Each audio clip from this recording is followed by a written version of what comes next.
his battered soul through her smile. Suddenly, Qingning smiled again. Her eyes curved like crescent moons, innocent and whimsical. "Qingning, are you okay? Did you have another nightmare? Why are you crying and laughing at the same time?" White Tiger turned its large head, completely confused.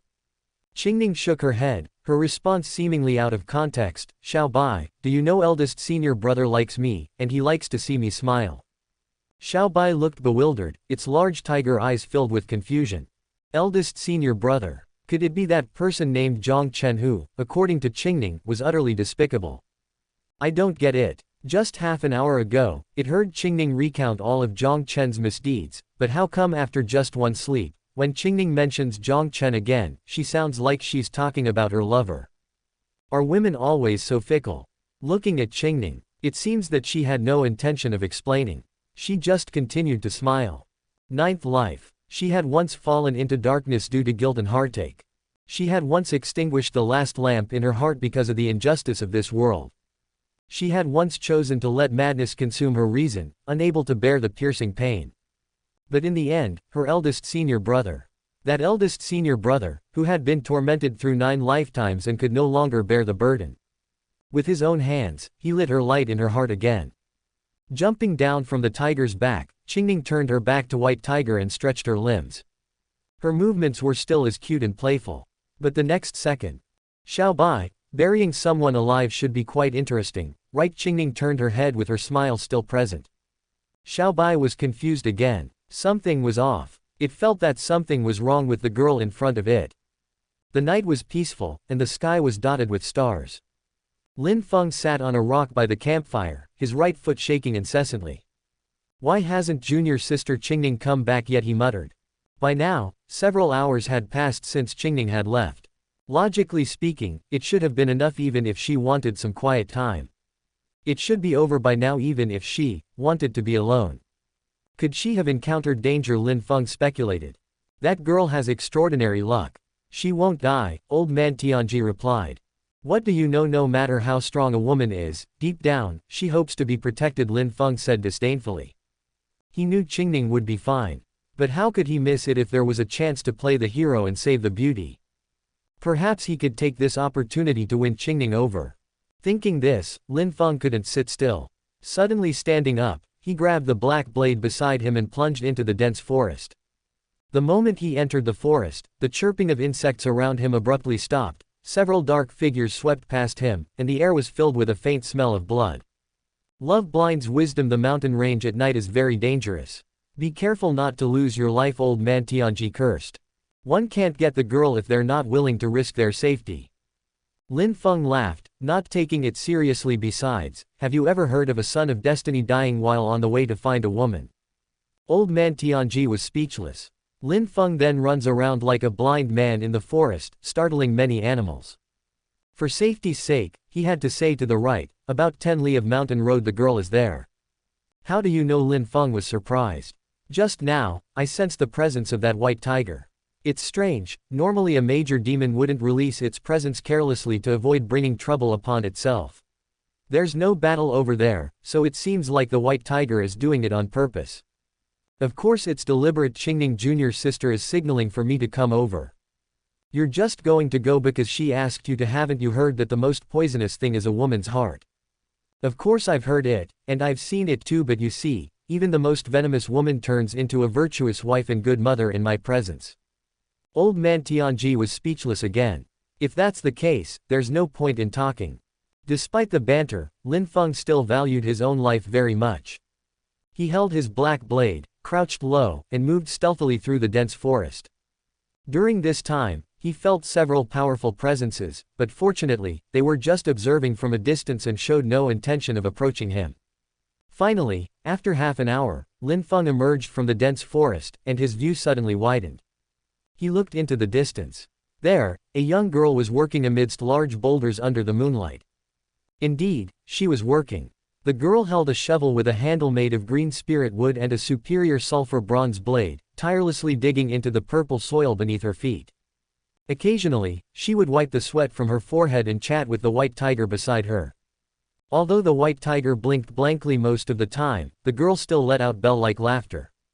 Qingning Jr.'s sister's laughter is so heartwarming. Lin Feng sighed with emotion. Just the sound of her laughter was enough to sweep away all his fatigue. With that thought, he put away his black blade and approached with a faint smile. Qingning Jr.'s sister, what are you doing? Lin Feng asked as he reached Qingning's side. Guess Qingning turned back and smiled. Lin Feng was stunned for a moment. Although Qingning's smile was still as adorable as ever, he felt that something was off. Before he could think further, Qingning pointed to the ground and said, "This is Zijin blood soil." Zijin blood soil. Lin Feng blinked, having never heard of it. This girl's luck is truly good. Hearing this, old man Tianji explained. Zijin blood soil is a 6th grade spirit soil. It appears purple with hints of red and turns to blood when it meets water. It's a type of heavy spirit soil that can suppress soul power. Just this piece under her feet weighs 1,000 jin if used in treasure refinement. Its power is extraordinary. More importantly, beneath Zijin blood soil, there is often at least one treasure of the same grade nourished. 6th grade spirit soil. Lin Feng's eyes immediately lit up. Such a level of spirit soil, let alone the lower domain, even many sects in the central domain didn't possess it. What's more, there was a treasure of the same grade below. This was a sure sign of striking it rich. Do you want this Zijin blood soil? Lin's senior brother Qingning asked with a smile. Of course not. Lin Feng straightened his expression and said seriously, this Zijin blood soil was discovered by Junior sister, so naturally, it belongs to Junior sister. Junior sister, do you think I covet your opportunity? No sooner had he finished speaking. Are you an idiot? You've come to the central domain, but the black blade in your hand is only of medium grade. If you refine it with this Zijin blood soil, the black blade could certainly be upgraded to superior grade. Old man Tianji cursed loudly. What are you yelling about? Lin Feng retorted unhappily in his mind, this is called retreating in order to advance. Understand, I have saved Qingning's life. Wouldn't she share a bit with me? HMPH, then go cry about it if she really doesn't give it to you. Old man Tianji snorted coldly. Lin Feng couldn't be bothered with him and looked back at Qingning, saying, Junior sister, please continue gathering the soil. Senior brother will not lay a finger on it. Really? Qingning squinted her eyes. Of course. Alright then, I won't give it to senior brother. Lin Feng was taken aback. This wasn't how the plot was supposed to go. Why wasn't she giving it to him anymore? He had been prepared to refuse once, twice, and only reluctantly accept on the third offer. Haha, I knew you'd eventually fall into a woman's hands. Old man Tianji laughed heartily. Lin Feng felt a wave of embarrassment. Seeing that Qingning was truly ignoring him and continuing to dig up the soil, he said, Junior sister, this Zijin blood soil is as heavy as 1,000 jin. You must be tired, how about senior brother helps you? Okay. Qingning happily agreed, tossed the spiritual shovel to Lin Feng, and then ran to sit by White Tiger's side. Leaning against White Tiger, she hugged her knees and smiled, Senior brother Lin, go for it. No matter how much you dig up, it's all yours. Upon hearing this, Lin Feng was instantly invigorated. He estimated the Zijin blood soil beneath him to be 6 zhong long and 2 zhong wide, with an unknown depth. Even if it was only 1 zhong deep, if he dug it all up, it would be enough to refine the black blade, and he could even sell a good amount. How could he not dig with all his might? The chance to make a fortune is right here. Although he was excited, Lin Feng still waved his hand, Junior sister is joking. I have no interest in this spiritual soil. As soon as he finished speaking, although I'm not interested, I could take some to study, he quickly added, worried Qingning might refuse again. Qingning didn't respond, just smiled again. Lin Feng didn't hesitate. He rolled up his sleeves and immediately got to work. But as soon as the shovel went down, the spiritual shovel specially made for digging treasures was bounced off by the Zijin blood soil. Kid, you really have no experience, do you? Old man Tianji chuckled. I told you, this Zijin spiritual soil is as heavy as 1,000 jin. If you take it out, it could directly crush initial formation cultivators to death. With soil this heavy, how can you dig it without using vital energy? Why didn't you say that earlier? Lin Feng cursed inwardly. He glanced back at Qingning, and seeing that she seemed oblivious to his awkwardness, he then channeled his vital energy into the shovel and began to dig vigorously. Shovel after shovel, he dug with great enthusiasm. Soon, he had dug a rectangular pit just big enough for a person to lie down in. The Zijin blood soil lived up to its reputation for heaviness. Lin Feng was already drenched in sweat and his vital energy was depleted. He didn't plan to give up but decided to rest for a while before continuing. Stop digging, that's enough. Old man Tianji advised, you have enough spiritual soil. If you keep digging, you'll pass out And Lin Feng asked, suddenly alert. I sense danger looming. Danger. Lin Feng was immediately startled and looked around warily. But no matter how much he looked left and right, he couldn't find any sign of danger apart from Qingning still smiling at him. Still, Lin Feng always trusted old man Tianji's premonitions. Despite their usual bickering, they shared weal and woe, and the old man Tianji had saved his life on many critical occasions. Dropping the shovel and holding the black blade, Lin Feng was on high alert. But no matter how long he waited, the anticipated danger never arrived. Junior sister Qingning, did you see any bad guys? Lin Feng asked Qingning. Yes, Qingning nodded. Where? Lin Feng's heart skipped a beat, and he gestured, come behind me quickly, senior brother will protect you. Qingning didn't respond, just smiled. Suddenly, a white shadow flashed and a huge paw appeared in front of Lin Feng. He instinctively tried to dodge, but due to his vital energy being depleted, he couldn't keep up with the speed of the claw. The next second, the white claw struck Lin Feng's cheek, sending him spinning rapidly into the air. Just as he was about to fly away, the white figure suddenly leapt up, pressing its front paws against Lin Feng's chest and pushing him into the deep pit. Lying in the pit he had just dug, Lin Feng was utterly bewildered. It was only now that he could see clearly that the white figure attacking him was Qingning's white tiger. You beast, so it was you, Lin Feng raged. Pretending to be innocent with those blinking eyes, I always wondered why you seemed so adorably dumb, so it was all an act, wait until I slaughter. Qingning, come quick, I've got him pinned down. The white tiger turned its head to call out and spoke in human language. You can talk. Lin Feng was shocked, and what did that mean? What surprised him even more came next. Qingning approached slowly, picking up the spirit shovel that had fallen to the side. She still wore a smile while humming a tune, but the sight of her sent shivers down his spine. She shoveled up the spirit soil, then dumped it all over Lin Feng. Burying someone alive is quite interesting, Qingning said with a grin. Her smile was still charming, but her words gave him goosebumps and made his scalp tingle. Lin Feng felt like he was dealing with a lunatic. He had never imagined that the usually sweet and innocent Qingning could have such a hidden side. He tried to struggle, but the weight of the Zijin blood soil and the strength of the white tiger, comparable to a heavenly origin cultivator, left him immobile. Old man Tianji, hurry, use your soul power to help me escape, Lin Feng shouted in his mind. But the response was silence as still as death. It was then that Lin Feng remembered. Besides being heavy, Zijin blood soil could also suppress soul power. Does that mean he dug his own grave and buried himself alive? You plotted against me, Lin Feng gritted his teeth, his eyes filled with rage.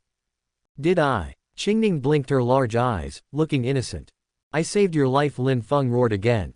That's why I'm sending you off, she replied. That logic is too strong. There was no room for rebuttal.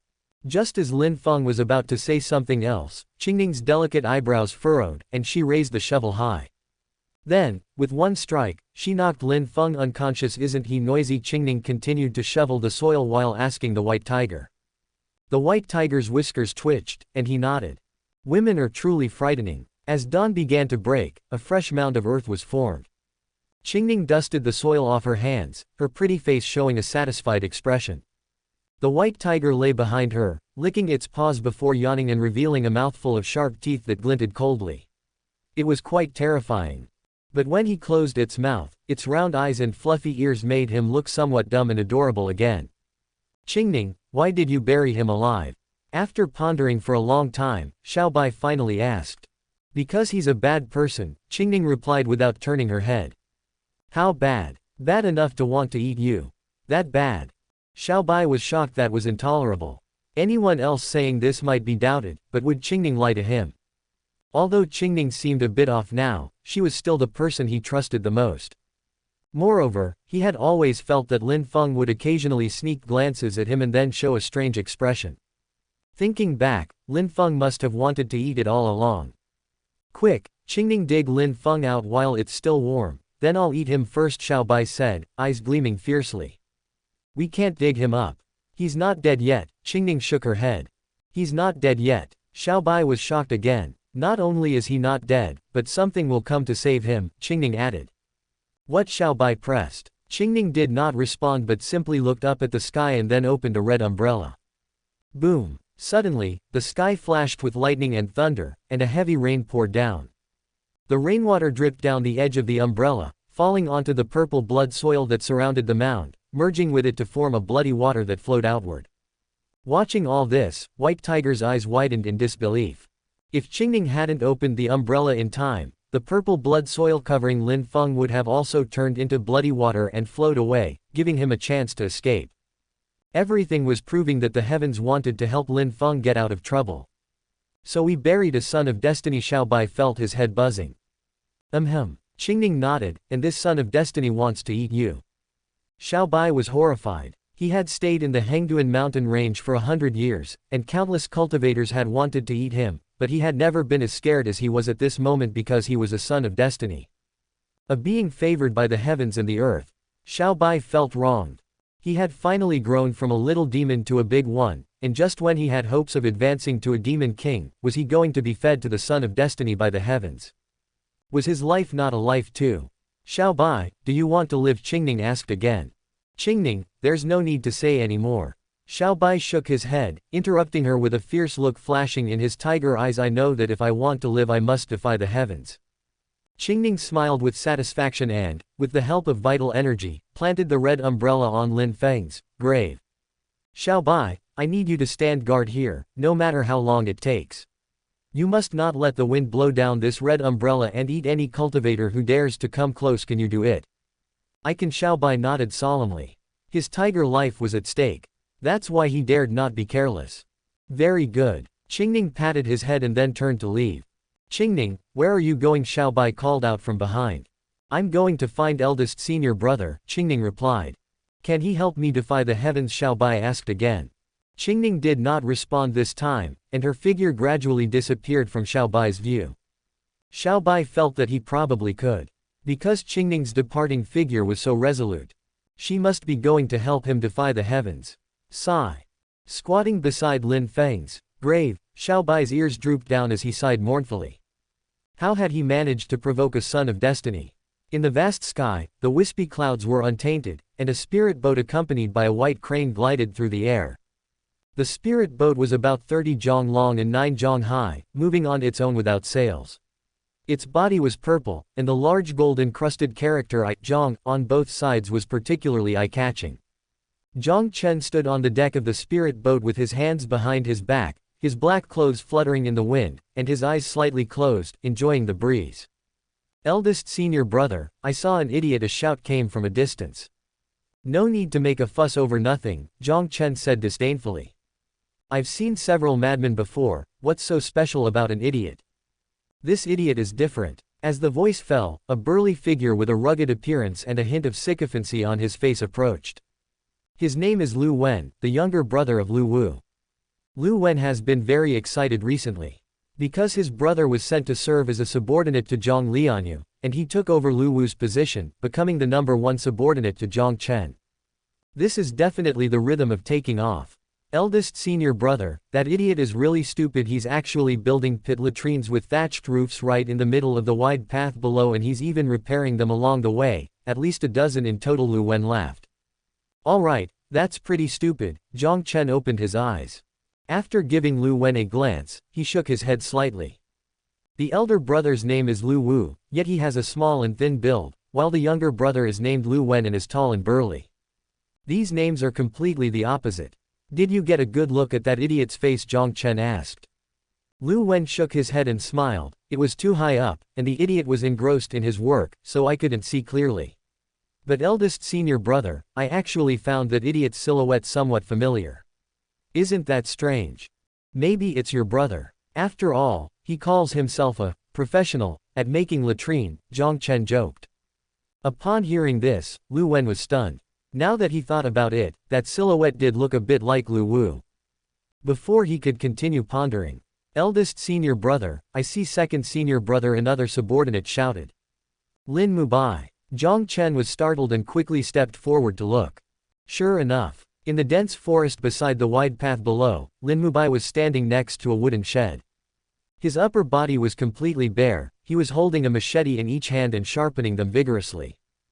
Perhaps sensing the movement above, Lin Mubai suddenly looked up, and after recognizing the outline of the spirit boat, he threw the knives on the ground and then waved his hands, jumping and shouting. Eldest senior brother. Jiang Chen's expression darkened, and he immediately withdrew his head back into the spirit boat.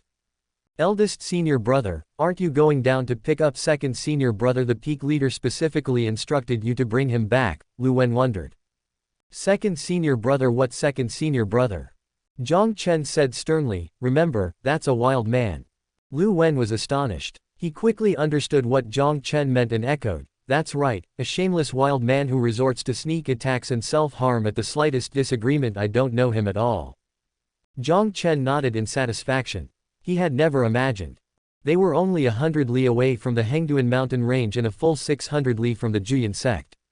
Yet Lin Mubai had run madly for 600 li to get here. Jiang Lianyue going mad, he didn't mind much, as he could take advantage of the situation. But Lin Mubai going mad. Sorry, he wanted to stay as far away as possible. Although Xiao Hongyi asked him to bring Lin Mubai back, he didn't take it to heart. After all, Lin Mubai had the innate Dao bone. He couldn't possibly stay mad forever. Once he had enough, he would naturally return. Eldest senior brother, that wild man is chasing after us, Lu Wen suddenly exclaimed in alarm. What? Jiang Chen was also startled. He seems to be saying something, Lu Wen added. What's he saying? Use your vital energy and listen carefully. Okay, I'll listen. He's saying, eldest senior brother, travel safely. Jiang Chen's mouth twitched immediately. Travel safely? Those words sounded like a curse on his life.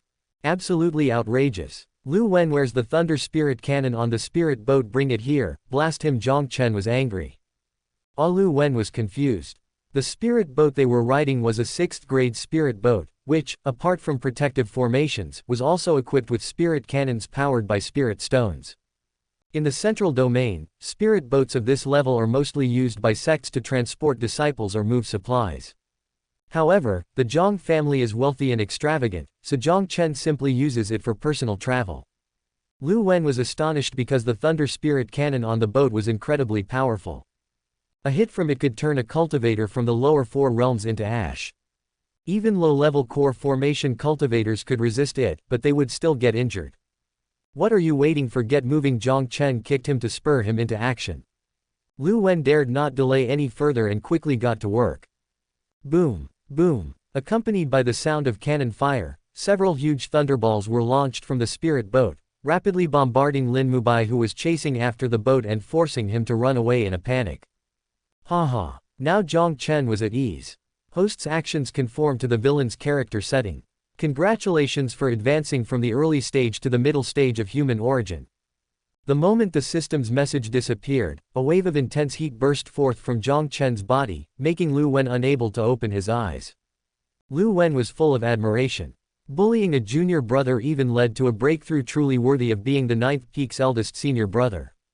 Suddenly, he stiffened and, pointing at Lin Mubai below, said, eldest senior brother. He seems to be saying something again. Check again. All right, he says, eldest senior brother, rather than being bombed, I'd prefer to be beaten up by you. Jiang Chen's mouth twitched. He had figured it out. When Lin Mubai went crazy, he was a masochist. Beating him would only satisfy his peculiar cravings. Refill the spirit stones and let's get out of here, and from now on, keep your distance from this lunatic. Jiang Chen waved his hand, urging them on. Soon, the spirit boat picked up speed and disappeared in an instant. As Lin Mubai watched the spirit boat vanish from sight, he sighed with grief in his heart. He wanted to travel the world with eldest senior brother again, to experience the bustling splendor of life. But as soon as Jiang Chen saw him, he would flee. He really wouldn't forgive him. Lin Mubai. A voice of surprise suddenly rang out. Lin Mubai looked in the direction of the voice and saw a woman dressed in a white cloud-glazed dress standing in front of him while holding an ice jade-cold sword. Jiang Lianyue, why are you here? He frowned and said. After speaking, he thought to himself, 9 cycles of reincarnation, this Jiang Lianyue is like an empress guarding the path, very close to Lin Feng. Although she has gone mad, I must still be wary of her. I was about to ask you the same thing, Jiang Lianyue said with an extremely cold expression. She also speculated in her heart, 9 cycles of reincarnation, this Lin Mubai is like Lin Feng's lackey, always trusting him without doubt. Right now, I don't know if he's truly mad or faking it, but if he continues like this in this life, I'll press him and Lin Feng together into the latrine. Both had their own thoughts and stared at each other with unfriendly expressions. But soon, they both scoffed disdainfully and turned to leave. HMPH, he really is a madman. HMPH, she really is a madwoman. As they turned away, both of them sneered at the same time. About 10 li away from the Hengduan mountain range lies a bustling market town known as Ligshan Town, where cultivators gather and the atmosphere is lively.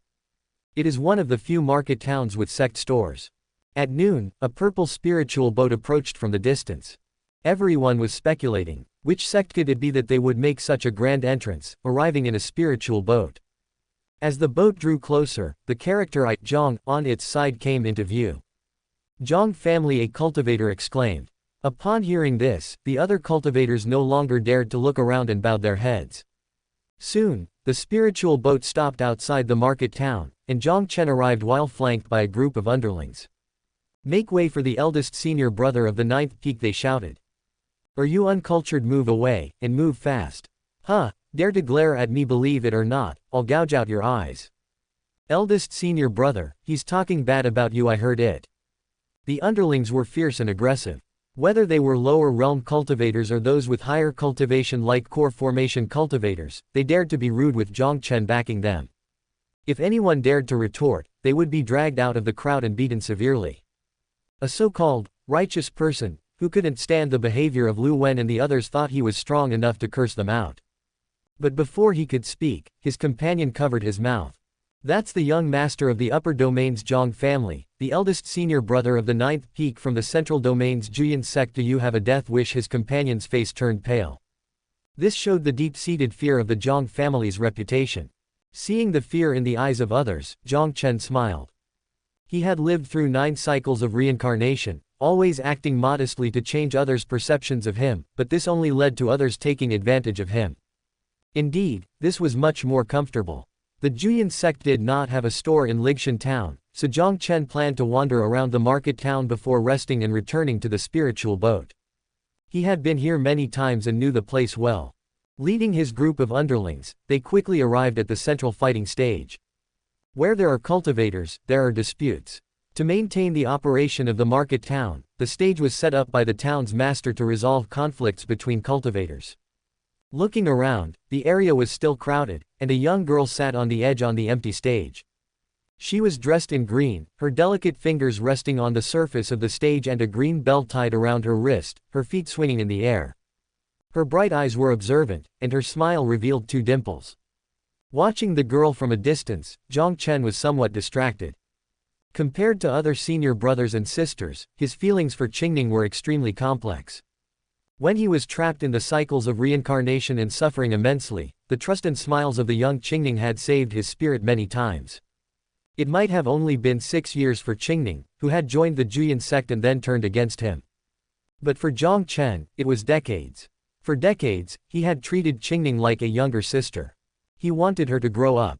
Because as an eldest senior brother despised by the heavens and earth, he couldn't take care of Qingning forever. Yet, he also didn't want her to grow up. Because the way Qingning grew up in each life cycle had caused them both great harm.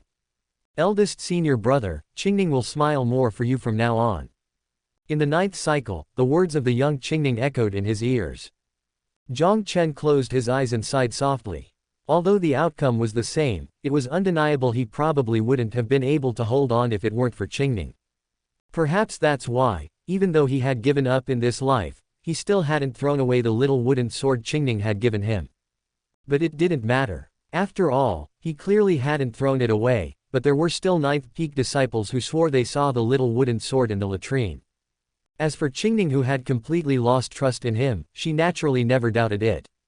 Shaking his head to clear the messy thoughts, Jiang Chen slowly walked towards Qingning. At this moment, Qingning was looking in another direction. Jiang Chen sneered and quietly approached her from behind, then patted her shoulder.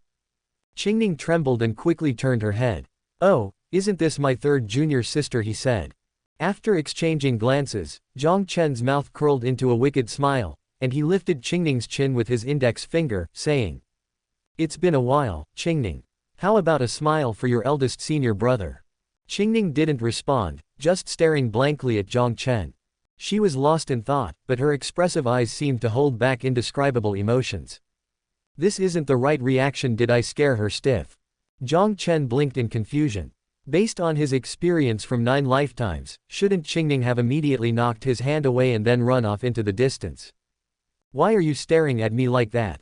Jiang Chen's expression hardened. Believe it or not, I'll beat you. Qingning continued to stare at him. Though she didn't respond, her slender fingers clenched tightly, and her body began to tremble. That's more like it. Scared you, didn't I? Jiang Chen smiled with satisfaction. Spreading his right hand, he spoke in an undeniable tone. Third junior sister, what nice thing do you have to give to your eldest senior brother this time? Qingning finally spoke, but as soon as she uttered a word, tears welled up and streamed down her cheeks.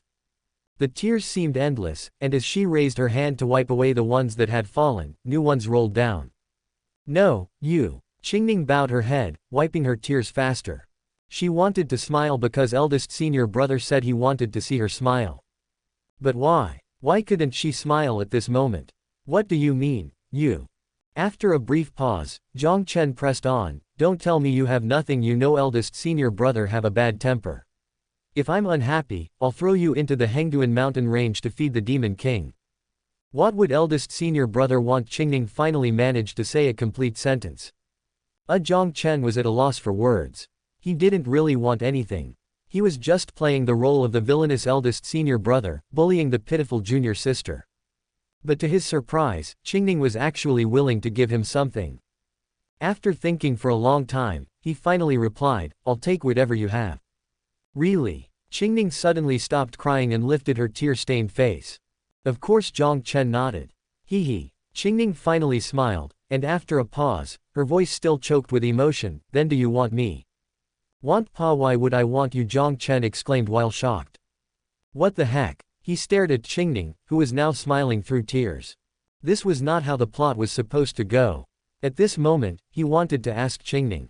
Do you see clearly? Standing before you is the villainous eldest senior brother. What do you mean by want me? If I really wanted, would you actually give yourself to me? Wait a second. Jiang Chen was startled again. He crouched down and his gaze swept over Qingning's cheeks. He touched her forehead with his hand and pinched her face. Then he continued to inspect her until Qingning blushed under his intense gaze, and the onlookers looked on with disdain. Have you gone mad too? Jiang Chen finally asked after a long while. Jiang Chen had good reason to think this way. His recent actions were almost identical to those described in the original story.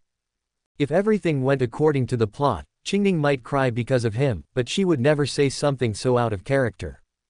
Therefore, Jiang Chen had reason to suspect that his third junior sister had gone mad too. He was suddenly a bit panicked. If Jiang Lianyue had gone mad, and Lin Mubai too, and now Qingning as well, didn't that mean the plot was collapsing? If the plot collapsed, who knew how it would affect the ending? And how would he ascend? Steady, don't panic. Jiang Chen reassured himself in his mind. The task given to him by the system was to die at the hands of Lin Feng at the grand finale. Although the current situation was a bit troublesome, it was still under control. Everything is fine as long as Lin Feng doesn't go mad. As he was thinking this, Jiang Chen suddenly felt a softness in his arms. Looking down, he saw Qingning had taken advantage of his distraction and thrown herself into his embrace. Burying her head deep, Qingning sobbed, "Senior brother, don't worry, I'm not mad. I've never been as clear-headed as I am today." Jiang Chen's mouth twitched. Diagnosis complete. She was definitely gone mad. Because both Jiang Lianyue and Lin Mubai had said the same thing. Fortunately, Qingning's mad condition was only verbal, unlike Jiang Lianyue who would explode the sect at the drop of a hat, or Lin Mubai who would suddenly want to chop himself down. With her current state, she might still be able to push the plot forward. "Qingning, where's Lin Feng?" Jiang Chen asked. Qingning shook her head. "Don't know." Jiang Chen was taken aback. Qingning nodded again. She really didn't know. Who knew if Lin Feng was dead or had fled? Through the 9 cycles of reincarnation, she had seen Jiang Chen try countless times to kill Lin Feng, but not once had he succeeded. Jiang Chen directly used the overwhelming strength of the Jiang family to try to kill Lin Feng. But in the end, Lin Feng didn't die, and instead, it brought the imperial dynasty down on the Jiang family earlier than expected. Jiang Chen had relied on memories of past lives, practicing swordsmanship and pill refining, hoping to improve his own cultivation and thus avoid being humiliated by Lin Feng. But the result was that the world was suppressing him. No matter how much he cultivated, he would definitely be stripped of his core formation and have to start over before Lin Feng appeared. After practicing swordsmanship for many lifetimes, and even if he had enough understanding of the way of the sword in his mind, he could only reach minor achievement in the way of the sword before being expelled from the sect. Advancing further was like touching an impenetrable barrier, impossible to break through. And pill refining was even less likely. 5th grade was the watershed for pill refiners, and to advance further, one needed not only sufficient experience in the Tao of pills but also to find a pill fire of the same grade. Clearly, something called luck had nothing to do with Jiang Chen. Therefore, through 9 cycles of reincarnation, he could not change the outcome no matter how he changed or tried. That is the son of destiny, the protagonist of the world. Everyone and everything was paving the way for his growth. Unless the entire world rejected Lin Feng, his status as the protagonist would be hard to shake. That's why Qingning was trying to exhaust Lin Feng's luck. She knew that as long as Lin Feng faced a life-threatening crisis, he would gain a fortuitous encounter or enlightenment and then rapidly grow stronger. But this required the consumption of luck. She knew this very well because she was also someone who endowed with luck. If one day Lin Feng's luck ran out, maybe they really could kill him. Although this Jiang Chen had tried in the cycles of reincarnation and failed, there was still a chance of success if she could work harder to kill Lin Feng. On the other hand, Jiang Chen didn't know Qingning's thoughts, and at this moment, he just felt a headache. It was too unreasonable. After repeating 9 cycles of reincarnation, he finally had the hope of ascending and leaving this world. But now, not only was the plot showing signs of collapsing, but even the protagonist Lin Feng was nowhere to be found. After pondering for a moment, Jiang Chen decided to use a big move. "You guys, go find someone named Lin Feng for me," Jiang Chen ordered the underlings. Lin Feng. Lu Wen looked troubled. "We don't know what that Lin Feng looks like." "You don't need to know." Jiang Chen sneered, "Just wander around this Lingshan town and do whatever you want. As long as Lin Feng shows up, he will definitely come to beat you up, then you guys come and inform me immediately." Ah, the underlings were all confused. What kind of logic was that? Lin Feng had no grudge against them, why would he come to beat them up? And why was Jiang Chen so sure of it? What they didn't know was that this was the villain's halo. When a villain commits evil deeds, it will inevitably attract the punishment of those who consider themselves upholders of justice. Although Lu Wen and the others were insignificant small-time villains, as Jiang Chen's underlings, they still had the villain's halo. Therefore, as long as Lin Feng appeared in this Lingshan town and they were doing evil deeds, he would definitely show up to beat them up. Jiang Chen named this technique summoning Lin Feng. This technique was convenient, but it also had side effects. Once used, it would not only attract Lin Feng but also other upholders of justice. It would cause chaos in a place, not to mention some underlings might be useless. If someone beats you up, run and come find me immediately, understand? Don't stand there like an idiot and babbling non-stop, Jiang Chen reminded them again. Lu Wen and the others were still confused but nodded to show they understood. After being glared at by Jiang Chen, they reluctantly left to carry out the orders. Pushing away Qingning, who was still clinging to him tightly, Jiang Chen also planned to wander around Lingshan town. After all, as a major villain, he had a higher chance of encountering Lin Feng. "Why are you following me?" Jiang Chen said as he looks back after walking a few steps. Hee. Qingning just smiled. Jiang Chen was speechless. Too lazy to bother with her, he continued to walk ahead on his own. Seeing the situation, Qingning quickly caught up with small steps. The two were half a step apart. As they walked, Qingning suddenly moved a step and said excitedly, "Eldest senior brother, I stepped on your shadow, you lose." HMPH, childish. Jiang Chen didn't even turn his head. Hearing this, Qingning was startled. During the 9 cycles of reincarnation, while accompanying Jiang Chen throughout the central domain, she often amused herself this way. But she had never heard a response from Jiang Chen. Because Jiang Chen simply couldn't see her. At this moment, although Jiang Chen called her childish, it gave her an unprecedented sense of reality. Sniffling, Qingning no longer followed behind but stepped forward and hugged Jiang Chen's arm. The two walked side by side on the spacious main road, exchanging words. Let go. I won't. Believe it or not, I'll hit you. How will you hit me like spanking me when I was young? Can we have a proper conversation? Sure, then give me back my little wooden sword. Here, take pa, I threw that thing into the latrine a long time ago. Hee hee. Look at you, laughing like an idiot. No, you're a madwoman. If being mad is the only way to stay by eldest senior brother's side, then Qingning is a madwoman. I get it now. Are you trying to anger me to death then elope with Lin Feng? No, why are you crying again? Jiang Chen's entrance into the city had caused quite a stir, and the surrounding cultivators had already memorized his appearance. Even though he had no followers at the moment, cultivators would still avoid him wherever he went, tacitly making way while cursing him in their hearts. Half an hour later, Jiang Chen's nose twitched, and he smelled the fragrance of pills.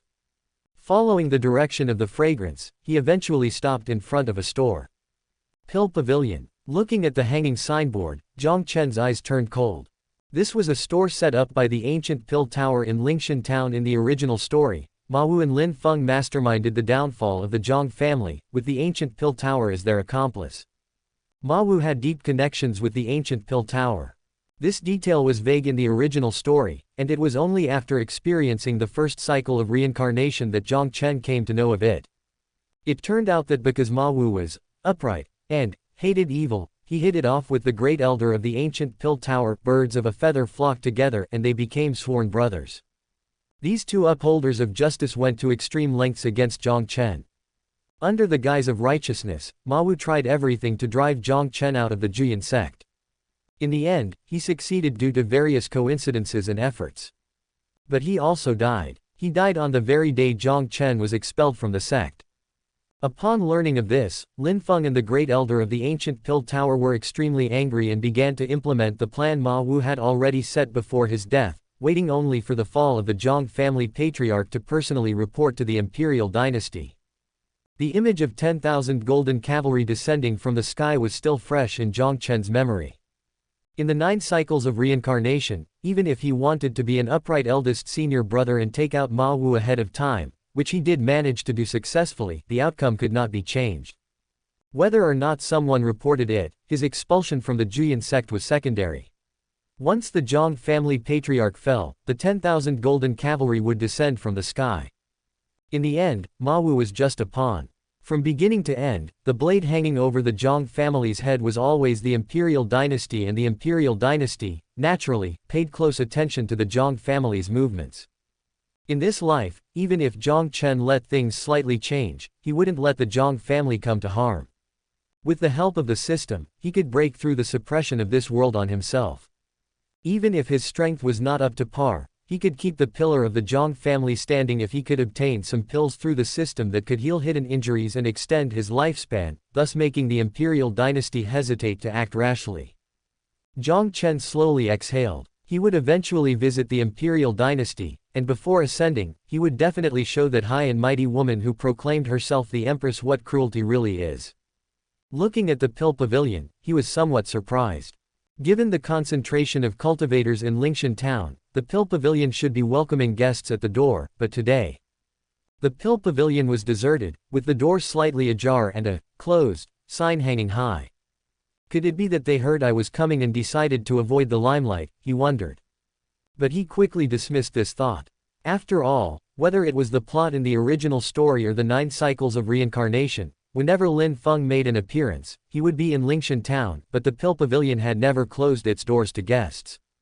Just as Jiang Chen was about to go in and smash things up without care, he saw several cultivators dressed in pill refiners' robes of the ancient Pill Tower approaching from afar.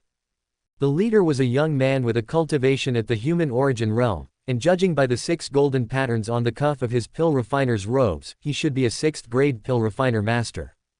To become a 6th grade pill refiner master at such a young age, one didn't need to think to know that he must be a true disciple of the ancient Pill Tower. The young man, accompanied by 3 fellow disciples, all at the core formation realm, was taken aback upon seeing Jiang Chen at the door, then ignored him and continued towards the Pill Pavilion. What's with the big scene? What happened to this Pill Pavilion? Jiang Chen asked curiously while blocking his way. The young man did not reply but only darkened his expression and continued to pretend not to hear. Eldest senior brother is talking to you, Qingning frowned. Hearing this, the young man's expression brightened, and he smiled. I don't care about this eldest senior brother, but since a beauty is asking, I'll reveal some information. He paused, then continued with a serious face. In this pill pavilion, we had a human origin realm elder and more than a dozen cultivators of the lower four realms. All of them died within a few days. Brilliant. Who was the hero who did it? Jiang Chen praised enthusiastically, delighted. He had no good feelings towards the ancient pill tower, and the death of some of them only made him feel thrilled. How did they die? Was it gruesome? Tell me the details, there's a reward for it, he added. The corner of the young man's mouth twitched, but he still did not reply. My eldest senior brother is asking you to elaborate, Qingning urged. Normally, this matter should not be shared with others, but the Juyan sect and the ancient pill tower have a good relationship, so you're not outsiders. After a moment of thought, the young man spoke with a hint of fear. The message I received is that the disciples of our sect in the pill pavilion started disappearing one after another. It was only after the Lingshan town's master sent people to search for several days that they discovered they had all been buried alive. Buried alive? Jiang Chen was taken aback. This method of death was not only gruesome but also bizarre for cultivators. After all, to bury a cultivator alive, one would at least have to seriously injure them first and seal or destroy their cultivation. With that much effort, why not just kill them directly? Killing someone and then digging a grave for them, one had to wonder if the murderer had a problem with their brain. Even if they wanted to torture, there were simpler ways to do so. Sister Qingning, I suspect that the person who could commit such an atrocity must be from the demonic path. It might even be a madman. You must be very careful, as those from the demonic path love to ruthlessly destroy beauty. If you are afraid, you can come to me anytime, and I will protect you, the young man added. Do you know me? Qingning blinked.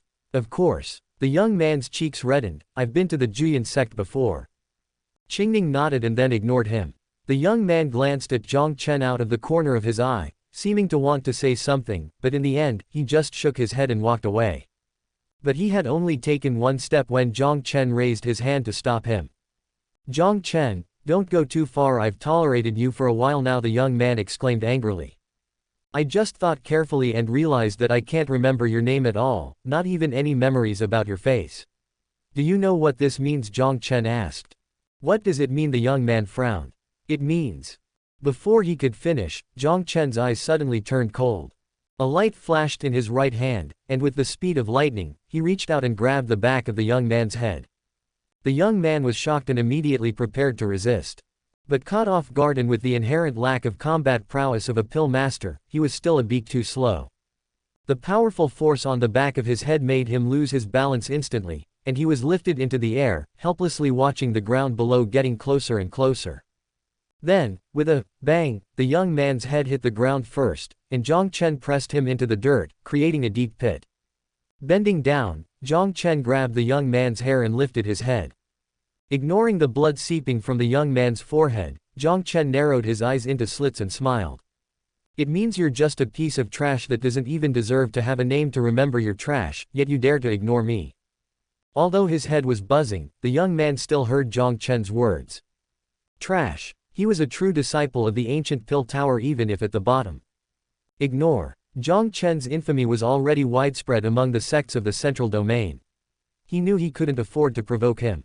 Should he not ignore him and fawn over him like a dog like the others? Besides, he had a name. His name was Li Si. You are too much, Li Si raged. Suddenly, pill fire burst out from his 7 orifices, turning into several fire snakes that instantly wrapped around Jiang Chen's arm, the intense heat distorting the air around them. Jiang Chen just sneered, still gripping Li Si's head with his right hand while his left hand flipped, and a blood sword appeared out of thin air. He gripped the sword hilt lightly, and vital energy poured into it. Roar! The flame blood dragon sword let out a dragon's cry, dizzying to the ears. Under its influence, the pill fire that formed the fire snakes shrank back into the young man's body as if encountering a natural enemy. A superior grade spiritual sword, Li Si exclaimed in shock. Jiang Chen remained silent, swinging the spiritual sword in his hand, and with a flash of red light, he instantly severed Li Si's right palm. The sword chi that followed also carved a deep trench in the ground. Ah! Li Si screamed in agony, his voice echoing all around. Daring to cozy up to my junior sister right in front of me, I admire your courage. Letting go and patting Li Si's shoulder, Jiang Chen stood up and said. I wanted to gouge out your eyes and cut off your tongue, but I thought it was too dirty to do it myself. You should feel lucky that my little brother isn't here, so you only lost a hand. How should I put it? Consider yourself lucky today. Host's actions conform to the villain's character setting, reward casting delay -50%. Lucky. Li Si felt an unprecedented humiliation. Driven by anger and pain, his facial features began to contort, and he trembled with rage. You seem to disagree with what I said, Jiang Chen's voice sounded. Hearing this, Li Si shuddered again. A wise man can bend and stretch, and he certainly didn't want to lose his life here, so he gritted his teeth and said. I agree very much. But your expression says otherwise, Jiang Chen added. Helpless, Li Si had to suppress his anger and endure the severe pain, barely managing to squeeze out a smile. Although it's ugly, it'll do, Jiang Chen nodded. After speaking, he turned to look at the other disciples of the ancient Pill Tower, who had already turned pale with fright, and asked, why aren't you going to avenge him? The disciples of the ancient Pill Tower shook their heads in unison. When Jiang Chen suddenly made his move, they had thought of it. But they dismissed the idea when they saw the superior grade spiritual sword. That was a superior grade spiritual sword. One strike could wipe them all out. What about you? Aren't you going to capture me? Jiang Chen then looked at the several cultivators who had arrived just moments ago. These cultivators were uniformly dressed and clearly kept by the owner of Lingshan Town to maintain order. Let's go. Without any hesitation, the leading cultivator immediately retreated. As this scene unfolded, the onlookers didn't dare to stay any longer and scattered in a rush. Jiang Chen looked bored and squatted down again, his gaze fixed on Li Si. What else do you want to do? Li Si's voice trembled. Nothing much, just realizing. Jiang Chen paused, then seriously said, I actually prefer that unruly look you had before. Remember to bring it back the next time we meet. Li Si nearly fainted from anger. Without wasting any more time, Jiang Chen turned and left. Qingning didn't immediately follow but instead squatted down beside Li Si and then offered him a pill. What is this? Li Si was startled as he looked at the pill in front of him. A 4th grade qi and blood pill for you. Eat it quickly and don't die on me, Qingning replied. Li Si was so touched. He had long heard that Qingning was as beautiful as she was kind, and it was indeed true. If it weren't for the fact that this was not the time to be moved, he might even cry. Li Si reached out with his remaining hand to take the pill while trembling. But in an instant, he caught a glimpse of Jiang Chen looking back and was scared into retracting his hand. He had just made a casual conversation with Qingning and had his hand chopped off. If he really accepted Qingning's kindness now, who knew what Jiang Chen would do to him? Don't worry, I won't let you die like this, Qingning said earnestly. The hardest thing to bear is the kindness of a beautiful woman. Li Si's nose tingled. Glancing at Jiang Chen again and seeing that he had walked away, Li Si quickly took the pill and looked up. Sister Qingning, take care, don't let that Jiang Chen take advantage of you, he's not a who. Li Si wanted to curse Jiang Chen for not being human. But as the words reached his lips, he couldn't continue. Because he saw. Qingning was smiling. Her smile was like a blooming white lotus, pure and lovely, utterly bewitching. The problem was, at this moment, his appearance was a mess, and blood was still sizzling from where his hand had been severed. Who could still smile at such a sight? This woman, something was off. Li Si instantly felt goosebumps all over with a deep-seated fear creeping into his bones. Qingning didn't pay him any more attention and left to catch up with Jiang Chen. After taking a few steps, she suddenly stopped, turned her head, and smiled sweetly. Isn't my eldest senior brother kind? It's just that he's too soft-hearted. Hearing this, Li Si felt a chill run through his body. Several hours later, on the spiritual boat outside Lingshan Town, Jiang Chen was lying comfortably while Qingning was hopping back and forth on the deck. Her expression was extremely excited, like someone who was riding a spiritual boat for the first time. Glancing at her, Jiang Chen popped a spiritual fruit into his mouth. He was being too hasty. He felt he had been far too rash. How could he assume that Qingning was going mad just because of her unusual behavior? Was it not just that she was smiling more and had become closer to him, her eldest senior brother? At most, these changes could be considered abnormal, but they were far from madness. Although this part of the story wasn't written in the original work and he didn't know what was going on, hadn't there been many instances where the plot deviated from the original? The more Jiang Chen thought about it, the more plausible it seemed. After all, madness usually involved brutality, bloodlust, and something drastic. Even if it wasn't self-harm like Lin Mubai, one wouldn't expect a mad person to save others. Considering how Qingning had just given Li Si some medicinal pills, she still seemed kind-hearted. This meant that the likelihood of her being mad was very low. With this in mind, Jiang Chen rubbed his temples and sighed deeply. He felt that he had been overly influenced by Jiang Lianyue and Lin Mubai, which made him see madness in everyone. As these thoughts passed through his mind, night had fallen. Just as Jiang Chen was preparing to rest, Qingning suddenly ran over with her eyes shining and said, "Eldest senior brother, it's quiet at night, let's do something exciting." Exciting? Jiang Chen perked up. How exciting is it? The kind of thing that's very thrilling but also a bit tiring and likely to make you sweat. Wow, eldest senior brother is so smart. Qingning clapped her hands. Jiang Chen hesitated. If Qingning complained to Xiao Hongyi afterward, wouldn't he be kicked out of the Juyan sect early in a matter of seconds? Besides, Lin Feng hadn't even joined the sect yet, and he hadn't started making enemies. Moreover, having lived through 9 cycles of reincarnation, he had always seen Qingning as a younger sister, which made it really difficult for him to proceed. He was torn inside. Seeing that Jiang Chen hadn't responded, Qingning grabbed his hand and started dragging him out of the spiritual boat. This moment completely baffled Jiang Chen. Weren't they supposed to go inside the cabin? In a confused state, he was dragged out of the spiritual boat by Qingning, and after much effort, they bypassed Lingshan town and arrived at an open area. This will do. After looking around, Qingning nodded in satisfaction. This Jiang Chen couldn't believe it. Yes, this place is good. No one will discover us for a short time. But, there are no buts. We're already here, eldest senior brother, you're not going to back out, are you? Give me a moment to think. Don't think too much, we're short on time. Sigh, Qingning, you've learned some bad things. Have I? After blinking innocently, Qingning gently touched the spiritual ring on her finger and then tossed an item to Jiang Chen. Jiang Chen looked at the spiritual shovel in his hands, his face full of question marks. Senior brother, you start digging. I'll be right back. Don't worry, I have the soul ensnaring bell bestowed by our master. It'll be very quick. After leaving these words, Qingning ran towards Lingshan town. Not long after she left, Jiang Chen looked at the spiritual shovel in his hands and then at the soil beneath him and instantly made a connection. Only half an hour later, Qingning returned humming a tune, and in her seemingly delicate right hand, she was dragging a person. Jiang Chen took a closer look and recognized the person as the ancient Pill Tower disciple whose palm he had severed during the day. At this moment, Li Si was battered and bruised, with a vacant look in his eyes and his aura in disarray. Jiang Chen knew at a glance that this was clearly the effect of the soul ensnaring bell, which had caused him to lose his mind and destroy his cultivation. Not being particularly talented and not very strong in combat, Qingning was given the soul ensnaring bell by Xiao Hongyi because she was worried about encountering danger outside. Although the bell was of high quality, it was a mental attack, and ordinary core formation cultivators without spiritual consciousness would find it difficult to resist. Senior brother, haven't you started digging yet? No worries, Qingning will dig. You just watch, Qingning said, still smiling after her arrival.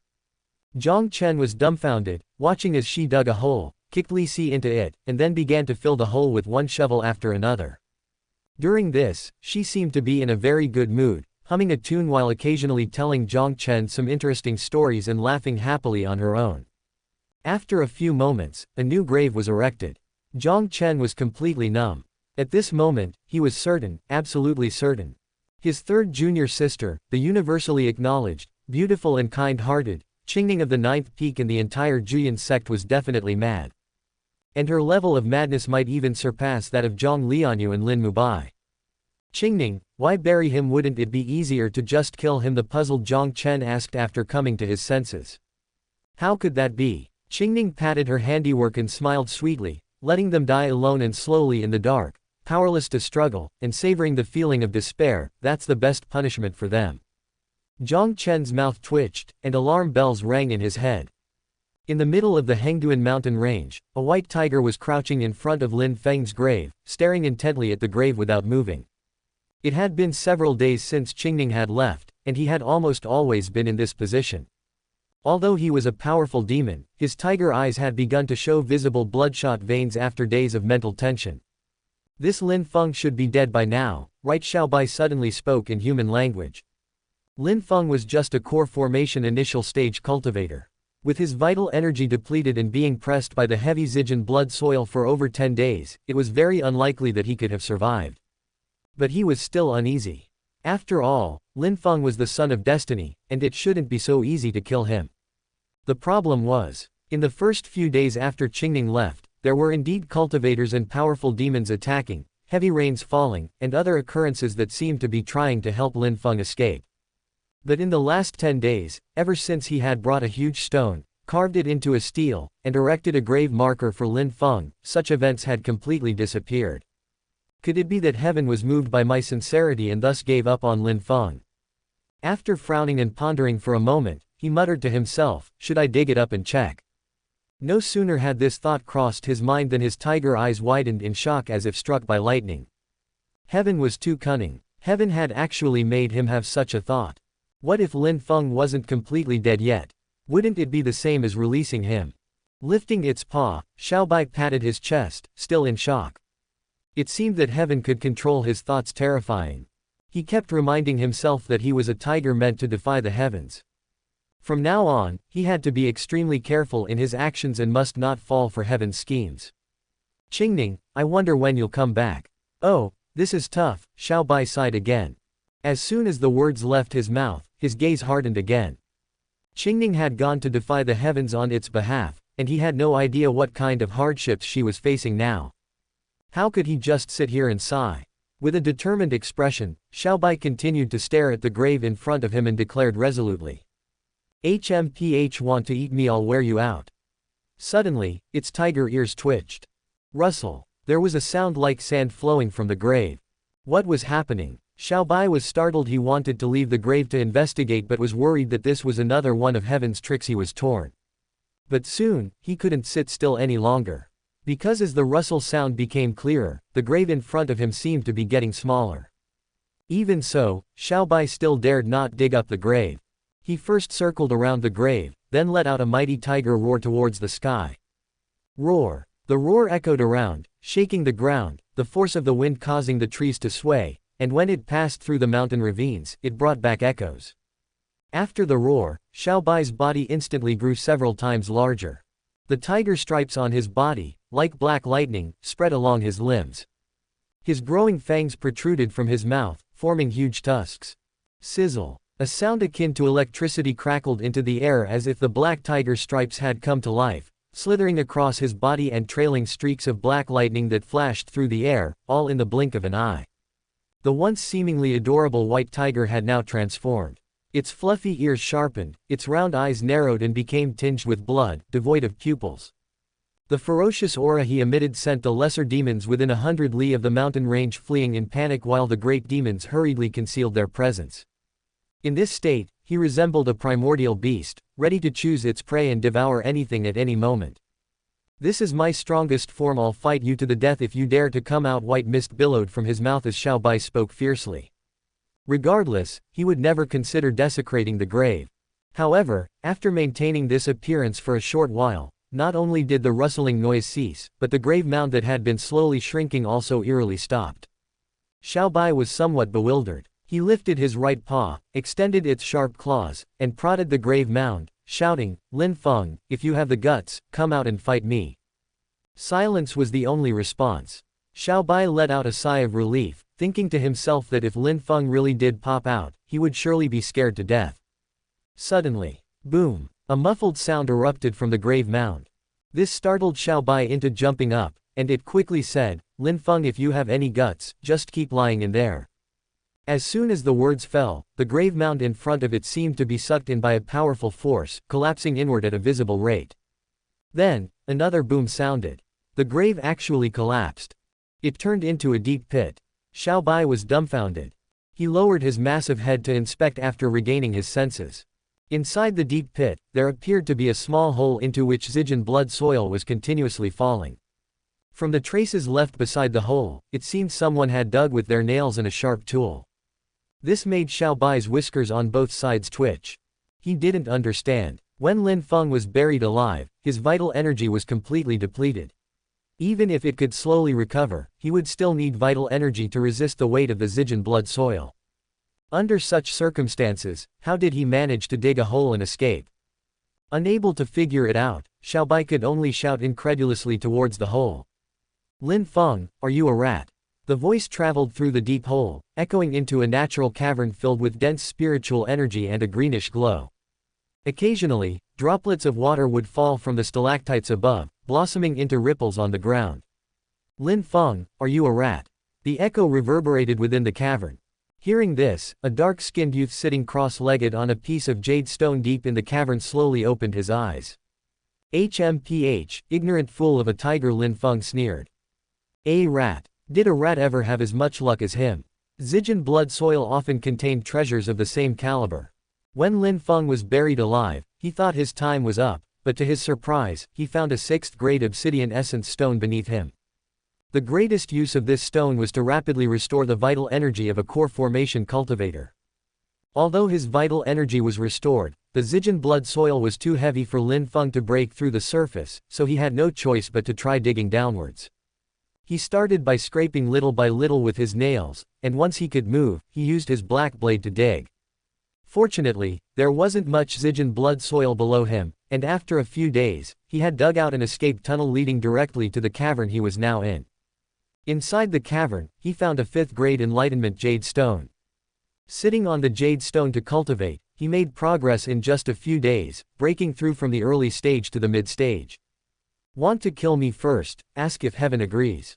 Lin Feng said with a cold smile. After speaking, seeing that the jade stone had lost its luster, he jumped down, picked up the black blade beside him, and prepared to head to Lingshan town.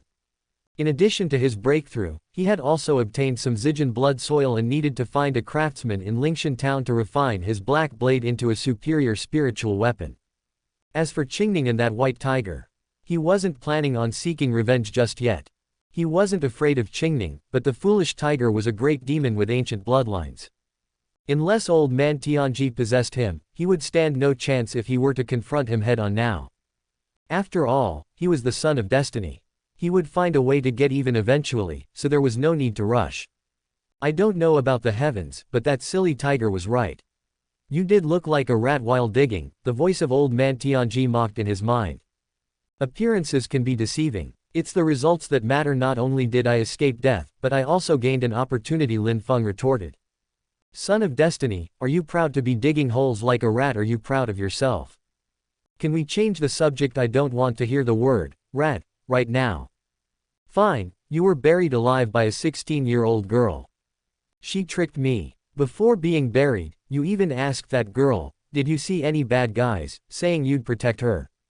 I was deceived by her appearance. Before that, you confidently told me that the girl was already conquered by you. Who knew she was such a good actress? I warned you that the heart of a woman is the most poisonous, and you told me that even a venomous woman would become a virtuous wife and good mother in your presence. Let's go back to talking about Rat. To prevent Xiao Bai from discovering him, Lin Feng concealed his aura and finally left the Hengduan mountain range and arrived at Lingshan town after several days of effort. HMPH, showing off for what it's just a spiritual boat, Lin Feng scoffed disdainfully at the conspicuous spiritual boat in the distance. Old man Tianji had no interest in such matters and simply asked, what are your plans now? Of course, to join the Juyan sect as a disciple, Lin Feng replied instantly.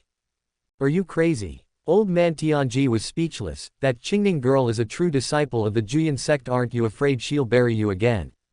Tisk tisk. Lin Feng shook his head confidently. Old man Tianji, there were plenty of women in the lower domain who wanted my life, but what happened in the end? Weren't they all charmed by me?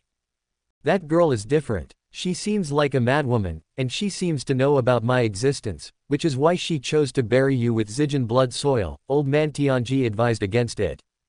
Didn't you say that even cultivators of the upper realms can't detect your presence? It must be a coincidence that she used Zijin blood soil. Lin Feng shook his head, unconcerned.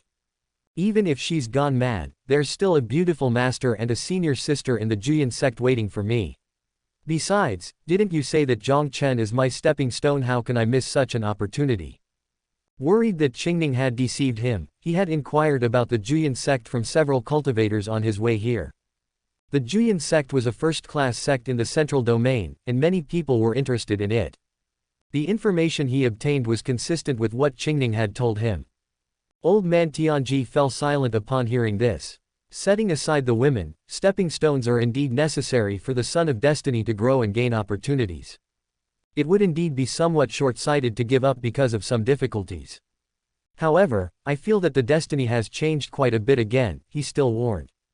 To this, Lin Feng waved his hand grandly and responded with confidence, destiny is in the palm of my hands. Even if destiny changes, it only adds to my enjoyment. That's true, destiny cannot be defied, old man Tianji said no more. After glancing at the spiritual boat in the distance again, Lin Feng entered Lingshan town. But as soon as he entered, he sensed something was amiss. When he first arrived from the lower domain, he came to Lingshan town, which was bustling with people shoulder to shoulder. How come the spacious main street is deserted today, with all the stores tightly shut?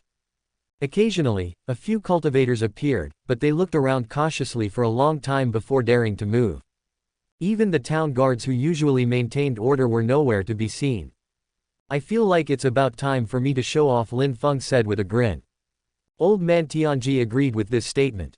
Based on past experiences, the more discordant the situation, the more likely it was that someone would come forward to be humiliated by Lin Feng. The central domain is different from the lower domain. Since your cultivation level isn't strong yet, you should first gather some information, old man Tianji suggested. Lin Feng had no objections. After looking around, he approached a male cultivator who was cowering in an alley. Can I ask what happened in Lingshan town? Lin Feng approached and asked. The sudden question startled the man, but after he got a good look at Lin Feng's face, he let out a sigh of relief. Initially, the man didn't want to engage with anyone, but feeling that Lin Feng seemed amiable, he said with a face full of fear. Friend, you should leave Lingshan town as quickly as possible. A demon who likes to bury people alive appeared here a few days ago. A demon who buries people alive. Lin Feng was shocked. Without even thinking, he knew it must be that lunatic Qingning. Not only that, but the lackeys of the Jiang family's young master are also causing trouble everywhere, throwing Lingshan town into chaos, the man added. The Jiang family's young master. Lin Feng's eyes lit up. What he enjoyed most was slapping the faces of these so-called young masters. In the lower domain, hadn't he met with many seemingly impressive young masters who troubled him, only to have them all sorted out by him? And the satisfaction of slapping the faces of these young masters was far greater than that of slapping some random passerby. With these people committing such evil acts, doesn't the town master of Lingshan town care? Lin Feng asked curiously. Dare he care? The man shook his head helplessly. That's the Jiang family. They could send any servant to flatten Lingshan town immediately. So powerful. Lin Feng frowned. Suddenly, he thought of something and asked, is that person called Jiang Chen the eldest senior brother of the ninth peak of the Juyan sect? The man nodded. I see. Lin Feng immediately felt relieved. How could someone who had just been crippled in their core formation possibly be his opponent? He just didn't expect that this stepping stone would come so quickly for him to step on, but that Jiang family seemed really strong. Don't worry, you are the son of destiny. You basically won't encounter enemies beyond your strength, old man Tianji casually said. Lin Feng thought about it and let go of his worries. Ah! Suddenly, a woman's scream rang out. The man heard the scream and ran off. Lin Feng, however, felt like it was time to play the hero saving the beauty, and he excitedly ran toward the source of the sound. He arrived on the main street of the town market. He saw a reasonably attractive female cultivator being grabbed by a burly man. In her extreme panic, her face had turned pale. Let go of that woman! Lin Feng immediately drew his sword and charged forward.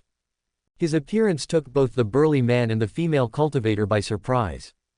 The burly man was Lu Wen, a lackey of Jiang Chen. The female cultivator was the first to regain her composure. Taking advantage of Lu Wen's momentary distraction, she pulled her wrist away and quickly hid behind Lin Feng. You want to fight me? Lu Wen's tone was somewhat agitated. The thing I despise most in life is someone like you who bullies the weak and only knows how to pick on women. Lin Feng said disdainfully, with conviction. If you're capable, come at me. Your name is Lin Feng? Lu Wen asked. This question completely baffled Lin Feng. How did he become so famous? Based on past experiences, shouldn't the villain in front of him be furious by now, rushing over to try to kill him, only to be beaten and run off by him? But at this moment, he saw an unmistakable excitement in the villain's eyes. What was going on? Lin Feng didn't know that he and the other lackeys had been committing evil acts and causing public outrage on this main street every day since receiving Jiang Chen's orders. But with Jiang Chen backing him, no one dared to interfere. The only one who told him not to bully others and wanted to beat him up was a snotty little kid. Not only did Lu Wen not know about Lin Feng's appearance, but he also didn't know about Lin Feng's age. Although it seemed unlikely, Lu Wen still took the little kid to see Jiang Chen just in case. And the result? Naturally, Jiang Chen scolded him severely. Under such circumstances, seeing someone who finally looked somewhat like Lin Feng naturally makes Lu Wen excited. Since you've heard of my reputation, why don't you scram? Lin Feng said again. Okay. The thrilled Lu Wen jumped up and with the boost of his vital energy, he turned around and ran. He disappeared in an instant. Lin Feng was dumbfounded. It shouldn't be like this, he had just casually made some tough talk to show off his swagger. According to his experience in the lower domain, shouldn't the other party be even angrier and then attack him directly? But why did he really run away and so fast? At this moment, he wanted to ask, are all the villains in the central domain this cowardly? He hadn't even started to show off yet. Thank you, kind sir. The female cultivator behind him quickly advised, kind sir, you should flee quickly. That man must have gone to find the young master of the Jiang family. The young master of the Jiang family. Lin Feng's eyes lit up again. Wasn't that Jiang Chen? He felt like he was about to show off again. Outside Lingshan town, on a spiritual boat. Jiang Chen, looking at Qingning who was still lively and innocent-faced, fell into deep thought. He had been on guard ever since he learned of Qingning's true face, worried that the girl would go crazy and want to bury him alive. But things were a bit strange. In the past few days, Qingning's expressions have been extremely normal, and she no longer engages in burying people alive. If he hadn't seen it with his own eyes, he would have found it difficult to associate the girl in front of him with the demon from the rumors.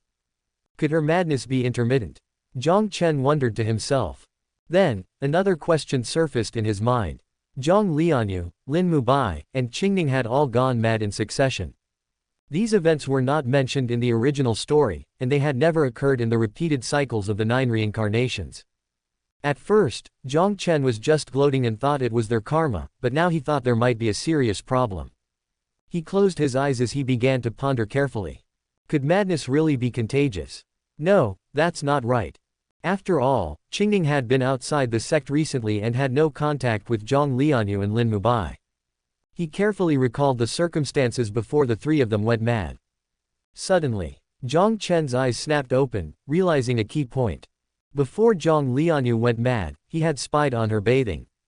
At the time of the incident, Jiang Lianyue was fine, but when he reshaped his core formation and saw Jiang Lianyue again at the foot of the 9th peak, Jiang Lianyue had gone mad and wanted to blow up the sect. Before Lin Mubai went mad, he had beaten him so badly that he was bedridden for over a month. Lin Mubai was fine when he woke up from his coma, but after his cordial visit that night, Lin Mubai went mad and burned his precious collection of thousands of books. Before Qingning went mad, he had tricked her out of her jade spirit grass. Although Qingning was very sad at that time, she was still fine after leaving the sect. But after a visit to Lingshan town, Qingning went mad too, that she even learned how to bury people alive. Everything pointed back to himself. Although it seemed absurd and unrealistic, an incredible thought gradually surfaced in Jiang Chen's mind. Could it be? I'm poisonous. Jiang Chen was astonished. He definitely wouldn't have thought this way if such a thing had happened in his previous lives. But he had a system in this life. What if the system had given him a hidden poisonous buff? What if wherever he went, people would go mad? A proper system wouldn't do such a thing, but his system was notoriously unreliable. System, show yourself. I need an explanation. This is your only chance to regain my trust. Jiang Chen called out in his mind. The response was silence, as if the system was playing dead. This made Jiang Chen very irritated. If it was really as he suspected, then the system was definitely making things harder for him on purpose. After all, if he really was poisonous, causing madness wherever he went, wouldn't the plot completely collapse? What if it affected the ending? How could he ascend as planned? If he failed the mission and had to repeat the cycle of reincarnation, wouldn't he be doomed? Jiang Chen quickly calmed down. After all, this was just his speculation, and the likelihood was not high. What if he had misunderstood the system? The system, after all, was supposed to serve its host. Qingning. A sudden shout startled Jiang Chen from his thoughts.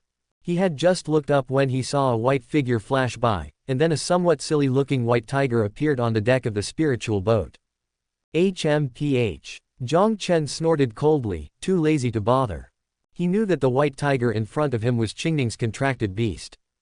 According to the original story, this Xiaobai was a bit foolish, the kind that would help count the money after being sold. Jiang Chen had no fondness for Xiaobai after 9 cycles of reincarnation. Although Xiaobai hadn't done anything excessive to him, he was always on guard against him. Every time he saw him, he would bristle and bare his teeth. The reason was, apart from wanting to prevent him from getting close to Qingning, more importantly, Lin Feng had said, "Xiaobai, actually Jiang Chen wants to eat you." Such a nonsensical lie, and Xiaobai really believed it. "Qingning, something big has happened," Xiaobai said in panic upon arrival. Before Qingning could respond, Jiang Chen retorted, "HMPH, foolish tiger." "What did you say?" Xiaobai turned its head, eyes flashing fiercely. "I said, a certain foolish tiger will one day be foolish to death." Jiang Chen was not intimidated. "Qingning, can I eat him?" Xiaobai inquired. "No, he is my eldest senior brother," Qingning replied. "Eldest senior brother? The one who is going to help me defy the heavens?" Xiaobai was shocked. He had heard Qingning speak ill of Jiang Chen and had no good feelings towards him. But women are fickle. Therefore, he didn't know whether Qingning's words were sincere or just said out of anger due to a quarrel with Jiang Chen. But one thing Xiaobai was certain of. Qingning came to find Jiang Chen because she wanted to help him defy the heavens. In other words, Jiang Chen was his benefactor. The next second, Xiaobai quickly ran towards Jiang Chen. Just as it was about to reach him, it made a sudden stop and then sat down, raising its right paw. "I beg eldest senior brother to save me," Xiaobai said with teary eyes, his right paw resting on Jiang Chen's shoulder. Jiang Chen was full of question marks. This plot, why was it wrong again? Just now when Xiaobai ran over, he thought he wanted to fight. "Save what?" Jiang Chen instinctively asked. "Eldest senior brother, please look up and tell me what you see." "I see a foolish tiger's head." "No, look a bit higher." "The sky." "Correct." Xiaobai suddenly got excited, patted Jiang Chen's shoulder, and said with a fierce tone, "I want to defy the heavens, please, eldest senior brother, lend me your strength." Jiang Chen's mouth twitched. A foolish tiger wants to defy the heavens. Was this a joke? He had tried to defy the heavens for 9 lifetimes without success. Seeing the confusion on his face, Xiaobai explained in detail, "To be honest, there's a son of destiny called Lin Feng. He wants to eat me, and I'm doing this for self-preservation." Son of destiny Lin Feng. Jiang Chen instantly understood. This foolish tiger was definitely deceived. "Qingning buried that Lin Feng alive to save me, and then I erected a grave for him," Xiaobai continued. "What?" Jiang Chen was shocked again. He turned to Qingning and asked, "Didn't you say you didn't know where Lin Feng was?" "I really didn't know." Qingning innocently blinked. "I had a feeling he could escape, right, Xiaobai?" Xiaobai's ears drooped, looking dejected. "That Lin Feng dug a tunnel and escaped like a rat. I searched the Hengduan mountain range for several days but couldn't find him, so I had to rely on the bond of our contract to find Qingning." After speaking, it repeated, "And I even erected a grave for him." Jiang Chen was speechless again. What is this mess of a plot? Can't a person ascend in peace anymore? At that moment, eldest senior brother, it's Lin Feng. Lin Feng is coming to beat me up. Lu Wen's shout came from outside the spiritual boat. Hearing this, Jiang Chen took a deep breath. Finally, a normal plot. Naturally, Jiang Chen wanted to immediately go and deal with Lin Feng. But looking at Xiaobai's dumbfounded face and Qingning's smiling one, he hesitated for a moment. After a brief hesitation, he walked to a corner of the spiritual boat and squatted down, gesturing for Xiaobai and Qingning to come over. Xiaobai walked over in confusion and lay down. Qingning also came, sitting next to Xiaobai and blinking her big eyes. "How do you know that Lin Feng is the son of destiny?" Jiang Chen asked. Qingning buried Lin Feng alive with Zijin blood soil, and then there was a sudden flash of lightning and a downpour. If Qingning hadn't opened the umbrella in time, Lin Feng would have definitely escaped by now, Xiaobai explained. I see. Jiang Chen nodded, you mustn't spread this matter. Why? Xiaobai didn't understand. I said you are foolish, yet you still won't admit it. Jiang Chen patted Xiaobai's head and glared, who dares to offend the son of destiny? If you spread this around, won't everyone want to capture you to feed Lin Feng? So that's how it is, eldest senior brother is indeed wise, Xiaobai admired greatly. This made Jiang Chen breathe a sigh of relief. The identity of son of destiny was too frightening. If he scared his little brother, that wouldn't be good. After Lin Feng became a disciple of the Juyan sect, he was counting on his little brother to draw some hatred. Defying the heavens is something that needs to be done step by step. You can't be impatient later. I will go find trouble with Lin Feng. You two just watch how I do it, don't talk, and definitely don't mess things up. The priority is to ensure Lin Feng successfully becomes a disciple of the Juyan sect, Jiang Chen added. Why is that this time it was Qingning who asked? It's easier to deal with him if he's right under our noses. If you scare him away, are we supposed to search the whole world for him? Once Lin Feng joins the Juyan sect and his blood is recorded in their roster, wouldn't it be easy to find out where he is? Jiang Chen rolled his eyes. Eldest senior brother, you're really cunning, but I like it. Xiaobai covered his mouth and snickered. Eldest senior brother, I have a question. It raised its right paw. Speak. How long does this step-by-step process you mentioned take? About 100 years or so. That long? Are you stupid? Jiang Chen smacked Xiaobai's head and patiently explained, defying the heavens is not supposed to be easy. You need great perseverance. If you can't wait, go ahead and fight Lin Feng to the death and let him eat you now. Xiaobai immediately cowered and declared that what it lacked the least was perseverance. Remember what I just said, both of you. Jiang Chen spoke again. Upon hearing this, both the girl and the tiger nodded. Standing up, Jiang Chen smiled with satisfaction. Defying the heavens. Whoever wants to do that can go ahead. In this life, he just wanted to ascend and leave this nonsensical world. And the speech he just gave was merely to fool Qingning and Xiaobai. Qingning was a madwoman, and Xiaobai was a foolish tiger. What if the two really scared Lin Feng away and he didn't become a disciple of the Juyan sect? Wouldn't the plot completely collapse? For the sake of his grand plan to ascend, he had to stabilize the situation first and fool these two, one madwoman and one foolish tiger. As for defying the heavens for 100 years, that was just a blank check he wrote. After all, he would have ascended long before 100 years passed. What would the affairs of this world have to do with him then? Indeed, I'm getting smarter. Jiang Chen couldn't help but admire himself. He looked at Xiaobai and Qingning.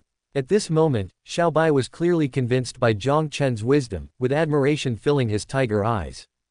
He couldn't help but feel emotional. No wonder Qingning sought Jiang Chen's help. It turns out this eldest senior brother really could defy the heavens. Qingning, however, still wore her smile, though occasionally a cold light flashed in her large eyes, leaving one to wonder what she was thinking. Why hasn't he come yet? On the main road of the market, Lin Feng held his black blade and murmured to himself. Some time had passed since Lu Wen had left. Although it wasn't a long time, based on his past experiences, Jiang Chen should have arrived within a few breaths, starting with "You dare to touch my people," followed by a self-revelation of his identity, boasting about how amazing he was, and then the fight would start. Could it be that Jiang Chen has chickened out? Lin Feng muttered.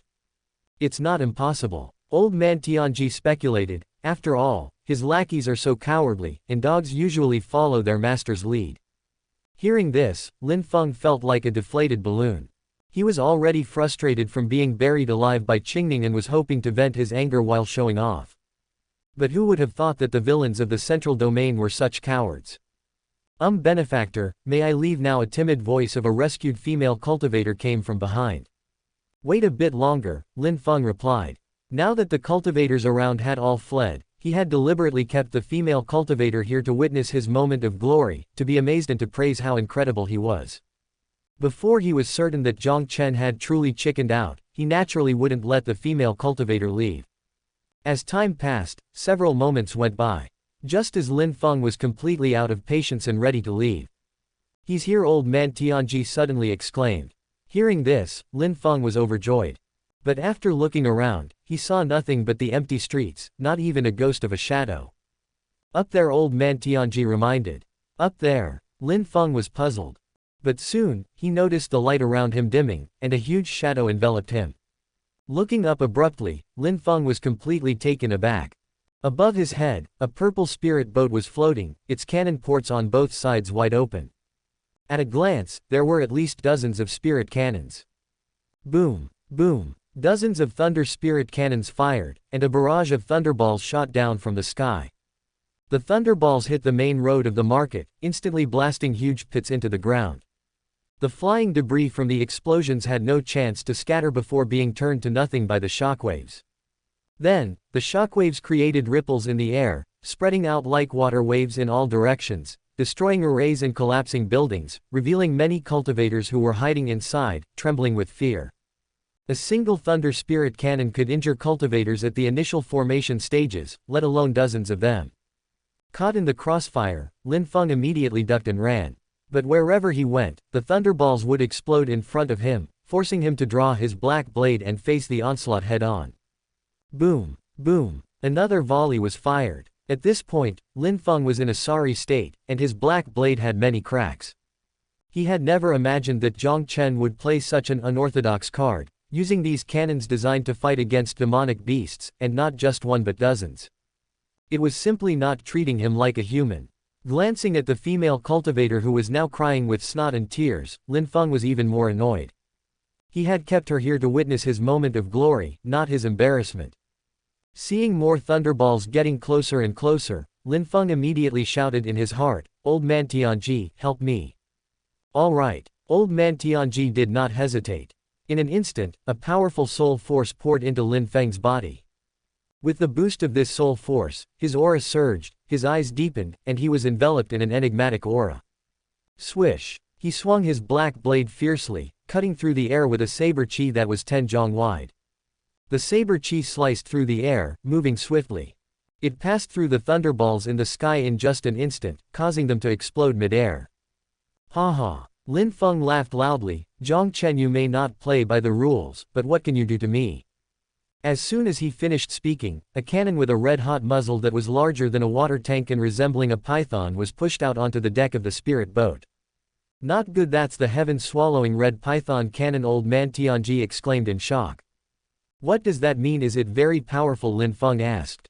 Each shot of the devouring heaven python cannon requires thousands of superior-grade spirit stones. This is not a cannon used against cultivators, but one used in sect wars to break through enemy sect formations. Just one shot could obliterate this Lingshan town within 100 li. Everything would be reduced to scorched earth, old man Tianji explained. He urged quickly, "Your cultivation is too low to withstand it. Let go of all your mental defenses and let me control your body. I'll use my last soul force to take you away. Otherwise, you won't survive today." Damn! Lin Feng cursed. Isn't that a bit exaggerated, such indiscriminate killing of the innocent? Isn't he afraid of the imperial dynasty's wrath? No use talking. My soul force won't last much longer, so we should focus on escaping. Old man Tianji was anxious. Lin Feng disliked being possessed. Because being possessed by an old geezer made him feel disgusted, so he planned to wait until the very last moment and see before deciding. With the enhancement of his soul power, he was extremely vigilant, desperately holding onto his black blade, his muscles tensed, his eyes fixed on the muzzle of the red python cannon, and without realizing it, his forehead was already drenched in cold sweat. Then, after several moments, the anticipated crisis did not come. Instead, the soul power within his body dwindled more and more until it completely vanished. Not good. Lin Feng was shocked, instantly sensing something was amiss. Afterward, a man in black leapt down from the spirit boat, landing directly in front of him.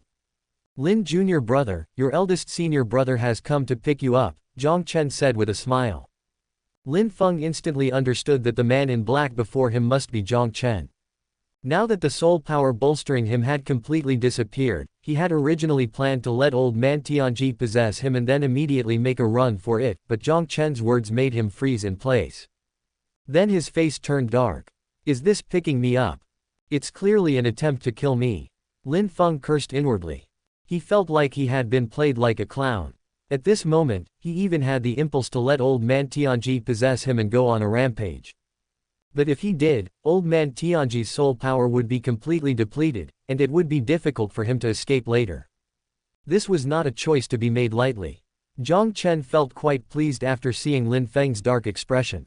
He said no more, just standing there with a faint smile. This left Lin Feng at a loss. Come on, say something. If you don't speak, how am I supposed to know what you're planning to do? It would be too embarrassing to run away without the other party making a move. But if he rashly attacked, he always felt something was missing. Both the atmosphere and the mood were not right. After all, Jiang Chen's demeanor was completely different from the villain he had encountered before. Old man Tianji, what is Jiang Chen's cultivation level? Lin Feng asked inwardly. Middle stage human origin. What, wasn't he just crippled at the core formation stage? I've confirmed this with several cultivators, so it can't be wrong. Shouldn't we just run away? I feel like things are getting more and more off. What's the rush? Based on my experience, even if this, young master's, cultivation is higher than mine, he's just a paper tiger. I can fight above my realm. Old man Tianji's silence gave Lin Feng a bit more confidence. He mimicked Jiang Chen, just standing there with a faint smile on his lips. It wasn't that he didn't want to speak, but he always felt that whoever spoke first would instantly lose their cool in such a situation. The two stared at each other for several moments. Then, you dare to beat my people up? Jiang Chen's smile faded, his tone turned menacing. Here it comes. Lin Feng was overjoyed. He thought to himself, that's the spirit. Although he hadn't had the chance to beat up Jiang Chen's underling before the guy ran away, but he was familiar with this scenario. After a disdainful snort, Lin Feng said with some arrogance, HMPH, so what if I did? Before he could finish, a blood sword appeared in Jiang Chen's hand, and behind him, an image of an elder with an aura of the way of the sword materialized. Then, he swung his blood sword, instantly unleashing 100 Zhang-long sword qi. The sword qi was as majestic as towering mountains, its power so immense that it seemed to split the heavens and the earth. Where the sword qi passed, although it did not touch the ground, the mere shockwaves caused the ground to crack rapidly, spreading throughout the entire Lingshan town in an instant.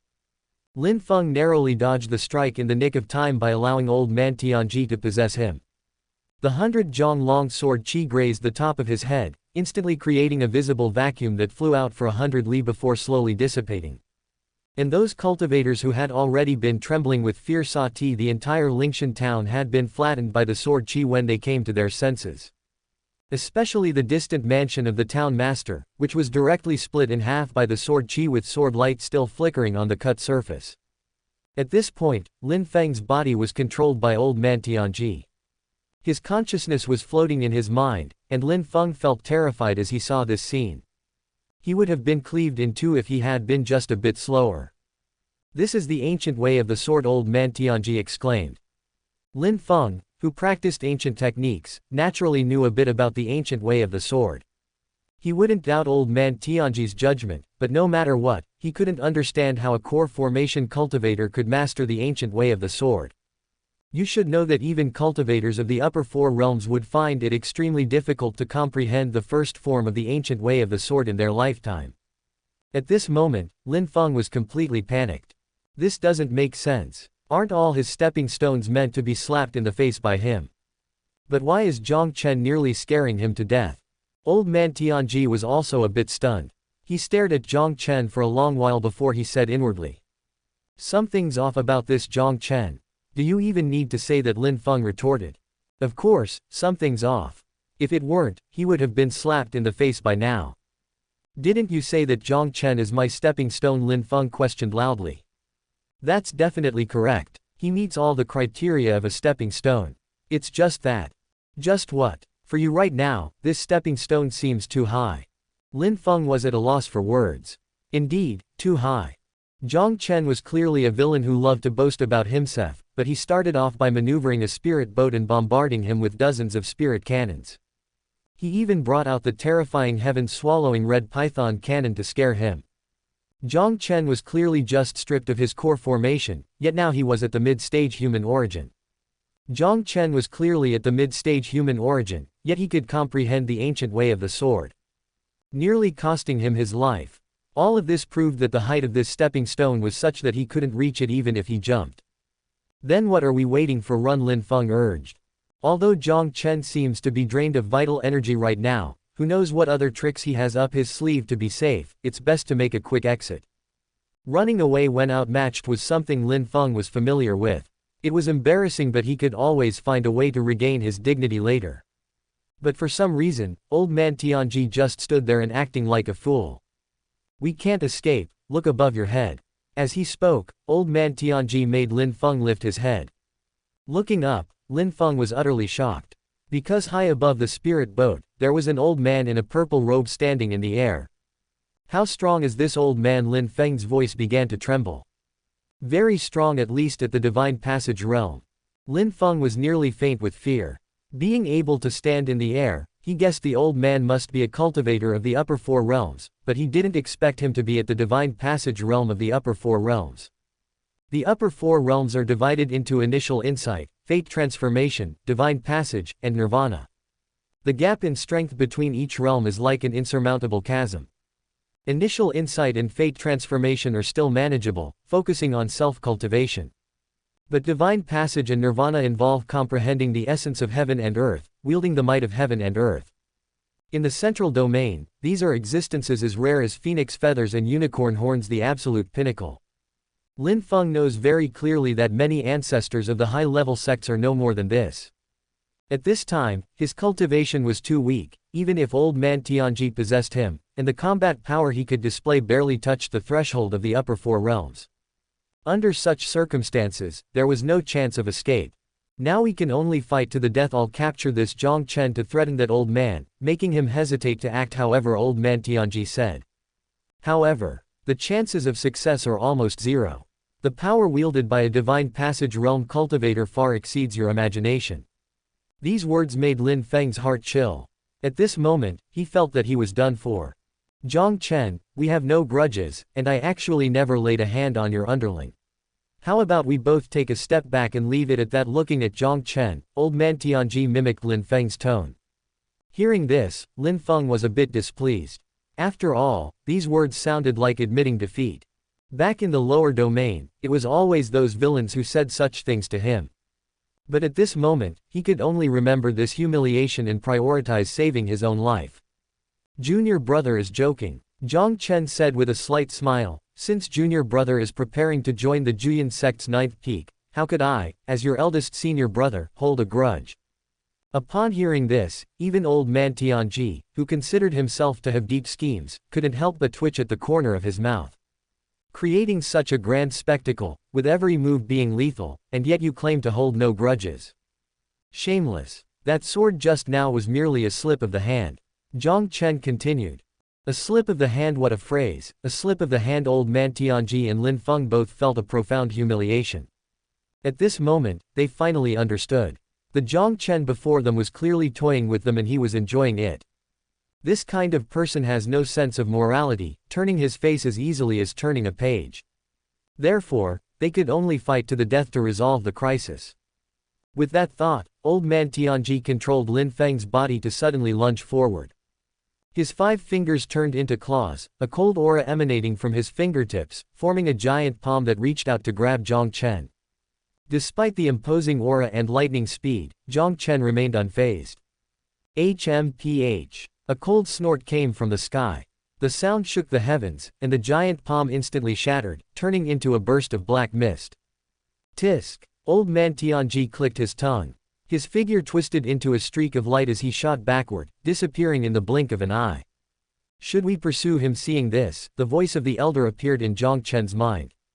Jiang Chen shook his head. Qingning leapt down from the spirit boat while riding on Xiaobai, also intending to give him chase. No need, he's going to the Juyin sect to seek apprenticeship. Jiang Chen raised his hand to stop her. Why? Xiaobai was puzzled. Jiang Chen told them not to scare Lin Feng, worried that it would deter him from seeking an apprenticeship at the Juyin sect. Yet, Jiang Chen himself had frightened Lin Feng out of his wits. Now, Jiang Chen was certain that Lin Feng would definitely go to the Juyin sect to seek an apprenticeship. His words are clearly contradictory. Would you do it? Not if you have a big grudge with me. Yet there was a way to jump around under my nose and I couldn't do anything about it, Jiang Chen retorted. Xiaobai blinked his tiger eyes, indicating he didn't understand at all. Qingning, however, understood. As everyone knows, Jiang Chen has a terrible reputation in the Juyan sect and disliked by many. Although Xiao Hongyi is biased towards him, she has also punished him multiple times for his misdeeds. And within the Juyan sect, he couldn't freely use the power of the Jiang family. In this case, seeking an apprenticeship at the Juyan sect was naturally Lin Feng's best choice. After all, not only would this provide him protection, but it would also put the entire Juyan sect on his side against Jiang Chen. To put it bluntly, he couldn't bear it. Jiang Chen was destined to be the antagonist, and Lin Feng was the son of destiny. The two were complete opposites and loathed each other. Qingning and Xiaobai together buried Lin Feng alive, yet he wasn't in a hurry for revenge. But for Jiang Chen, who bore the aura of a villain, he would certainly choose to do so if there was a chance for a quick revenge. Furthermore, given Lin Feng's lascivious nature, he certainly wouldn't give up on beauties like Jiang Lianyue and Xiao Hongyi. When does eldest senior brother plan to return? Qingning suddenly asked. Let Lin Feng run for a while, we'll go back when it's about time, Jiang Chen replied. Can you wait for me for a few days? Where are you going? Hengduan Mountain Range. Alright, go carefully, I will definitely wait for you to come back. Thank you, eldest senior brother. After saying this, Qingning rode off on Xiaobai. Watching her leave, Jiang Chen sneered sinisterly. Waiting was out of the question. Why should he wait for a madwoman? Although his recent interactions with Qingning gave him the illusion that she was returning to her childhood days, he wouldn't open his heart to Qingning again just because of this. The pain of repeating 9 lifetimes was too much. He immediately instructed Lu Wen and the others after returning to the spirit boat, rest for a day, we'll return to the sect tomorrow. Lu Wen and the others had no objections nor dared to object and quickly steered the spirit boat far away from Lingshan town, planning to stop and rest 10 li away. The reason for this was that Lingshan town no longer had its former prosperity. The town looks like ruins, as there's only a pile of broken eaves and walls remaining. Soon, the spirit boat gradually moved away. A plump middle-aged man quietly poked his head out from behind the broken walls, then let out a long sigh of relief. He had been waiting for the stars and moon, and finally, Jiang Chen had left. Ever since Jiang Chen arrived at Lingshan town, this town master had been hiding at home every day, not daring to go out for fear of provoking the Jiang family and bringing disaster upon himself. Who would have thought that disaster strikes from the sky when one least expects it? He was just at home, discussing life, with his concubine when that sudden sword chi almost took his head off. Looking around at the sorry state of Lingshan town, the middle-aged man felt heartache. This Lingshan town was his life's work. But now, nothing was left. He glanced once more into the distance, where the spirit boat had completely vanished from sight. How dare they run amok in Lingshan town? The middle-aged man suddenly became furious. So what if he's the young master of the Jiang family today? I must take a stand even if I perish. With that, the middle-aged man drew his spirit sword, ready to charge out. However, he had only taken one step forward as several cultivators rushed over, holding him tightly and shouted, Master, you must not. We know you don't fear power, but if you go and never return, then I shall never return. The middle-aged man waved his hand grandly. Only by sacrificing oneself for righteousness can one be true to one's heart. The cultivators all twitched at the corners of their mouths, instantly speechless. Who didn't know that this town master valued his own life above anything else? They were just playing along with the act, but who knew the town master would really get into character?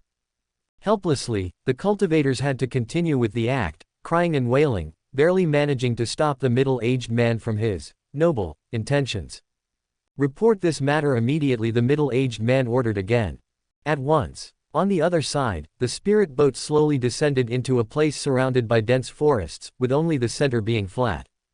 After flattering Jiang Chen a few times, Lu Wen expressed his concern, eldest senior brother, we've made such a big fuss, won't the town master of Lingshan town complain to the imperial dynasty if the 9th Peak's peak master learns of this? I'm afraid there will be another rage. So what if he complains? The imperial dynasty won't tear its face with the Jiang family over a mere market town. As for our master.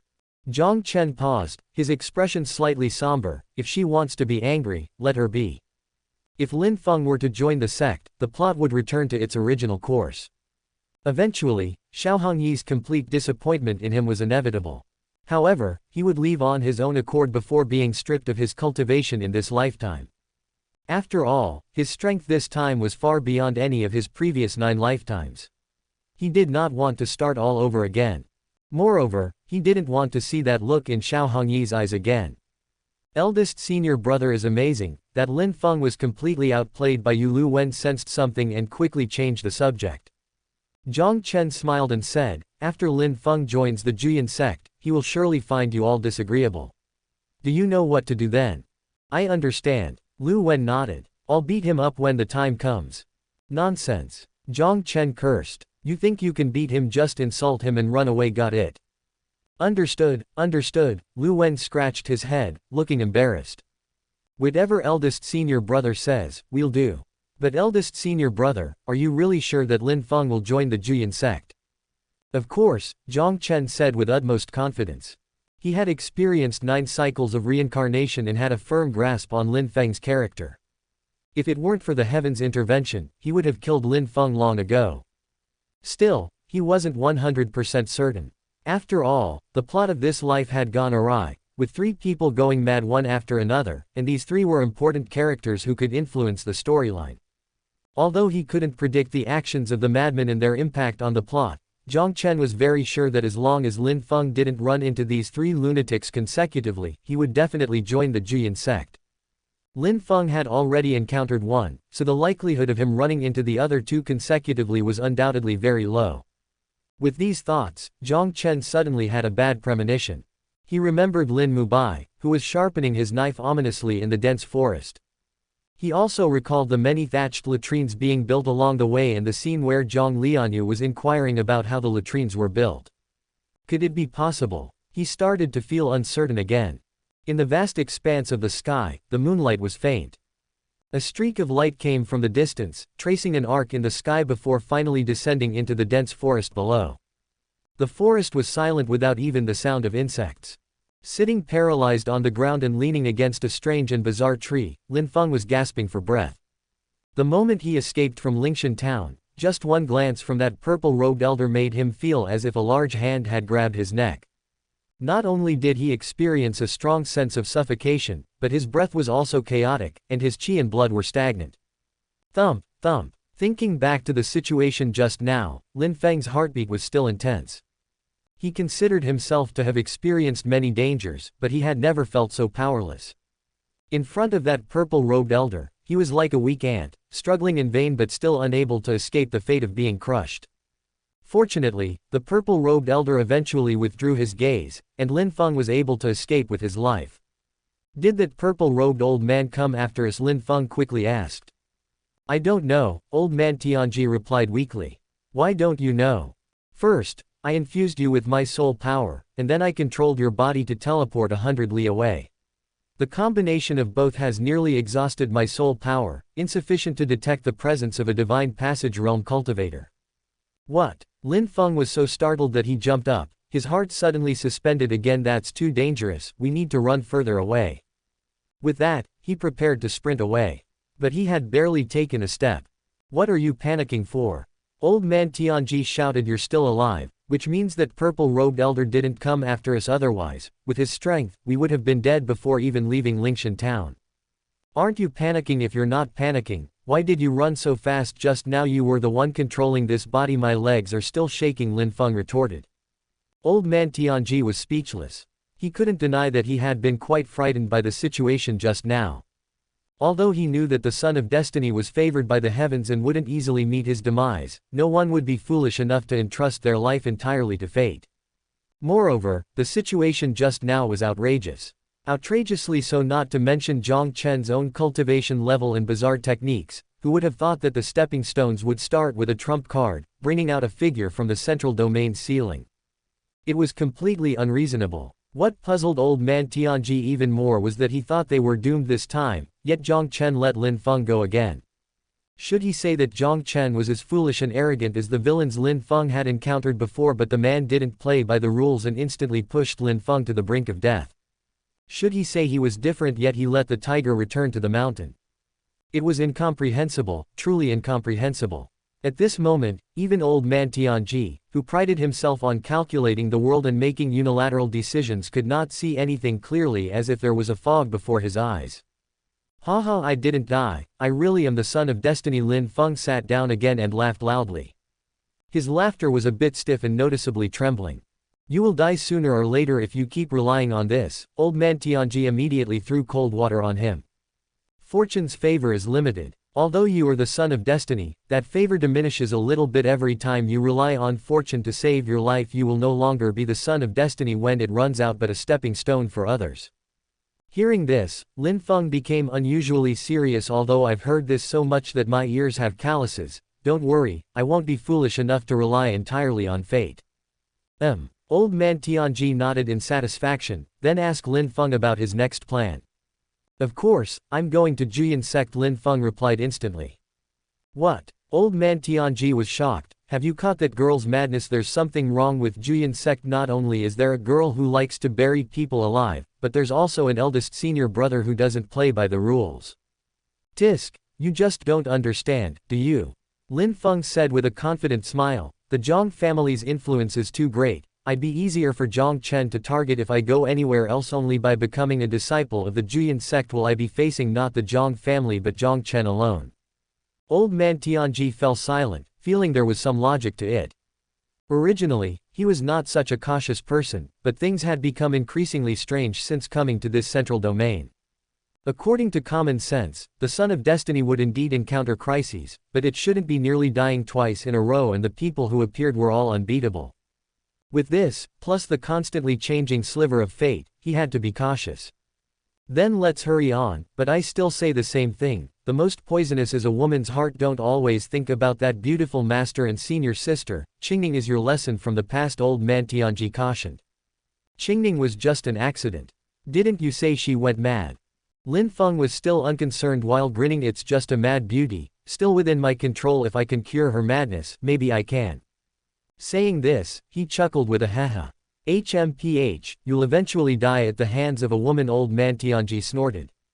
Not wanting to argue with an old man, Lin Feng rested for a while longer, then decided to take advantage of the night to travel. At this moment, he was somewhat impatient, eager to meet his unseen master and senior sister. He also decided that once he became a disciple, he would definitely find his beautiful master to complain about Jiang Chen and regain some ground. With this thought, he quickened his pace. But as he walked, sounds like the friction of metal objects appeared. The noise wandered through the silent forest, coming and going. Sigh. Just when it finally settled down, a sigh filled with melancholy sounded. The eerie scene made Lin Feng's heart jump. He wanted to detour and leave, but then he wondered if it might be an opportunity, so he picked up the black back with its broken tip and tiptoed towards the source of the sound. Soon, a clearing came into view. Under the moonlight, a wild man with his upper body bare and his hair as messy as a bird's nest was standing with his back to him. The wild man looked up at the moon, his back trembling slightly. Suddenly, he cried out, "Wu, eldest senior brother, you died so tragically." Hearing this, Lin Feng's scalp tingled. In the middle of the night, there was a wild man mourning in this godforsaken place. So scary. It was just a dream. The wild man spoke again. Was he having a nightmare? Lin Feng breathed a sigh of relief, cursing Jiang Chen internally for making him so jumpy. Who knows if it wasn't? The wild man spoke again. Lin Feng was puzzled. So was it or wasn't it? I thought you were alive, but then you died again. I thought you were dead, but then you lived again. The wild man raised his head, still rambling on. Are you telling ghost stories? Lin Feng cursed inwardly. Who tells ghost stories to the moon in the middle of the night while hiding in the forest sharpening a knife? He immediately decided the man in front of him was not only a wild man but also a madman. Lin Feng didn't want to deal with another madman because the last madman buried him alive, and moreover, this was a male madman. He turned to leave quietly while holding his breath. Lin Feng, where are you? I've been waiting for you for a long time. The wild man behind him spoke again. These words exploded in Lin Feng's mind. Shocked, he instinctively activated his vital energy in defense, then suddenly turned around. And in that instant, his presence was noticed by the wild man.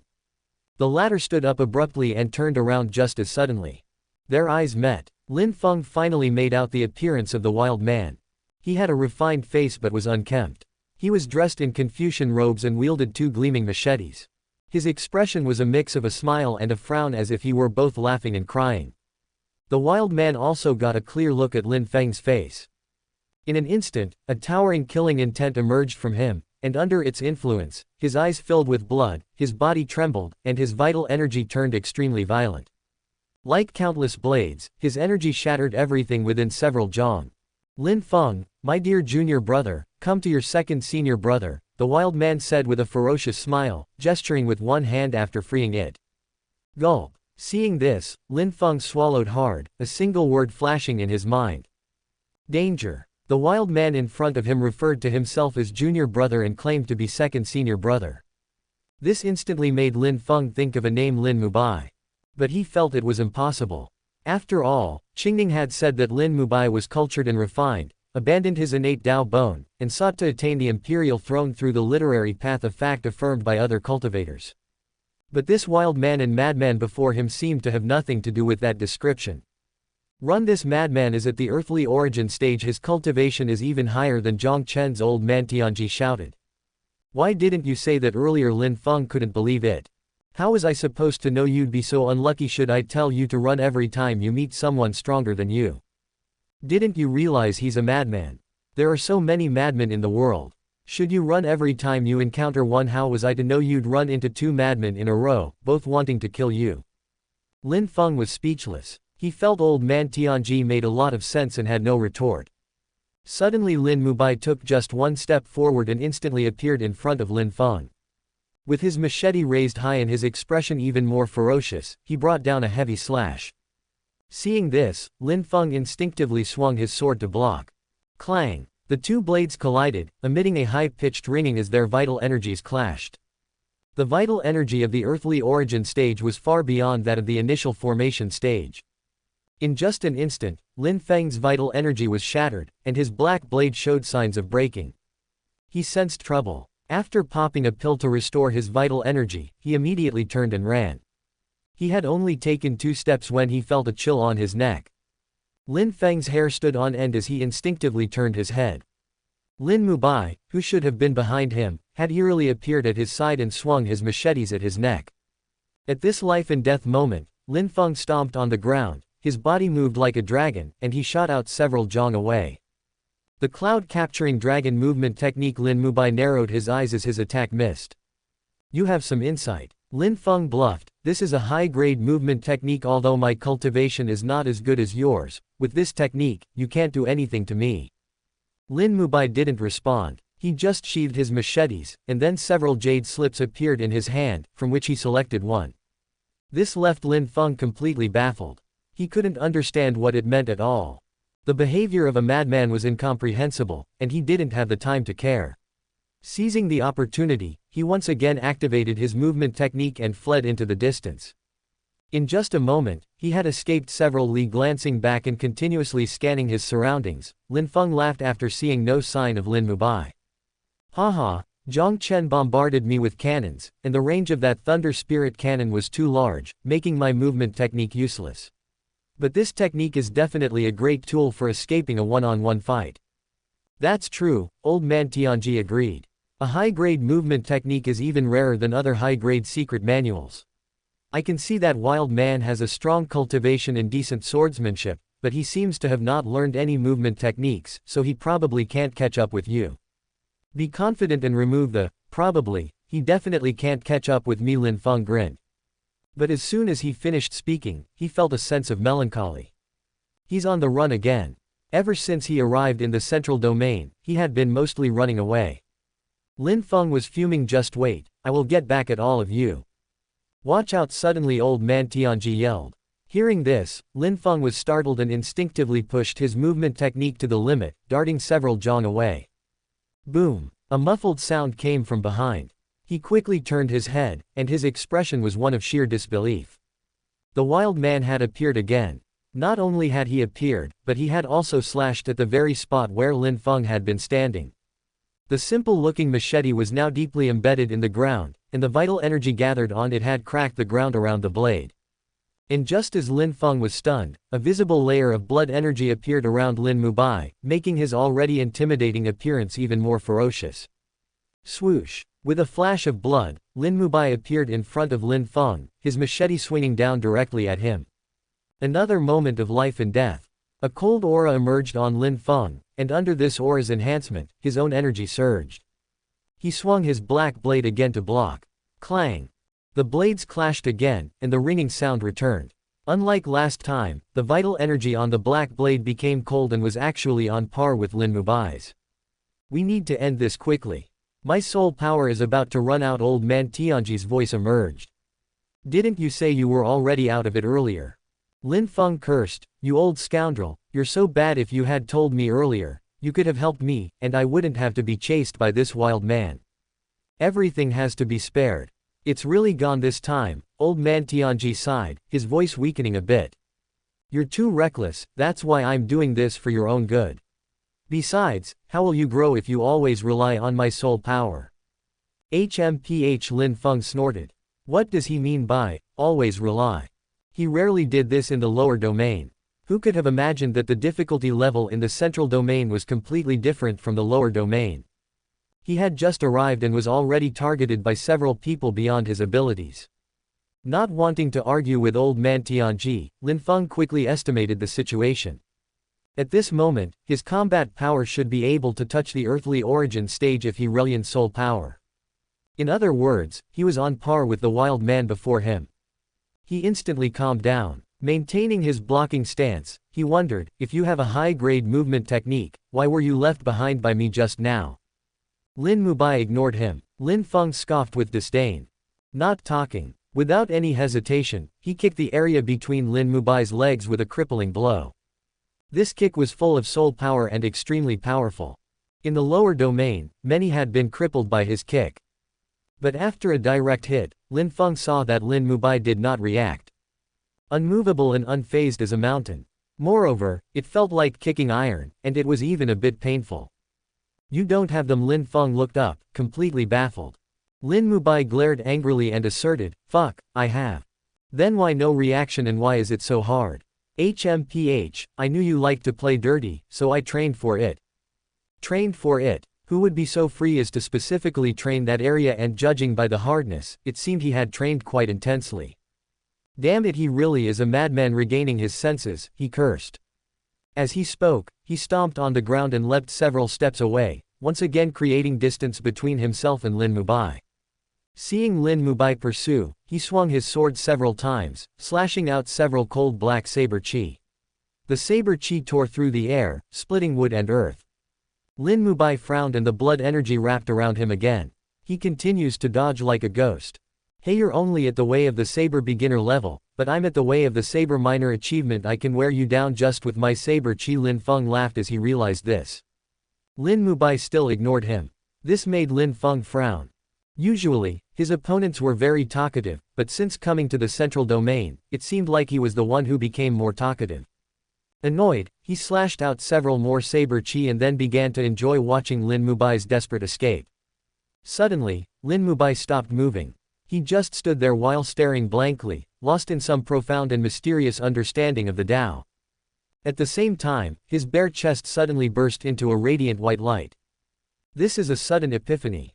Old man Tianji was shocked. He has an innate Tao bone and it's the rib in front of his heart. Innate Tao bone. Lin Feng's heart chilled instantly. If he had just been suspicious before, now it was confirmed beyond a doubt. The wild man before him was indeed Lin Mubai, the one who has innate Tao bone. The comprehension of someone with an innate Tao bone was monstrous, and at this moment, he couldn't help but wonder. The movement technique Lin Mubai had just used was probably newly learned. Although Lin Feng didn't understand why Lin Mubai had previously ignored superior movement techniques, that wasn't important. What was important was that after witnessing his own saber chi, Lin Mubai had likely fallen into a sudden epiphany of the way of the saber. Lin Feng's mouth twitched uncontrollably, wanting to ask only one question.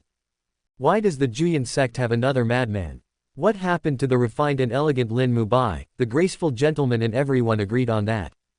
He just didn't understand. Why is the difference between the rumors and the real people so big? However, Lin Feng soon calmed down. Although the Juyan sect had another male madman, it was still acceptable. After all, his goal was the beautiful master and senior sister. A few crazy senior brothers were not a big problem. Quick, make your move while he's in sudden epiphany, old man Tianji urged loudly as he saw him in a daze. Startled, Lin Feng immediately charged with his saber. Now, relying on his soul power and comprehension of the way of the saber, he could barely suppress Lin Mubai. If he waited for the latter's epiphany to end, it was uncertain who would fall. With this thought in mind, he went all out, fully activating the cloud-capturing dragon movement technique. He appeared in front of Lin Mubai in an instant, his eyes filled with ferocity as he swung his saber down. He thought this strike would surely succeed. But Lin Mubai, who had seemed dazed just a second ago, suddenly regained clarity. With the machete in his left hand, he deflected the black saber, and, taking advantage of Lin Feng's astonishment, Lin Mubai swung his right hand to deliver a horizontal slash. This scene scared Lin Feng to the core. It was too late to flee, so he had to summon all his soul power, emerging them from the pores around his neck to form a layer of soul armor covering his neck. Clang! The machete struck the armor, and the blade kept vibrating more and more intensely. Although the shock cracked the flesh of his right hand, Lin Mubai still clenched his teeth and concentrated all his vital energy into the machete. Originally, Old Man Tianji's soul power provided an extremely strong defense if consolidated. However, although the machete was plain and unadorned, it was still a superior spiritual weapon. Therefore, it continued to advance towards Lin Feng's neck despite its slow speed. Such a dangerous situation seemed to give Lin Feng enough time to react. He activated his movement technique again, preparing to retreat quickly.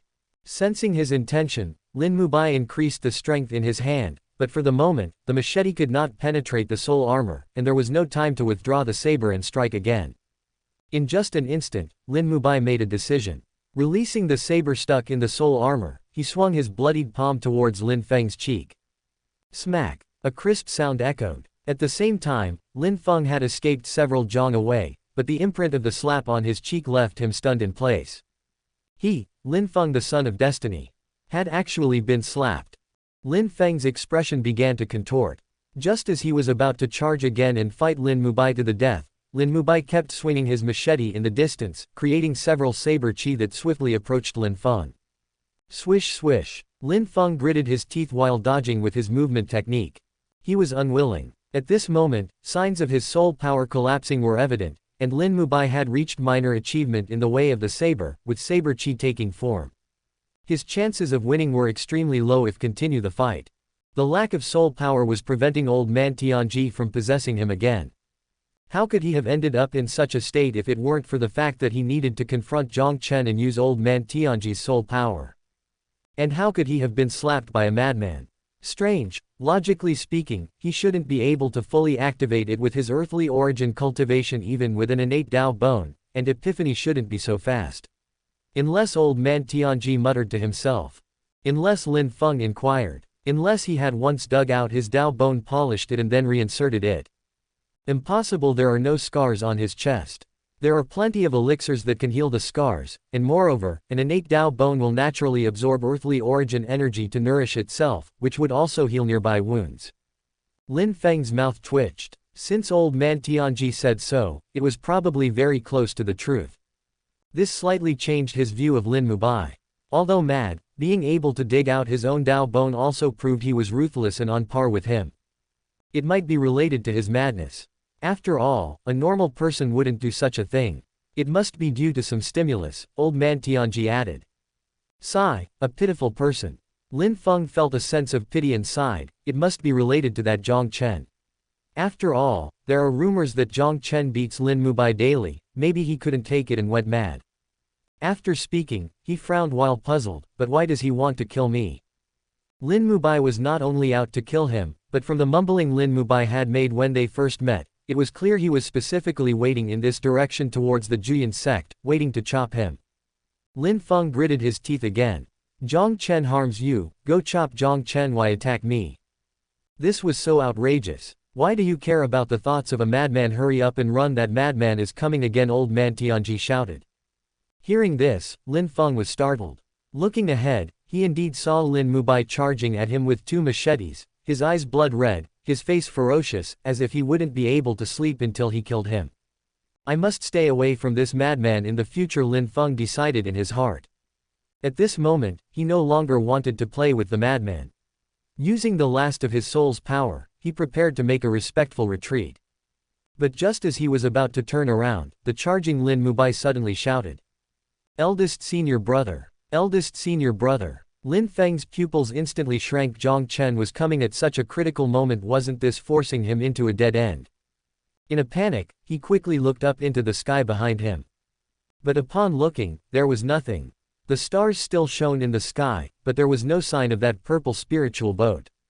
Not good, Lin Feng exclaimed, quickly turning back. What caught his eye was a machete already swung down and Lin Mubai's triumphant sinister smile.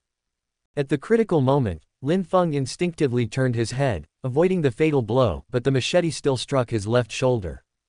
Lin Feng's flesh split open immediately, cutting 3 inches into the bone. PFF'd. Blood spurted from his shoulder, the world before him stained red. Enduring the intense pain, Lin Feng resisted with the last of his soul power, barely stopping the saber from going deeper and severing his arm. Unexpectedly, the soul power within his body completely collapsed the next moment, and his breath instantly fell to initial formation. A chill ran from his head to toe as if a bucket of cold water had been poured over him. Looking at Lin Mubai, who was excited and gasping for breath, Lin Feng once again felt that he was done for.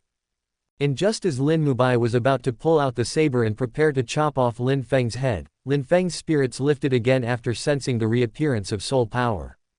Cough cough, hurry up and run, I really can't hold on much longer. The voice of old man Tianji that sounds close to death rang out. Don't make it sound like I've drained you completely. Lin Feng's mouth twitched. This time he didn't hesitate but covered his shoulder and fully activated his movement technique. Lin Mubai wanted to pursue him, but he felt his knees weaken after taking one step and knelt down on the ground. Despite his ferocity just now, in reality, an innate Dao bone required a lot of vital energy to support, whether it was learning secret techniques or sudden epiphany. In short, he was also done for at this moment. HMPH. Sitting on the ground with his twin machete thrust into the ground, Lin Mubai let out a cold snort. There's plenty of time in the future. No need to rush. He knew the Son of Destiny was not easy to kill, so he could only keep trying until he succeeded. If eldest senior brother knew that I almost chopped Lin Feng to death, he would definitely praise me. He started to chuckle foolishly again. After escaping from the dense forest, Lin Feng looked extremely disheveled. At this moment, his face was swollen, and blood was still spilling out from his left shoulder, flowing down his arm and completely soaking the clothes on his left arm. He gasped for air and quickly popped a hemostatic pill into his mouth, then looked around cautiously. Lin Mubai didn't follow you, probably because his vital energy is depleted, old man Tianji said, his voice even weaker than before. Hearing this, Lin Feng let out a long sigh of relief. He was now beside a spacious road, with neatly cut stones of various sizes scattered along the roadside. He exclaimed angrily as he picked a stone to sit on, damn it, ever since I came to the central domain, not only have I been burrowing like a rat, but I've also been chased everywhere. I've been in mortal danger several times. Indeed, something is strange. If you had really offended someone, that would be one thing, but you've just arrived in the central domain and have already encountered 3 people who want to kill you for no reason. Old man Tianji was puzzled. After a moment of thought, he continued, moreover, all 3 of them are disciples of the Juyin sect's 9th peak, which is no coincidence. I suggest we return to the lower domain first. I will peek into the thread of destiny once my soul power is fully recovered, and then we can make further plans. Lin Feng fell silent, feeling there was some truth to this. But if that were the case, wouldn't he be fleeing with his tail between his legs? After all, he was the Son of Destiny. How could he retreat instead of advancing? Also, the cultivation resources in the lower domain were far inferior to those in the central domain. Moreover, if one becomes timid on the path of cultivation, it could greatly affect one's state of mind. It might not matter in the short term, but as one's cultivation level increases, it could give rise to inner demons. Old man Tianji was naturally well aware of this. But now, with his soul power severely overdrawn and the thread of destiny obscured, he could only make such a suggestion. I refuse to believe this evil omen. Lin Feng's expression suddenly turned resolute, and he said earnestly, the fearless heart must not be abandoned. It's just Jiang Chen and 2 lunatics, right? Once I enter the Juyin sect, there will be ways to deal with them. The Juyin sect is a first-rate sect in the central domain, and there are rumors that the ancestor Juyin came from the upper domain, old man Tianji said with concern. A glimpse reveals the whole leopard. Such a sect has produced two mad geniuses. I worry that something is not right with the Juyan sect. How could that be? Lin Feng waved his hands dismissively. Firstly, it's not uncommon for cultivators to go mad, and secondly, even if the Juyan sect is not right, could it be that everyone there has gone mad? Old man Tianji fell silent. Reason told him that Lin Feng made sense, but for some reason, he still felt a bit uneasy. Cultivators wouldn't act this way without reason. There must be a cause. But he couldn't figure out what the problem was right now. Just to be safe, tell me how much soul power you have left, Lin Feng asked again. None at all, not even a little bit left. Old man Tianji immediately shook his head like a rattle drum. You old scoundrel, you must be deceiving me again. To say your soul power is depleted every time, yet you can always squeeze out a bit more at the critical moment. Can't you be more straightforward and not act like a woman? I can barely infuse you with soul power one more time. Really? I can still possess you one more time. What? Lin Feng was shocked and unable to believe that he could be possessed one more time. Then, was there any need for him to be humiliated and almost killed by Lin Mubai? In his anger, he shouted, Old man Tianji, I was wrong about you. How could you deceive me like this? Are you an undercover agent sent by Jiang Chen? To this, old man Tianji could only explain helplessly, I had no choice. Controlling your body consumes a lot of soul power, and if I do it again, I will fall directly into a deep sleep. You've just arrived in the central domain and it's already fraught with danger. It would be too risky if I fell asleep now. This explanation somewhat quelled Lin Feng's anger. Said is said, done is done. He and old man Tianji shared weal and woe, and he still trusted him. As old man Tianji said, the central domain was indeed too dangerous, practically hellish in difficulty. Without old man Tianji's support, the difficulty would only multiply. How long will it last if you fall into a deep sleep? Lin Feng asked gravely. If there are special treasures to nourish the soul, it would only take a few days to wake up, but without them. Without them, what? I had just woken up from a deep sleep when I met you, but hundreds of years had already passed. Hundreds of years. Lin Feng was shocked again. Did that mean if something happened to him while old man Tianji was asleep, he wouldn't even become dust by the time old man Tianji woke up? That's why I suggest you return to the lower domain. That's the safest strategy. Old man Tianji sighed. Hearing this, Lin Feng wavered. Although the beautiful senior sister was tempting, it would definitely not be worth it if he lost his life in the process. He was indeed lustful, but he valued his own life more. Let me think about it. He was torn inside, and just as he was deep in thought, clear footsteps came from the dense forest behind him. This scared Lin Feng into jumping up, but after turning around sharply, he let out a sigh of relief. Someone was indeed coming, but it wasn't Lin Mubai.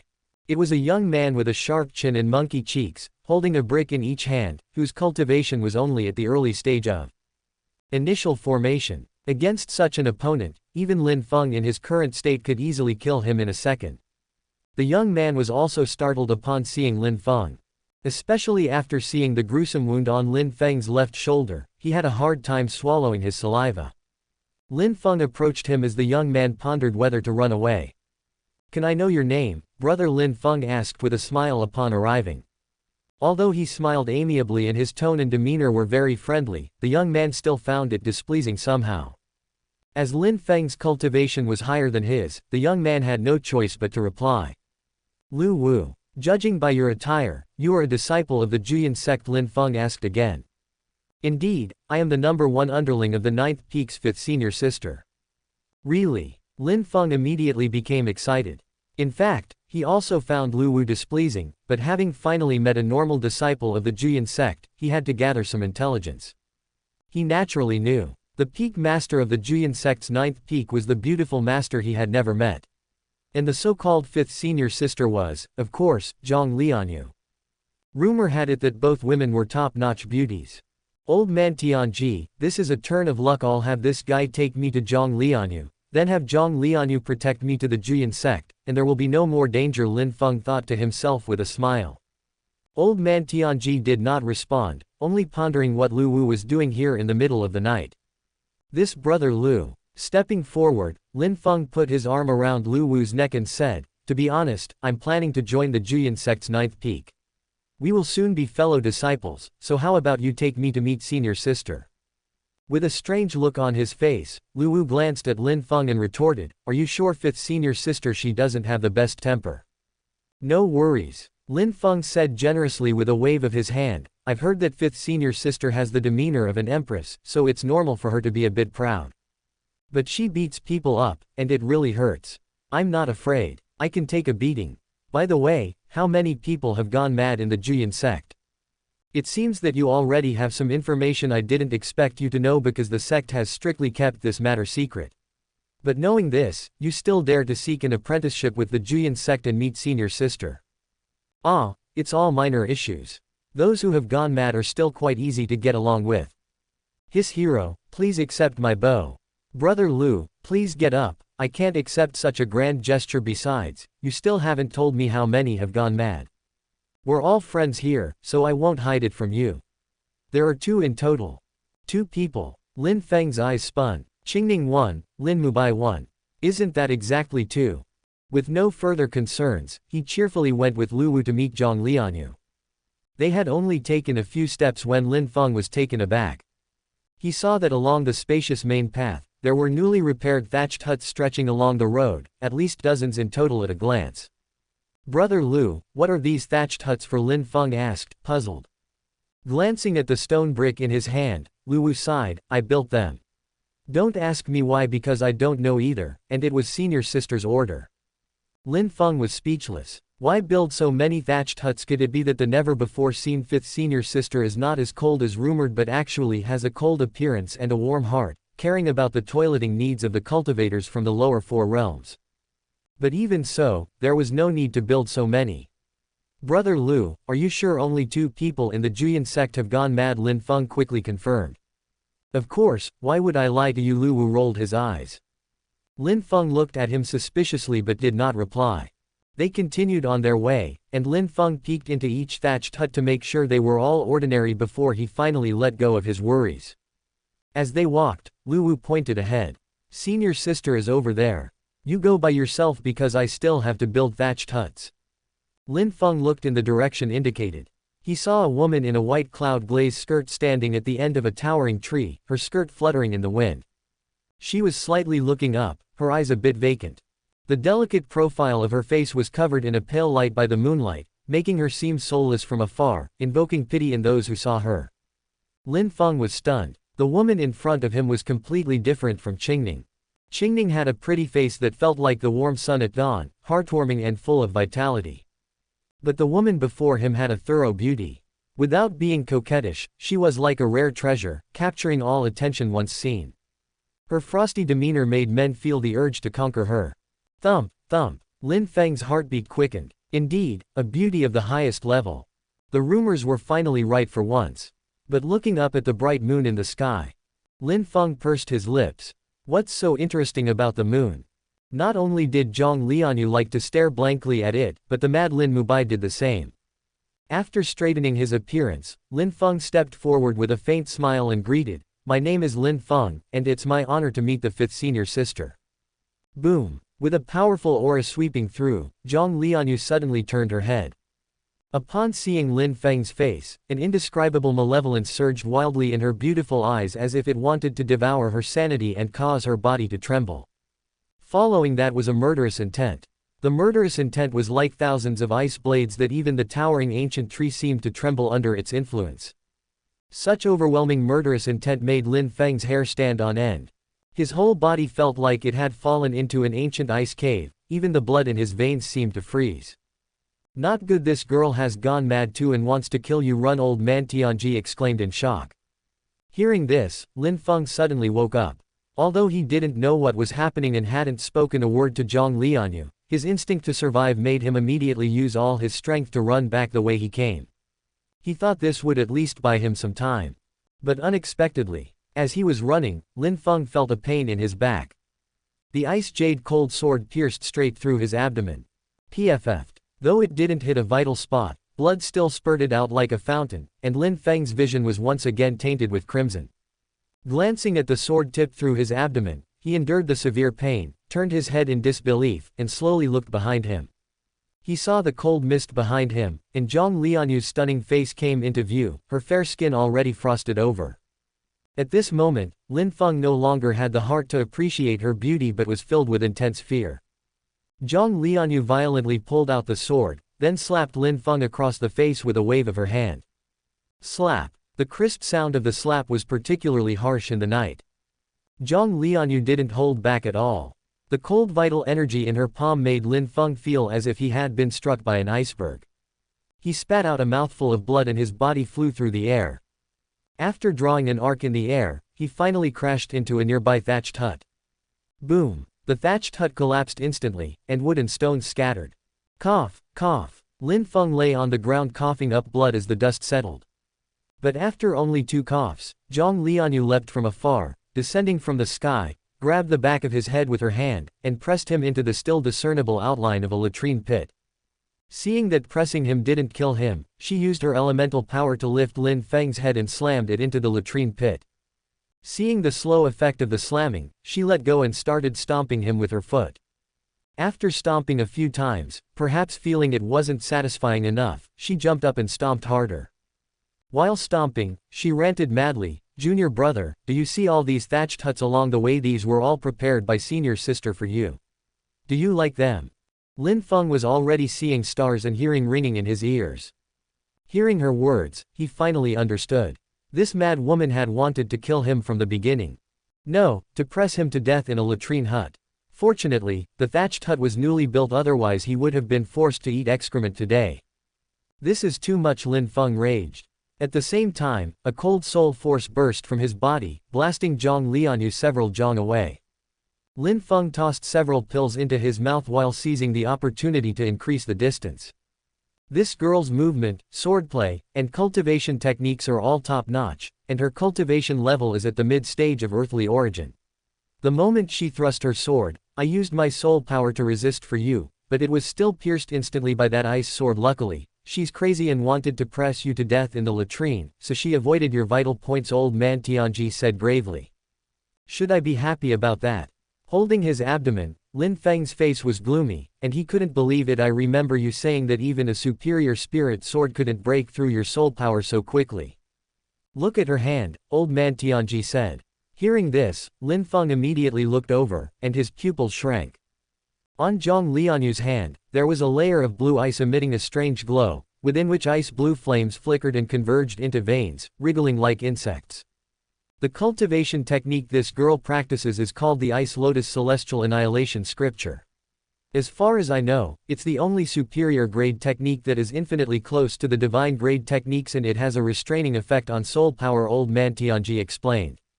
A technique that is infinitely close to the divine grade techniques. And it restrains soul power. Waves of shock surged in Lin Feng's heart. Wasn't this even more powerful than the ancient technique he practiced?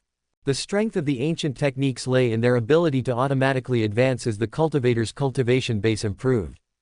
Although they were much more powerful than other techniques of the same grade, they couldn't reach the extent of crossing grades. Don't be envious. Although the technique is powerful, one must be alive to practice it, old man Tianji added. What do you mean? The side effects of the Ice Lotus Celestial Annihilation Scripture are extremely strong. The slightest mistake can lead to cold chi invading the body, requiring constant consumption of fire impurity pills to suppress it. But if you take too many fire impurity pills, they will burn the heart and ash the soul with both ice and fire within the body. Not only will one suffer torment, but sooner or later, the body will explode and die. Not only that, every time she fully activates the Ice Lotus Celestial Annihilation Scripture, she must endure the torment of the Ice Lotus scorching soul fire, just as she is suffering now. I see no reaction from her. That's because she's enduring it. Her intent to kill you has overshadowed the pain of her soul being scorched. Lin Feng's mouth twitched, realizing he had encountered another ruthless person. But as ruthless as she was, what did it have to do with him?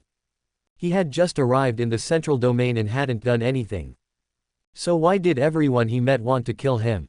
If I didn't know everything about you, I would really suspect that you must have done something to enrage both heaven and man to attract crazy people who are both mad and hate you. Old man Tianji also felt a headache. At this moment, it was pointless to dwell on these matters.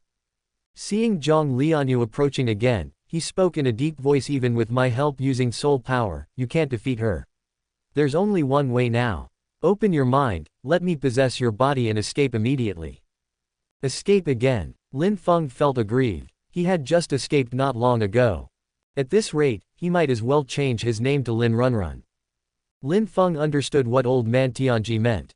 The so-called escape was to give up going to the Juyin sect and directly flee back to the lower domain. He had no objections to this. After all, that Juyin sect was really too strange, producing 3 unreasonable lunatics. And all of them were trying to kill him in various ways. He had finally met a normal disciple of the Juyin sect, yet he was deceived. But to leave just like this, Lin Feng was reluctant. The humiliation he had experienced in the past few days was more than his entire lifetime combined. If he really fled with his tail between his legs, how could he still consider himself the son of destiny? Old man Tianji, possess my body, then give this lunatic a beating, then we'll run, Lin Feng decided. Good. Old man Tianji was straightforward. My soul power is limited. I don't know how long it can last, so let's make it quick. Hearing this, Lin Feng nodded and closed his eyes. Whoosh! A cold wind suddenly arose, sweeping wildly around. The chilly aura grew stronger and gradually covered his entire body. When he opened his eyes again, they were filled with endless vicissitudes and depth. Controlling Lin Feng's body, old man Tianji's gaze turned to Jiang Lianyue. Possession. Jiang Lianyue sneered. Old man Tianji was suddenly shocked. His eyes widened. Such a shocked expression instantly shattered his image of a sage. In fact, he had always had a feeling that his existence had been exposed. Using Zijin blood soil, the purple-robed elder who seemed to be on guard against him and Lin Mubai showed no surprise at Lin Feng's increase in combat power, which was also unreasonable. Still, being directly exposed by Jiang Lianyue greatly shocked old man Tianji. Girl, how did you learn of my existence? Old man Tianji asked with a dark face. Guess Jiang Lianyue sneered. Hearing this, old man Tianji frowned and was about to make a move when he noticed something unusual. The temperature of the surrounding air was dropping rapidly. In an instant, it was like the cold of midwinter, with cold air spreading for dozens of jong. Buzz. The sound of swords humming suddenly arose. At this moment, Jiang Lianyue's ice sword seemed to have its own consciousness, vibrating rapidly while continuously absorbing the cold air from the surroundings. Then, clusters of blue ice flowers gradually bloomed on the sword's body, falling to the ground on their own. The ice flowers merged at her feet, forming a larger giant ice flower, lifting her from the ground and eventually suspending her in midair. At the same time, there was pressure as if an empress had descended, making all things bow down and burst forth from her body. It seemed to crush everything. Old man Tianji's face turned black immediately. He instantly understood that Jiang Lianyue was intending to detonate her imperial essence. He was very clear that at this moment, his soul power was insufficient, only enough for simple combat, and absolutely unable to withstand the imperial essence. He thought Jiang Lianyue was bluffing. After all, the consequence of detonating imperial essence was becoming a cripple. But as the pressure grew stronger, he also had to make a choice. Run, she's willing to detonate her imperial essence. This woman is not just any kind of crazy. Lin Feng had given up. Old man Tianji thought the same. After taking a glance at Jiang Lianyue, he controlled Lin Feng's body and turned into a streak of light to flee. Not long after he left, the heavy pressure also slowly dissipated. Jiang Lianyue floated down from the air, her cold eyes following the direction Lin Feng had fled. That direction is the Hengduan mountain range. Does Lin Feng want to hide in the Hengduan mountain range, or does he want to return to the lower domain? She speculated. She leaned towards the latter. After all, she felt that old man Tianji's soul power was weak and probably couldn't last long, and Lin Feng had been pierced by her, so under such circumstances, returning to the lower domain to heal was undoubtedly the best choice. If senior brother knows that I've driven Lin Feng back to the lower domain, he will definitely be very happy. She smiled sweetly. In the Hengduan mountain range, a girl and a tiger were running in a hurry. Behind them, a group of large demons with wide-open bloody mouths as if they had gone mad were following them. Ding, ding. The clear and pleasant sound of bells rang out from the green bells that Qingning was shaking on her wrist. The sound of the bells spread like waves. As the sound entered their ears, these large demons instantly became dazed. They stood still in a daze, and by the time they came to their senses, Qingning and Xiaobai had already disappeared. After escaping the demons, Qingning rode on Xiaobai, preparing to head to Lingshan town to meet up with Jiang Chen. She looked a bit disheveled, but looking at the strangely shaped spiritual fruit in her hand, which occasionally pulsed like a heart and emitted dazzling green light, she couldn't help but smile. Qingning, what is this? Xiaobai wondered. 7th grade enlightenment fruit, Qingning replied. 7th grade and it's an enlightenment fruit, Xiaobai was shocked. The effect of a 7th grade enlightenment fruit was comparable to an 8th grade Dao enlightenment leaf. Both were harvested from the enlightenment tree and could change a cultivator's talent and improve their comprehension. Such high-level heavenly treasures had not appeared in the central domain for 1,000 years. After re-entering the Hengduan mountain range, Qingning ventured alone into the depths of the mountain range while Xiaobai stayed outside to provide support. Xiaobai knew that Qingning must have provoked the Demon King, which was why she was being chased by so many powerful demons, but he had not expected that it was all for the enlightenment fruit. I've lived in the Hengduan mountain range for years and didn't even know about the existence of the enlightenment tree. How did you find out about it? Qingning, Xiaobai wondered. Hearing this, Qingning's smile faded, and her eyes dimmed. She remembered everything from the 9 cycles of reincarnation vividly, and in each life, her talents had been transformed by the 7th grade enlightenment fruit. Naturally, she knew where to find it and how to obtain it. She wanted to stay by Jiang Chen's side, hoping one day to truly bury Lin Feng alive. But all of this required strength. That's why she had re-entered the Hengduan mountain range to obtain the 7th grade enlightenment fruit ahead of time before returning to the Juyan sect. Qingning, hide quickly. There's a cultivator from the upper 4 realms, Xiaobai suddenly shouted. Qingning was startled and quickly looked up. Indeed, she saw a dark figure wrapped in gloomy air gliding through the sky. Xiaobai, don't you think that figure looks familiar? Qingning frowned. Xiaobai hadn't noticed at first, but upon hearing this, it took a closer look. His tiger eyes narrowed as he scrutinized the approaching figure. As the shadow drew nearer, Xiaobai's eyes suddenly widened in shock and exclaimed. Qingning, it's Lin Feng, he must be here to eat me. This wasn't the first time Xiaobai had seen Lin Feng walking on air. The last time Lin Feng fled Lingshan town, he had done the same. Qingning was also certain that the person was Lin Feng. Seeing that Lin Feng showed no signs of landing in the Hengduan mountain range, she instantly understood something. Xiaobai, quick, use your black lightning to strike Lin Feng down. Qingning pointed to the sky. Xiaobai was a bit confused. Stop hesitating, we can't miss this opportunity. Alright, but what if he comes down to eat me? Ah, you silly tiger, I was just I mean, I assure you he won't be able to eat you. Oh. After nodding blankly, Xiaobai immediately activated his ancient bloodline, his body growing larger as black lightning flickered around him. In just a moment, it had transformed into a primordial beast. Staring intently at Lin Feng in the sky, Xiaobai opened his mouth wide, inhaled deeply, and then let out a thunderous roar. Roar! The roar was deafening, and the moment the sound emerged, a solid bolt of black lightning shot out from his mouth and immediately struck Lin Feng. Boom! The black lightning exploded, and the sky was suddenly filled with turbulent winds and clouds. The woman and the tiger watched with wide eyes. They saw the soul force around Lin Feng dissipate, and then, emitting black smoke, he fell from the sky and landed right in front of them. Too unreasonable, resorting to a sneak attack. After uttering these words, Lin Feng passed out. Xiaobai finally understood why Qingning had said Lin Feng wouldn't be able to eat it. Because at this moment, Lin Feng was a complete mess, his clothes thoroughly soaked in blood, with terrifying wounds on his left shoulder and abdomen revealing his bones. In such a sorry state, he couldn't possibly eat anything. Moreover, the scent of charred flesh wafting from his burnt skin made Xiaobai involuntarily swallow its saliva. Which powerful being could have beaten the Son of Destiny to such a state? Xiaobai took a cold breath as he shook his head. He then asked Qingning, what do we do now?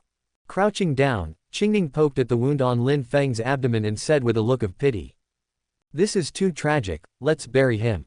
Okay. Xiaobai had no objections and spat out a spirit ring from its mouth.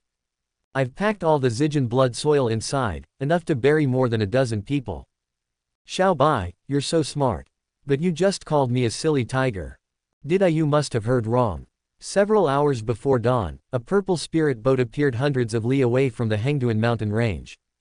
The spirit boat hovered in the air as Jiang Chen and his followers leapt down from it and plunged into the dense forest. Jiang Chen clearly remembered that it was near this area where he had last seen Lin Mubai sharpening his knives with a crazed look. Lin Mubai was a madman, and perhaps he had gone mad somewhere else. However, to ensure that the plot returned to its normal course and Lin Feng could become a disciple of the Juyan sect, Jiang Chen had to be cautious and come to check the situation first. Second senior brother. Lin Mubai. Madman's second senior brother. Wild man Lin Mubai. With Jiang Chen's backing, Lu Wen and the other followers improvised, not forgetting to tease as they called out. Their voices echoed rhythmically through the forest like they were singing. They could hardly be blamed.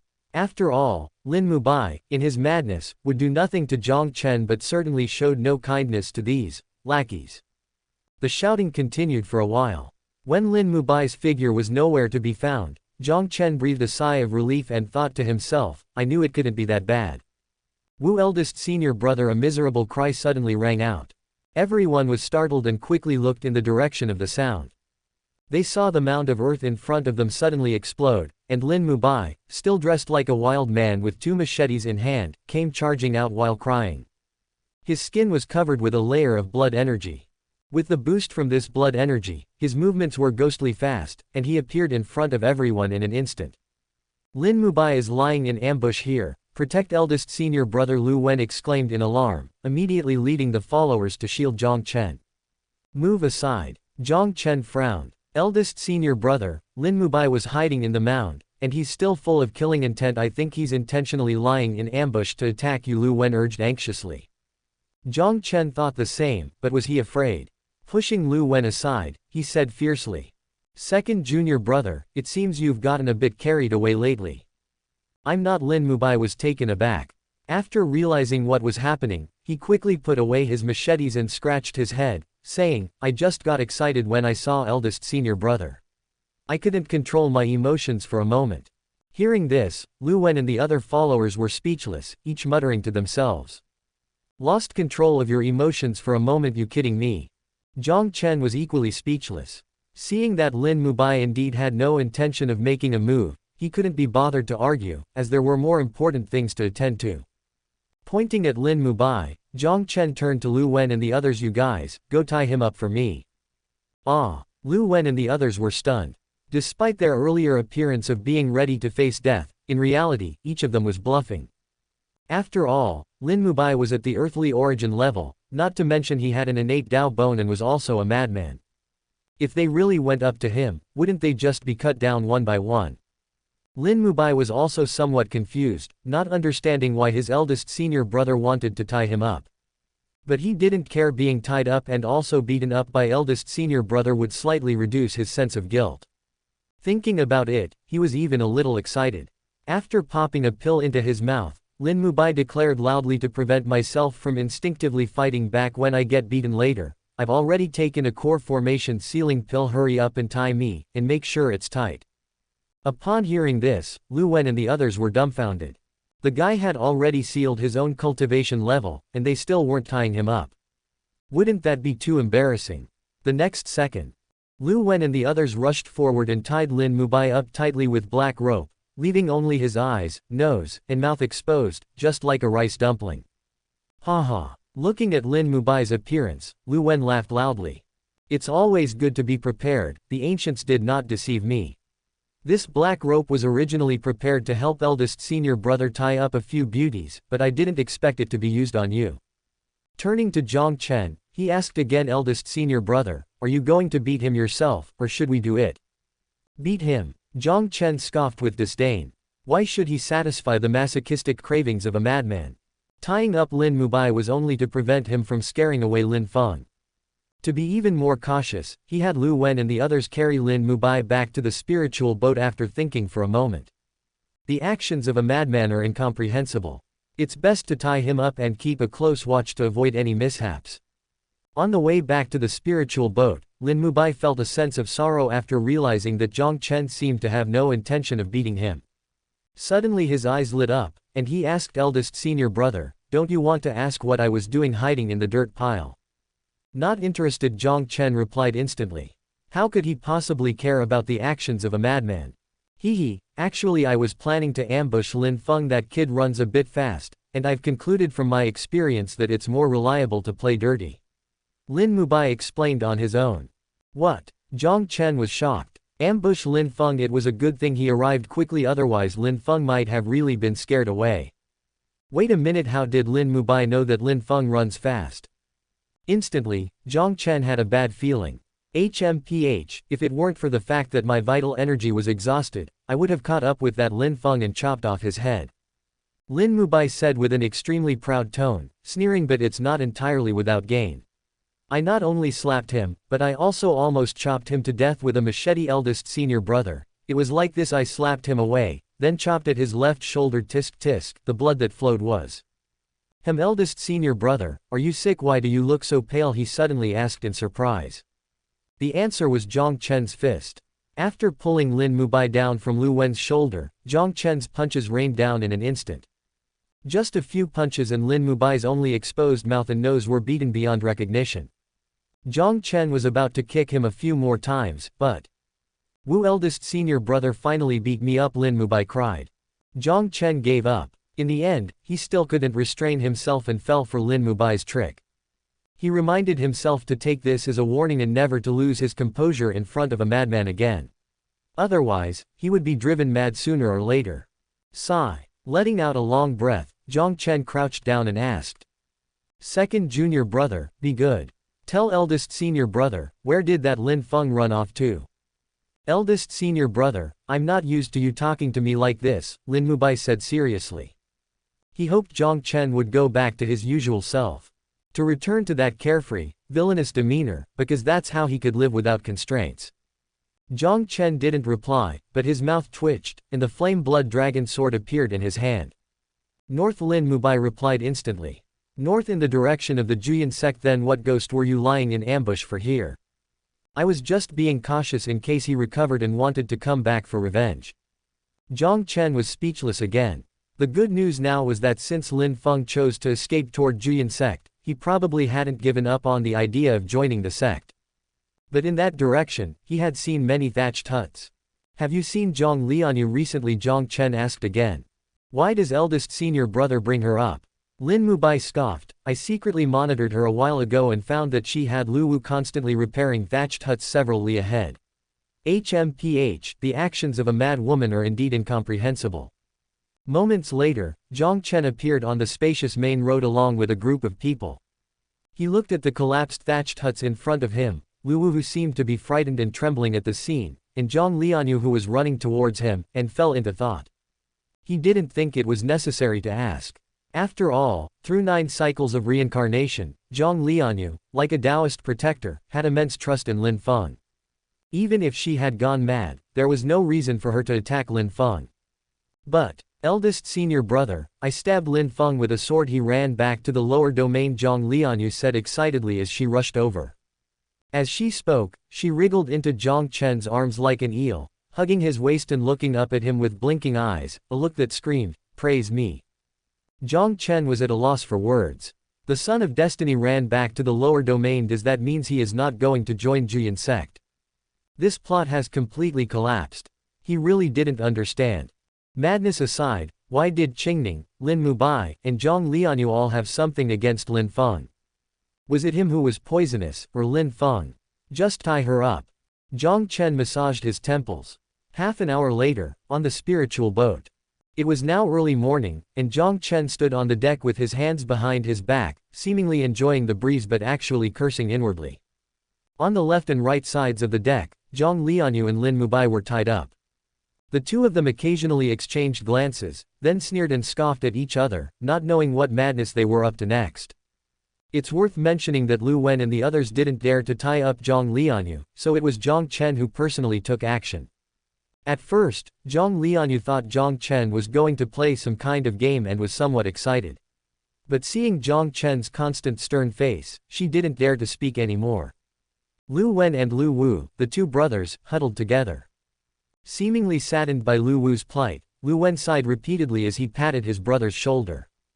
Lu Wu nodded, hugged his younger brother, and presented a demeanor of elder brotherly love and younger brotherly respect. Jiang Chen remained silent, and no one dared to speak. For a moment, the atmosphere on the spiritual boat was extremely heavy. Finally, he made his move. Approaching Lin Mubai, Jiang Chen asked with utmost seriousness, second junior brother, Why did you try to kill Lin Feng? You two hadn't even met before, right? Lin Mubai was at a loss for words. He couldn't possibly tell the truth. After hesitating for a while, he braced himself and said, I could feel that Lin Feng's birth chart clashed with mine. Jiang Chen's mouth twitched, then he turned to Jiang Lianyue and asked, what about you? Jiang Lianyue looked at Lin Mubai with shock in her eyes. She hadn't expected that Lin Mubai, who regarded Lin Feng as an elder brother in the 9 cycles of reincarnation, would actually try to kill him. But after hearing Lin Mubai's response, she once again looked at him as if he were insane. Hearing Jiang Chen's question, she too felt a jolt in her heart. Not knowing how to respond, she also braced herself and said, that Lin Feng is so ugly. He just has a face that's asking to be punched. HMPH. Lin Mubai scoffed upon hearing this. Jiang Lianyue immediately glared at him. Jiang Chen felt a bit dizzy. Qingning had buried Lin Feng alive. That could be explained by Qingning being deceived by someone and trying to save her contracted beast. But Lin Mubai and Jiang Lianyue weren't their answers just pure madness. Unable to understand them, Jiang Chen could only analyze the situation in his mind and eventually came to a conclusion. Those who are mad seem to be unaffected by Lin Feng's, son of destiny, aura. Not only do they not feel any affinity, but they can also see through Lin Feng's true nature. He quickly noted this down in his mental notebook. He had always wanted to lay low, relying on the system to slap Lin Feng's face and then wait to ascend. But the current situation was clearly not that simple. With 3 important figures going mad, the difficulty had greatly increased, and he would have to act cautiously from now on. Lu Wen, replenish the spirit stones. Let's go. Jiang Chen waved his hand grandly. Where to? Lu Wen asked. Lower domain. Jiang Chen narrowed his eyes and said coldly, even if I have to search the entire lower domain, I must bring Lin Feng back and have him apprentice at Juyin sect. No one will stop my grand plan. The determination in his words stunned everyone. After coming back to their senses, Jiang Lianyue and Lin Mubai fell into deep thought. At this moment, they finally understood that they must have caused trouble and disrupted Jiang Chen's grand plan. But what exactly was this grand plan? The two only knew that Jiang Chen wanted to be the villain in this life, but they were unaware of his system's mission. While the two were deep in thought, Jiang Chen said, second junior brother, fifth junior sister. It's true that Lin Feng is annoying, but we must be broad-minded and not judge people by their appearances. Understand? The two didn't speak, only remaining silent. Bringing that Lin Feng back to Juyin sect might be an eyesore, but it allows us to torment him up close, Jiang Chen added. Both of their eyes lit up upon hearing this. This made Jiang Chen breathe a sigh of relief. He thought to himself as expected, you have to deceive a madman to get them to comply. And as the spiritual boat slowly made its way towards the lower domain, a red whip extending from the horizon suddenly struck the boat's defensive formation. Crack! The formation instantly cracked and then shattered into fragments. By the time everyone regained their senses, they saw a red figure on the deck of the spiritual boat. Master, why have you come? Jiang Chen was surprised. The red figure was none other than Xiao Hongyi. She was expressionless and did not respond to Jiang Chen, instead frowning slightly as she looked at Lin Mubai and Jiang Lianyue, who were tied up. Where are Lin Feng and Qingning? Xiao Hongyi asked. Qingning is in the Hengduan mountain range, and Lin Feng seems to have run back to the lower domain. I was just about to go and bring him back, Jiang Chen replied. This time Xiao Hongyi reacted, turning to look directly at him. She just stared at Jiang Chen, still expressionless, neither speaking nor leaving. Jiang Chen instantly understood something and said helplessly, Master, where did you learn this silent treatment from? Ancient Pill Tower, Buddha Temple, and other major sects, as well as the master of Lingshan Town, have sent people to Juyin sect, saying you destroyed Lingshan Town while commandeered a spiritual boat. Xiao Hongyi finally spoke. Jiang Chen inwardly acknowledged that it was as he had expected and shrugged his shoulders. He had indeed caused the destruction, so there was nothing to explain. But he was very clear. The sects and the town master had specifically gone to Juyin sect to complain, not only wanting him to be punished but certainly also demanding a hefty compensation. The total is 160,000 medium-grade spirit stones, which I have already compensated, Xiao Hongyi continued. 160,000 medium-grade spirit stones were an amount many upper four-realm cultivators could not afford. Jiang Chen knew that even if Xiao Hongyi had a strong backing, such a large number of spirit stones would be a significant loss. Originally, he had no intention of compensating. But at this moment, he could only say, disciple will have the Jiang family compensate master. Jiang Chen, let me ask you. Xiao Hongyi took a deep breath and asked seriously, do you think I came here to demand spirit stones from you? Jiang Chen was silent. From the moment he destroyed Lingshan town, he knew that Xiao Hongyi and even the higher-ups of the Juyan sect would be furious. But he didn't care. As long as he could get Lin Feng to apprentice at Juyan sect and garner enough hatred, it wouldn't affect him much even if he was expelled from the sect early. But now that Lin Feng had run away, things had gone beyond his control. Just as Jiang Chen was thinking about admitting his mistake this time and buying some time. This matter will be discussed again at the sect. You've offended so many sects at once, so there might be danger. I will protect you on your return to the sect, Xiao Hongyi said. Jiang Chen was instantly dumbfounded. Based on his understanding of Xiao Hongyi, she would definitely be furious and extremely disappointed in him for making such a grave mistake. But now, Xiao Hongyi was still worried about his safety.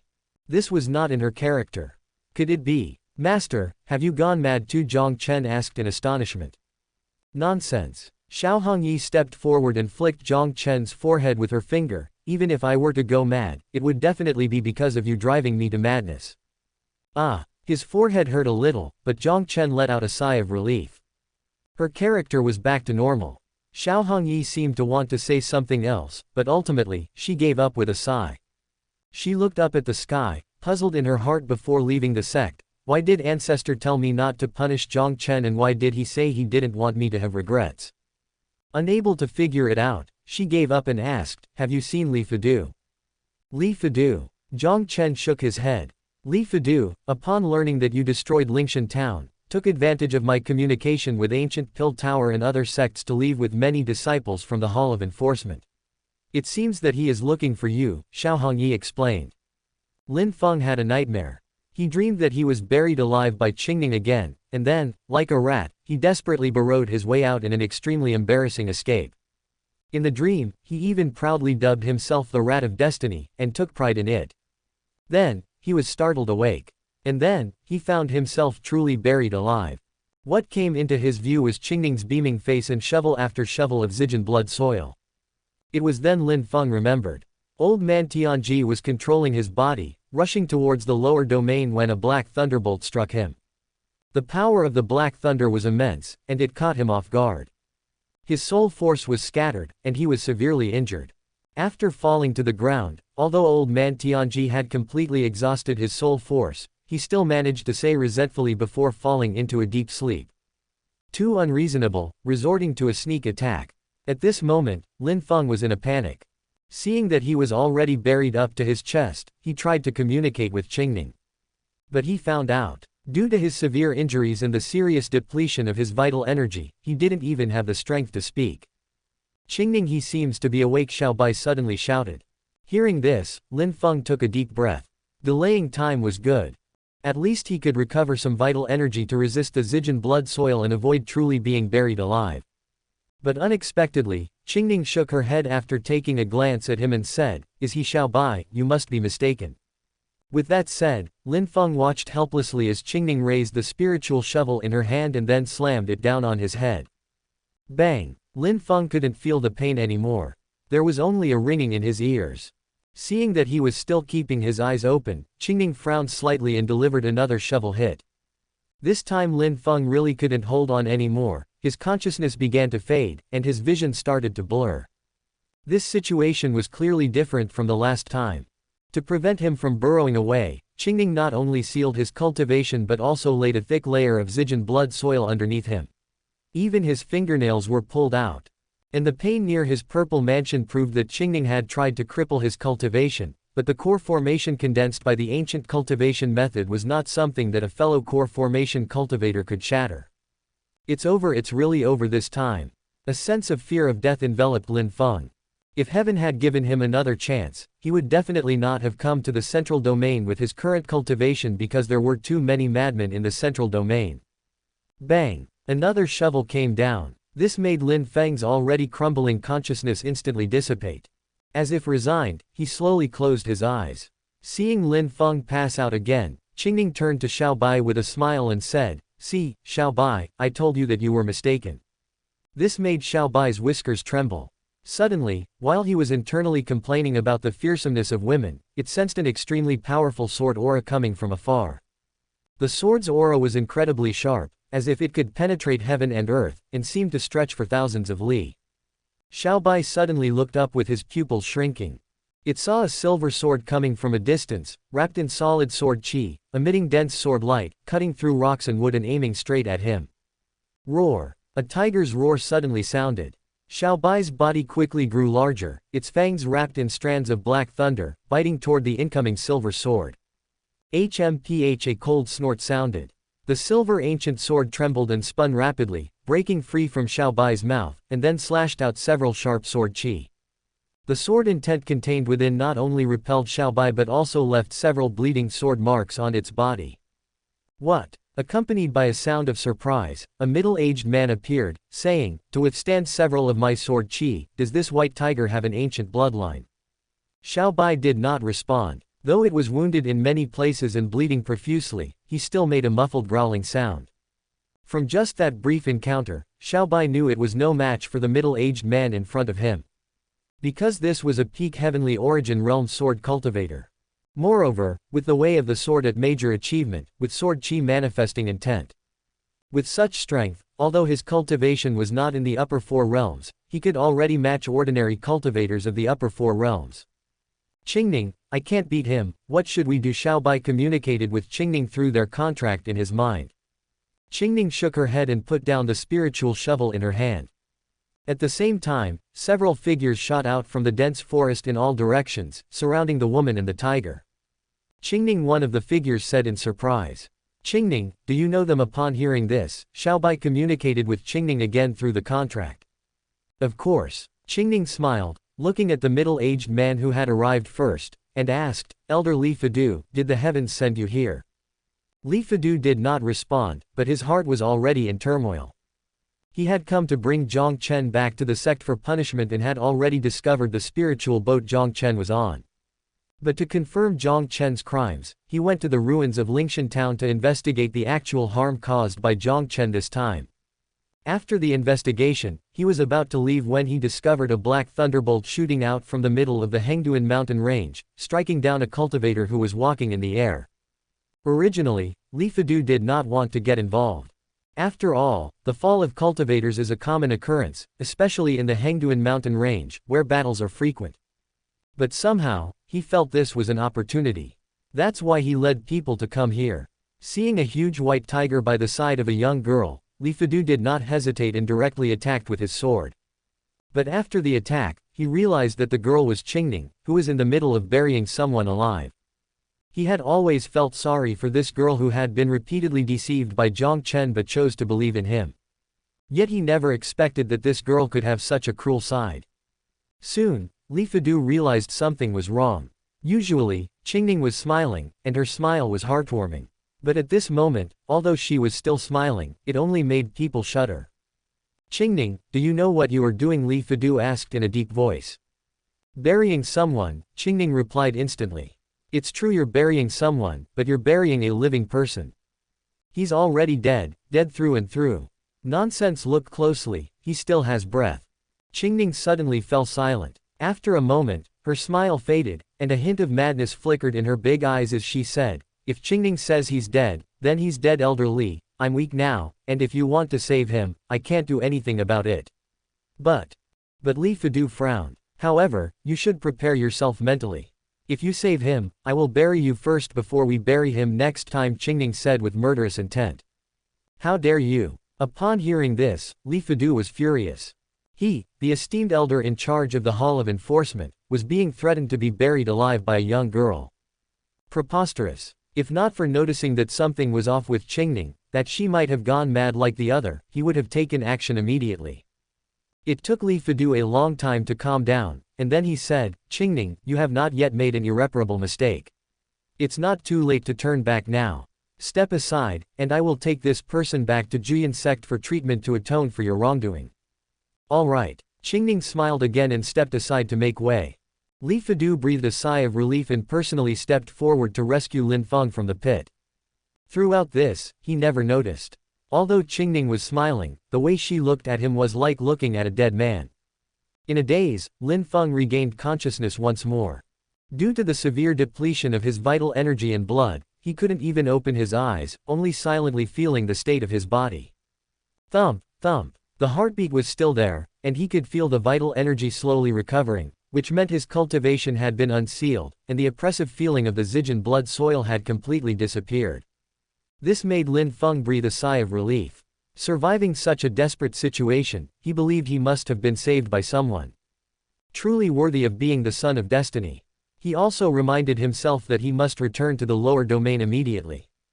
Just because destiny saved him this time didn't mean it would always do so. Moreover, he really didn't want to experience that feeling of being enveloped by death again. Old man Tianji, Lin Feng called out in his mind. The response was silence. Indeed, he has fallen into a deep sleep. Lin Feng felt disheartened. But he quickly rallied and began to operate the 7 purifications annihilation technique. Using the technique, he rapidly absorbed spiritual energy, which was refined by his core formation into vital energy, continuously replenishing his nearly depleted blood and vital energy. Suddenly, Lin Feng felt a warmth in his lower abdomen. He senses medicinal power. Spurred by his vital energy, this medicinal power traveled through his blood vessels, speeding up his absorption of spirit induction energy while healing his injuries. Is this a 5th-grade vital energy pill? Lin Feng was ecstatic. He instantly understood. This vital energy pill must have been fed to him by someone while he was unconscious. His benefactor is treating the injuries inside his body. Lin Feng was almost moved to tears. Since arriving in the central domain, he had been buried alive twice, chased by 2 madmen over and over, and nearly scared to death by Jiang Chen. Only now did he feel what it meant to have true compassion in the world. I must repay this kindness if one day I ascend and rule over the world. I will issue an imperial decree to protect this benefactor's descendants for 10,000 generations, Lin Feng resolved in his heart. With this thought, he sped up his cultivation. Although he had encountered many dangers, they were not entirely bad. The repeated life and death battles had activated his body's potential, and his understanding of the way of the saber had also improved. This was an opportunity for a breakthrough.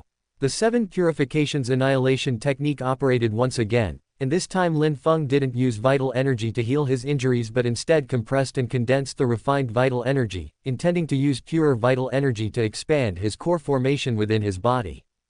Boom! With a surge of energy, his core formation visibly expanded. At this moment, his cultivation broke through from the mid-stage to the late stage of core formation. HMPH, with my talent and techniques, I could easily survive in the lower domain for a decade or so, then come back and wash away these humiliations, Lin Feng sneered to himself. Suddenly, a familiar voice rang out. Qingning, Lin Feng is awake, and it seems he's even made a breakthrough. Qingning. Lin Feng was jolted with fear at the sound of this name. Jiang Chen, Lin Mubai, and Jiang Lianyue, though they had scared him badly too, the one who truly pushed him to the brink was the seemingly harmless Qingning, and it was twice. And this voice, why did it sound so much like that silly tiger? Lin Feng suddenly had a bad feeling and hurriedly opened his eyes. What he saw were 5 heads. Jiang Chen, Lin Mubai, Jiang Lianyue, Qingning, and a huge tiger head. And they were all looking at him with fierce and evil expressions. I must be dreaming. Lin Feng closed his eyes again. He didn't believe it, or rather, he did not want to believe it. Having just escaped death, how could he have fallen into the hands of those who wanted to kill him again? And this time, all of them were together. If this was reality, wasn't it just playing with his life? After comforting himself, Lin Feng opened his eyes again. The 5 familiar heads were still there, but something was different. Lin Mubai had picked up a machete. Jiang Lianyue had drawn her sword. Qingning and Xiaobai had already started pouring soil from their spirit rings. And Jiang Chen, junior brother Lin, although it was the master's command, I gave you a vital energy pill to treat your injuries. That's like giving you a new lease on life from now on. When you see me, just call me father, okay, Jiang Chen said with a wicked smile. Lin Feng's mouth twitched uncontrollably. He quickly looked around and realized he was actually on Jiang Chen's spirit boat. Why? Why was he here? Even Jiang Chen hadn't expected such a scene a few moments ago. He was also dumbfounded when Li Fidu arrived with Qingning and Lin Feng. After learning everything from Qingning, Jiang Chen understood. Li Fidu's appearance must have triggered Lin Feng's Son of Destiny aura, and it seemed that the heavens also wanted the plot to return to its course, which is why Lin Feng was brought here. Jiang Chen felt a bit wistful about this. He had tried so hard, but he couldn't get Lin Feng to go to Juyan sect to become a disciple. In the end, it was the heavens that lent him a helping hand, bringing back his tool for ascension. "I'll fight all of you," Lin Feng suddenly shouted. But as soon as he finished speaking, his stomach growled, and he instantly felt a gut-wrenching pain while sweating profusely from the agony. "You can't blame me for this. Qingning insisted on wrapping that pill with a layer of Zijin blood soil, and I couldn't stop her," Jiang Chen said helplessly while spreading his hands. Hearing this, Qingning giggled and raised her hand, looking like she was admitting to the deed. Lin Feng was filled with hatred. Zijin blood soil was heavy as a mountain, and if a cultivator ingested it, it would be difficult to expel in a short time, and it was known to cause excruciating pain. These people in front of him clearly wanted to torture him to death. At this moment, with old man Tianji in a deep sleep and only a small part of his injuries healed, Lin Feng was not able to fight at full strength and did not even have the room to struggle. In despair, Lin Feng simply closed his eyes and said, "Just give me a quick end." He didn't really want to die. He just wanted to gamble on destiny once more. Although old man Tianji had repeatedly warned him never to do so, he had no other choice at this moment. Upon hearing this, Jiang Lianyue, Lin Mubai, and Qingning all sneered in disdain. "Son of Destiny can't bear this." Jiang Chen had gone through 9 cycles of reincarnation, enduring countless times more suffering, yet had never acted like this. Then, the three of them felt a bit tempted. After all, Xiao Hongyi and Li Fidu were talking in the distance, and this was indeed an opportunity to kill Lin Feng. Although they also knew that Lin Feng was not easy to kill. As long as the latter's destiny and luck were still intact, whoever acted against him would surely attract an equal or even stronger opponent at the moment of the attack. But they had to try how else to deplete Lin Feng's luck without trying. Just as the three were showing a fierce light, ready to take a chance. "Want to die? It's not that easy," Jiang Chen suddenly spoke. With that, he activated his vital energy and stomped on Lin Feng's chest. The vital energy contained in this stomp was immense, instantly breaking several of Lin Feng's ribs and causing him to spit out a mouthful of blood. Lin Feng was about to fight for his life again while enduring the pain, but then he heard Jiang Chen say, "I just saved your life again from these people, so from now on, you should call me Grandpa when you see me." PFF'd. After spitting out another mouthful of blood, Lin Feng once again fell into unconsciousness. At that moment, Xiao Hongyi approached with a grave expression on her face. With her level of cultivation, she naturally sensed the commotion caused by Jiang Chen and the others, but Li Fidu's shocking words had momentarily stunned her. Glancing at the grievously injured Lin Feng, Xiao Hongyi took Jiang Chen aside and asked softly, "Who inflicted such wounds on Lin Feng?" Lin Mubai slashed him with a knife, and Jiang Lianyue stabbed him with a sword, Jiang Chen replied instantly. Why would Mubai and Lianyue do such a thing? Xiao Hongyi was astonished. Second junior brother said Lin Feng's birth chart clashes with his, and fifth junior sister said Lin Feng is too ugly. Xiao Hongyi raised her hand to her forehead, feeling a headache coming on. Although according to intelligence, the reason Jiang Chen destroyed that Lingshan town seemed to be because Lin Feng had harmed his follower. When Li Fidu brought Lin Feng back, she could clearly sense Jiang Chen's excitement and relief. This showed that her eldest disciple still had some sense of measure. But as for the others, let's set Lin Mubai aside for the moment. Xiao Hongyi had thought that Jiang Lianyue's madness was getting better, but now it seemed to have worsened. Fortunately, the Supreme Great Elder returned to the sect and brought back 2 9 Abyss Soul embryos a few days ago. Otherwise, she really wouldn't know what to do. The question she had asked earlier was just a let-in. Glancing at Qingning, who was frolicking with the white tiger, Xiao Hongyi finally asked the crucial question. Li Fidu said Qingning had gone mad and even wanted to bury people alive. Is this true? Absolutely true. Jiang Chen sold out Qingning without any hesitation. I've always taught Qingning to have a kind heart, but unfortunately, she doesn't listen to me. She not only wanted to bury Lin Feng alive, but she has already buried more than a dozen cultivators from the Pill Pavilion. She's gone that mad. Xiao Hongyi's beautiful eyes widened in disbelief. Yes, those people died horribly. This is a serious matter. You can't talk nonsense. Master, I saw it with my own eyes.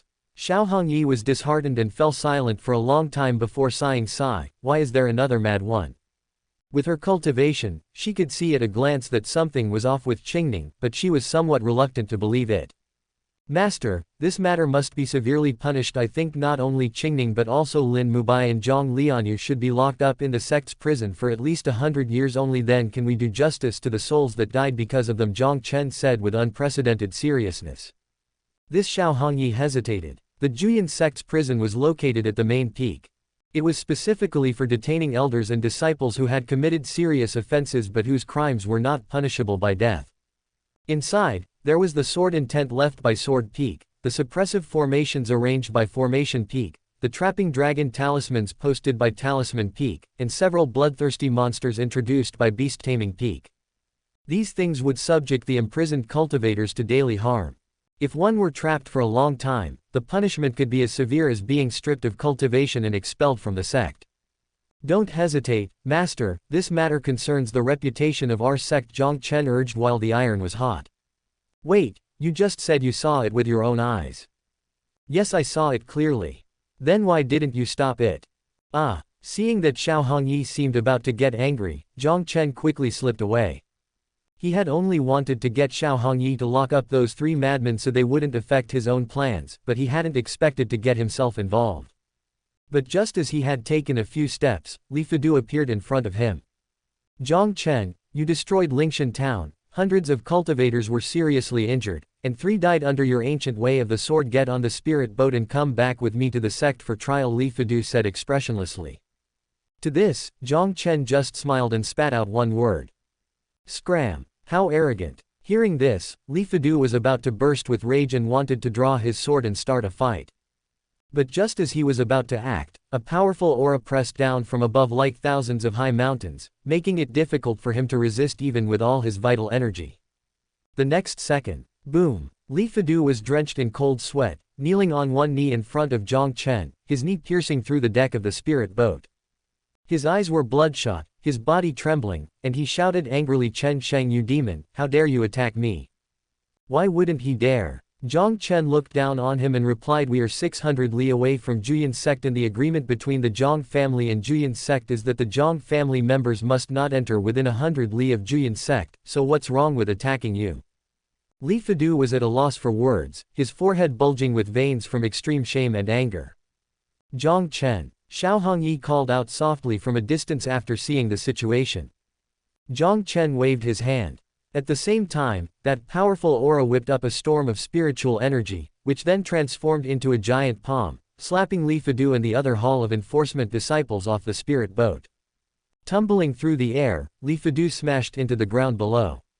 He let out a muffled groan and then roared again, "Jiang Chen, you will be treated as a traitor if you don't return to the sect for trial within 3 days. Jiang Chen sneered. Of course, he would return to Juyin sect. The plot was finally back on track, and he wanted to continue collecting system rewards there while tormenting Lin Feng and stirring up enmity. But this time, things had gotten a bit out of hand, and he didn't know how the high-ranking members of the sect would deal with him.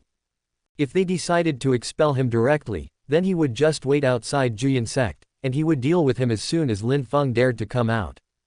After having his fill, he would return to the Jiang family.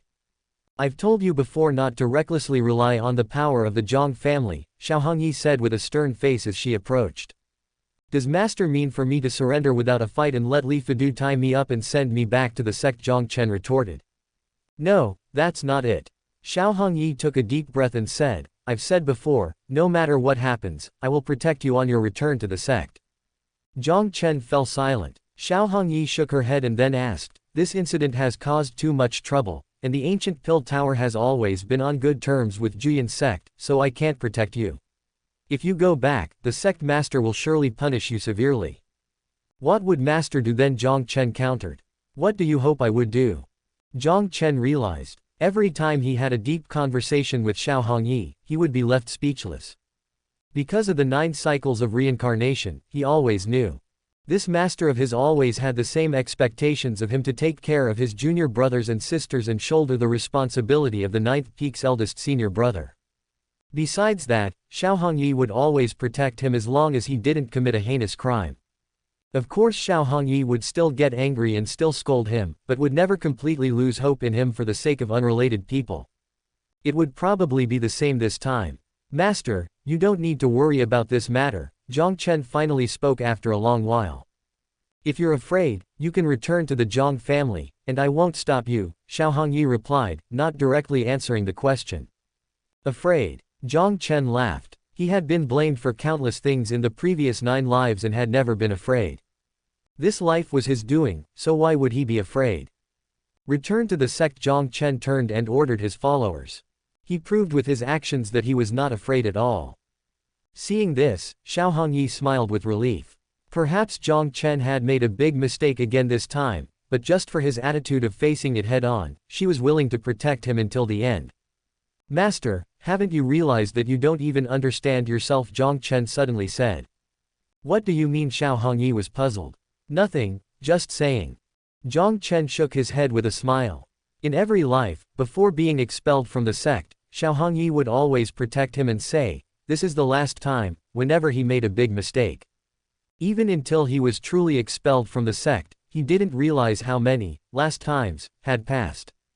This is Xiao Hongyi, a woman who thought she could be ruthless, yet always protected him, regardless of what the truth was, and even if she was utterly disappointed, she would still cling to him tightly and cry her eyes out when he was on his deathbed.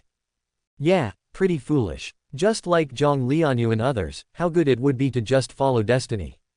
At least that way, Xiao Hongyi wouldn't live every day in turmoil and pain. Soon, the spirit boat began to move slowly. Jiang Chen had planned to rest for a while, but he suddenly stopped and looked back at the Hengduan mountain range with a puzzled expression. What's wrong? Xiao Hongyi asked. Master, did you hear someone calling me? Jiang Chen wondered. Xiao Hongyi shook her head. Jiang Chen didn't think much of it and assumed he had heard wrong. High in the sky, an elder in a purple robe saw the spirit boat departing and was about to follow when he heard Jiang Chen say, Elder Chen, please stay. Ah, the elder sighed deeply. Jiang Chen didn't allow him to follow, so there was nothing he could do. He could only watch helplessly as the spirit boat moved further and further away, eventually disappearing from his sight.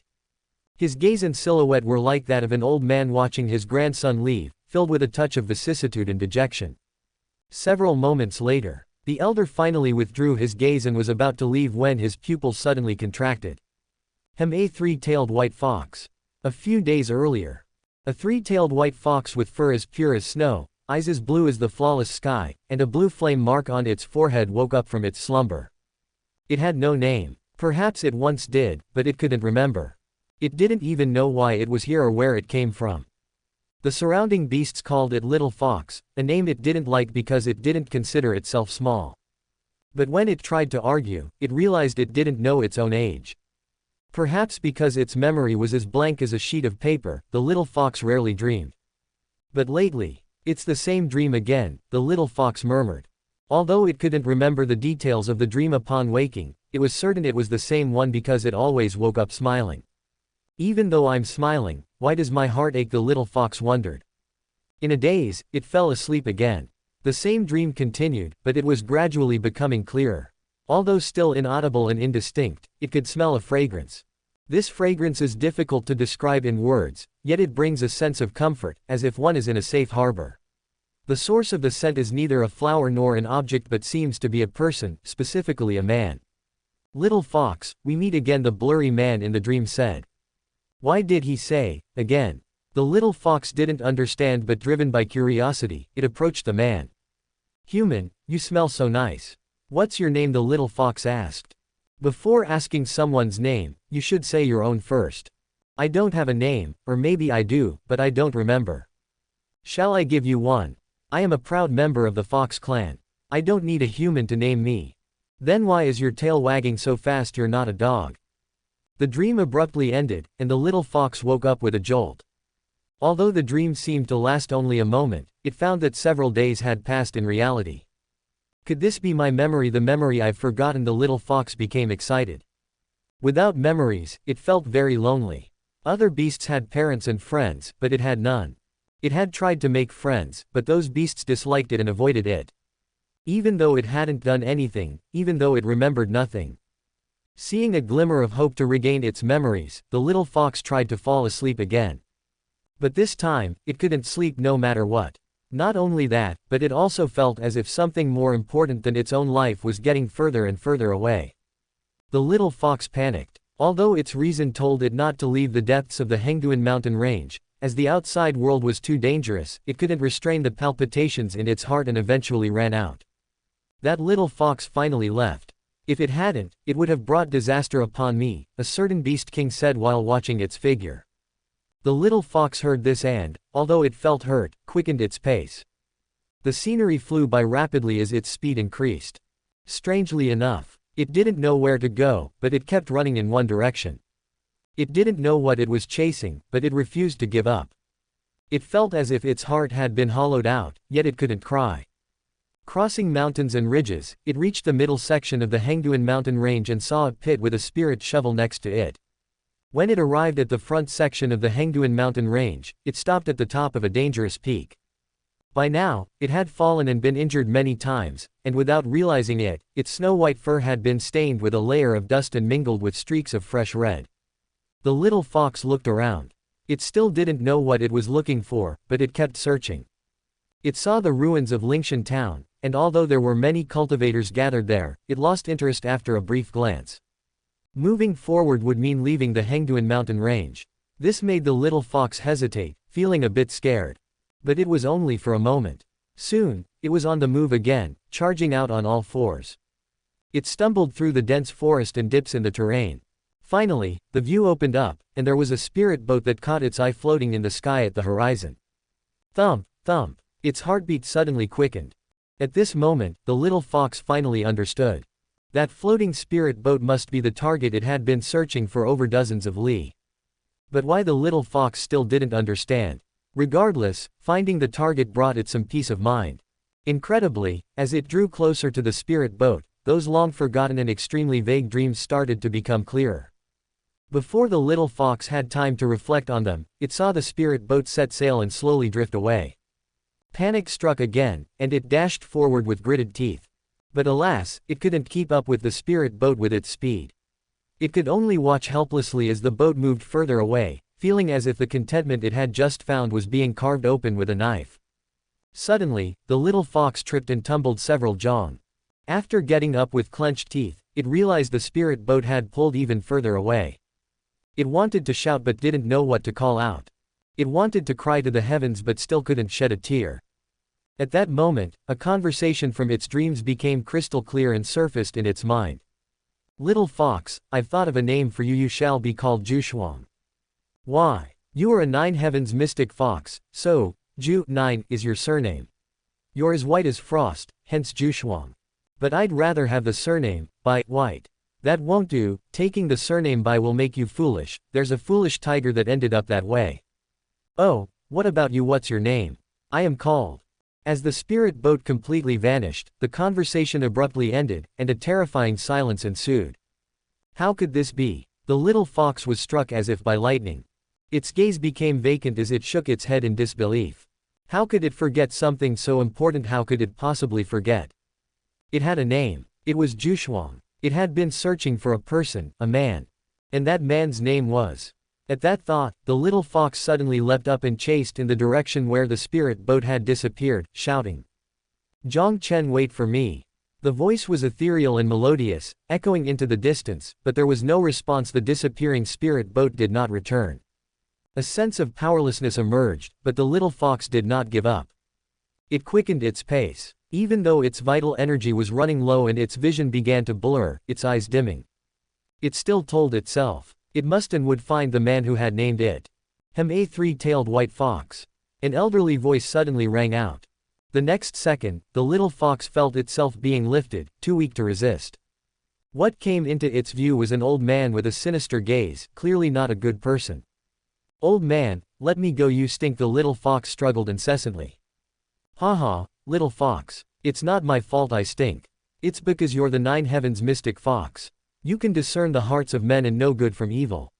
I've killed so many people, of course I stink to you. The old man laughed. Don't call me little fox, I'm not little, and I have a name. The little fox retorted. That's not important. It is very important, extremely important, more important than my life. Perhaps you think so now, but it won't be long before you forget this thing that's more important than life. What? Why? Because. The old man's eyes suddenly turned cold, and he sneered, because you have no heart, because the nine heavens mystic fox is also known as the destiny fox. You are destined to be just a puppet. Chen Sheng's words pierced the little fox's heart like a sharp knife. It shook its head frantically while hysterically shouting, "You're talking nonsense, I have a heart. I can feel happiness, pain, and loneliness, and I have a name, Zhuxuang, I'm not a puppet."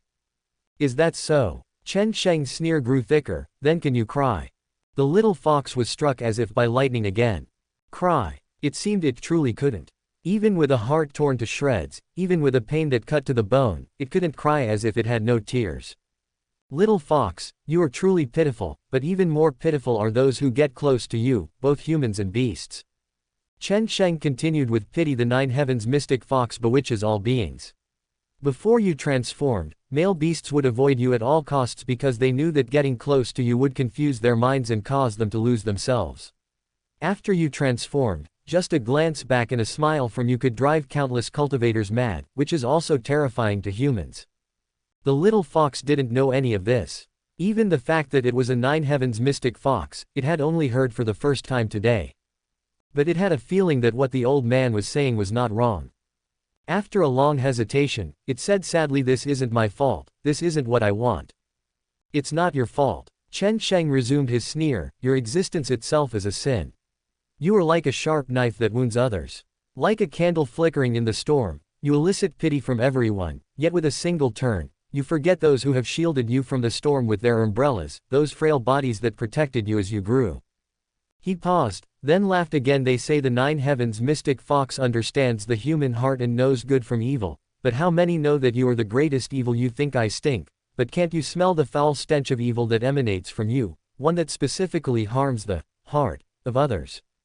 These words exploded in the little fox's mind. Such blunt words made it subconsciously want to deny them, yet it couldn't find any words to refute them.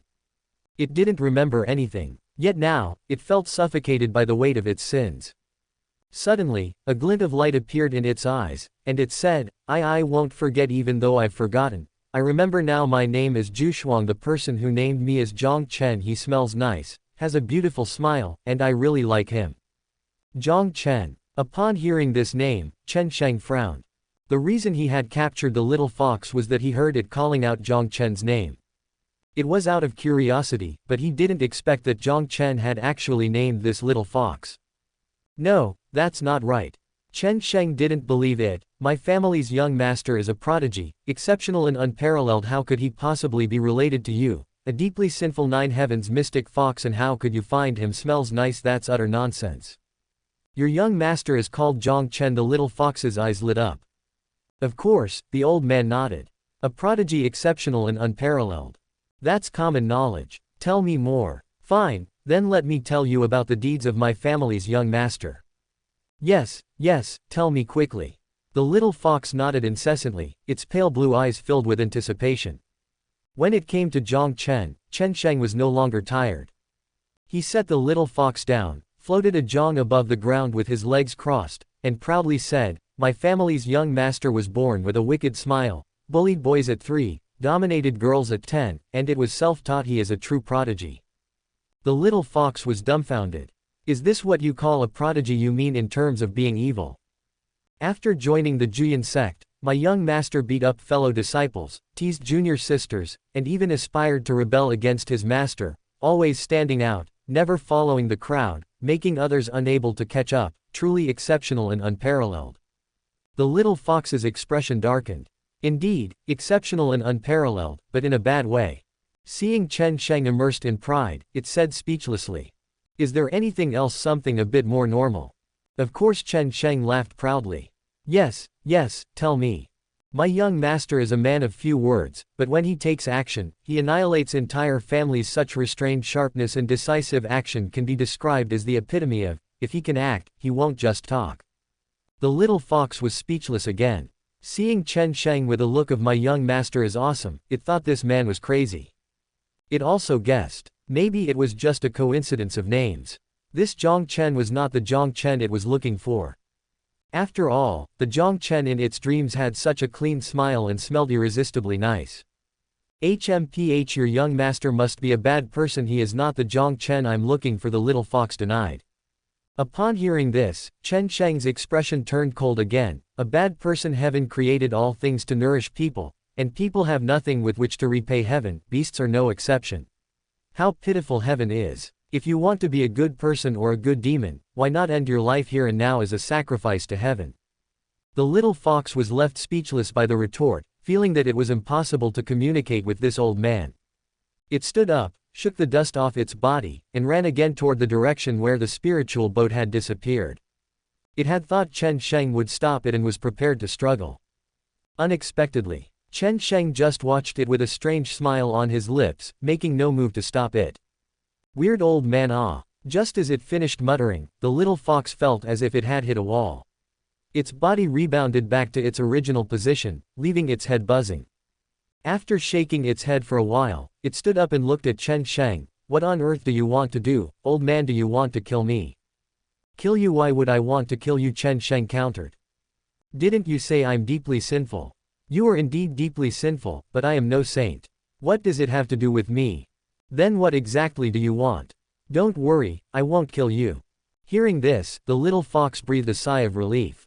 It knew the old man in front of it was powerful, and if it really came to a fight, it would just have to close its eyes and wait for death. Everyone wants to live, and it was no exception. Besides, it still had to find Jiang Chen. As the little fox was thinking about how to escape. I won't just not kill you. I will raise you until you transform. Chen Sheng said with a cruel smile, and then, I will send you back to the Jiang family, let the family head personally deal with you, refine you into a real puppet, and then give you to the young master as a concubine. A nine heavens mystic fox as a concubine, the young master should be very happy, he said excitedly. Upon hearing this, the little fox felt a chill down its spine. At that moment, Chen Sheng's presence seemed even more repulsive, almost making it vomit. The little fox knew. With its current strength, it had no way to resist, but it still felt indignant. After a long silence, it asked, was your young master really on that spiritual boat just now? Indeed, Chen Sheng nodded. Really? The little fox was extremely excited. It had thought it was someone with the same name, but it didn't expect it to be the same person. Although Chen Sheng's description was different from its memory, maybe Chen Sheng was just making things up. Can I see him then? Just a glance, the little fox begged. No. Why not? You're planning to turn me into a puppet anyway. Can't you fulfill my last wish? Because I'm a bad person. The little fox fell silent. Furthermore, Chen Sheng's smile faded, and he spoke very seriously. I won't give you the chance to harm the young master. I won't hurt him, I swear. No, you will, because you are a fox that specializes in hurting people's hearts. Juyin sect. The bell at the main peak tolls loudly, echoing throughout the sect. In less than a moment, the high-ranking members gather in the sect master's hall. In addition to the peak masters and the hall of enforcement, there is also an elder with a slightly pale face and fluctuating breath. He sits above the sect master's seat, closing his eyes as if dozing off. Once everyone is present, Elder Li Fidu from the hall of enforcement steps forward and begins. Sect master, Jiang Chen piloted a spiritual boat and destroyed Lingshan town, damaging over 20 of their sect's store and affecting hundreds of cultivators, with 3 dead. This act violates the indiscriminate killing rule of our sect. He must be severely punished. Furthermore, as the eldest senior brother of the 9th peak, Jiang Chen allowed his junior brothers and sisters to act wildly and harm others, which also goes against the righteous path, another elder from the hall of enforcement adds. The ancient pill tower has always had a good relationship with our sect. Jiang Chen's actions have damaged the bond between our 2 sects. If we do not punish him severely, the ancient pill tower may join forces with other sects against us. A third elder from the hall of enforcement steps forward. Their arguments are clearly premeditated. The crime Li Fidu mentioned is merely harming external cultivators, but the other 2 elders from the hall of enforcement have escalated the charge to damage the unity of the sect and bring disaster upon it. Although the charges are serious, no one else joins the discussion. For a time, the entire hall is silent, and the atmosphere is somewhat delicate. Aside from Xiao Hongyi, who snorts coldly, the other peak masters remain silent. Sword Peak's master Zhang Lingfeng has a wandering gaze as if lost in thought. The Weapon Peak's master, a bearded man, is fiddling with a newly forged spiritual weapon. The beast-taming Peak's master seems to be communicating with a demon beast sitting at the entrance through a contract. The seat of the Elixir Peak's master remains empty, as he has not yet returned. The other Peak masters also seem indifferent, even bored. It's not surprising they act this way, as everyone understands that today's matter will likely come to nothing. The reason is simple. Xiao Hongyi has brought out her grandfather. It is none other than the elder sitting deep within the hall, currently resting with his eyes closed. It is clear that today Xiao Hongyi is determined to protect Jiang Chen. Jiang Chen, do you have anything to say? Glancing at the elder behind him, Sect Master Jiyu Chengqing asks. Nothing to say, Jiang Chen replies instantly. Jiyu Chengqing is speechless, grumbling internally. You could at least argue a bit. I could use that to downplay the situation, and this would all blow over, okay. How am I supposed to handle this if you don't speak anything? Jiyu Chengqing turns to Xiao Hongyi and asks while rubbing his forehead, Junior sister, what do you think we should do about this? Sect Master Senior Brother, you decide. You're the Sect Master of Juyin Sect, Xiao Hongyi replies lazily, stretching her body. Jiyu Chengqing is speechless again. You want me to decide, then send your grandfather away. Being Sect Master is truly frustrating. Sect Master, we must punish him severely. Li Fidu insists with a bow, our Juyin sect is a righteous sect, and Jiang Chen's actions are akin to indiscriminate killing, no different from the demonic path. After speaking and seeing that Jiyu Chengqing still does not respond, he adds, Sect Master, the ancient Pill Tower and other major sects are paying close attention to this matter. If we do not punish him severely, not only will our sect's reputation be at risk, but we will also be ridiculed by other righteous sects, and even the demonic path. Hearing this, Jiyu Chengqing's eyebrows raise. He has just taken over the position of Sect Master, and if he allows Juyin Sect's reputation to plummet and become the laughingstock of other sects, it would indeed be a dereliction of duty. Jiang Chen, our Juyin Sect has always been reasonable. If you have been wronged, feel free to speak up, Jiyu Chengqing says with a stern expression. There's no injustice. I did it, Jiang Chen admits readily. After all, Lin Feng has already joined the Juyin Sect. At worst, he would be expelled from the sect. What is there to fear? If Juyin Sect wants to cripple his cultivation, he'll just leave forcefully. Although the plot would become chaotic, there's no way he would submit. He's explained himself for 9 lifetimes, and that is already more than enough. Has always been reasonable. What a good saying. Xiao Hongyi, however, had something to say. At her words, everyone's eyelids twitch, sensing that trouble is coming. Xiao Hongyi slowly stood up, moved to the center of the hall, and looked around before saying. Last year, the Sword Peak's master had a contest with the Grand Master of the 7 Luminaries Sword Pavilion. The residual sword intent affected thousands of li, impacting countless lower-level cultivators at that time. Where was the reasonableness? Sword Peak's master Zhang Lingfeng's mouth twitches. Several months ago, the Weapon Peak's master went to the Red Flame Sea to obtain spiritual fire for refining a superior grade spiritual weapon, but caused the sea to erupt in flames, instantly engulfing dozens of cultivators. At that time, where was the reasonableness? Xiao Hongyi asks a second time. The Weapon Peak's master quickly lowers his head. Just a few days ago, the beast-taming Peak's master went out and his contracted demon beast mistakenly devoured 3 cultivators, thinking they were from the demonic path. At that time, where was the reasonableness? Xiao Hongyi asks a third time. The beast-taming Peak's master gives an awkward smile, and the demon beast at the door covers its face. After the 3 questions, Xiao Hongyi turns to Li Fidu. I didn't do anything. Li Fidu's heart skips a beat, and he quickly interjects.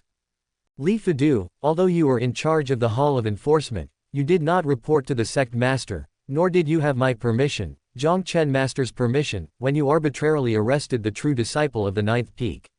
Was this reasonable? Was it according to the rules? Xiao Hongyi asks with a cold smile. Li Fidu's face turns red with embarrassment.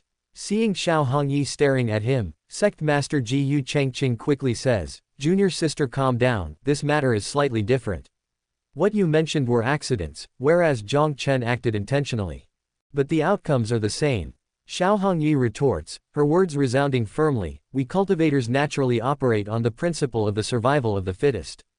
It's good that Juyin Sect follows the righteous path, but if that means we are hamstrung, we might as well cripple our cultivation and hide in the mountains to live meekly. After speaking, she adds, "You say Jiang Chen killed indiscriminately, but why didn't he use the heaven-swallowing red python cannon? Just one shot would have turned the entire Lingshan town to ashes." This is sophistry. Li Fadu refuses to accept. "If Jiang Chen had destroyed Lingshan town in a contest, I would have nothing to say, but he allowed his subordinates to wreak havoc in Lingshan town first and then destroyed it when stopped in a fit of rage. Such behavior is no different from the demonic path." This time, Xiao Hongyi falls silent. Her anger stems from this point.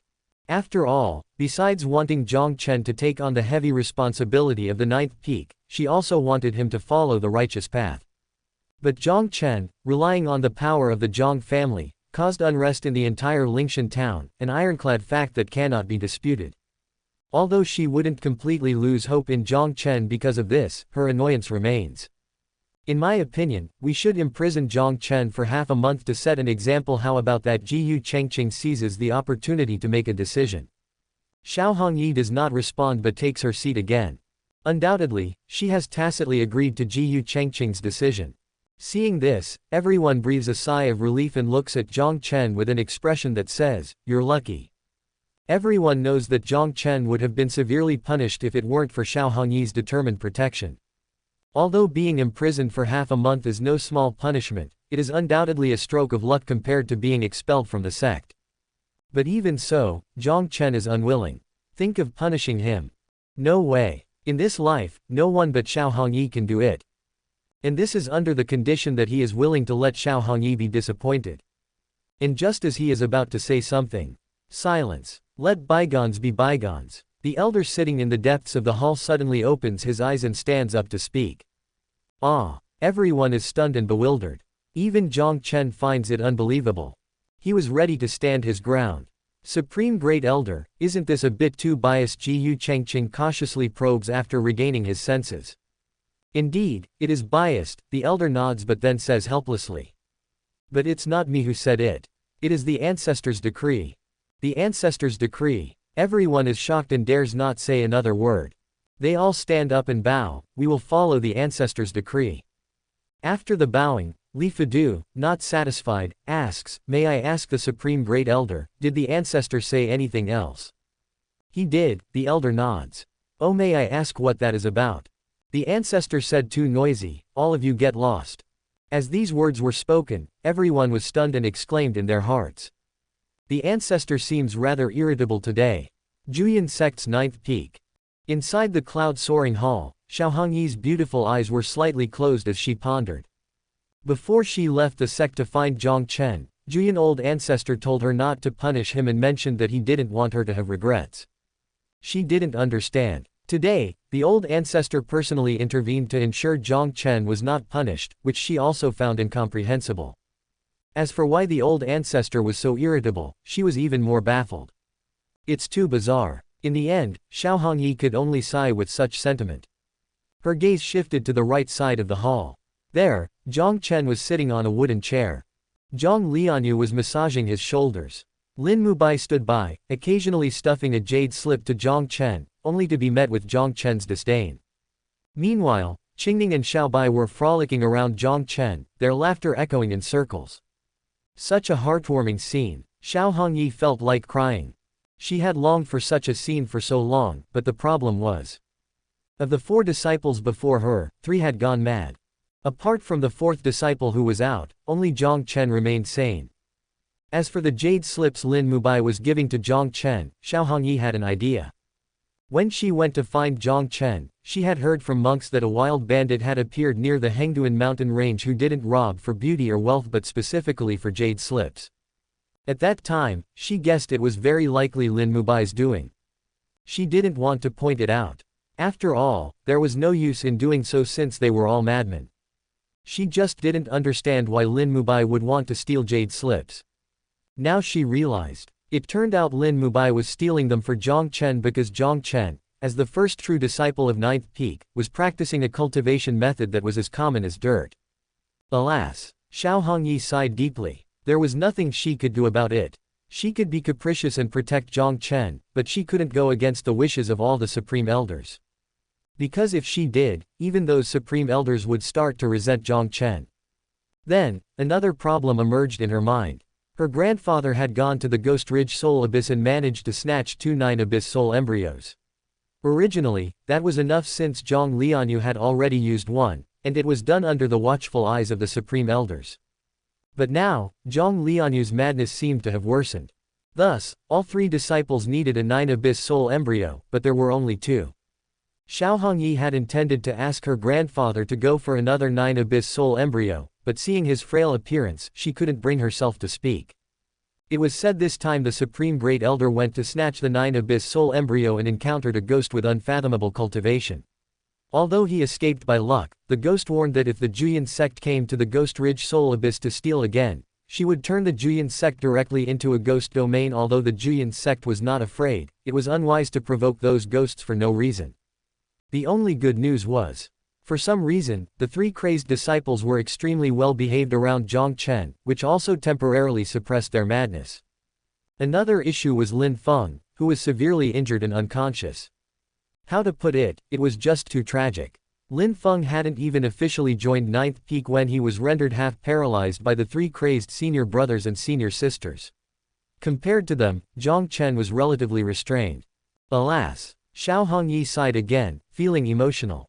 If this continued, she was sure she would be driven mad too. Jiang Chen, come here, she beckoned to Jiang Chen. Jiang Chen obediently approached, followed by the 3 lunatics and a silly tiger. You 3, step aside for now, Xiao Hongyi frowned. Upon hearing this, Jiang Lianyue and the others remained unmoved. Seeing Xiao Hongyi's gloomy expression, Jiang Chen also showed a face of disgust and impatiently waved his hand. The 3 obediently left. Such a scene made Xiao Hongyi's nose twitch with emotion. As a master, she couldn't even control her own disciples. Jiang Chen, she called softly, her voice choked.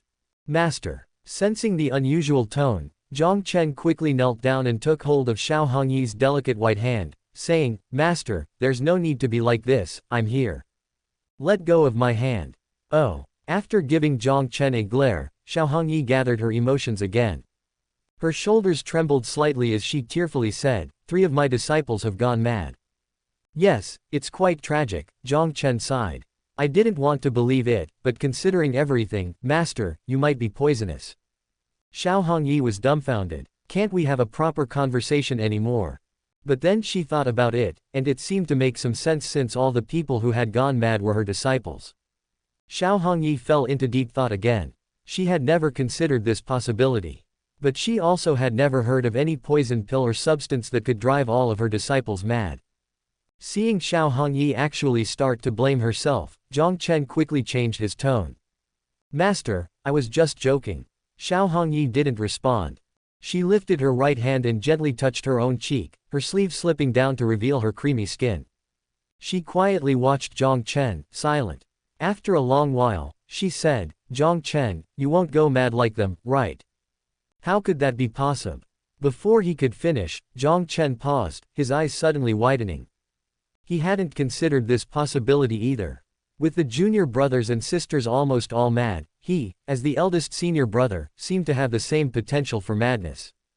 What if Xiao Hongyi really was poisonous? But soon, Jiang Chen calmed down again. No matter who is poisonous, it must be related to the system. As the host, shouldn't he have some immunity? And what's this about the system driving the host mad? That's unheard of. Has the old ancestor sought you out recently? Xiao Hongyi asked again. Jiang Chen shook his head and curled his lip. He had been through 9 cycles of reincarnation and had never seen that Juyin old ancestor. How could he possibly have seen him in this life? Through the original story, he did have some knowledge of the Juyin old ancestor.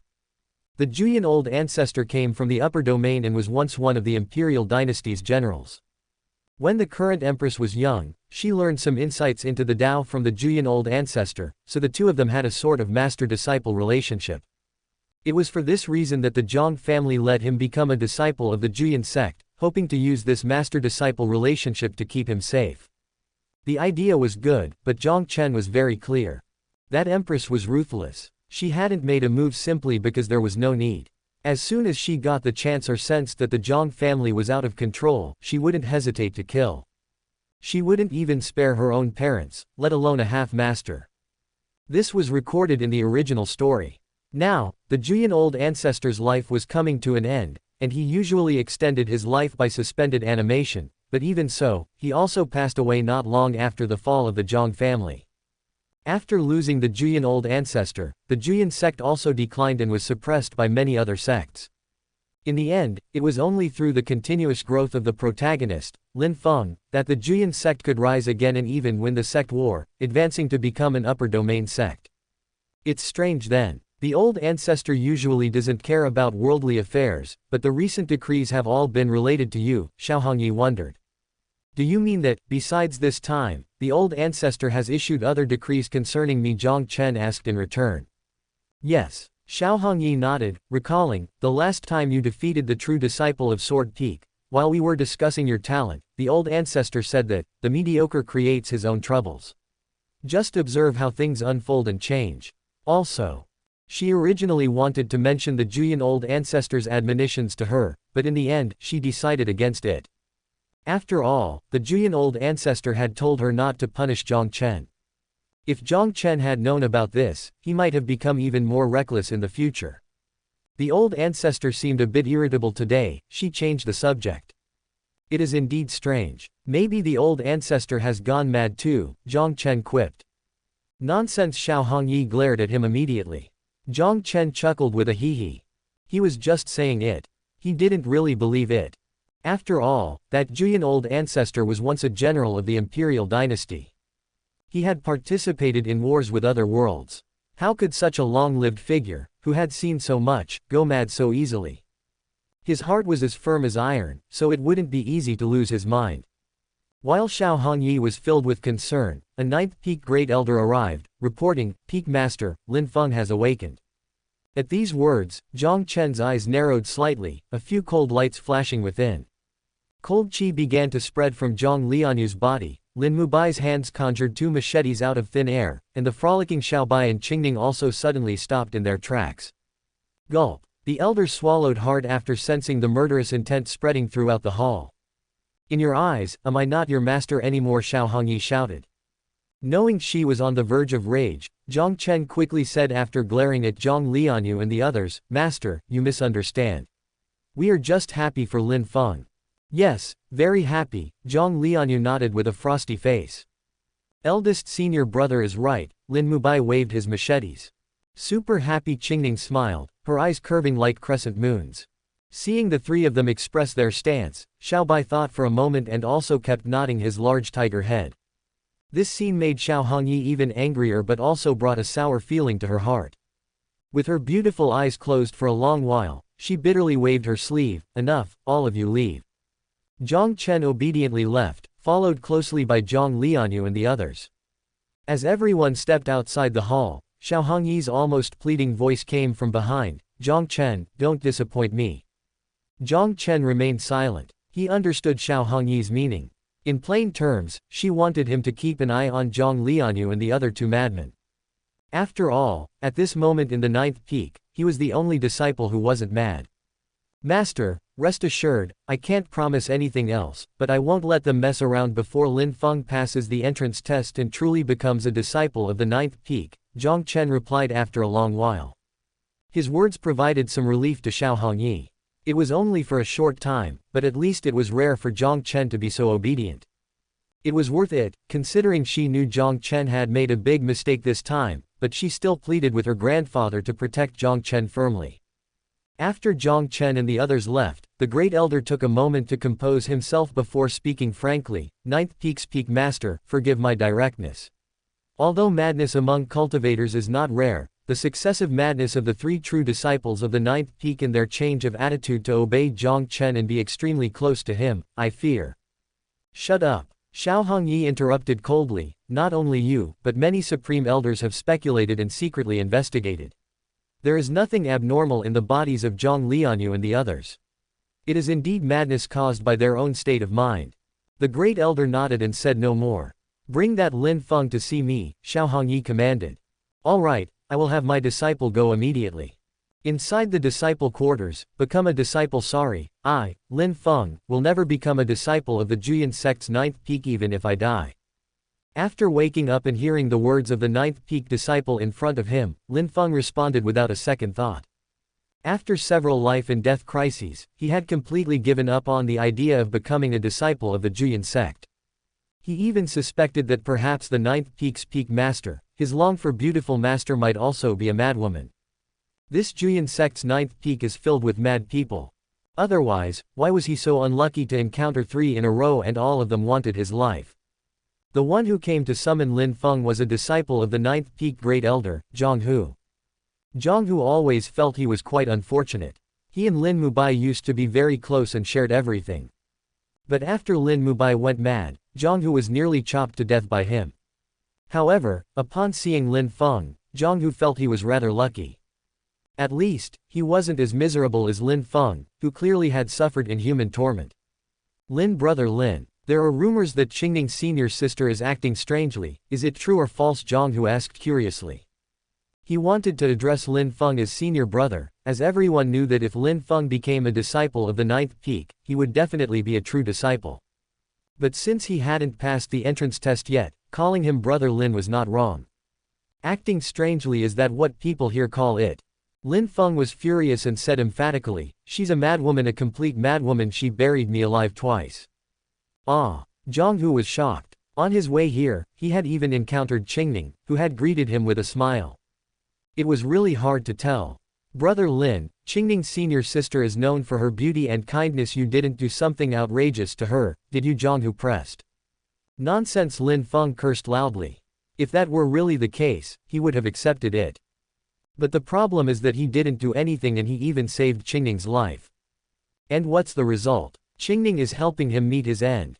Words are useless. Not a single one of you in Juyan sect's ninth peak is normal. I'm leaving this cursed place right now. To avoid further complications, Lin Feng stood up and prepared to leave.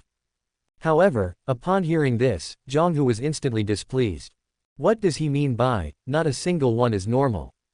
Isn't that including him in the insult? Moreover, if Lin Feng were to leave just like that, it wouldn't be easy for Jiang Hu to explain himself. Brother Lin, why don't you meet with the peak master first? Whether you stay or leave can be discussed later. The peak master won't force you, Jiang Hu said again. No, no, no. Lin Feng shook his head vigorously, like a rattle drum. A master who can teach 3 lunatics is definitely not normal. You're surely trying to deceive me and make me walk into a trap willingly. I've been through this kind of thing before. Jiang Hu looked helpless. Strangely enough, he would definitely get angry if it were someone else saying Xiao Hongyi wasn't normal right to his face. But somehow, he just felt that Lin Feng was very amiable, and he couldn't muster even a hint of anger in his heart.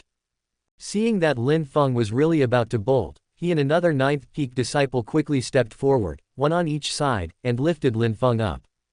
Brother Lin, please come with me. Otherwise it will be difficult for me to explain, Jiang Hu said.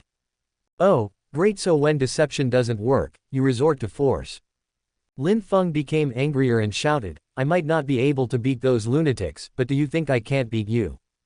As he spoke, the 7 purifications annihilation technique within him began to circulate, and the black blade in his purple mansion also wanted to break free. But the next second, gurgle, his stomach growled incessantly, causing him agony. It was then that Lin Feng remembered that lunatic Qingning had fed him quite a bit of Zijin blood soil, which was still inside him. Finally, he was still carried by Jiang Hu and the others as he struggled non-stop in severe abdominal pain towards the ninth peak's cloud-soaring hall. Along the way, Qingning appeared with a white tiger, smiling cheerily. Senior brother Jiang, you're working hard, keep it up. Hearing this, Jiang Hu was immediately invigorated. Qingning was always like that. Although she was the 3rd true disciple of ninth peak, she would address those older than her as senior brother or senior sister with that heartwarming smile.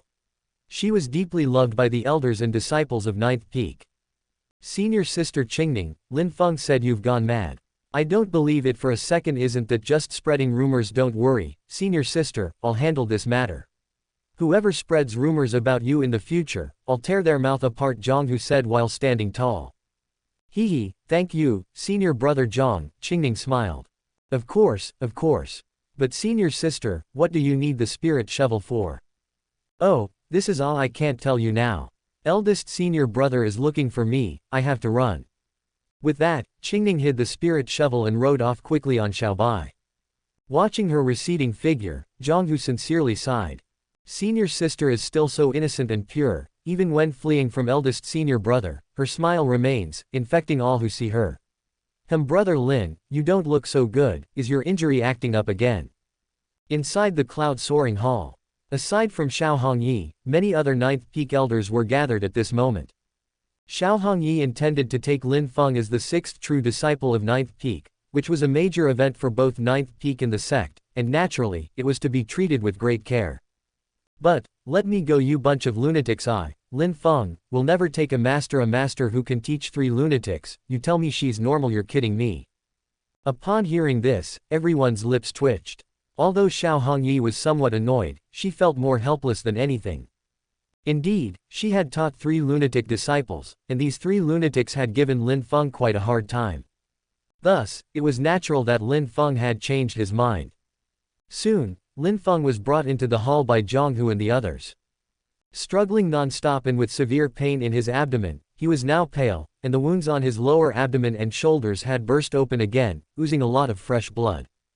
In such pain, he couldn't even fully open his eyes. Great Elder, he has mistakenly ingested Zijin blood soil. Please fetch a complete body pill, Xiao Hongyi said. Her voice was soft and clear, like the sound of a mountain stream, making the listener feel completely relaxed. Upon hearing this, Lin Feng felt his stomach pain subside. He suddenly looked up, his eyes widening, standing there stupefied. He saw a beauty, an unparalleled beauty. The beauty had a graceful figure and was dressed in a long red gown with delicate features and rosy lips, a vision of celestial charm.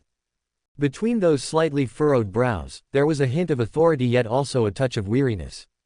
The beauty gave him a kind smile. That smile is so enchanting and beautiful. It was enough to make all things in the world pale in comparison. Seeing him in a daze, the beauty wondered, strange, did he get scared silly? Although she was actually scolding himself, Lin Feng felt utterly refreshed. He swallowed and asked softly, you are? This is the peak master of Juyin sect's 9th peak, an elder answered for her. The peak master? Isn't that the master of Jiang Chen and those 3 lunatics? Lin Feng was startled again. He hadn't forgotten that when he first met Qingning, he was also shocked by her beauty, but in the end, he was nearly buried alive. And it happened twice. Though reluctant in his heart, he forced himself to look away as he kept reminding himself. The most poisonous woman's heart, old man Tianji did not deceive me. He repeated this phrase in his heart like a mantra. He felt that it was enough, but when he opened his eyes again, he was still captivated by Xiao Hongyi's beauty. Unable to extricate himself, his gaze became dull once more. As for Xiao Hongyi, she would definitely feel disgusted if it were someone else staring at her so intently. But for some reason, she always felt that Lin Feng was very approachable, and she didn't think of it in any other way, just assuming that Lin Feng was indeed scared. Sigh. With a helpless sigh, Xiao Hongyi said, Lin Feng, you have been injured by my disciples, and as their master, I cannot shirk the blame. Since you do not wish to take me as your master, I will give you some cultivation resources, and once your injuries are healed, I will personally see you off from the sect. Lin Feng noticed something was off. Her words sounded reasonable and beyond reproach, making it difficult to find fault. This beautiful master seemed to be quite sane. With such beauty before him, it was hard for him not to be moved. But when he thought of Jiang Chen and the other 3 lunatics, he hesitated again. Moreover, when he first met Qingning also seemed normal, but didn't she go mad in the end? Of course, if you bear no grudges and are willing to take me as your master, I will teach you all I know. As for those disciples of mine, you need not worry. They are only temporarily mad. I have the 9 abyss soul embryo, which, if not able to cure them, can suppress their condition, Xiao Hongyi added. After all, she still had a desire to nurture talent. With just one glance, she could tell that Lin Feng was already in the late human origin stage. With his age, coupled with Lin Feng's extremely solid core formation, it was clear that Qingning's message to the sect was correct. This Lin Feng had cultivated an ancient technique and his talent was also exceptional. Such a talent was hard for anyone to resist. Lin Feng didn't know what Xiao Hongyi was thinking, but upon hearing the words, 9 abyss soul embryo, the dormant old man Tianji actually sent out a wave of soul force. Clearly, this item must be of great benefit to old man Tianji. Lin Feng's eyes suddenly lit up. Returning to the lower domain was a safe bet, but resources there were scarce, making it difficult to find the heavenly treasures needed to awaken old man Tianji. At this moment, he changed his mind. He was determined to join the Juyin sect. Not for himself, but for old man Tianji. He had always been so loyal and righteous. Master, please accept my bow. Lin Feng knelt down and kowtowed directly. Such an abrupt change not only startled Xiao Hongyi but also the other ninth peak elders. You won't reconsider. Xiao Hongyi was astonished. No need to think it over. Lin Feng said resolutely, patting his chest and boasting, it's fate. When I first came to the central domain, there were so many madmen around, but why did I only meet the master's disciples and 3 of them at that? This is fate. I have personally felt the destined bond between master and disciple. But you just said you'd rather die than take me as your master. Before meeting master, that was indeed my thought. But master was brave enough to take responsibility for her disciples' mistakes, and as the ninth peak's peak master, you treated me with great respect. It's my great fortune to be able to take you as my master. I see. Although Xiao Hongyi felt something was off, she still accepted his explanation. She raised her hand in a gesture of help, and after Lin Feng stood up, she said, the sect rules state that the true disciple of each peak is not solely decided by the peak master. Rest and heal your injuries. After you have fully recovered, you must pass the true disciple test and have your blood entered into the sect's records before performing the ceremony of taking a master. The true disciple test. These words filled Lin Feng with immense joy. He was familiar with tests. In the lower domain, he had joined various forces and sects and naturally had undergone many tests of talent and fortune. Without exception, he shocked the crowd with every test he took and caused a sensation. In his eyes, these so-called tests were nothing more than stages prepared for him to show off. An opportunity to soar and be the center of attention. When the time came, if he attracted the competition of various peak masters and then resolutely took Xiao Hongyi as his master, he would surely gain a wave of goodwill. Taking the opportunity, he might even ask Xiao Hongyi for the 9 abyss soul embryo, thus awakening old man Tianji. Just thinking about it excited Lin Feng, feeling that his hardships were finally paying off. After that, with the sect and Xiao Hongyi valuing him, what was there to fear from Jiang Chen and those 3 madmen? Master, rest assured, I will not let you down. Lin Feng promised with a solemn expression. Seeing his confidence, Xiao Hongyi smiled with satisfaction. Worried that Lin Feng might have concerns, she added, don't worry. As long as I'm here, no one will be able to hurt you again. Master, you're too serious. Lin Feng smiled indifferently, not caring in the slightest. Since I've chosen to take you as my master, I naturally won't hold a grudge against second senior brother and the others for their past actions. Not only that, but I will also try to help them. However, about eldest senior brother Jiang Chen, Xiao Hongyi wanted to say some good words for Jiang Chen. Please hear me out, master. Lin Feng interrupted with a hand gesture, still looking indifferent. This time, although eldest senior brother scared me quite a bit, I still ask that you do not punish him. Why? Xiao Hongyi was stunned. Ah. Lin Feng sighed, although eldest senior brother's behavior was improper, I can see that he is still kind-hearted at heart. I don't want to make things difficult for you because of this. Xiao Hongyi fell silent. She was feeling somewhat tearful. She had defended Jiang Chen countless times, but no one had ever stood by her side, considering her feelings. When Qingning was young, although she also trusted Jiang Chen exceptionally, she never cared for Xiao Hongyi's feelings as Lin Feng did. Sigh. Xiao Hongyi sighed, looking at Lin Feng with satisfaction. With her cultivation and temperament, she would not easily believe someone based on a few words. Yet, for some reason, the more she looked at Lin Feng, the more pleasing he became, and she had no doubts whatsoever. I wouldn't have to worry so much if Jiang Chen could be as understanding as this Lin Feng. She sighed again in her heart. But just as this thought crossed her mind, Master, what's wrong? Why are you distracted? Lin Feng's concerned voice rang out. I feel a bit dizzy. You should go rest. Oh. Xiao Hongyi fell ill. With her cultivation level, she should have been immune to illness, yet she still fell sick. Since the day she met Lin Feng, she often felt dizzy, and at worst, she would fall into intermittent sleep. Upon waking, her eyes would appear vacant, as if her mind were wandering far away. This alarmed the Juyin sect master and even the 12 supreme elders. The supreme elders took turns visiting Ninth Peak to examine Xiao Hongyi's condition, but they found nothing unusual. Xiao Hongyi's grandfather also came. At that time, Xiao Hongyi was still somewhat conscious, only saying she seemed to be dreaming something but couldn't remember what about. Helpless, the supreme elders had no choice but to consult the old ancestor. However, even the Juyan old ancestor expressed his inability to help. For a time, the atmosphere at Ninth Peak was unprecedentedly somber. But no one was overly worried, as such conditions were not uncommon, with many cultivators temporarily losing their sanity due to the influence of inner demons. Everyone was confident that with Xiao Hongyi's cultivation and temperament, so she would soon return to normal. Only Jiang Chen had a vague sense of foreboding. He wanted to visit her but dared not. Worried that if he really was poisonous, it would only worsen Xiao Hongyi's condition. Several nights later, while Jiang Chen was worried and somewhat distracted, Qingning slipped out with Xiao Bai. She found Zhang Hu and then inquired about the whereabouts of Ma Wu's remains. Zhang Hu didn't think much of it. After all, Ma Wu had taken care of Qingning during his life, and Zhang Hu assumed Qingning wanted to pay her respects. Ma Wu's death was quite tragic.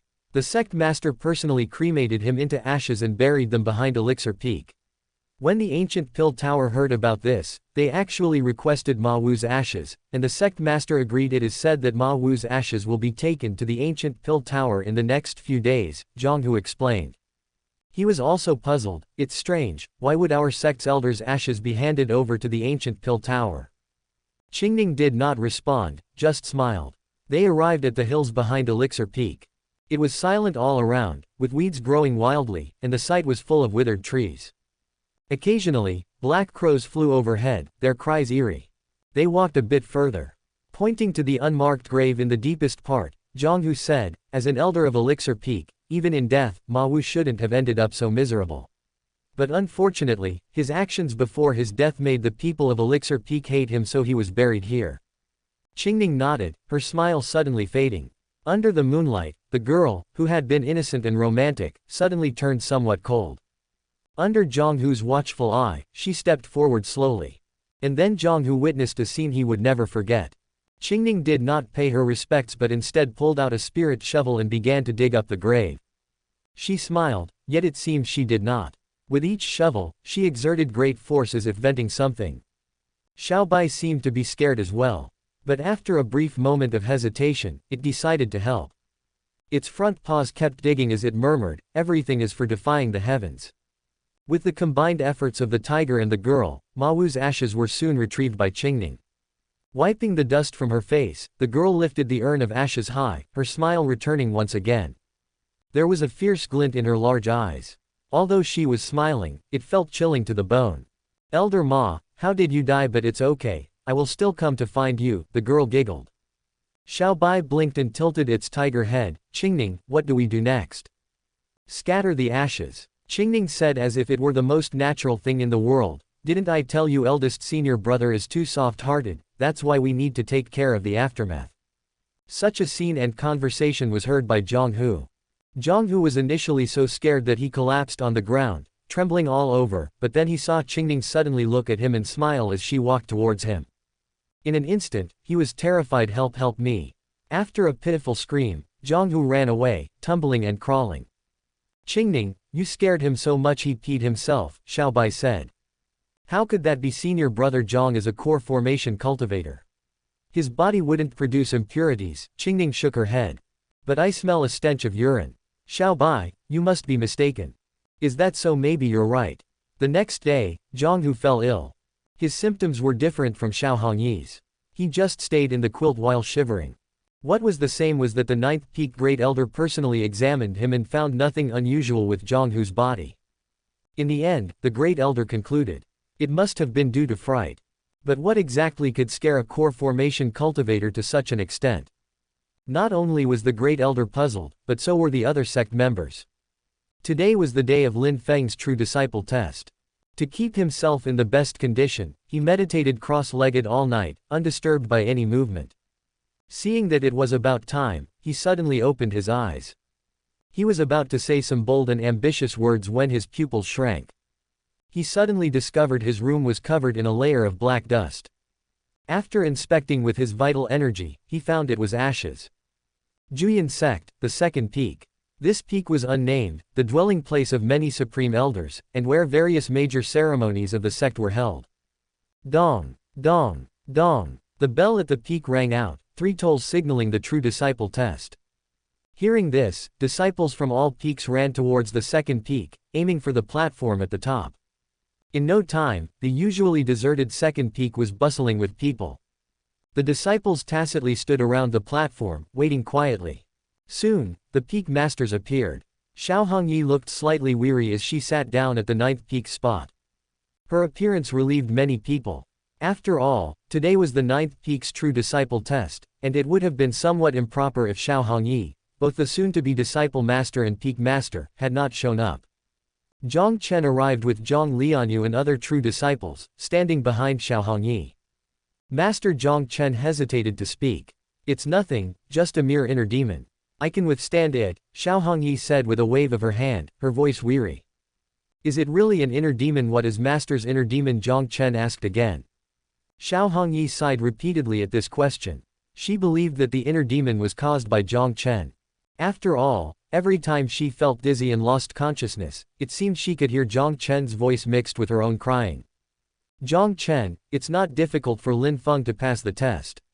I will go into seclusion for a while after this, and I'll leave the 9th peak in your care," Xiao Hongyi said again. "All right," Jiang Chen agreed.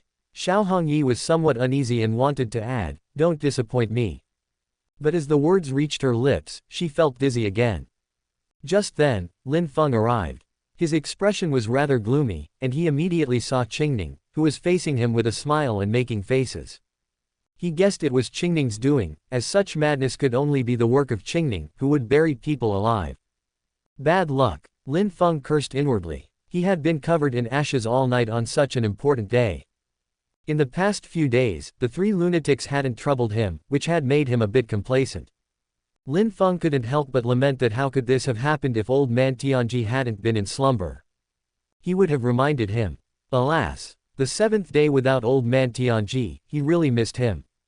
"Senior brother Lin, did you like the gift Qingning gave you?" Qingning waved and called out. Hearing this, Lin Feng's face darkened even more. "What gift did you give him?" Xiao Hongyi asked, struggling to keep her composure. "Qingning gave him a friend, his favorite friend," Qingning replied. "I see, that was thoughtful of you. He. Jiang Chen had a feeling that Qingning had definitely not done anything good. But at that moment, he didn't want to care. He was more concerned about Xiao Hongyi's condition, and the ominous premonition in his heart was growing stronger. Just then, a blue figure descended from the sky. It was Sect Master Jiyu Changqing.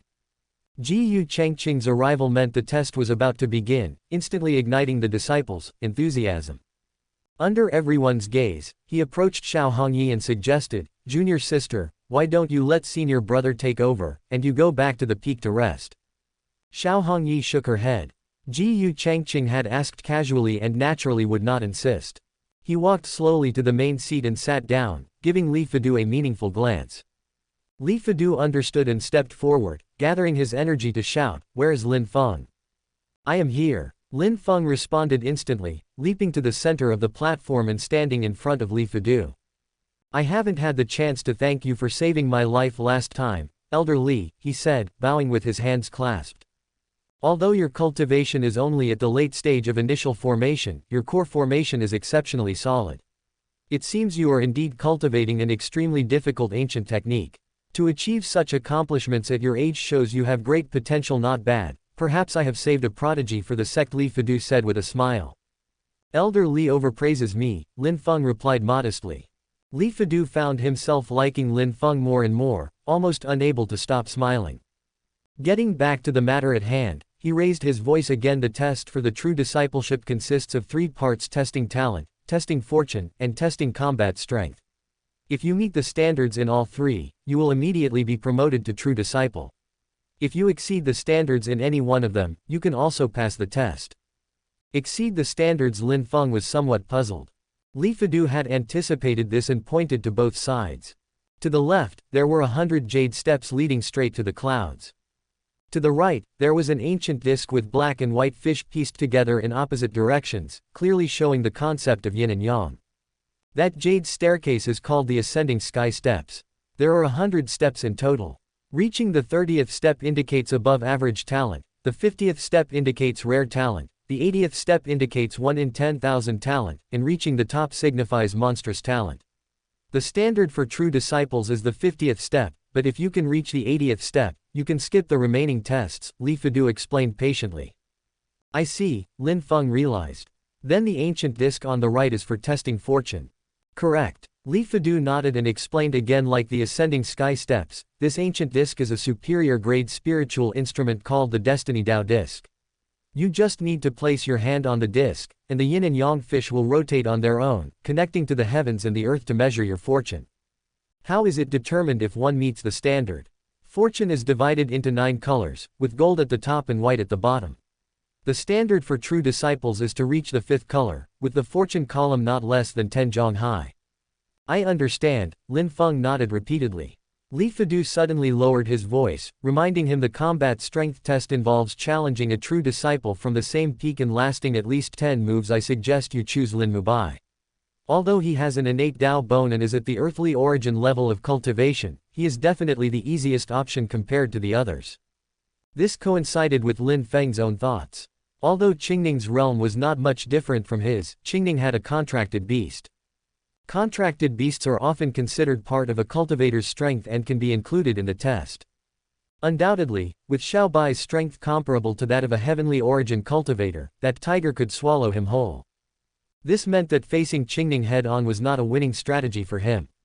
Lin Feng had personally experienced Jiang Lianyue's prowess, and without the help of old man Tianji's soul power, he could at most withstand 3 moves. As for Jiang Chen, Lin Feng's mouth twitched after he recalled the sword that had leveled Lingshan town. Without a doubt, he would be defeated in 1 move. Compared to this, Lin Mubai was indeed the best choice. Of course, if you exceed the standards in either of the first 2 tests, you can choose to skip the combat strength test. That's the safest way, Li Fudu added. Thank you for the reminder, Elder Lin Feng thanked him with a bow. Although he was full of confidence, he did not want to face a madman again. After all, madmen are brutal and should be avoided. After giving Lin Feng some time to mentally prepare, Li Fudu once again gathered his vital energy to shout. The test begins. Ascend the sky steps to test your talent. With this announcement, everyone from the high ranks of the Juyan sect to the ordinary disciples watched eagerly. Under the watchful eyes of everyone, Lin Feng approached the ascending sky steps. With a calm expression, he took a deep breath and then stepped onto the staircase. Without even breaking a sweat, he quickly ascended 30 steps. Not bad. By observing his breathing, I see that he should at least reach 50. Ji Yu Chengqing nodded. Junior sister, this Lin Feng has some real substance. Bullshit. Xiao Hongyi had yet to reply when Lin Mubai interjected. I knew from the beginning that eldest senior brother leapt up 80 jade steps without even a change in his complexion. That's what you call real substance. Ji Yu Chengqing's face darkened. Sect Master Senior Brother, please forgive him, you know how Mubai is. Xiao Hongyi forced a smile while rubbing her temples. Ji Yu Chengqing turned away. As the sect master, it was indeed beneath him to argue with a madman in public. While he looked away, Lin Feng had already reached the 70th step. This gave Ji Yu Chengqing something to say, and he laughed. Junior sister, it seems Lin Feng might reach the 80th jade step. Such talent is 1 in 10,000. The 9th peak has found another treasure. HMPH, ignorant Jiang Lianyue scoffed. What's so great about 80 steps? That's Lin Feng's limit. When eldest senior brother was tested, he reached the 89th step. Ji Yu Chengqing's face darkened again. Why was he always being rebuked by madmen? Sect Master Senior Brother, please forgive her, you know how Lianyue is. Xiao Hongyi tried to smooth things over again. Helplessly, Ji Yu Chengqing had to turn away again. As he expected, although Lin Feng was showing signs of fatigue, he still managed to reach the 80th jade step. Good. Ji Yu Chengqing clapped his hands, becoming excited. The Juyan sect had gained another disciple with 1 in 10,000 talent, which was definitely a blessing for the sect. In his excitement, he turned to congratulate Xiao Hongyi, only to see Qingning smiling at him. Sect Master, what did you want to say? Qingning asked. Ji Yu Chengqing swallowed his words. Junior sister, congratulations. Zhang Lingfeng, Sword Peak's master, insensitively joked. Congratulations to junior sister for gaining another, normal, disciple. Master Zhang, your words are not right, Qingning blinked her big eyes and retorted just as quickly. Although I have just returned to the sect, I have heard about your earthly origin realm disciple who surrendered after being frightened by a single sword from eldest senior brother. In my opinion, its sword peak that seems a bit abnormal in its strength. Zhang Lingfeng's mouth twitched. Although Xiao Hongyi intended to keep it quiet, the Juyin sect's higher-ups were basically aware of Qingning's madness.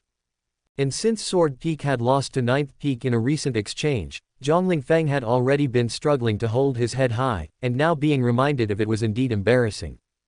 Jiang Chen, on the other hand, was speechless. Every time he wanted to retort, Jiang Lianyue and others would speak first. This left him with nothing to say. At this moment, he just wanted to ask who was really the villain. Why didn't he even get a chance to make an appearance? As for Xiao Hongyi, she was even more speechless. Although she wasn't in the right state of mind, she had been paying attention to Lin Feng all along. When Lin Feng reached the 80th jade step, she also praised him in her heart. But this praise only made her more dizzy. Not only that, but even the praise from others towards Lin Feng sounded extremely grating to her. Just then, the Weapon Peak's Peak Master leaned in and said, "Junior sister, this Lin Feng is indeed impressive. Not only does he have exceptional talent, but also—" Shut up. Xiao Hongyi's gaze turned icy. Hearing this, the other Peak Masters could only chuckle awkwardly. The beast-taming Peak's Peak Master was a muscular woman. She also wanted to praise Lin Feng, and the words were already on the tip of her tongue. But seeing that Jiyu Changqing and the others had been rebuked with darkened expressions, she quickly turned to talk to the Master of Formation Peak beside her. Although our Juyin sect's peaks are not lacking in outstanding individuals, I've heard that this Lin Feng is cultivating an ancient technique, which promises a limitless future. Formation Peak's master strongly agreed with this statement and was about to share his thoughts when he quickly stopped himself, saying, "Senior sister Jin, don't say any more." "Why not? Junior sister is glaring at you. Am I afraid of her? She took on a disciple herself, and if she's unhappy, that's fine, but she forbids others from speaking who doesn't know that I, Jin Ru, am straightforward and speak my mind. Junior sister has taken out her red whip." Hearing this, the beast-taming Peak's Peak Master immediately shuts her mouth. Her contracted beast was a giant lion with a red mane, 4 eyes, and breath that carried scorching flames. At that moment, the red-maned lion was lying at her feet, yawning from time to time, revealing its terrifying sharp teeth while exhaling sparks. After hearing Formation Peak's master words, the red-maned lion, capable of human speech, disdainfully said, "That's right, Sister Jin should say whatever she wants. It's not just her. I want to say something too. This Lin Feng really is awe." Before it could finish, it was struck by the red whip, gasping in pain, while its master pretended to see nothing. Seeing this, the other Peak Masters no longer dared to say anything, each focusing on their own thoughts and maintaining silence. Despite this, they still grumbled inwardly. Not allowing others to praise her own disciple. Really unreasonable. At this moment, Lin Feng had descended from the ascending sky steps. As Jiang Lianyue said, 80 steps were his limit. Any further was like his body was filled with lead, and he was unable to move another step forward. After returning to the ground platform, he expected to be greeted with praise from the various Peak Masters and the admiration of the Juyin sect disciples. But unexpectedly there was silence. Not only were the Juyin sect master and the various Peak Masters tight-lipped, but even the surrounding Juyin sect disciples were extremely indifferent.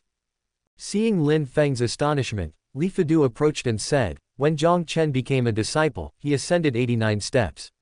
When Lin Mubai became a disciple, he ascended 95 steps, and when Jiang Lianyue became a disciple, she ascended 90 steps." Lin Feng finally understood. Compared to those three, his 80 steps result was indeed insignificant. This also proved the central domain was truly incomparable to the lower domain. His talent could shock everyone in the lower domain, but in the talent-rich central domain, relying solely on talent was hardly enough to amaze people. "Do not be discouraged, nephew," Li Fudu consoled. "Lin Mubai has an innate Dao bone, Jiang Lianyue has the demeanor of an empress, and as for Jiang Chen, setting other things aside, his talent is actually good." Calling him nephew showed that his fondness for Lin Feng was increasing. Moreover, Lin Feng had exceeded expectations in the talent test, and becoming the 6th true disciple of the 9th peak was now without any suspense. "Do you wish to continue testing, or shall I collect your essence blood from your brow to officially become the 6th true disciple of the 9th peak?" Li Fudu asked again. After speaking, he lowered his voice. If you are confident in your destiny and combat power, I suggest you continue testing. The collection of essence blood is just a necessary step to join the sect, but who collects your essence blood is a matter of great significance. Oh, please enlighten me, Elder Li. Lin Feng raised an eyebrow. The higher the status of the person who collects your essence blood, the more attention you are considered to be given, Li Fudu said seriously. Take the ninth peak, for example. Jiang Chen's essence blood was collected by the peak master herself, while Lin Mubai and Jiang Lianyue had theirs personally collected by the sect master. I see, Lin Feng suddenly understood. In essence, this was a matter of the sect's attitude. If he could be noticed by someone of higher status, he would naturally receive more cultivation resources in the future and establish a natural authority among the Juyin sect disciples. May I ask Elder Li, has anyone ever alarmed the Supreme Elder or the Ancestor during these true disciple tests? Lin Feng asked curiously. The Ancestor does not concern himself with worldly affairs and will not pay attention to these matters. Li Fudu said with a smile, shaking his head, then his tone shifted. However, in the 1,000 years since the founding of our Juyin sect, there has been one person who alarmed a Supreme Elder, and it was the strongest Supreme Great Elder. Who? The fourth true disciple of the ninth peak, Mu Kui. Mu Kui. Lin Feng remembered this name because it was mentioned by Qingning. It was said that Mu Kui possessed a martial emperor physique, focused on cultivating the body rather than the Tao. Although his realm was not high, his combat power was extremely strong.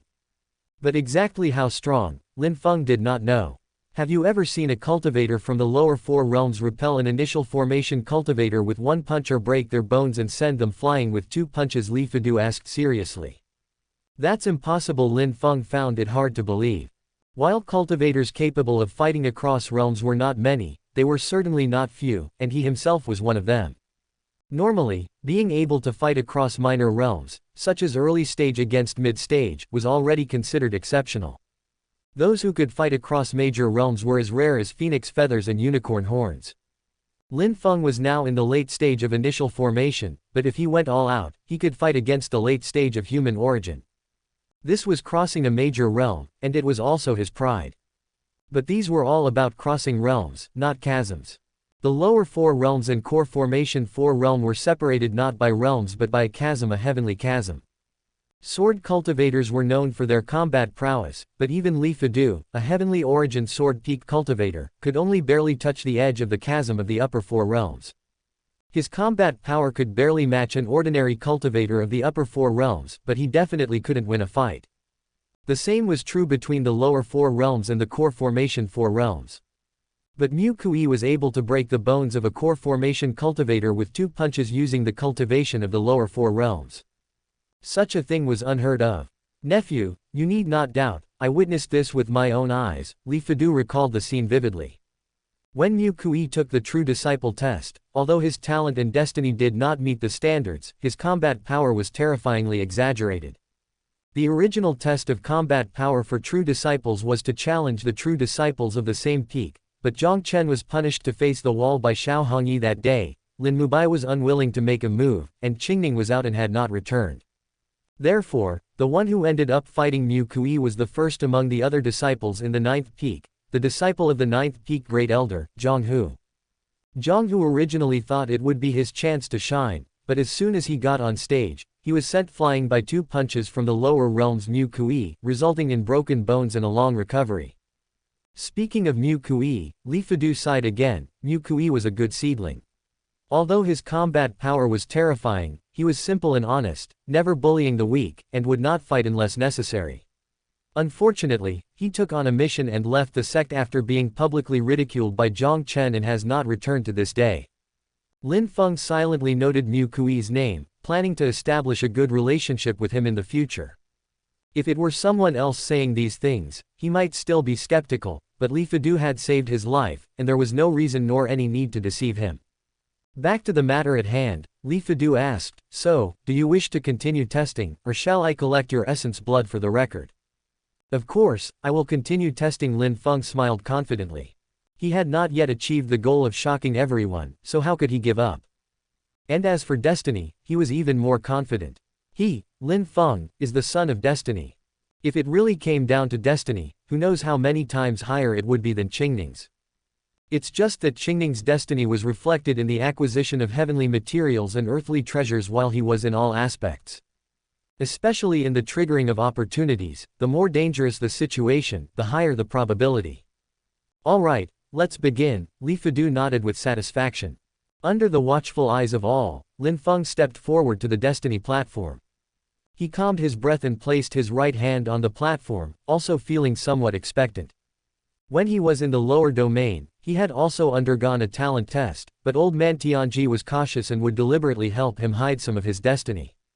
Therefore, he himself did not know how strong his destiny really was. But after placing his hand for a long time there was no reaction. The yin and yang fish on the platform were like dead, showing no signs of rotation at all. Not only that, there was a unique pressure in the air that made it difficult for him to breathe, and his blood flow stagnated. This pressure was somewhat familiar to Lin Feng. After feeling a bit of coldness, he suddenly realized and turned to look at Jiang Lianyue behind Xiao Hongyi. Sure enough, at this moment, Jiang Lianyue's eyes were vacant, as if they contained countless twinkling stars, and within a few jong of her body, cold qi was pervasive. She is using imperial essence to interfere with the operation of the destiny platform. Lin Feng suddenly understood and was extremely angry. Those who possess imperial essence have the demeanor of a great emperor. Throughout history, these people have regarded imperial essence as their life and never showed it lightly. But Jiang Lianyue was different. She would bring out her imperial essence at every turn as if afraid that others would not know. And then there's Jiyu Changqing, the Juyan sect master, and the other peak masters besides Xiao Hongyi. They were all on edge when they sensed the imperial might, with light flowing around them, fearing that Jiang Lianyue would blow up the sect again. But just as Lin Feng was also startled and retracted his hand from the platform, that increasingly intense imperial might suddenly disappeared. Jiang Lianyue herself returned to normal, her stunning face bearing a cold smile. Seeing this, Lin Feng frowned and placed his hand on the destiny platform again. Boom! The imperial might reappear, pressuring all directions. Lin Feng, with a dark face, withdrew his hand again. Sure enough, the imperial might disappear again. Undoubtedly, Jiang Lianyue showed Lin Feng with her actions that if he dared to conduct the fortune test, she was bold enough to blow up the sect. The scene was eerily silent for a moment. The imperial might appeared and disappeared intermittently, causing the lower realm disciples to lose their composure and make their faces pale. Lin Feng's face was darker than ever, as black as charcoal. Peak masters like Jiyu Changqing had a headache. As the imperial might came and went, their hearts also rose and fell. It really is a thrilling experience. Junior sister, did you give those 2 9 abyss soul embryos that Supreme Elder reclaimed to Jiang Lianyue? Jiyu Changqing communicated through a voice transmission. At this moment, Xiao Hongyi's expression had slightly improved, and she replied through a voice transmission. I prioritized Qingning and Mubai, and I personally witnessed them using it. Lianyue has already used one, and I plan to wait a bit longer. Wait a bit longer. Jiyu Changqing's mouth twitched. Wait for what? It's clear that Jiang Lianyue's madness has intensified again. She's even treating her imperial essence self-detonation like a toy. Jiyu Changqing was helpless, but he also knew that the 9 abyss soul embryo was precious, not a common cabbage, so they couldn't just have the Supreme Great Elder go and snatch more.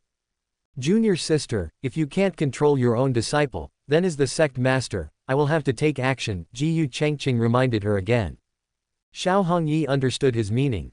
Although Jiang Lianyue had the demeanor of an empress, the self-detonation of imperial essence was too dangerous for the sect. If it got out of control, the Juyan sect would have no choice but to give up on this potential empress. Sigh. Xiao Hongyi rubbed her temples and said to Jiang Chen, you take care of it. Okay. Jiang Chen agreed readily, and in a voice loud enough for everyone to hear, he shouted, 5th junior sister, imperial essence is not a toy. If you keep messing around, your eldest senior brother will have to treat you like a toy. Host's actions conform to the villain's character setting, reward superior grade Buddhist sect secret scripture, Buddha Stupa Sutra. Buddha Stupa Sutra. Jiang Chen was taken aback. Wasn't this the treasure sutra of the Buddha temple, a first-rate power in the central domain just like the Juyan sect? He was a villain, so how could he possibly learn a Buddhist sect technique? If he really learned it, wouldn't it be weird for him to laugh evilly, threaten to annihilate someone's family, and then use a move called Great Compassion Palm?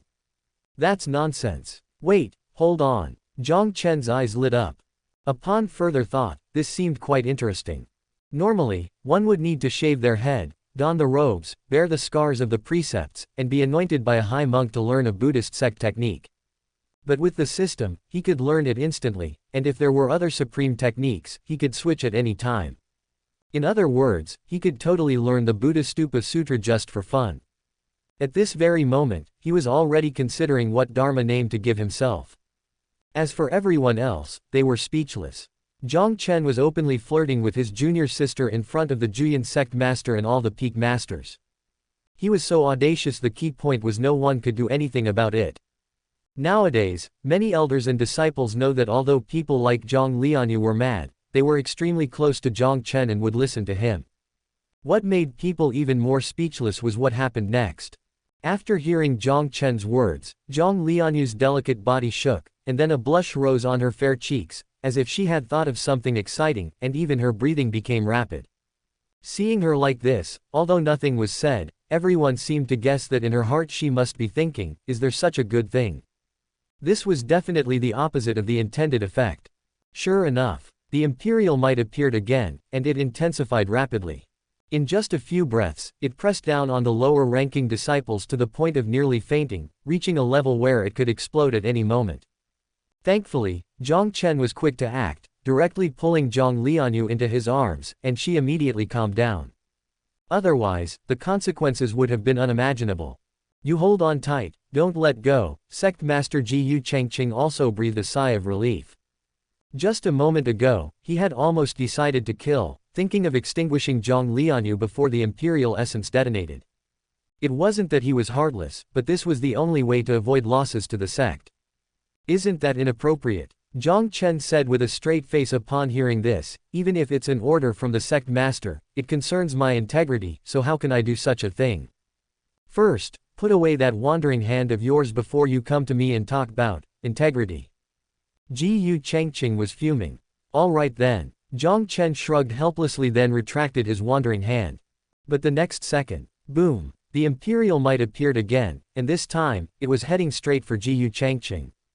You might as well continue. Jiyu Chengqing was completely speechless. Almost everyone tactfully looked away as soon as he said this, pretending they didn't see anything. Only Lin Mubai and Qingning seemed thoughtful.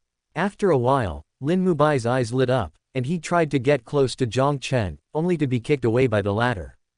Qingning smiled while stroking Xiao Bai's head and asked, Xiao Bai, do you have any big moves, the kind that can self-detonate? Xiao Bai looked confused. Lin Feng was very unhappy.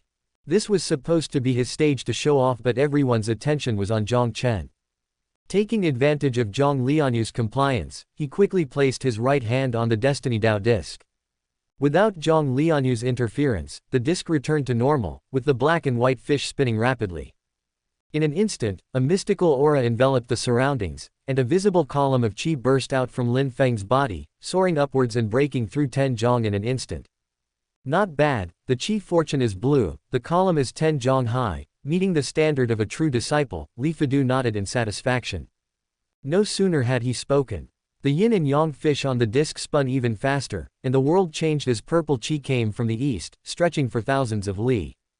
At the same time, Lin Feng's qi column rose again, increasing by another 20 zhong in an instant, and the column turned purple. The seventh color purple qi, such qi fortune is on par with Qingning.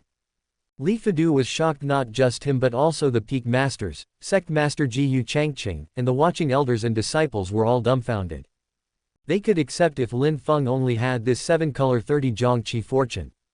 But the problem was, Lin Feng not only had such high qi fortune but also 1 in 10,000 talent. This was the darling of heaven and earth. Without any hesitation, Jiyu Chengqing stood up.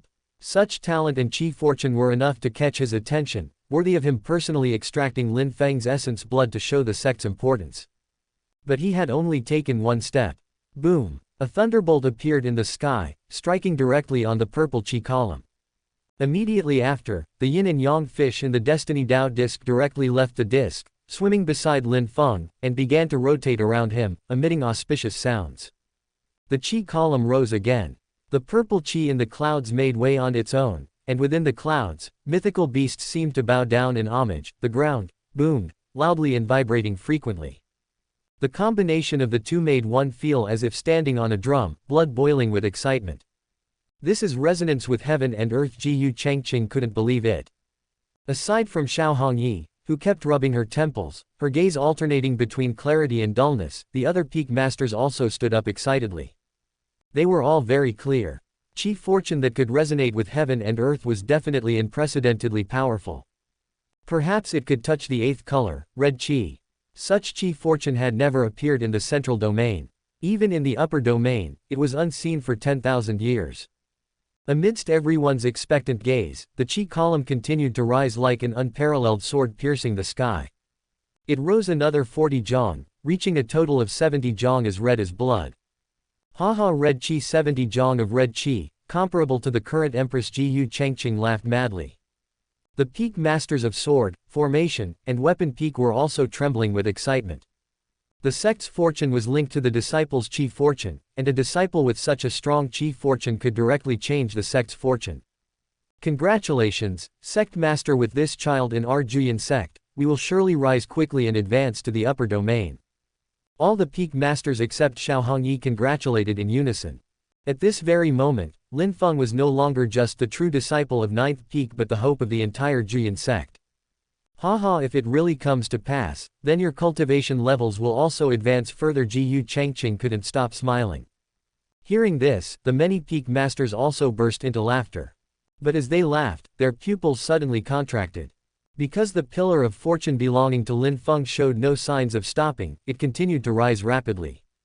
This is impossible, could it be? The smile faded, and Jiang Chengqing's expression turned as if he had seen a ghost. Above the red fortune was the golden fortune. And golden fortune represents. Just thinking of that name made him feel it was inconceivable. As the pillar of fortune rose again, the heavens and earth transformed once more. The blazing sun above shone with dazzling golden light, which poured down upon the earth, causing all things in the world to suddenly lose their original color and tainted by the golden light. The entire world seemed to freeze, silent and still, with only the murmurs of the Tao lingering in the ears.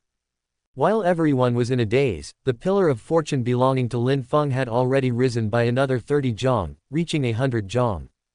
Like a solid golden column, it stood between heaven and earth. This is the mandate of heaven. Jiang Chengqing was dumbfounded. Even now, he couldn't utter a complete sentence. Son of destiny. This person of great fortune, only recorded in ancient texts, was now being witnessed by him. The sect also has its own fortune, but it can only bear so much. If the Juyan sect could bear this blessing, it would undoubtedly rise as rapidly as this pillar of fortune. But if it couldn't, it would be a disaster that could lead to the sect's destruction. This was also the first time Jiang Chen had seen Lin Feng's complete fortune.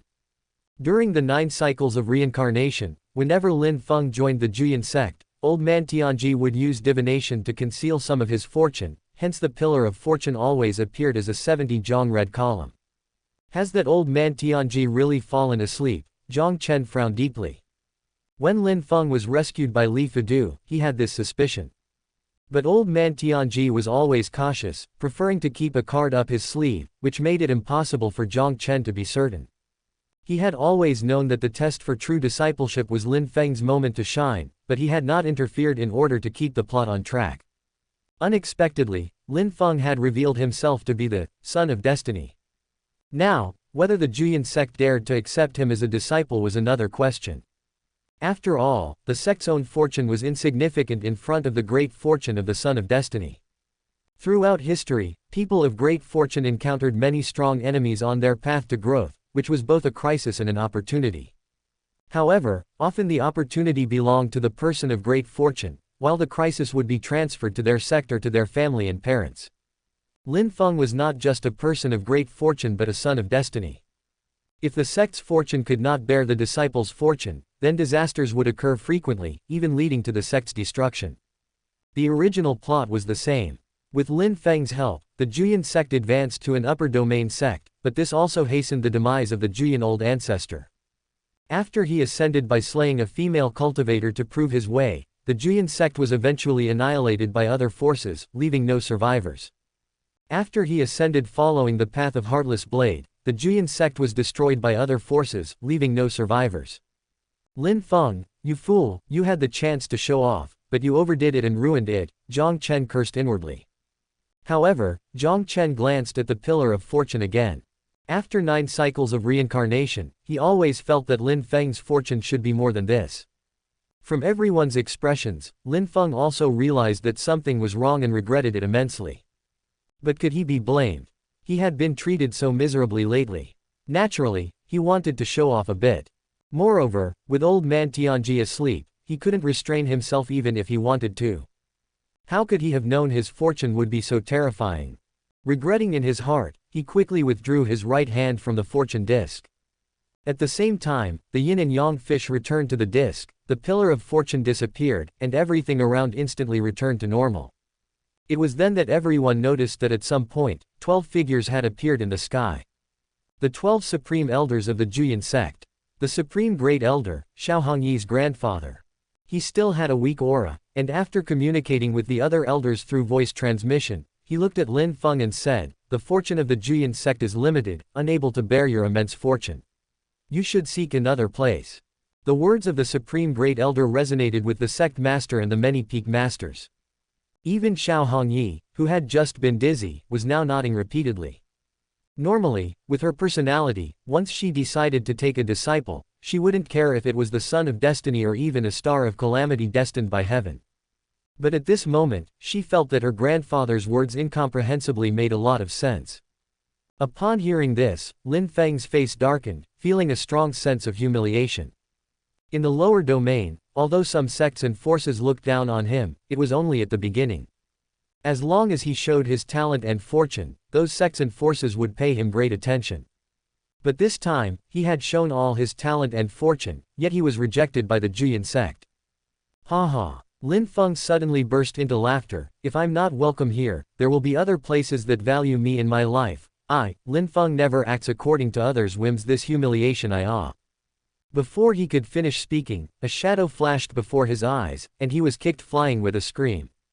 After tumbling several zhang away, Lin Feng quickly got up, looked at the man who had suddenly appeared in front of him, and angrily said, "Jiang Chen, you've gone too far." It was Jiang Chen. After rolling his eyes at Lin Feng, Jiang Chen's voice echoed around, "I, Jiang Chen, eldest senior brother of 9th Peak, declare this injustice for Lin Feng." Everyone was stunned, full of question marks. Declare injustice. Not to mention that this was out of character for Jiang Chen, but who declares injustice by kicking the victim first? Lin Feng was also confused. Declare injustice for him? Jiang Chen, is this a joke? He remembered very clearly. In Lingshan town, if it hadn't been for Jiang Chen scaring him half to death, causing old man Tianji to use a great deal of soul power and ultimately fall into a deep sleep, he wouldn't be in such a situation. For a moment, Lin Feng forgot that he had just been kicked, and with a stern face, he pondered what Jiang Chen was really up to. "Jiang Chen, this is the decision of the Supreme Elders.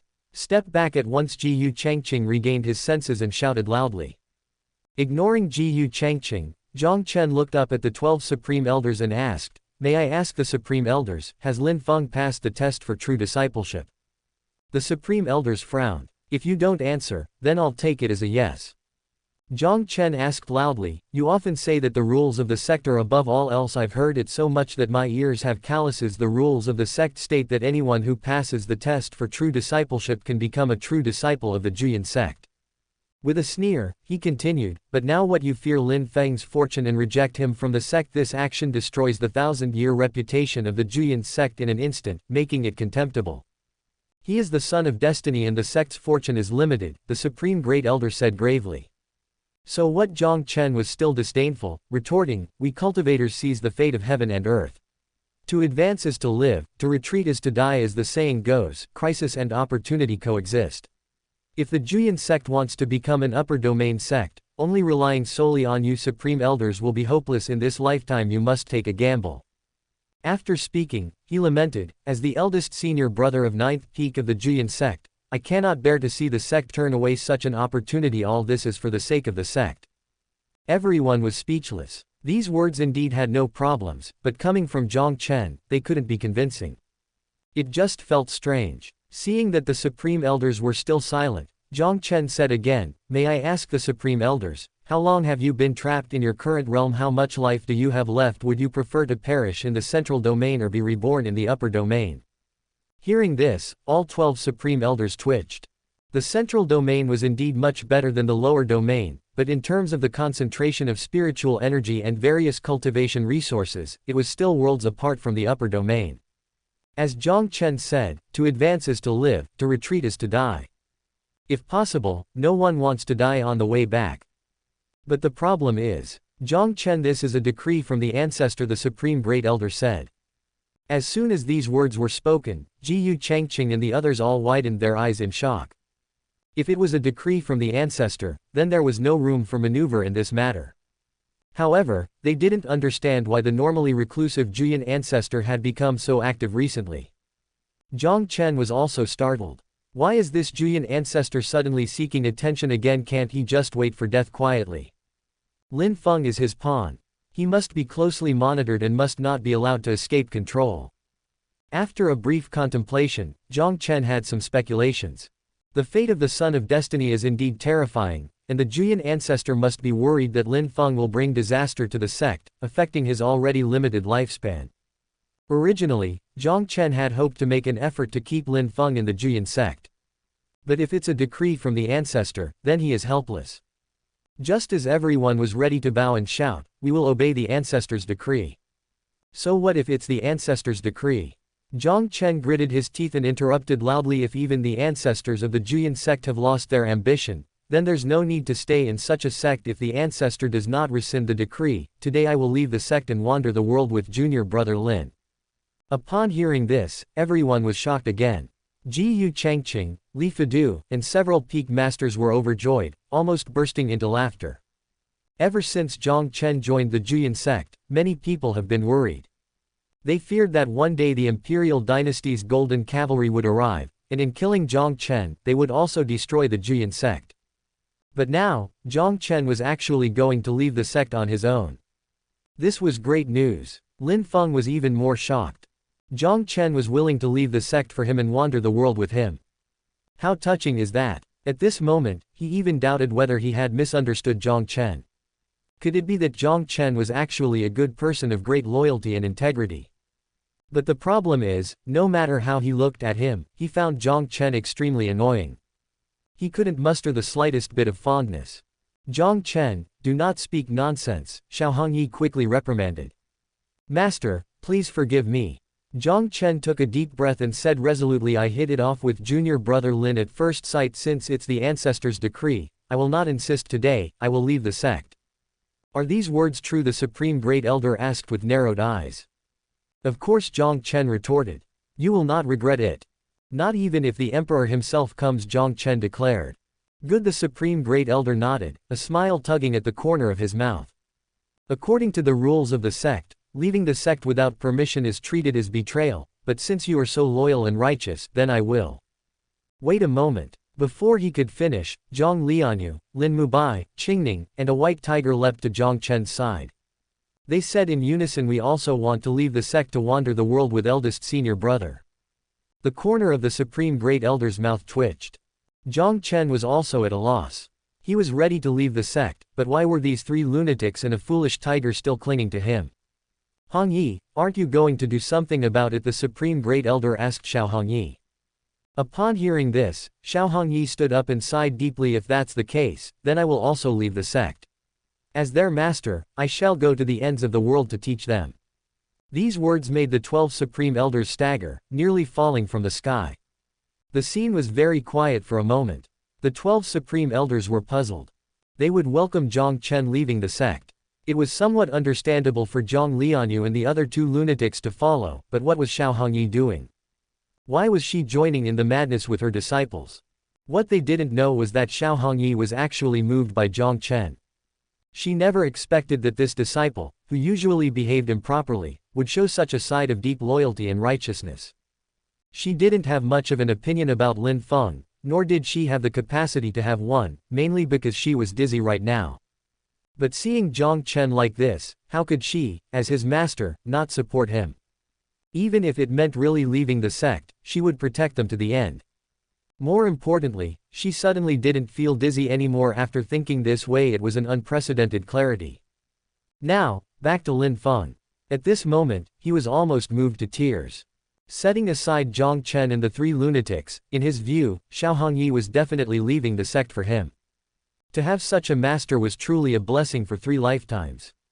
Should we ask the ancestor again after a long while? Finally, a supreme elder suggested. That's all we can do, the supreme great elder sighed. This matter was beyond his control. If Xiao Hongyi and the others really left the sect, then the 9th peak would be as good as non-existent. Even if there was still Mu Kui, the 4th true disciple of the 9th peak, if he returned from his mission and saw that his master and senior brothers had all left the sect, he would probably want to wander the world too. And just as the elders were about to return to consult the Juyan ancestor, whoosh! A gust of spiritual wind suddenly appeared, sweeping everything in sight. The wind quickly converged into a hurricane, ignoring everyone else. It lifted the struggling Lin Feng high into the air, slamming him back first onto the ground and then smashing him down more than a dozen times. After a while, Lin Feng was thrown around so much that his limbs were wailing, his eyes saw stars, and he vomited blood repeatedly, with no strength to resist. Finally, when he stopped, he found himself immobilized by the giant hand, lying on the ground, unable to move. At the same time, a jade slip appeared out of thin air as if manipulated by a hand, slowly unfolding in the air. As the jade slip completely unfolded, Lin Feng felt a pain in his forehead, and a drop of his blood flew out from there, eventually landing on the jade slip, forming the 2 characters Lin Feng. Soon, the jade slip disappeared into thin air, and the surroundings returned to silence. Blood entered into the slip. After a brief silence, the 12 supreme elders exclaimed in unison. At this moment, almost all the high-ranking members of the Juyan sect were gathered, but no one had taken action just now. Doesn't this mean? Li Fidu laughed and said, Lin Feng, it seems the ancestor has changed his mind, from now on you are a disciple of our Juyan sect. Lin Feng didn't know whether to be sad or happy. Bearing the pain in his body, he got up and asked, I was almost smashed to death just now, is this a necessary step for taking blood? After some hesitation, Li Fidu consoled, the ancestor personally took your blood, so it had to be special. Don't take it to heart. Just remember, in the 1,000 years since the Juyan sect was established, you're the only one to receive this honor. These words made Lin Feng feel much better. The 12 supreme elders, floating in the air, did not speak but communicate with each other through voice transmission. The ancestor is getting more and more irritable. Alas, the ancestor changed his mind and accepted this son of destiny. It's hard to tell if it's a blessing or a curse. Don't think too much, just wait and see. It's better than the 9th peak being in name only. Perhaps this is really an opportunity for the Juyan sect to go to the upper domain. After communicating through voice transmission, they turned into streaks of light and disappeared. Having achieved his goal, Jiang Chen took a deep breath and returned to his place with Jiang Lianyue and the others. Jiang Chen, you have made your master see you in a new light, Xiao Hongyi said with a smile. Jiang Chen was at a loss for words. See him in a new light, how can that be? First of all, based on 9 lifetimes of experience, Xiao Hongyi is bound to be disappointed sooner or later. Not to mention, this doesn't fit his villain character. Fortunately, now that Lin Feng has joined the sect, he can let loose to his heart's content. As long as he follows the plot, when Xiao Hongyi is disappointed, he'll make his escape first. Then it will be a case of the sky's the limit and the sea's breadth for the fish to leap. While keeping an eye on Lin Feng, he'll quietly await ascension. Such a plan is perfect, and just thinking about it gets him a little excited. Initially, Jiang Chen was somewhat worried that Xiao Hongyi might go mad. However, looking at her recent behavior, it seems he was overthinking it. His beautiful master is still normal. At this moment, Sect Master Ji Yu Chengqing suddenly appeared in front of Lin Feng with a forced smile and said, since your blood has been recorded in the sect's register, there's no need for a combat test. From now on, you are the true disciple of Juyan sect's 9th peak. As his words fell, he waved his sleeve, and a cup of spiritual tea floated over from a distant table to hover in front of Lin Feng. Aren't you going to offer tea and kowtow to your master, he urged. Okay. Lin Feng nodded solemnly, took the tea with both hands and ran excitedly toward Xiao Hongyi. But after a few steps, he looked puzzled. Why did Xiao Hongyi, who had just been smiling, now look so rejecting? Lin Feng didn't think too much and continued to approach quickly. When he reached Xiao Hongyi, he knelt down, lowered his gaze, and held up the spiritual tea, saying, "Disciple Lin Feng offers tea to master. After the tea, I shall kowtow 3 times to always remember master's kindness." Xiao Hongyi managed a weak smile, trying to accept the tea. "But, Jiang Chen, my inner demons seem to have worsened. I feel it faintly every time I see Lin Feng." Xiao Hongyi transmitted her thoughts to Jiang Chen. Jiang Chen was speechless. What's going on now? Why is the plot going awry? Unable to figure it out, he could only gently pat Xiao Hongyi's shoulder and give her a, "hang in there, look." Xiao Hongyi nodded, forced herself to take the tea, and took a light sip. Then, PFF'd. She spat it out directly and all over Lin Feng's face. Wiping his face, Lin Feng blinked non-stop, his face almost turning into a question mark. Jiang Chen was also stunned and in disbelief. This was the tea offering for becoming a disciple and Xiao Hongyi actually spat it out. Such an act was not only extremely damaging but also highly insulting. Once he came to his senses, Lin Feng's expression was the best proof, as if he had eaten something disgusting. At this moment, Jiyu Changqing and the others were also wide-eyed, their mouths forming an O shape. They had never imagined this. They never expected the usually protective and biased Xiao Hongyi to spit out the tea for accepting a disciple. Junior sister is still so sharp. Jiyu Changqing thought to himself, this move is lethal to the heart. Unable to bear the humiliation, Lin Feng will either leave the sector or become a disciple of another peak. Thus, junior sister won't be affected by Lin Feng's heaven-defying luck. The other peak masters thought the same.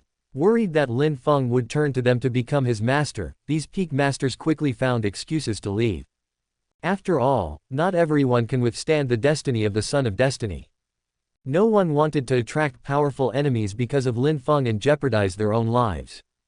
In just a moment, the Juyan sect's high-ranking members were left with only Xiao Hongyi. Seeing that Lin Feng was about to leave, angry and possibly ready to run away at any moment, Jiang Chen quickly said, "Please forgive her, junior brother Lin. Master gets dizzy from tea. Do you think I'm that stupid?" Lin Feng cursed in his heart. Dizzy from tea? Can cultivators even get dizzy from tea? Especially someone like Xiao Hongyi, a cultivator of the upper 4 realms. Xiao Hongyi also felt she had gone too far, but she couldn't control herself. The spiritual tea was simply too hard to swallow. It was an instinctive reaction, not intentional. As a master with a postnatal phoenix body, I indeed get dizzy from tea. Xiao Hongyi decided to tell a white lie, her fair cheeks blushing. Postnatal phoenix body. Lin Feng suddenly understood. He had heard of such a constitution. The phoenix is one of the 2 divine birds, with the male being the phoenix and the female the fawn. The so-called postnatal phoenix body is when one incorporates the blood of a female phoenix into their body after birth, merging it with their heart's blood. Since it's postnatal, indeed, some rare rejection symptoms might occur. "Should I kowtow to you then?" Lin Feng asked. "No need." Xiao Hongyi felt even dizzier and quickly stopped him. "I also get dizzy from people kowtowing to me." Lin Feng became the 6th true disciple of the 9th peak without offering tea or kowtowing. After the test for true discipleship, Xiao Hongyi went into seclusion, leaving all matters of the 9th peak to Jiang Chen to manage. Although Lin Feng, the Son of Destiny, had an intimidating aura, he was very popular among the disciples of the 9th peak. The reason was simple. Before, the disciples of the 9th peak could complain to people like Jiang Lianyue about Jiang Chen's misdeeds and vent their frustrations. But now she's mad. Madness aside, Jiang Chen's actions became more arrogant and domineering since Xiao Hongyi's seclusion, even treating Jiang Lianyue and others as his underlings. Far from resenting this, they even enjoyed it. If anyone spoke ill of Jiang Chen, Jiang Lianyue and the others would rush up and beat the person so badly they couldn't take care of themselves before he could act. The disciples of the 9th peak were suffering. Now, only Lin Feng could listen to their grievances. At the waist of the 9th peak mountain, Zhang Hu and Lin Feng sat on the edge of a cliff, discussing in hushed tones. They came here because it was quiet and they could avoid Jiang Chen. I regret not listening to senior brother's words. I never imagined that Qingning's senior sister would actually go mad. Zhang Hu was extremely annoyed. That day, he was truly frightened, and even now, the memory still terrified him. He had seen mad people before, but never one as chilling as her. She almost buried you alive, Lin Feng inquired. Not that, but something even more terrifying. Jiang Hu shuddered. Qingning's senior sister actually asked me to help her dig up graves. You didn't see her, but I saw her holding up the ashes and smiling. It was simply horrifying. Ashes. Lin Feng's expression darkened. So the ashes that covered me all night were from the grave you dug up with Qingning. Jiang Hu looked embarrassed. He had only just recovered from the shock recently and was unaware of this incident. Please forgive me, senior brother. I was deceived by Qingning's senior sister's appearance, he quickly explained. Hearing this, Lin Feng nodded continuously, patting Jiang Hu's shoulder. A confidant. It's not that we're too gullible. It's that Qingning's act was just too convincing. Exactly. Jiang Hu nodded, but his expression turned gloomy. We don't know how long the peak master will be in seclusion. Now the ninth peak is in chaos, and we can only hide here. He added, if the fourth senior brother were here, he would definitely stand up for us. Lin Feng didn't like hearing this. What, was he invisible? Don't worry, Jiang Chen won't be able to show off for much longer. A few days ago, he went to Elixir Peak and destroyed many elixir cauldrons. He's also been challenging others and beating up the true disciples of other peaks so much they're crying out in pain. Lin Feng sneered. Hiss. Hearing this, Jiang Hu gasped. He knew Jiang Chen was violent, but he didn't expect him to be this extreme. Setting aside the Elixir Peak incident, being able to beat up all the true disciples of the other peaks was not something ordinary people could do. The peak master of Elixir Peak is not around, so probably no one will pursue it. The challenges issued by eldest senior brother are within the rules, so he probably won't be severely punished, Jiang Hu sighed. That's why I'm waiting. Waiting for what? Wait for him to make a big mistake, then ask master to come out of seclusion. I see. Jiang Hu suddenly understood. The last time Jiang Chen made a big mistake, it was peeping at Jiang Lianyue bathing. Jiang Chen always acted without restraint, and now with Xiao Hongyi in seclusion, he would sooner or later commit an equally grave error and be severely punished. But if the peak master protects him, Jiang Hu hesitated to continue. Don't worry, with the master in seclusion, if things get out of hand, the Hall of Enforcement will be the first to be alerted. By then, Jiang Chen won't be able to escape. Lin Feng appeared confident. The Hall of Enforcement. Jiang Hu frowned. He indeed hoped that Jiang Chen would be severely punished, but if the Hall of Enforcement got involved, it would surely escalate to the sect master and the various peak masters, making ninth peak the laughingstock of others. As the foremost disciple under the true disciple of ninth peak, this was not what he wanted to see. Sixth senior brother, this is not appropriate. Jiang Hu straightened his expression and said, the peak master hates it when the Hall of Enforcement interferes with ninth peak's affairs. We cannot let personal grievances tarnish the reputation of ninth peak. Hearing this, Lin Feng also became serious. He was new to ninth peak and unaware of Xiao Hongyi's dislike for the Hall of Enforcement. This beautiful master was fine in every way, just a bit odd, and he didn't want to be disliked because of this. Now that he knew the 9 Abyss Soul embryo was being used by Qingning and Lin Mubai, he was planning to curry more favor and then ask Xiao Hongyi to summon the Supreme Great Elder to help him snatch one. But how to deal with Jiang Chen then? Lin Feng pondered deeply. He concluded that he lacked support. Although Li Fidu was still kind to him, he was disliked by Xiao Hongyi, and the other high-ranking members of the Juyan sect were ambiguous due to his son of destiny status. Ah, if only fourth senior brother was here, Jiang Hu lamented again. Lin Feng was annoyed but also had a glint in his eye. Do you know where fourth senior brother went? Can we contact him and ask him to return to the sect as soon as possible? Jiang Hu shook his head. Not just him, even Xiao Hongyi might not know Mu Kui's exact location without using the blood jade slip. After all, Mu Kui's mission was to kill a sect traitor who had quietly destroyed his own blood slip and was fleeing everywhere. The traitor's whereabouts were erratic, and the last sighting was near the Buddha temple. The influence of the Buddha temple was vast, with temples scattered throughout, and any cultivator entering their territory would be forced to chant scriptures and recite Buddha's name. With Mu Kui's honest and simple nature, he wouldn't be fooled into becoming a monk, but he was surely chanting in some temple right now. Moreover, while not understanding a word, let's wait and see. If all else fails, we'll go look for Mu Kui. After learning this, Lin Feng made a decision. The same saying applied: he needed allies.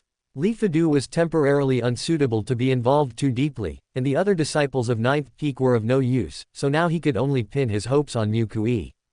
Of course, if Jiang Chen directly made a big mistake and angered Xiao Hongyi enough to leave seclusion, then this beautiful master would be his strongest ally. What are you two talking about? Suddenly, a somewhat cute voice came from behind. Hearing this, Lin Feng and Jiang Hu were startled and jumped. Turning around, they indeed saw Xiao Bai's huge tiger head. After a search and seeing no sign of Jiang Chen, both of them breathed a sigh of relief. Foolish tiger, what do you want? Lin Feng said with a wary face. Nothing, eldest senior brother asked me to gather information. Xiao Bai shook its head, then suddenly transformed, its tiger eyes turning red and breathing out white mist. Dare to call me a foolish tiger? You think I'm a sick cat when I don't show my claws. This startled both Lin Feng and Jiang Hu. Xiao Bai was a great demon comparable to a heavenly origin cultivator, and even if the two joined forces, they couldn't beat it. Foolish Xiao Bai, this is the Juyan sect. If you dare to cause trouble, your demon core will be destroyed, and you'll be skinned and refined into medicine, Lin Feng threatened. Xiao Bai, of course, knew this, so it was just trying to scare them. But being threatened like this, it felt like it was losing face. For a moment, it didn't know whether to leave or to submit, so it just bared its teeth and grimaced on the spot. Silly tiger, what are you doing? Suddenly, Jiang Chen's voice came from behind. The appearance of Jiang Chen gave Lin Feng and Jiang Hu another shock. Lin Feng was still okay. He was convinced that Jiang Chen wouldn't dare act rashly, so although he was internally panicked, his expression remained calm. Jiang Hu, on the other hand, was scared and considering whether to kneel down and speak. Seeing someone who could stand up for him, Xiao Bai smirked and turned to tattle eldest senior brother, they were speaking ill of you. Is that so? Jiang Chen narrowed his eyes. Absolutely not. Jiang Hu's head shook, we were just discussing eldest senior brother's heroic victory over the true disciples of the other peaks. We were admiring eldest senior brother's wisdom and martial prowess. Jiang Chen didn't respond but looked at Lin Feng. But how could Lin Feng submit? He just turned his head away. Sixth senior brother, you are new here and don't understand how to survive in ninth peak. Confronting eldest senior brother head on will get you beaten badly, Jiang Hu whispered in persuasion.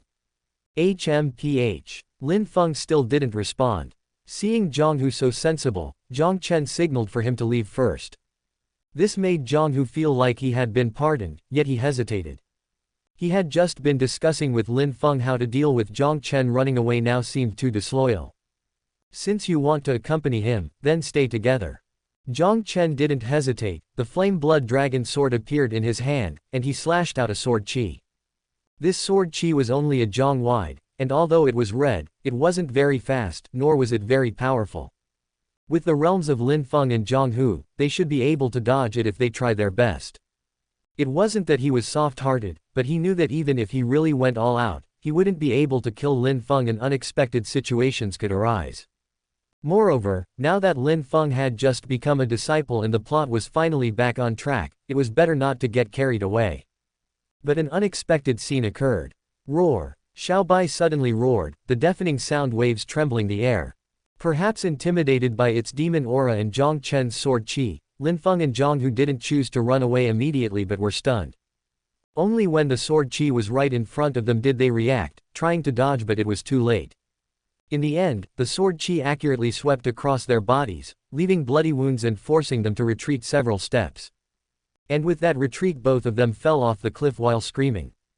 Ah! Jiang Chen frowned and approached the edge to look down.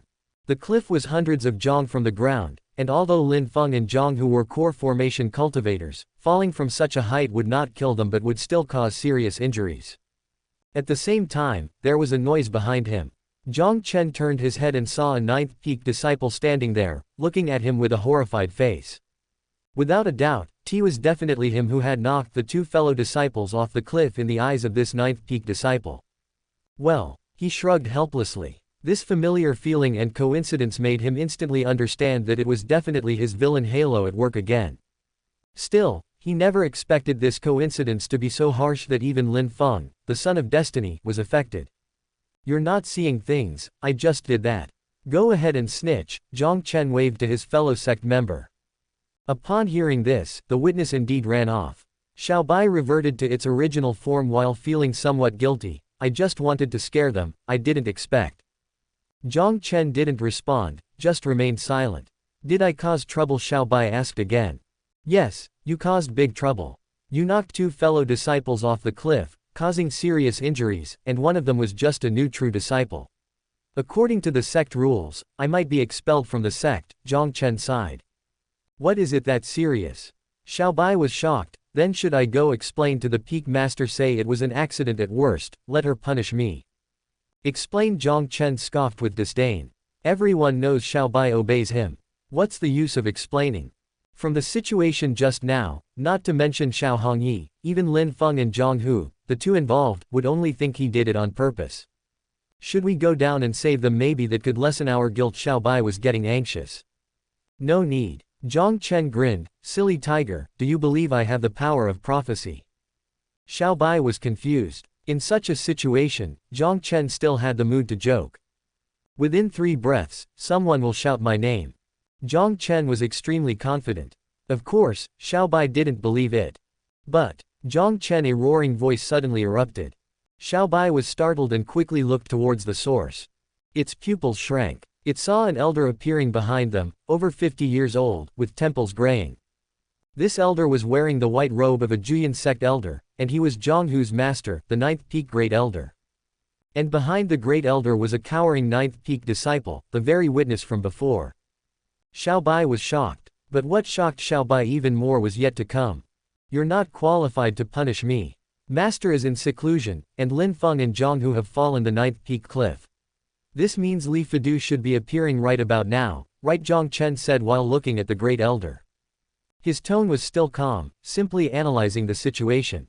The great elder was immediately furious. In his view, this was Jiang Chen's unrepentant behavior. He had no realization of the grave mistake he had made. Just as he was about to capture Jiang Chen. Swoosh! A sharp sword cry suddenly rang out. Accompanied by a sky-piercing sword light, a figure soared up from the bottom of the cliff on a sword. Soon, everyone saw that it was Li Fidu, the acting head of the Hall of Enforcement. At this moment, Li Fidu was flying with his sword, holding the unconscious Lin Feng and Zhang Hu in his left and right hands. From their injuries, they were undoubtedly seriously injured. Especially Zhang Hu, whose aura was unstable and likely had damaged his core formation. Li Fidu's voice thundered as he jumped down from the silver sword. Jiang Chen, you dare to harm your fellow disciples. If I hadn't happened to pass by and fed Zhang Hu a core formation protection pill, his core formation would have shattered by now, and he might have even lost his life. Jiang Chen couldn't be bothered to respond. Jiang Chen was well aware that although Li Fidu was not an upper 4 realm cultivator, he had achieved major achievement in the way of the sword and could fly with his sword. If I'm not mistaken, Elder Li must have sent a message to the Hall of Enforcement on his way here, informing the sect master about this matter, right? Jiang Chen asked again. HMPH, it's too late to be afraid now. Li Fidu sneered. Lately, you've been causing trouble in the 9th peak and even the entire Juyan sect while the peak master is in seclusion. Do you think no one can deal with you? This statement was tantamount to an indirect admission. Jiang Chen shrugged again, still looking indifferent. He looked towards the direction of the main peak while saying, the sect master has always wanted to prove himself. Judging by the time, he should be arriving soon. I am here to punish the rebellious disciple on behalf of my junior sister. As expected, sect master Jiyu Changqing appeared in the sky, his green robe fluttering in the wind. You want to take me back to the main peak to face punishment? Jiang Chen looked up and asked. Of course. Jiyu Changqing nodded. Haha! Jiang Chen immediately laughed out loud. He turned to Xiaobai, who was standing there dumbfounded, and said, Xiaobai, can you see your eldest senior brother have the power of prophecy? Xiaobai didn't respond, just remained silent. Everything was unfolding exactly as Jiang Chen had said. Right now, it should be shocked by Jiang Chen's prophecy. But why could it only feel sadness? And why, looking at the laughing Jiang Chen, did it feel as if its chest was blocked by a huge stone, making it hard to breathe and even giving it an urge to cry? Come with me, Jiyu Changqing called from the sky. As he spoke, he waved his sleeve, and a gust of spiritual power appeared, sweeping up Jiang Chen and floating him towards the direction of the main peak. Me too, I was involved in this. Take me with you, Xiaobai shouted urgently. Its voice was loud, but no one paid any attention to Xiaobai. In such a situation, it felt as if everyone only wanted to punish Jiang Chen alone. This isn't fair, Xiaobai shouted to the sky, its voice breaking into a cry. Xiaobai, nothing was ever fair to begin with, Jiang Chen's voice came from afar. At the main peak, in the sect master's hall. At this moment, the elders and disciples of the main peak in the Hall of Enforcement had gathered. Sect Master Jiang Chengqing sat with an imposing aura, his emotions not showing on his face, while Jiang Chen stood in the center of the hall. After looking around, Jiang Chen did not see any Supreme Elder's figure. With such a big commotion, those old immortals must have noticed, and their absence meant they wanted to leave the matter entirely in Jiang Chengqing's hands. Jiang Chengqing looked dignified with stern gaze. After glancing at Jiang Chen, he asked in a cold voice, "Jiang Chen, do you know your crime?" Jiang Chen didn't respond. This made Jiang Chengqing frown. Seeing this, Li Fadu stepped forward and said, "Sect Master, there's no need to listen to his excuses. Jiang Chen harmed his fellow disciples, and this was witnessed by a disciple of the ninth peak. The evidence is conclusive." "Where is the witness?" Jiang Chengqing nodded. As his voice fell, a disciple from the Hall of Enforcement brought in a ninth peak disciple who was pale and terrified. Jiang Chengqing glanced at him, noting his lower realm cultivation and age of 18. He immediately understood that this must be a newly joined disciple of the ninth peak, and very likely a menial disciple of the ninth peak. "What's your name?" Jiang Chengqing inquired. Hearing this, the ninth peak disciple trembled and hurriedly replied, "Disciple's name is Lu Lin, a menial disciple of the ninth peak." "Lu Lin, did you personally witness Jiang Chen knocking two fellow disciples off the cliff?" Jiang Chengqing asked again. Lu Lin clenched his teeth and didn't reply.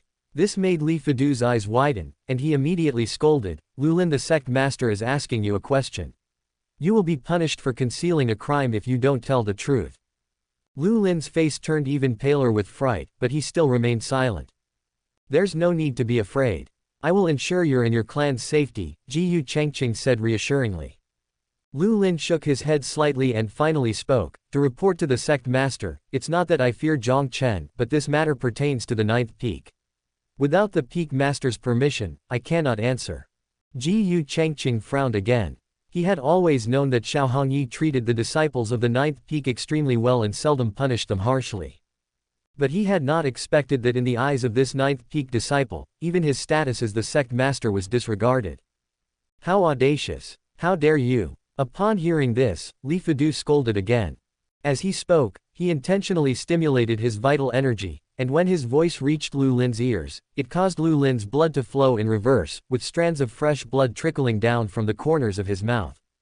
Even so, he still refused to speak. Just as Li Fadu's gaze was turning cold, preparing to punish Lu Lin for harboring a criminal. "Enough, just ask me directly," Jiang Chen suddenly said. "Oh." Jiang Chengqing was somewhat surprised.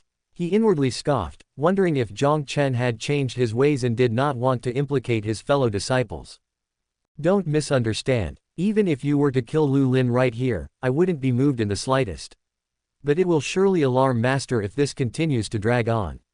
"Neither you nor I want to see the Master appear," Jiang Chen replied indifferently. These words left Jiang Chengqing confused.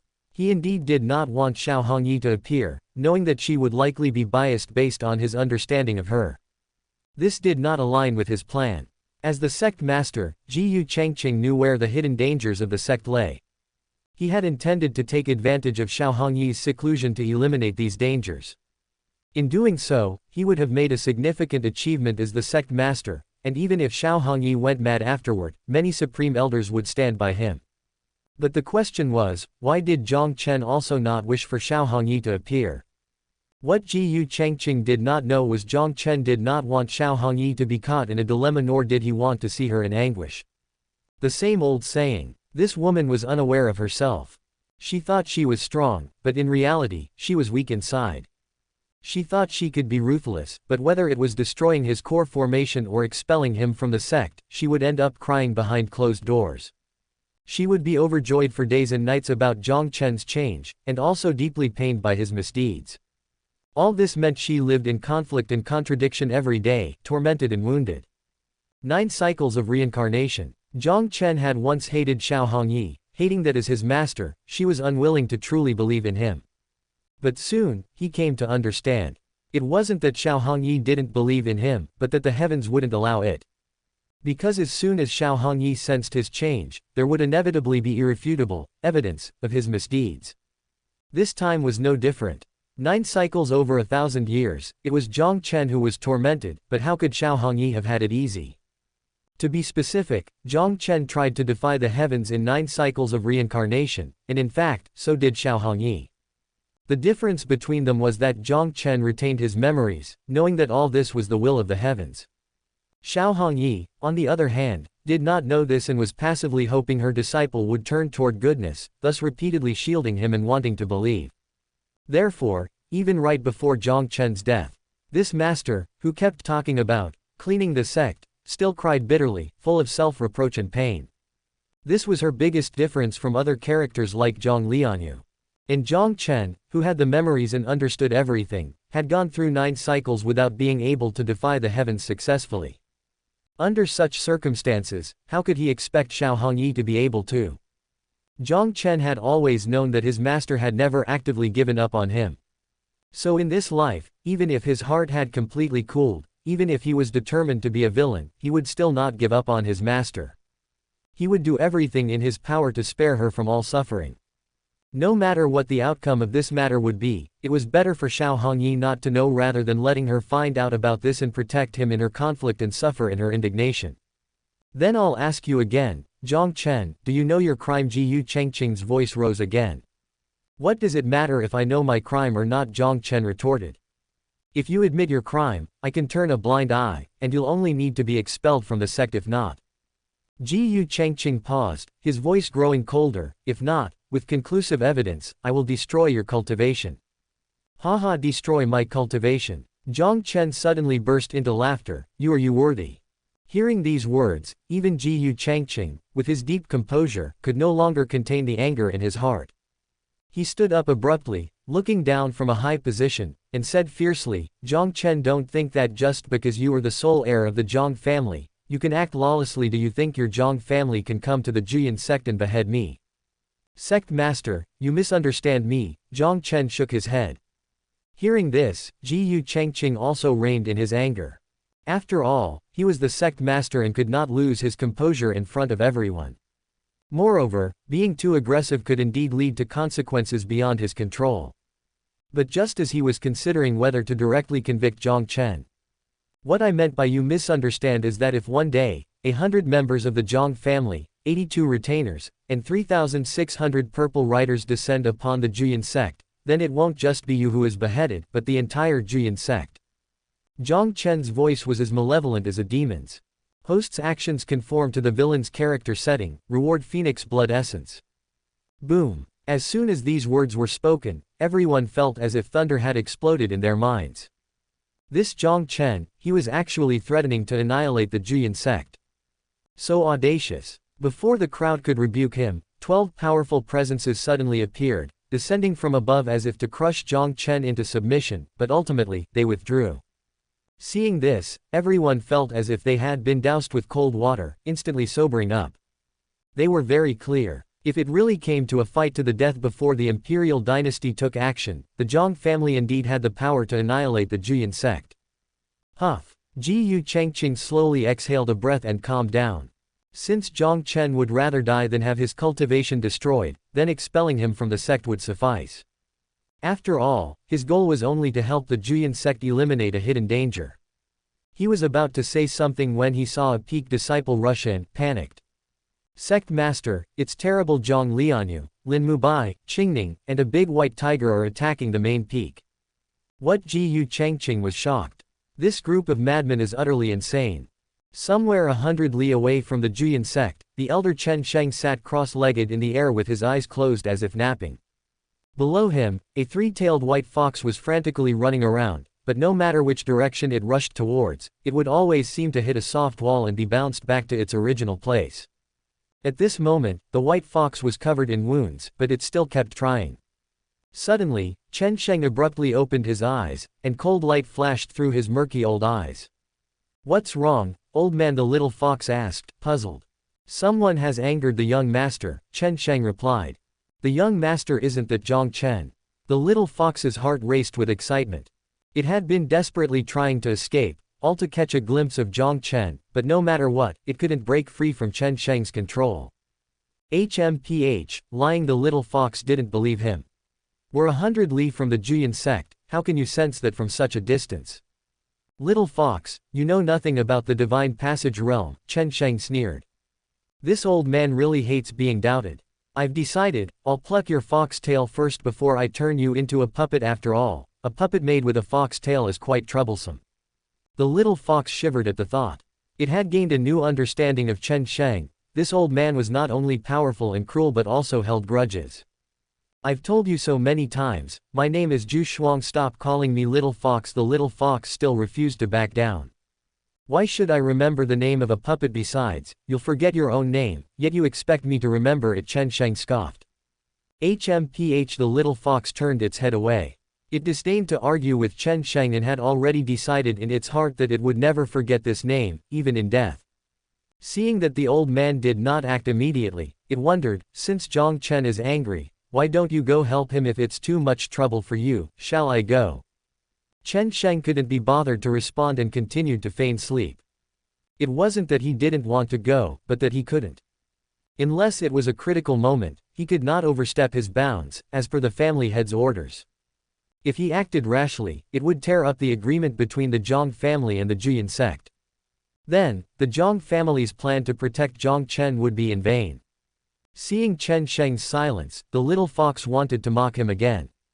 However, after noticing Chen Sheng's shoulders trembling slightly from restraint, it ultimately held its tongue.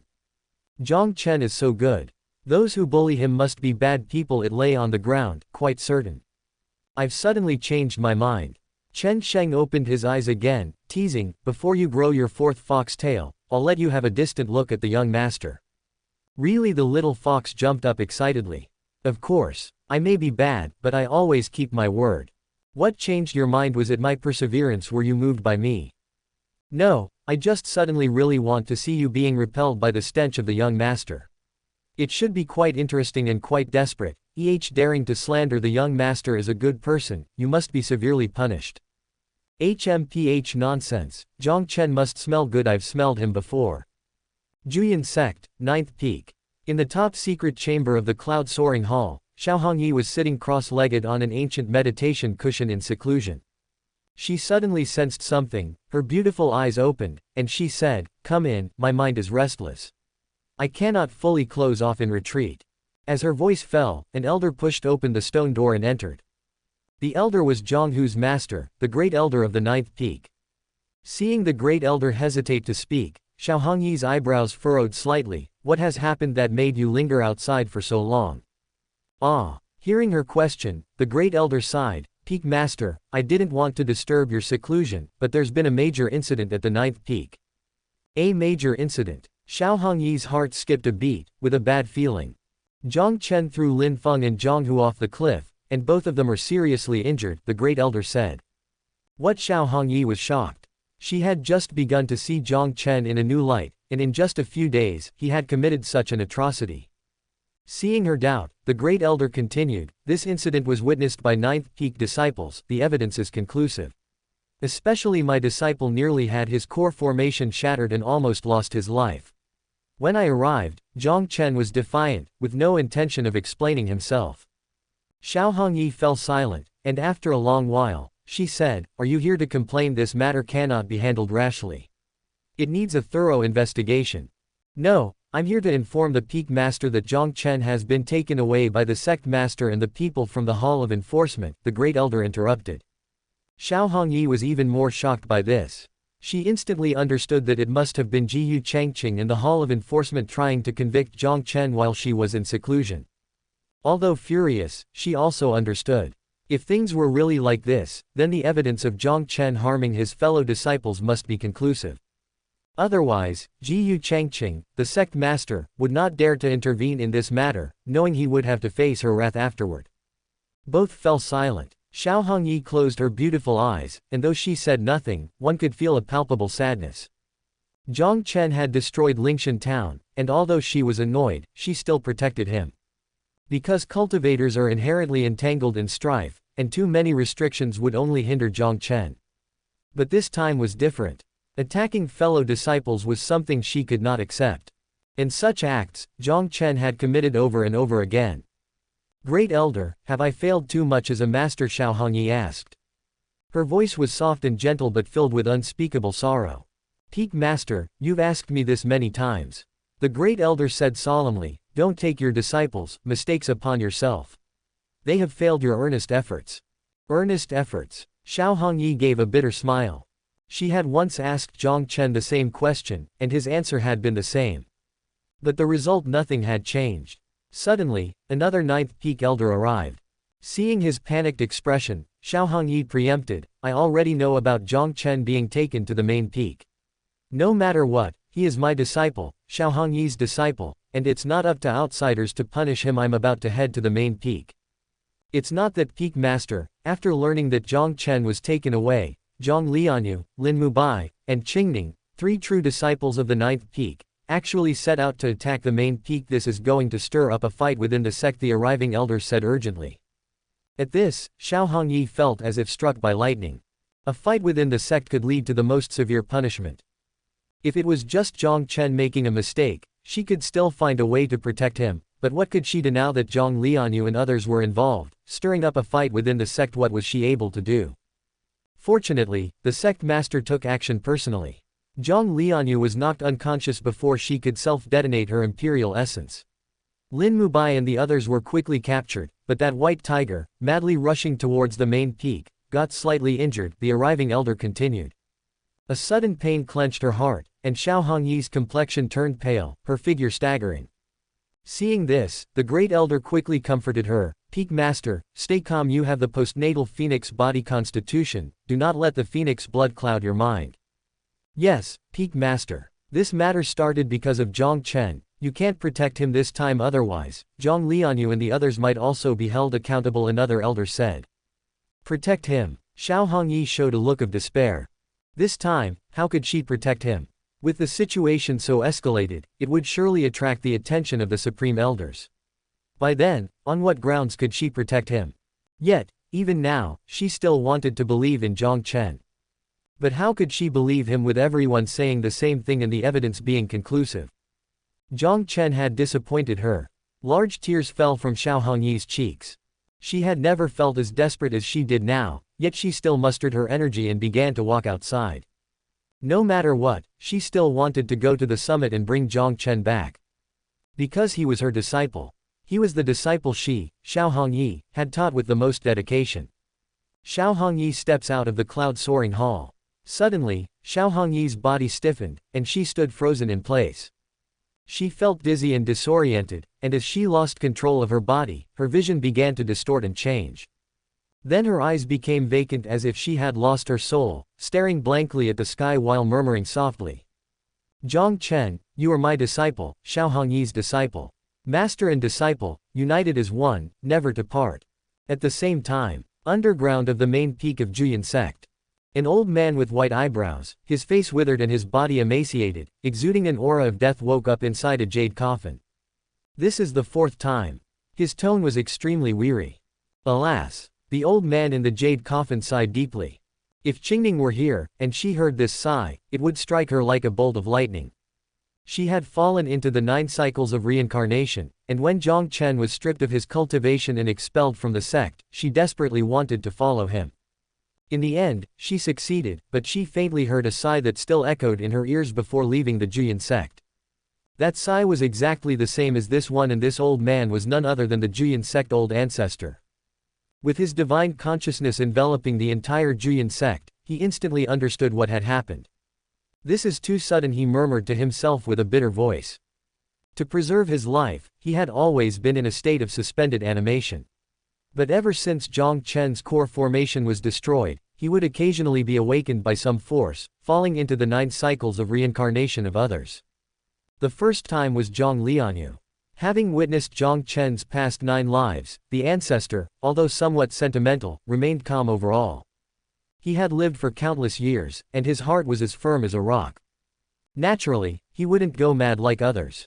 Moreover, the two had never even met in Jiang Chen's past 9 lives, so it had nothing to do with him. The second time was Lin Mubai. Viewing Jiang Chen's past 9 lives from Lin Mubai's perspective, the ancestor felt sorrowful, but his state of mind remained stable. Besides, he was also becoming somewhat irritable. After all, he was sleeping properly each time, only to be awakened to watch the 9 cycles of reincarnation, which consumed his lifespan. The key point was that he had no power to resist the force that awakened him.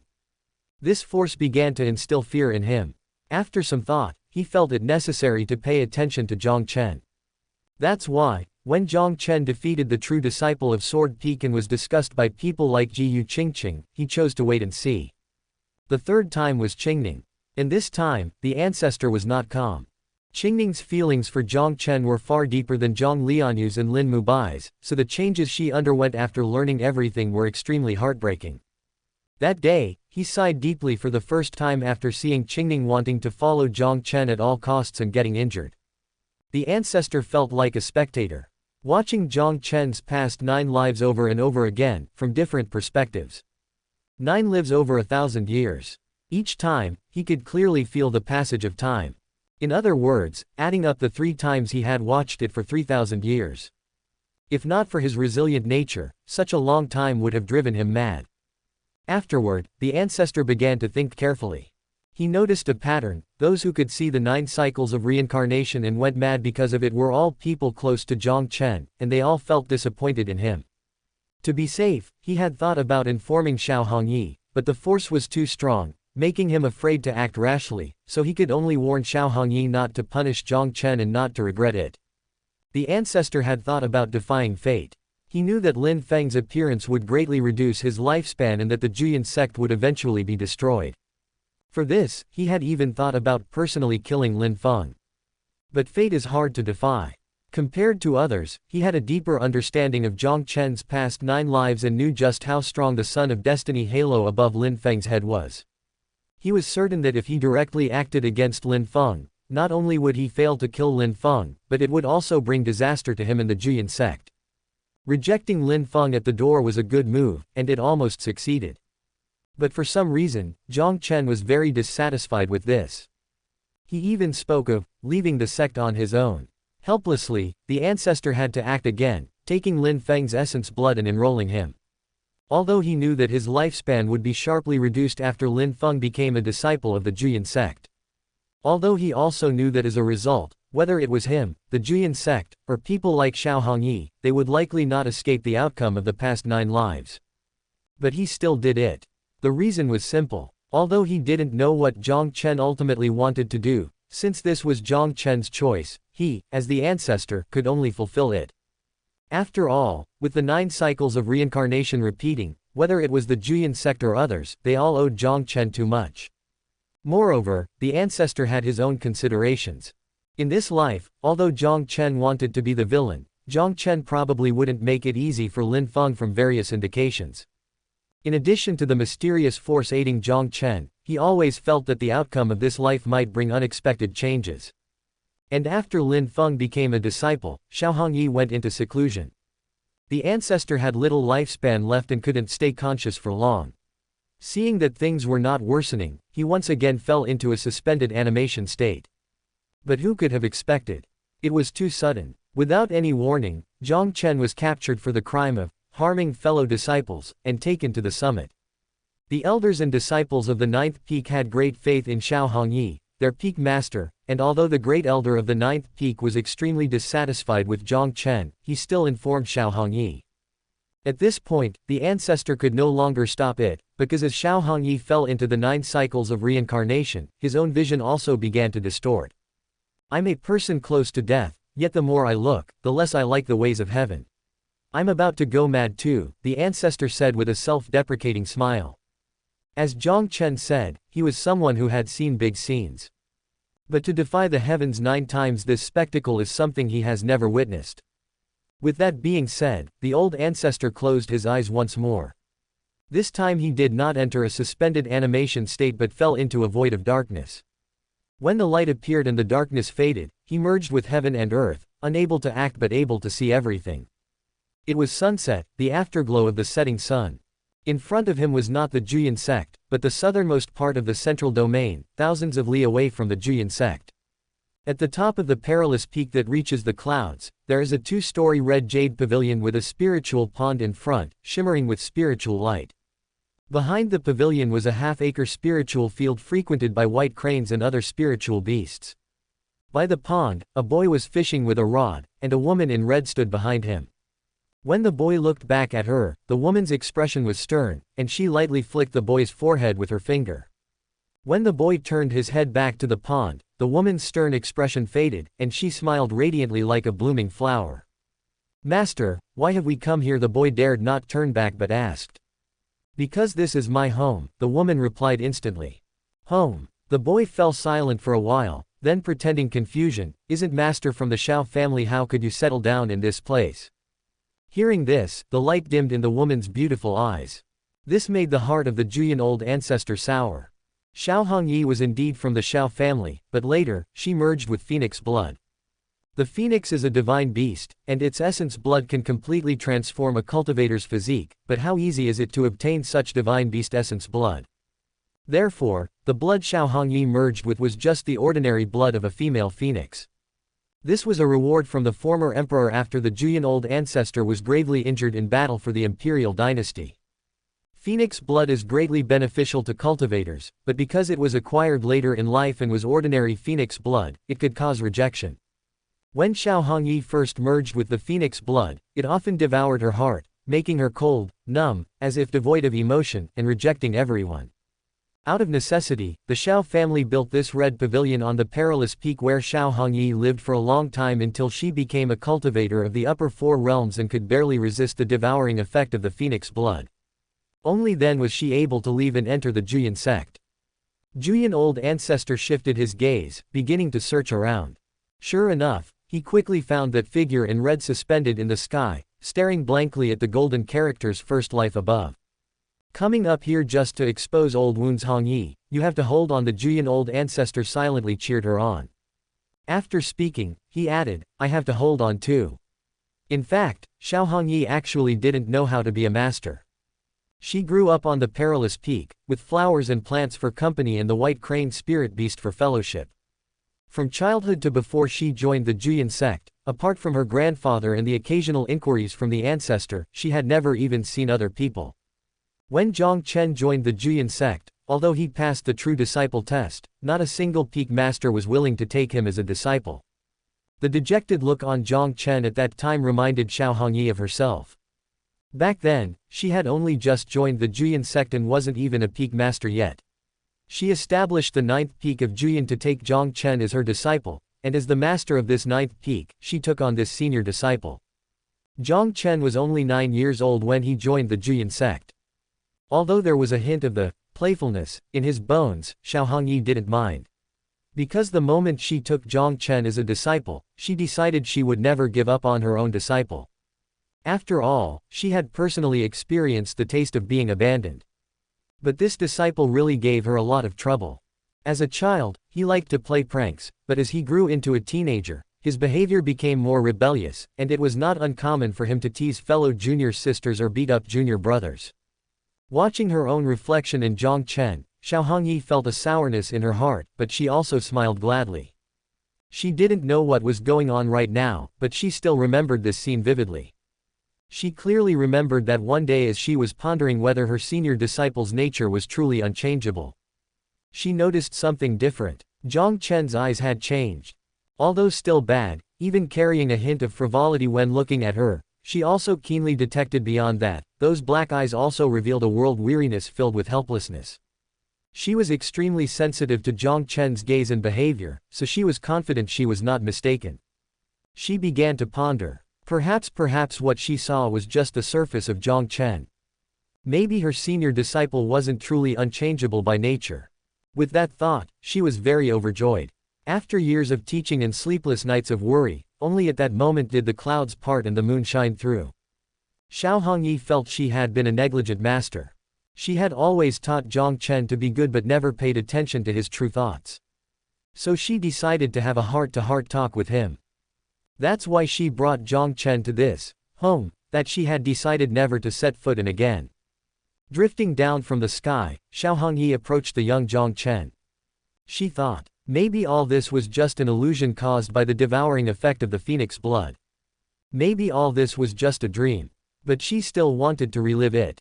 Because she clearly remembered, after coming to this red jade pavilion, Jiang Chen changed his usual ways and became extremely well-behaved and obedient. Although he reverted to his old self after leaving, this was indeed a time she could not forget. She squatted down, her red skirt covering the ground. She smiled, looking intently at Jiang Chen's familiar features, but then her smile suddenly faded. Something was wrong. Although the young Jiang Chen's features were the same, those black eyes in front of her were as clear as the spirit spring, not only devoid of any wickedness but even shining with an indescribable brilliance. This was the first time she sensed something was amiss. But she didn't think too much of it, as the current situation was already hard to explain, and it was normal for some inconsistencies to appear. Jiang Chen, the woman in red in the image, suddenly called out. The boy turned around with a smile. He got flicked on the forehead again and quickly turned his head back. PFF'd. Seeing the boy wince in pain, the woman in red laughed out loud. Go ahead and pretend, I won't feel sorry for you. But I feel sorry, the boy replied. Sorry for what? Sorry for you, master, who clearly didn't want to come here but still smiling. The woman in red fell silent. She stepped forward slowly, embracing the boy from behind, and said earnestly. I indeed didn't want to come here before, but now it's different. What do you mean? The boy pressed. Because now there's you. Before, this was my home, but from now on, it will be our home, master and disciple. This time, it was the boy's turn to fall silent. After a long while, the boy managed a forced smile. Master, you can't go back on your word. If one day your disciple has nowhere to go, I might just have to come and cling to this place. All right, if that day really comes, I'll be here to wash your clothes and cook for you, the woman in red laughed. Then wouldn't you become my wife? Nonsense. Seeing his master about to get angry again, the boy quickly broke free, darting several zhang away. But the next second, he was wrapped up by a red whip and pulled back. Raising her delicate hand, she flicked the boy's forehead again, and the woman scolded. You dare to joke with your master? Tell me honestly, what are you really thinking? What am I thinking? The boy wondered. HMPH, do you think your master is blind? A few days ago you were causing trouble everywhere, but recently you've become extremely well behaved, even saying you want to impress your master. Did something happen to you? The woman huffed. While speaking, she let go of the boy. While holding his forehead, the boy looked up at the sky. Master, do you believe in fate? The woman in red didn't know how to respond. You see, I don't believe it, the boy said again. I want the sky to no longer blind my eyes, the earth to no longer bury my heart, all beings to understand my will, and all the Buddhas to vanish like smoke and clouds. Where did you learn to talk like that? The woman in red frowned. Hee. The boy gave an awkward smile. I read it in a book. In a book? The woman in red was somewhat puzzled. She had been alone since childhood yet had read extensively. But in her memory, there was no sage who had ever spoken such defiant words. The woman in red said sternly while composing herself, Jiang Chen, the heavenly Tao is supreme, you must not speak so recklessly. If one day you wish to become an emperor, you still need heaven's mandate. The boy curled his lip after hearing this. Seeing the woman in red eyebrows furrowed as if she was about to start lecturing him again, he quickly changed the subject. Master, you will always believe in me, right? Of course, the woman in red nodded. But on the condition that you follow the righteous path, do not act recklessly, do not bully the weak, do not. Stop. The boy felt overwhelmed and then asked, Master, what if one day someone wants to kill me? If you are innocent, I will protect you with my life, but if you are guilty? What if I am guilty? I will collect your corpse. The boy was immediately crestfallen. Seeing his mood drop, the woman in red sighed and said, Jiang Chen, you are my disciple, Xiaohongyi's disciple. As long as you follow the righteous path, we, master and disciple, will be united as one, never to part. Her expression became even more serious as she continued, conversely, your sins will be my sins. If one day you truly deserve punishment, before others get to you, I will clean up our sect first, and then. The boy pressed. Then I haven't really thought about it. Maybe I'll whip your corpse 100 times. So ruthless. HMPH, that's right, I am ruthless, so you'd better be careful here, have a spirit fruit. Looking at the freshly peeled spirit fruit in his hand, the boy was speechless. Yes, indeed ruthless. The spirit fruit was peeled so much that it was almost gone. There was a discrepancy between memory and the image before her eyes. Xiaohongyi remembered clearly. After she brought Jiang Chen here, although the two of them also shared laughter and joy, Jiang Chen had never asked her the questions, do you believe in fate or what if one day someone wants to kill me? Nonetheless, she was still happy. After all, despite the discrepancies, she still enjoyed this master-disciple time and even wished it could continue indefinitely. After I wake up, I should practice peeling the spirit fruits. I wonder if using a spirit sword would make it look nicer, she thought to herself. In her thoughts, the scene changed, and it was several years later. Juyin sect. The ninth peak had only been established for a few years, talents were dwindling, and there were many affairs to manage. The Xiaohongyi in the image toiled daily, often going out, and was exhausted mentally and physically. She had become more serious than usual, no longer laughing, and her somewhat indifferent gaze gave off a sense of numbness. By this time, Lin Mubai and Qingning had joined the sect. Lin Mubai was immersed in his books, oblivious to the world outside, while the young Qingning followed Jiang Chen every day like a shadow. One day, Qingning, eldest senior brother, wants you to help me with something, Jiang Chen said while patting Qingning's head. Okay, the young Qingning agreed cheerfully. Jiang Chen crouched down and started speaking seriously, don't agree so quickly because this task is somewhat dangerous. You can refuse if you don't want to. The young Qingning nodded. I need you to go to the red flame sea of fire. In the center of that sea of fire is a pitch-black charcoal tree, visible only to those with great destiny. Senior brother hopes you can scrape some of the charcoal ash and bring it back, Jiang Chen revealed his purpose. Senior brother, are you going with me? The young Qingning asked expectantly. Jiang Chen shook his head, I can't go. If I do, the tree will hide itself. You can't tell anyone about this. You must go alone. Oh, the young Qingning nodded. Before long, Qingning left the sect alone and headed for the red flame sea of fire. She was only 10 years old at the time and had a cultivation level of the lower 4 realms. And the red flame sea of fire, if its flames erupted, even cultivators of the upper 4th realm would be instantly devoured. Xiaohongyi frowned slightly as this scene unfolded before her eyes. The following scene was exactly as she remembered. The young Qingning left the sect and had not returned for a long time. After checking the blood slip, Xiaohongyi learned that Qingning had gone to the red flame sea of fire. Then, after realizing the danger, she took Jiang Chen and several elders of the 9th peak to search for Qingning in the red flame sea of fire. When they found Qingning, she was barely alive, collapsed at the edge of the sea of fire, her small body burned in many places, her originally fair and tender skin now covered with a layer of black ash. Even so, Qingning was still clutching something tightly. Xiaohongyi quickly rescued Qingning. However, upon waking up, Qingning's first action was to struggle to her feet and run towards Jiang Chen. Eldest senior brother, I've brought back what you wanted, Qingning said with her voice full of excitement despite the difficulty she had even standing. Hearing this, everyone was in disbelief, and Xiaohongyi nearly fainted from anger. There had been rumors that Jiang Chen treated Qingning as a tool, using her destiny to obtain various treasures. Still, Xiaohongyi didn't believe it. Firstly, there was no solid evidence, and secondly, she was unwilling to believe that Jiang Chen, who had not made any major mistakes recently, would be so shameless. But it was Qingning's words that confirmed Jiang Chen's guilt. What did you send Qingning to fetch? Xiaohongyi still asked, despite everything. Jiang Chen did not respond. Instead, he crouched down, touched Qingning's head with a look of distress, and simply said, thank you. The young Qingning smiled. But Xiaohongyi and the other elders of the 9th peak could hardly suppress the anger in their hearts. After returning to the sect, Jiang Chen was punished to face the wall for 100 days. Given his misdeeds, even being thrown into the sect's prison would not have been too harsh, but the young Qingning clung to Jiang Chen, insisting on sharing his punishment. With no other choice, Xiaohongyi had to administer a light punishment with a stern warning. That night, as an observer, Xiaohongyi in the void watched the 2 figures, one large and one small, huddled together in front of the wall of reflection, and she sighed softly. She remembered clearly. After that, Jiang Chen returned to his old ways, making big and small mistakes until she destroyed his core formation, yet he still did not change.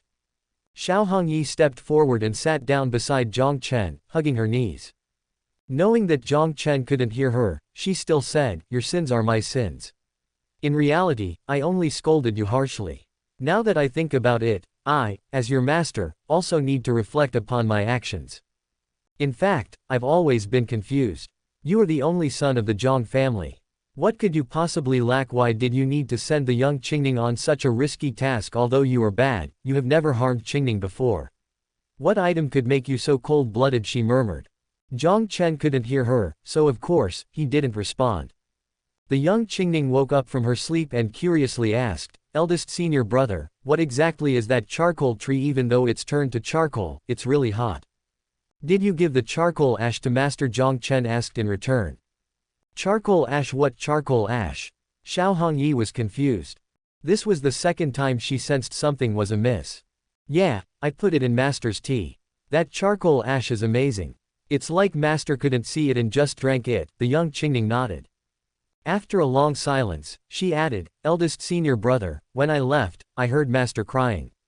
I've never seen Master cry before. Did we do something wrong?" Jiang Chen didn't answer directly but told the young Qingning to go back and wanted to be alone. Although Qingning was reluctant, she still left while looking back at Jiang Chen every 3 steps.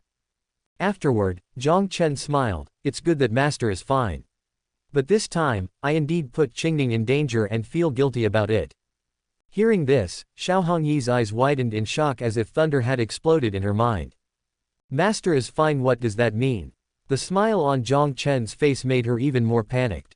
Because that smile was not one of a successful scheme, but one of relief or contentment. Xiao Hongyi indeed remembered. After punishing Jiang Chen, Qingning had come to find her. She also remembered that when Qingning brought her tea, she indeed drank it all in one gulp. But she was a cultivator of the upper 4 realm. She couldn't have failed to notice if there was so-called charcoal ash in the tea. And she wouldn't have just drunk it. Unless. Suddenly, Xiao Hongyi recalled a rumor. Before the formation of the Sea of Red Flames, it was said that a phoenix once rested there. The divine bird phoenix perches only on the parasol tree. And the parasol tree can only be seen by those with great destiny. That's not just any charred tree, but a scorched parasol tree. The so-called charcoal ash is actually the burnt bark of the parasol tree, she exclaimed in surprise. Staring intently at Jiang Chen, she continued her analysis. Did you know then that I was a postnatal phoenix body? Did you realize that during that time, the phoenix blood had begun to devour my heart due to my overexertion, and that the parasol tree is the best spiritual treasure to suppress the phoenix blood? That was the only possibility. Although she didn't know how Jiang Chen came to know these things, this conclusion was the only one that could explain everything. She had never considered this before because she had not yet informed Jiang Chen and the other disciples that she was a postnatal phoenix body at that time. During that period, she was indeed afflicted by the devouring phoenix blood, and when she recovered, she thought it was due to her own cultivation suppressing it. She never imagined the truth would be like this. So did Jiang Chen have Qingning take risks not for himself but for her? As a master, she not only lacked gratitude but also harshly scolded and punished Jiang Chen. At this moment, Xiao Hongyi was completely panicked. Despite constantly reminding herself that this was not reality, she felt everything was terrifyingly real. And the truth, like a giant hand, instantly tore through her heart. She finally understood. Jiang Chen must have kept silent about the truth because he knew she would not agree to let Qingning take risks. Even if he told her afterward, it would only lead her into deep guilt. This disciple, whom she thought was incorrigible, had done a big thing for her. Feelings of self-reproach and guilt surged in her heart. Xiao Hongyi wanted to hold back, but in the end, she cried out loud. She turned her back to Jiang Chen and crouched down to cover her face. Even though she knew Jiang Chen couldn't see her, she still pretended to be strong. She wanted to apologize to Jiang Chen but was too choked up to speak. As she cried, she also smiled, feeling happier than ever before. At this moment, aside from self-reproach, she wanted to tell everyone.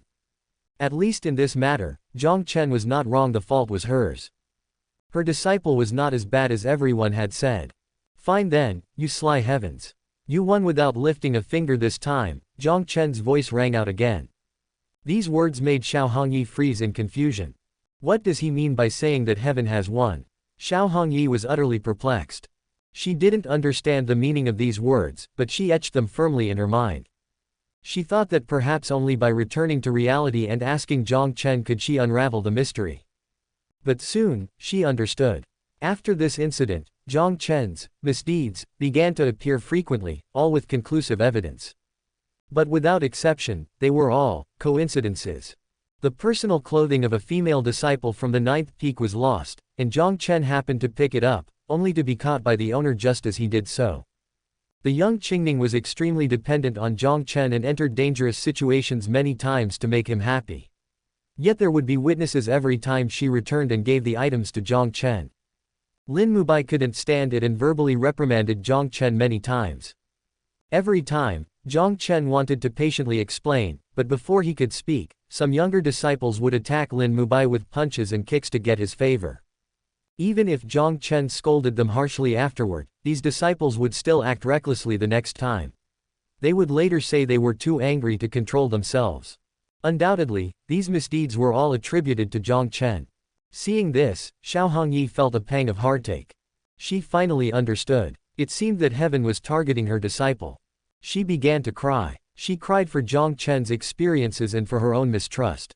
She had clearly said that as long as Jiang Chen walked the righteous path, she would always believe in him. She had clearly said that as long as Jiang Chen was kind-hearted, the master and disciple would be united as one, never to part. But what was the result? She, as a master, had repeatedly broken her word. In the face of numerous conclusive evidence, she, like others, had repeatedly misunderstood Jiang Chen and continuously punished him.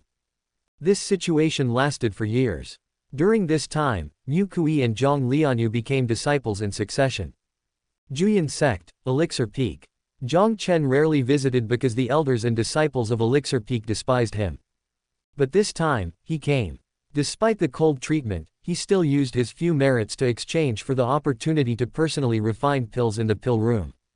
In the narrow and hot pill room, Jiang Chen was studying the pill formula. Xiao Hongyi didn't know why he had come here, she just stood quietly by Jiang Chen's side. Her beautiful eyes were swollen from crying and her face was full of heartache. Though she was mired in self-reproach, she was even more bewildered. Her memory discrepancies were growing. She kept noticing that something was off, and there were many things she had no memory of at all. She also noticed that this eldest disciple in front of her was completely different from the Jiang Chen in reality. Although they looked the same, the difference was like day and night, making it hard to associate them together. All of this felt unreal to her. But every time she resisted and didn't want to believe, she could clearly feel Jiang Chen's emotional changes. She could feel Jiang Chen's disappointment, his gloom, and the indescribable pain when he was punished by the version of herself in the vision. Everything felt terrifyingly real, as if it had truly happened. Xiao Hongyi looked up. Although she was inside the pill room, her gaze seemed to penetrate the stone walls of the pill room, through the mountains of Elixir Peak, and directly into the sky. First life. The golden characters hung in the clouds, even more dazzling than before. The sword-like golden radiance they emitted seemed capable of piercing through all things in the world, piercing through people's hearts. When Xiao Hongyi first saw these golden characters, she was extremely bewildered. But now, her beautiful eyes snapped open. Despite finding it unbelievable, shocking, and feeling that only a fool would make such an association, she still burst into tears. With tears that seemed to choke her, she took a long time before she finally managed to sob out. "Disciple, how many lifetimes have you been through?" Jiang Chen couldn't hear these words. Though he couldn't hear, he was sighing. This fire impurity pill can only be refined by a 5th-grade pill refiner, which is a bit troublesome. But with my talent, it shouldn't be a big problem. Fire impurity pill. Hearing this name, Xiao Hongyi was taken aback again. She knew that the fire impurity pill was being refined for Jiang Lianyue, but she never knew that her eldest disciple could refine pills. Afterward, Jiang Chen began to immerse himself in studying the pill scriptures, neglecting sleep and food. He had fainted from severe mental exhaustion and had been burned when he went to the depths of Elixir Peak to gather pill fire. During this time, Xiao Hongyi remained silent. She had no memory of this and didn't know what would happen. But she guessed that this matter might not end well, as it had always been the case in the past. Yet, she did not stop him. Apart from knowing that stopping him was futile, a more important reason was. As his master, she couldn't hinder Jiang Chen from walking the right path. She couldn't stop Jiang Chen from caring for his junior brothers and sisters. Even though she knew that under constant misunderstandings, Jiang Chen was already exhausted in body and mind. Even though her heart ached as if it were being cut by knives, she still couldn't utter the word, give up. Because wasn't that her only demand of Jiang Chen? Time unknowingly passed. Haha, I've succeeded. Jiang Chen laughed heartily. He collected the freshly refined pills and quickly left the pill room, leaving Elixir Peak. Xiao Hongyi followed him, but just as they were about to leave, she overheard whispers behind her. Elder Ma, this Jiang Chen has quite the talent for pill refining. HMPH, what does it matter if he's talented in the end, he's just a disgrace to the sect. Indeed, but there was no need for you to tamper with that pill fire, causing it to dissipate on its own. Such a disgrace doesn't deserve to refine pills. I did it for the sake of the sect. If he really got the pill fire, wouldn't he use it to refine poison pills every day? I see. Elder Ma is taking precautions, admirable indeed. Upon hearing this, Xiao Hongyi stiffened. She knew that Ma Wu had a big problem with Jiang Chen, but she never expected it to go this far. This means that if another misunderstanding occurs and Jiang Chen's pill fire dissipates, it will be difficult for him to prove his innocence. After all, what kind of pill refiner would he be without pill fire? Her guess was soon confirmed. Inside the 9th peak cloud soaring hall, Jiang Chen was caught red-handed peeping at Jiang Lianyue bathing. Seeing him being accused by everyone, Xiao Hongyi felt as if she had been struck by lightning. Her memories overlapped with the scene before her, yet there were differences. She clearly remembered that Jiang Chen had readily admitted his guilt in the past. But the Jiang Chen in white before her kept explaining that it was a misunderstanding. But what was the use of explanations? Without pill fire, he could not be a pill refiner. Without the fire impurity pill, he couldn't prove his innocence. This was another ironclad evidence. And this time, the one who imposed the greatest punishment on Jiang Chen because of this ironclad evidence was herself. She had personally destroyed Jiang Chen's core formation. She had misunderstood Jiang Chen, yet she acted with a broken heart like a victim. Jiang Chen fell to the ground unconscious, with no one to care for him. She, the master who had gone back on her word again, was comforted by many elders and disciples. All of this made Xiao Hongyi feel for the first time. Sin. Heaven was targeting her disciple. Ma Wu, Li Fadu, and other, righteous people, were also targeting her disciple.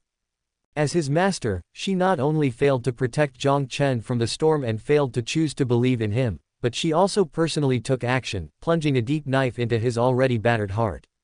Such sin is even heavier than that of others. Outside the hall, the rain poured down, and thunder rumbled frequently among the clouds. Xiao Hongyi in the void gave a pale smile. She was always insecure, always asking others whether she had failed as a master whenever her disciple made a mistake. Now, she finally got the answer. She was more than negligent, she was burdened with sin. She didn't even deserve to hear Jiang Chen call her master. If one has a heart towards goodness and follows the right path, and all it brings is injustice in the world, then why should one humble oneself? Disciple, give up. After a smile of despair, Xiao Hongyi whispered softly, Master is unworthy, and this world is also unworthy of having you leaning towards goodness. Xiao Hongyi hoped that Jiang Chen would give up. If one has a heart towards goodness and follows the right path, and all it brings is injustice in the world, then why should one humble oneself? But Jiang Chen did not give up. He was still trying, still striving for the recognition of others. Yet, nothing changed. Gradually, the conflict between Jiang Chen and Lin Mubai became irreconcilable. Qingning, who had always been close to him, was completely disappointed. Even the simple and honest Mu Kui was influenced by many coincidences, harboring resentment towards his eldest senior brother, Jiang Chen. Xiao Hongyi saw all this. Knowing that Jiang Chen couldn't hear her, she still kept advising him. A bunch of fools, played round and round by the heavens. One day, Jiang Chen lay on a smooth boulder, muttering to himself with a spiritual herb in his mouth. His white garments fluttered with the wind. The gleam in his eyes still shone brightly.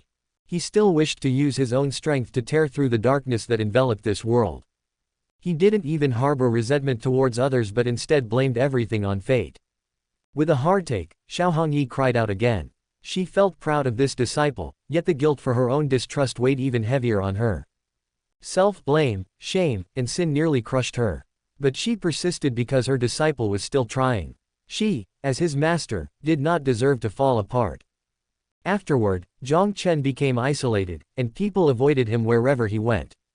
Xiao Hongyi felt her heart bleeding.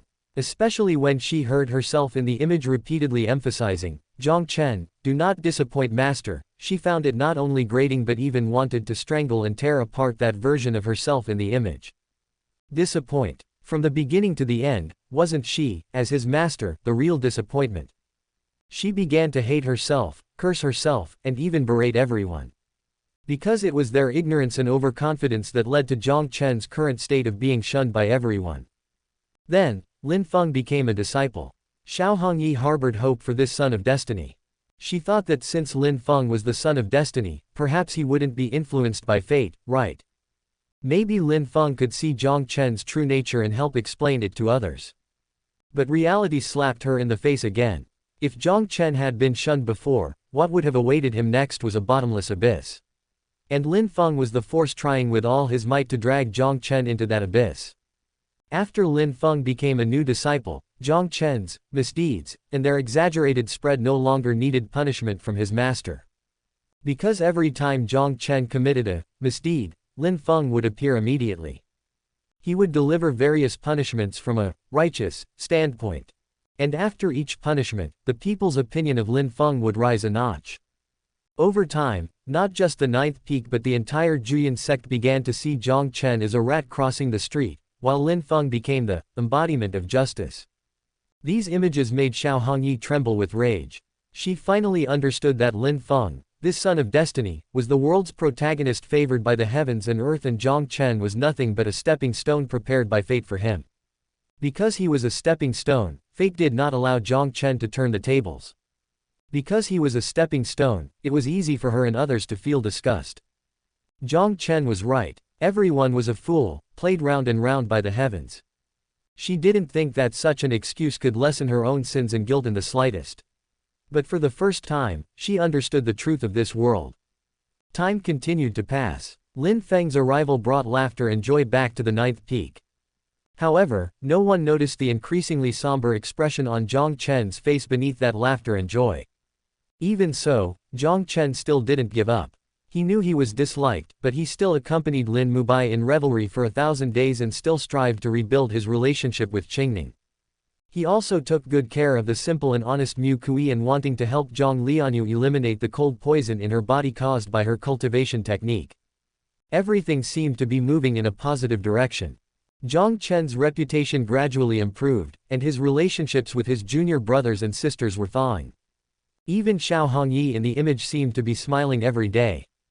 But to make someone completely lose hope and despair, you must first give them hope.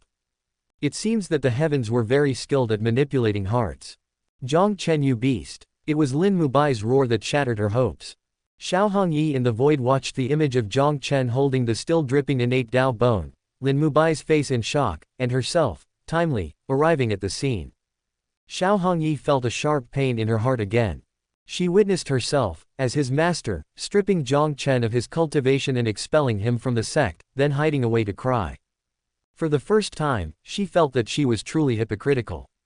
Seeing Jiang Chen being taken away by Chen Sheng, she broke through the barriers to follow Jiang Chen too. But despite being a cultivator of the upper four realms, she couldn't cross the chasm before her. She didn't wait beside the chasm but returned to the perilous peak in front of the Red Jade Pavilion. Because this place was home. Her and Jiang Chen's home. Even though Jiang Chen had only been here once, she could still smell his scent and feel his warmth. As she sits front of the Red Jade Pavilion, her tears flowed uncontrollably, and through the blur, she seemed to see that boy again fishing by the pond. "Master, will you always believe in me?" the boy turned to ask. "I won't," Xiao Hongyi replied. "Why?" "Because I'm not worthy to." Xiao Hongyi didn't know how long she had been sitting there. As if to punish her, the image before her no longer changed, and she could clearly feel the passage of time. During this period, she saw herself again. Every so often, the version of herself from this world would come here, leave some spiritual fruits in the Red Jade Pavilion, then stand by the spiritual pond in a daze until leaving the next day. Clearly, even the version of herself from this world still remembers this as her and Jiang Chen's home. However, such actions only made Xiao Hongyi's heart ache more. Because it was she herself who had created the current situation. And clearly, both she and the version of herself in the vision were waiting. Waiting for Jiang Chen to appear here. After a while, the image of herself on the screen came once again, and with an extremely mournful voice, she muttered to herself, the Jiang family has been annihilated. Upon hearing this, Xiao Hongyi in the void abruptly raised her head. She had been waiting for Jiang Chen to come home, but instead, she received the news that Jiang Chen's real home had been destroyed. Guilt spread once again. She knew that the imperial dynasty would not act rashly as long as the old ancestor of the Jiang family did not fall.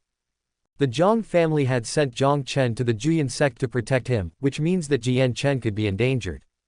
And she, as his master, had personally driven Jiang Chen back, letting him witness the destruction of the Jiang family and putting his life in grave danger. Xiao Hongyi could wait no longer.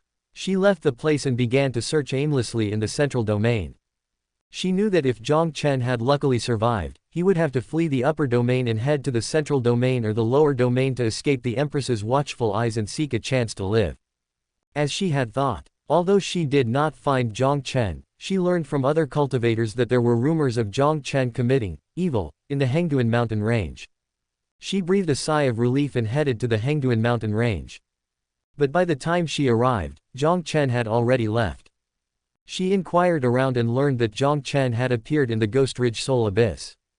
But by the time she arrived, Jiang Chen had left again. Not only that, every time Jiang Chen appeared somewhere, she would arrive only to find that he had already gone. Why won't you let me see him? Are you trying to punish me? At least let me accompany him through this life. I know I don't deserve it, but please, Xiao Hongyi cried out to the sky. She cried heart-wrenchingly with a hoarse voice. But to no avail, there was no change. She could only gather bits of news from the discussions of other cultivators. Jiang Chen had met an enchantress from the myriad Dao demon sect, who fell for him at first sight and began an almost pathological pursuit. The enchantress claimed that she and Jiang Chen were made for each other, and no one could separate them. She didn't just talk, she acted. She doesn't care whether Jiang Chen is good or bad. She only wants to kill all of Jiang Chen's enemies, even if it means killing her own master. After learning about Jiang Chen's experiences, she even went to the Juyan sect, wanting to kill those who had bullied Jiang Chen. Of course, this included herself in the image. Xiao Hongyi had always detested such demonic behavior. But after learning all this, she finally smiled. She was happy because in this world, there really was someone who, regardless of Jiang Chen's good or bad, would stay with him through thick and thin.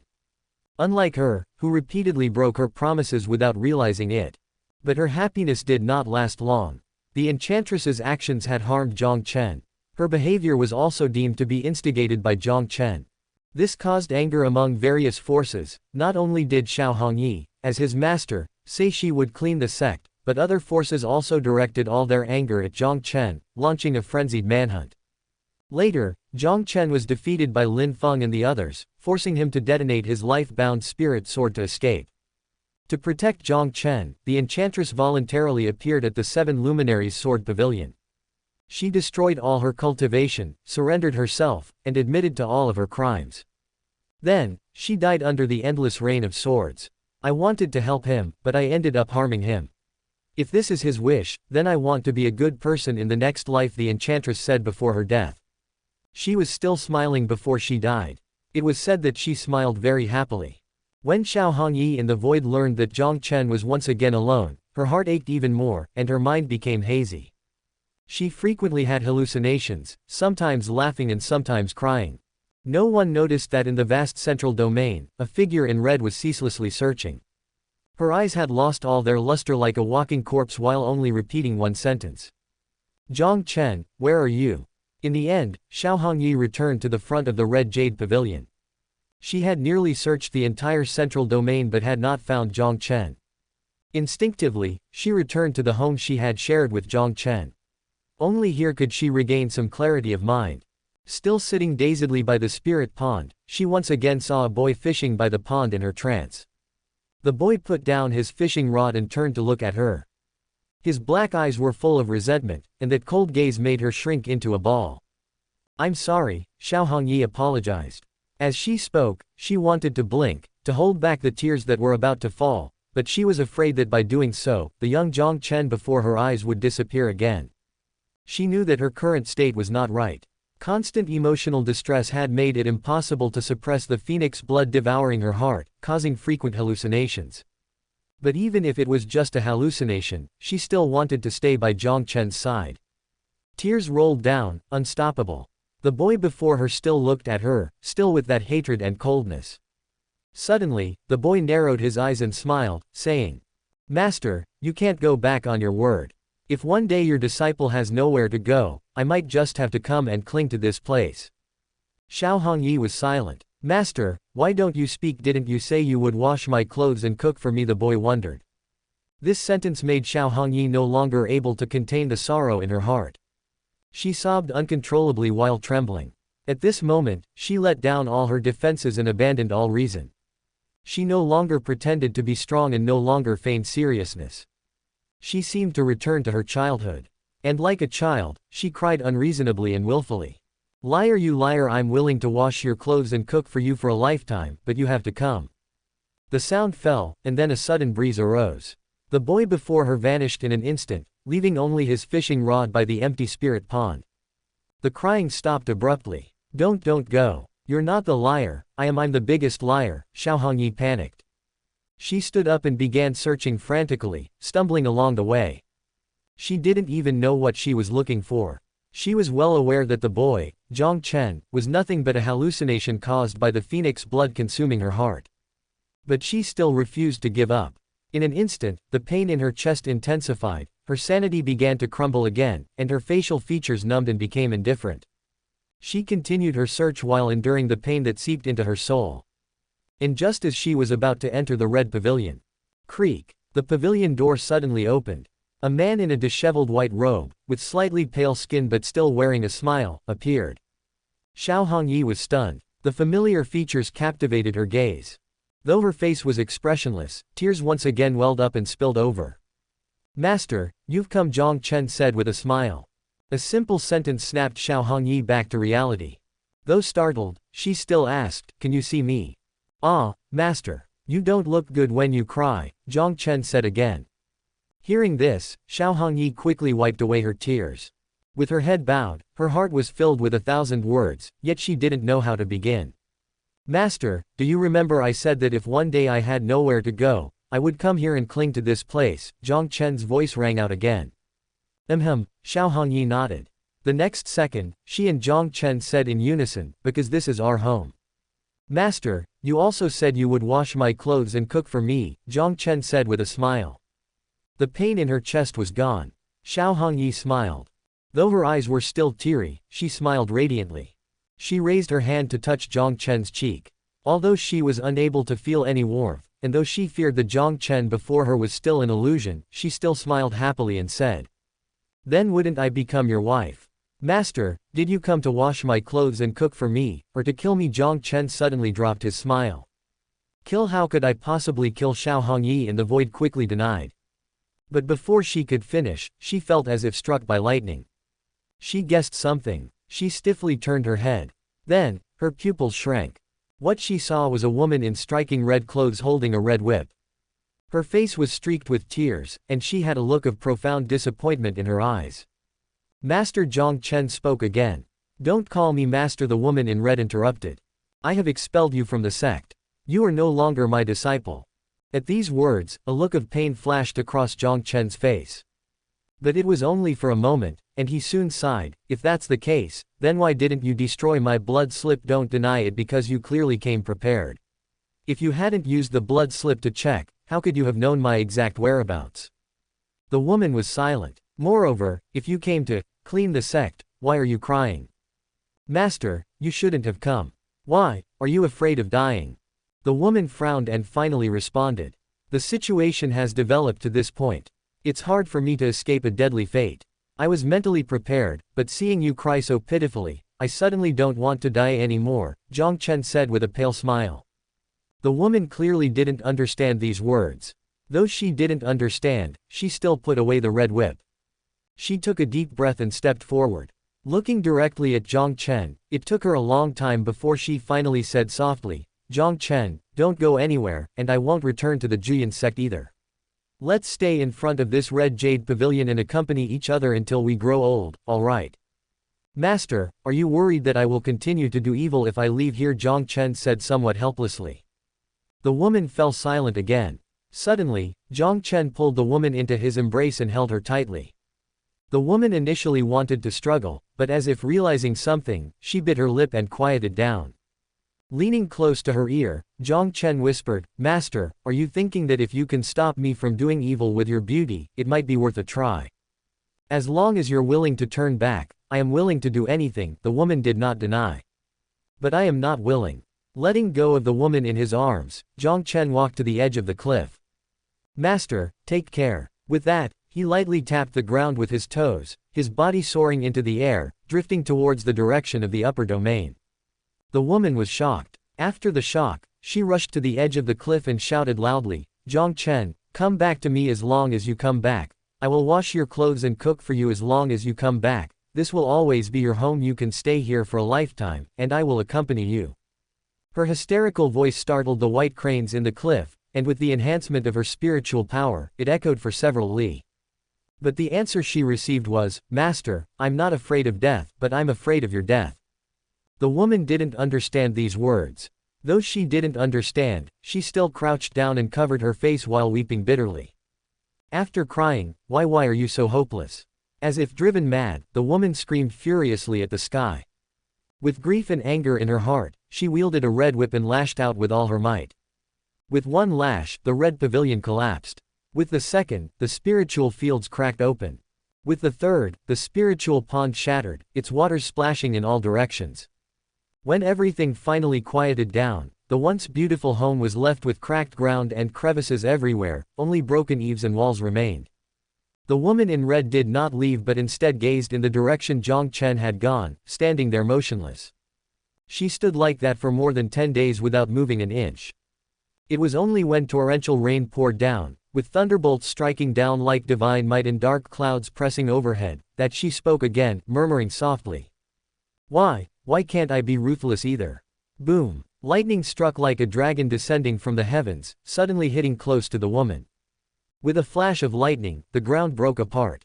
Stones flew and scattered, piercing through the woman's defenses and leaving bloody marks on her fair cheeks. It was as if she had spoken something blasphemous against heaven and earth and was being punished for it. This made Xiao Hongyi, who had been watching coldly from the sidelines, shudder. For the first time, she felt pity for herself. Several days later, only Xiao Hongyi and the wreckage remained at the peak of the dangerous mountain. She felt an unprecedented sharp pain in her chest as she looked around. This place had once been her and Jiang Chen's home, but she had destroyed it with her own hands.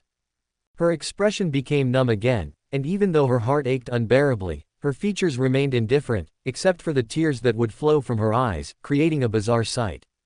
She floated down from the dangerous peak to the edge of the chasm. She wanted to go to the upper domain, but no matter how hard she tried, she was always blown back by the cold winds within the chasm. She didn't give up and kept trying. Gradually, perhaps due to the influence of the cold winds or perhaps because the phoenix blood was consuming her heart more severely, she seemed to have lost the ability to speak. She wanted to scream to the heavens, plead with the force that had brought her here to let her find Jiang Chen. But in the end, no matter how hard she tried, she could only make strange noises like ah, oh. The only thing she can say is, Jiang Chen. She would show a stiff, strange smile whenever she called that name. Day and night passed, seasons changed. She had drifted in heavy rain, and her red clothes had been covered by white snow. Through the changing seasons, no matter how scorching the sun, she could only feel bone-chilling cold. She still retained a sliver of sanity. She vaguely sensed that some unknown force was punishing her because she, in the image, had personally expelled Jiang Chen from the sect. No matter how hard she tried, she could not find his whereabouts. She had also lost the right to witness the trajectory of Jiang Chen's life. When everyone misunderstood Jiang Chen, she told herself to be strong and not to collapse because her disciple was still persevering. When she, in the image, had destroyed Jiang Chen's core formation and expelled him from the sect, she knew she was deeply sinful, yet still wanted to be strong, for the same reason that Jiang Chen was still persevering. But in the end, she kept breaking down on the road to finding Jiang Chen. Because only in searching did she truly understand the taste of loss. This punishment was extremely cruel, causing her to suffer torment while her hallucinations became more frequent. That last bit of sanity was gradually being eroded. At some point, two boys with identical appearances appeared beside her. One boy wore white and had a warm smile like the morning dawn. One boy wore black, and although he was also smiling, his smile was filled with a sense of weariness and helplessness. "Master, do you believe in fate?" the boy in white asked. "Master, do you accept your fate?" the boy in black asked. She wanted to smile at the boy in white, but she could only show an ugly smile. She wanted to hug the boy in black, but her raised hands could only pass through his body. No one noticed that at the edge of the chasm leading to the upper domain, there was a woman who had gone mad. One day, a familiar figure drifted from the direction of the upper domain. Though she couldn't see the face clearly, though her vision was blurred by tears, Xiao Hongyi recognized him at a glance. That person was the one she had waited for many, many years. The appearance of Jiang Chen brought her back to her senses.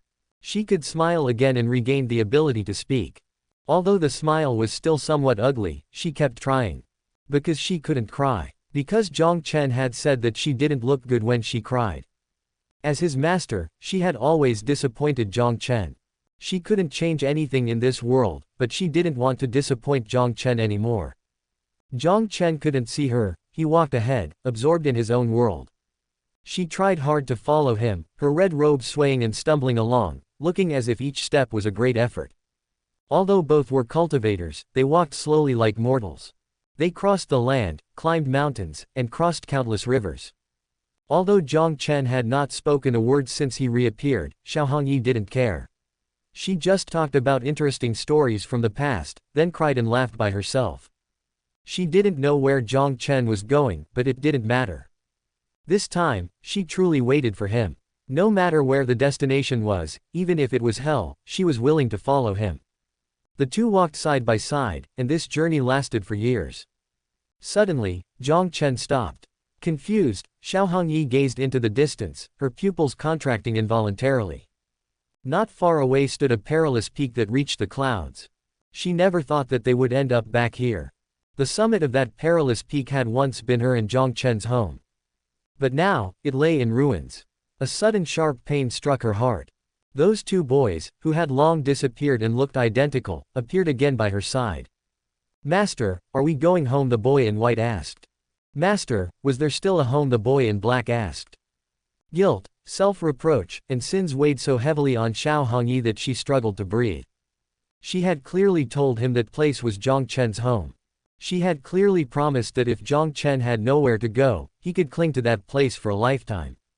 But was there still a home? The red jade pavilion had long been reduced to broken walls, the spiritual pond had collapsed, and the spiritual fields were in disarray. Seeing Jiang Chen continue to move forward as if heading to the top of that perilous peak, Xiao Hongyi panicked. She couldn't imagine. After so many years, Jiang Chen had returned. What kind of pain would he feel in his heart upon seeing that home, now in ruins? If Jiang Chen left again and headed to the upper domain, wouldn't she be separated from him once more? Xiao Hongyi didn't want to disappoint Jiang Chen, especially not this time, no matter what. She quickly stepped forward, arms outstretched to block Jiang Chen's path. Just as she was about to say something, Jiang Chen passed through her body. "Jiang Chen, let's not go there, okay?" She caught up again, then she tried to smile with a voice that almost seemed like a pleading. "Let's leave this place. Wherever you want to go, I'll accompany you. You don't have to speak, you don't have to pay attention to me, just stay by my side." "Jiang Chen, I was wrong. Terribly wrong, unforgivably wrong.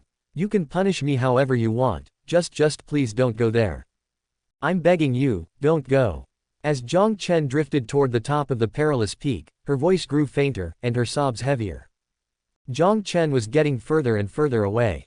Xiao Hongyi laughed in despair while shouting at his retreating figure. "Jiang Chen, that place is not home, it never was. I lied to you, I just wanted to reform you. I never considered it home myself. Actually, it doesn't matter where our home is. What matters is where you are," she murmured to herself. Her cries were ineffective, and Jiang Chen's figure was about to disappear from her sight. She hurriedly chased after him with all her might. One after the other, they reached the summit of the perilous peak. She looked up, then she was shocked as if she had been struck by lightning. The red pavilion was intact, the spiritual pond's water still shimmered with spiritual light, and the spiritual fields were still teeming with playful beasts. Everything was restored to its original state, yet something was a little different. There was a new jade table beside the spiritual pond. On the table lay a brand new fishing rod and several spiritual fruits. Next to the table, a woman in red sat on a stool holding a small spiritual sword, ruthlessly peeling the spiritual fruit in her hand. She occasionally looked in the direction of the upper domain with a long, melancholic sigh. Xiao Hongyi rubbed her eyes, then sat down on the ground like a child and burst into tears. This time, her tears were from happiness. As a master, at least this time, she hadn't let Jiang Chen down. At least this time, although she had personally destroyed the home she shared with Jiang Chen, she had rebuilt it. At least this time, she remembered her promise and kept the place where Jiang Chen could cling to. As a master, she finally didn't break her word for once. Xiao Hongyi didn't know how long she had cried. Maybe it was a few hours, or maybe it was several days. As her crying subsided, she turned to her side with a heavy nasal voice and said, "Jiang Chen." Her voice abruptly stopped. She was stunned. She had clearly come here with Jiang Chen, clearly stood by his side, and just a second ago, she could still feel Jiang Chen's breath and warmth. But now, there was nothing. It's an empty space beside her. She thought she had finally waited for Jiang Chen, thought she had traveled over mountains and rivers with him, thought it was the happiest moment. But the truth was, the Jiang Chen who had always been by her side was also a hallucination. Indeed, that unknown force would not allow her to actively find Jiang Chen, even if it drove her to madness. In a daze, the boy in white reappeared, sitting by the pond and fishing with his rod. Splash! The boy in white laughed as a large spiritual fish was hooked. "Ha ha, spiritual fish, oh spiritual fish, you fell into Jiang Chen's hands. You'll be master's dinner tonight." Xiao Hongyi's tears burst forth again. She quickly stepped forward and hugged the boy in white from behind, apologizing non-stop, full of regret. "Master, why are you crying?" the boy in white turned and asked. "Yes, why am I crying again?" Xiao Hongyi took a deep breath, trying to hold back her tears because Jiang Chen didn't like it. But she couldn't do it. She couldn't stop crying, and she could no longer maintain her strong demeanor. She had resolved to be strong because Jiang Chen was still holding on, so she, as his master, couldn't fall apart. But in reality, she had collapsed countless times. During these collapses, she would always find herself back in front of the red jade pavilion, instinctively searching for Jiang Chen. Suddenly, she finally understood. She knew that the boy in white in her arms was an illusion, yet she still caressed his cheek and spoke softly. "Jiang Chen, I now realize. The reason I took you as my disciple was because I felt lonely. I devoted myself to teaching you because I didn't want to disappoint you as your master. My strength comes from wanting to avoid my disciples' disdain, not wanting you to know how weak I actually am. I wanted you to be kind, to take care of your junior brother and sister. In reality, I want you to cherish everything you have. And all of this, I never had it before joining the Juyin sect. Now I realize that the phoenix blood doesn't cause hallucinations. The you before me is just the pillar of my weakness, like a life-saving straw that I cling to desperately. Hey, Jiang Chen, do you know? The truth is, as a master, I'm really not strong at all. Apart from crying, I can't do anything." "I know," the boy in white replied with a smile. As his voice faded, the figure of the boy in white gradually became illusory, turning into starlight and disappearing. It was as if he had ever appeared here. But the last words of the boy in white left Xiao Hongyi in a daze. She suddenly remembered the spiritual boat that had returned from the Hengduan mountain range and Jiang Chen's meaningful words on it. "Master, haven't you realized that you don't even understand yourself?" "I see." It turns out her eldest disciple had seen through her weakness. Even though he had seen through it, he still played along with her. That's why he would act so pitifully every time he was punished, and when she was downhearted, he would act serious and try his best to comfort her. All of this was just to help her, the master, hide her inner weakness. Thinking of this, she cried again. She cried unrestrainedly, without any control. At this moment, she accepted her weakness and let go of that last straw. But with this acceptance came feelings of guilt and self-blame, which completely overwhelmed her. And afterward, although the pain in her heart became more pronounced, she never experienced hallucinations again. Sigh. The woman in red beside her put down the spiritual fruit in her hand and sighed deeply. Time flies, and in the blink of an eye, several years had passed. At the peak's red pavilion, by the spiritual pond, two figures in red still remained here. One continuously peeled spiritual fruits, her skill becoming ever more refined. The other squatted by the spiritual pond, talking to herself, sometimes crying and sometimes laughing. Boom! Suddenly, a burly figure fell from the sky. His body was like a tower, and the immense force of his descent instantly crushed the ground. The burly man scratched his head and said, "I didn't control my strength well." Seeing this, the woman in red peeling fruits frowned and said immediately, "Fix it." The burly man didn't dare to argue and immediately jumped down from the peak. When he returned, he carried a huge emerald boulder like a small mountain on his shoulder, and placed it on the ground he had crushed. Afterward, a fake mountain was added to the peak. "Master, I'm leaving," the burly man said after everything was done. "Where to?" the woman in red asked without looking up. "Lately, I keep having memories that aren't mine.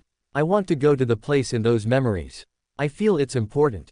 Go and come back soon. I might not be able to return because it seems that place isn't in this world." I said, "Go and come back soon." The burly man fell silent, then nodded seriously. "Okay, I'll listen to master." The woman in red also nodded and said no more. The burly man didn't leave but stepped forward, trying to take one of the freshly peeled spiritual fruits. Slap! The woman slapped his hand away. After an embarrassed smile, the burly man said, "Master, the Jiang sect has been an upper domain sect for many years. It's about time you left here." The woman in red remained silent. "Master, if you really want to see eldest senior brother, why not go to the upper domain before coming here? I happened to meet eldest senior brother. He seems to have changed," the burly man continued. At these words, the woman's body trembled. She seemed to want to ask more, but the words never left her mouth. The burly man, oblivious, went on, "When I saw eldest senior brother, he was still doing evil, but I always felt that he didn't seem as hateful as before. More importantly, even though he was doing evil, I always had a sense of disharmony, and I don't know why." He added, "It could also be an illusion. I've been a bit off since those memories that aren't mine appeared." Seeing that the woman still didn't speak, the burly man turned to leave. Just as he was about to jump down from the peak again, he turned back and said, "Master, eldest senior brother has issued a life and death duel challenge to sixth junior brother. I'm not in the right state of mind to watch, but you'll regret it for the rest of your life if you don't go." The woman's body trembled again, and she finally asked, "Mu Kui, do you think he wants me to go?" "I don't know." Mu Kui shook his head but then added, "I'm not smart and not good at thinking. But if it were me, I would want you to go." The woman fell silent again. After Mu Kui left, the woman sat next to the jade table for a long time, then seemed to make a decision and also left the place. After many years, Xiao Hongyi was once again alone. She came to her senses while staring blankly. She hadn't heard most of the conversation just now, but the news about Jiang Chen was crystal clear to her. AA Life and Death Duel Challenge. Jiang Chen has issued a challenge to Lin Feng, and it's a fight to the death. As the thought settles, suddenly, the long silent images begin to shift once more. Just a second ago, Xiao Hongyi was at the perilous peak of a mountain, but in the next moment, she found herself in an unfamiliar open space. Above the open space, two figures clash, their weapons creating a storm of light. Around the clearing, a crowd of righteous folks has gathered, cheering and shouting. Among these people, Xiao Hongyi sees her disciples, and she sees herself. She doesn't pay them much attention. Instead, her gaze is firmly fixed on the two figures battling in the sky. Their speed is too fast, and even with all her effort, she can't make out the details. Suddenly, one figure is struck from the sky and crashes into the ground, creating a deep crater. Xiao Hongyi looks closely. The familiar features that met her eyes made her unable to control her emotions. After so many years, Jiang Chen now sports a beard, and his black hair has visibly grown longer. He's still dressed in white, but his eyes now carry a hint of bitterness and helplessness. Before Xiao Hongyi can approach, a black blade speeds towards him, warping the very spaces it passes, shattering the earth, and aiming straight for Jiang Chen's chest. Time seems to freeze at this moment, and a conversation echoes in Xiao Hongyi's mind. "Master, what should I do if someone tries to kill me one day? If you are innocent, I will protect you with my life." After the conversation fades, she finds herself standing in front of Jiang Chen with her arms outstretched. She wants to keep her promise to protect him with her life. But the black blade pierces through her body and still penetrates Jiang Chen's chest. In an instant, blood spills everywhere, and the world turns crimson. Xiao Hongyi turns stiffly. What she sees is the white garment soaked in blood, and Jiang Chen, who, despite coughing up blood and his life force rapidly fading, shows a relieved smile. What she sees is the white garment soaked in blood and Jiang Chen coughing up blood as his life force rapidly fades. No! Xiao Hongyi screams. Her tragic voice would make gods and Buddhas sigh, her look of despair could move the world. Yet no one hears and sees her. After so many years, she finally sees Jiang Chen again, the real Jiang Chen. Although she has 1,000 words in her heart, she hasn't had the chance to properly apologize or truly repent. But what she encounters is such a heartbreaking scene. She kneels on the ground, trying to lift Jiang Chen, but she can't. She reaches out to pull the black blade from his body, but she can't. She tries to wipe the blood from Jiang Chen's body, but she can't. Even wanting to die with Jiang Chen, she can't.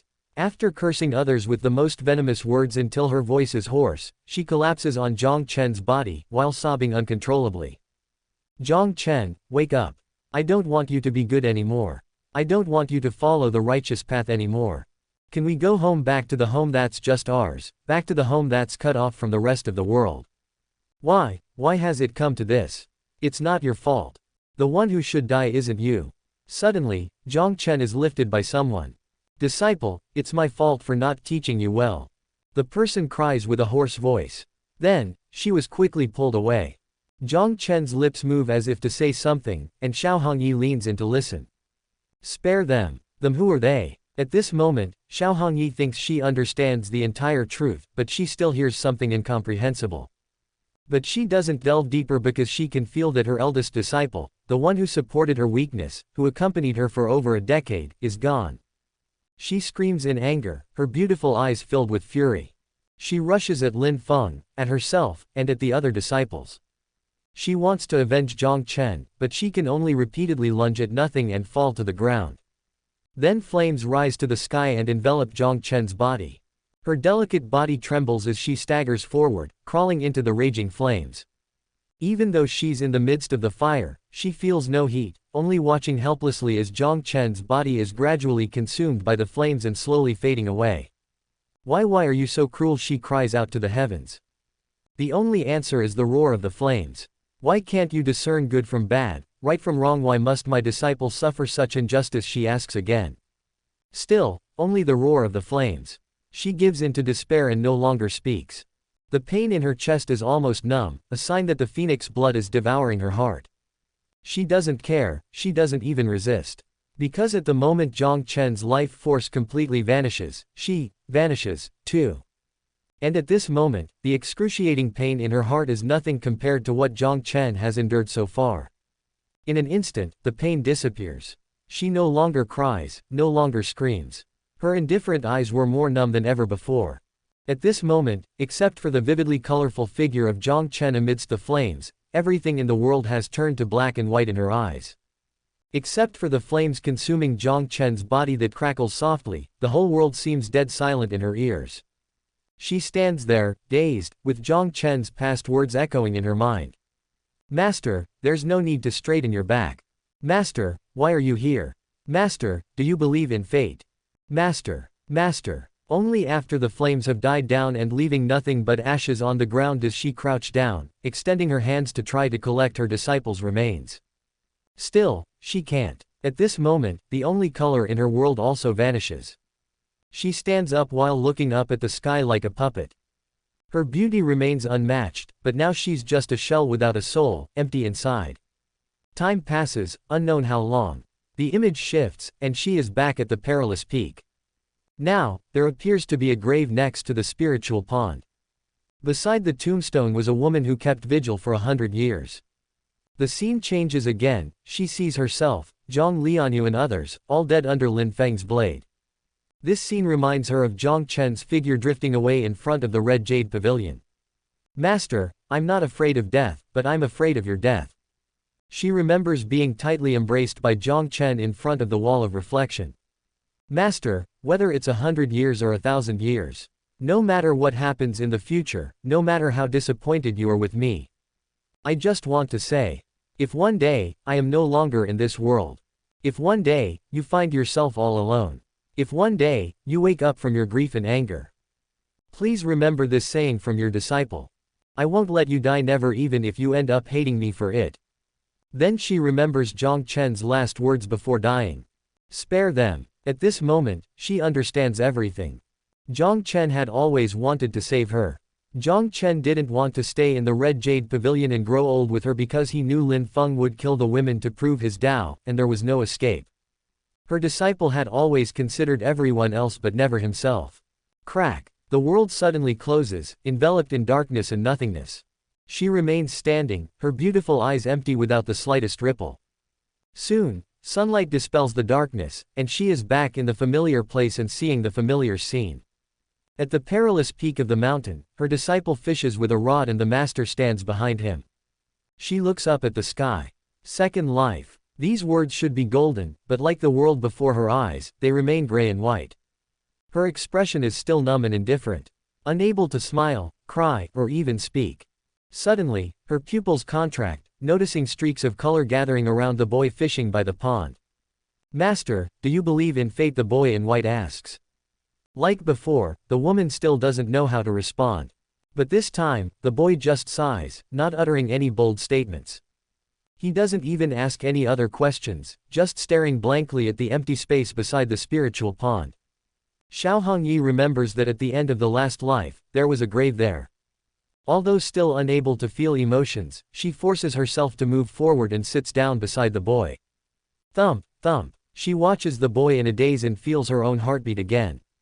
She raises her hand to touch the boy's face, and a glint of light flashes through her empty eyes. Then, she suddenly smiles. With that smile, the boy's colors spread around, instantly covering the world.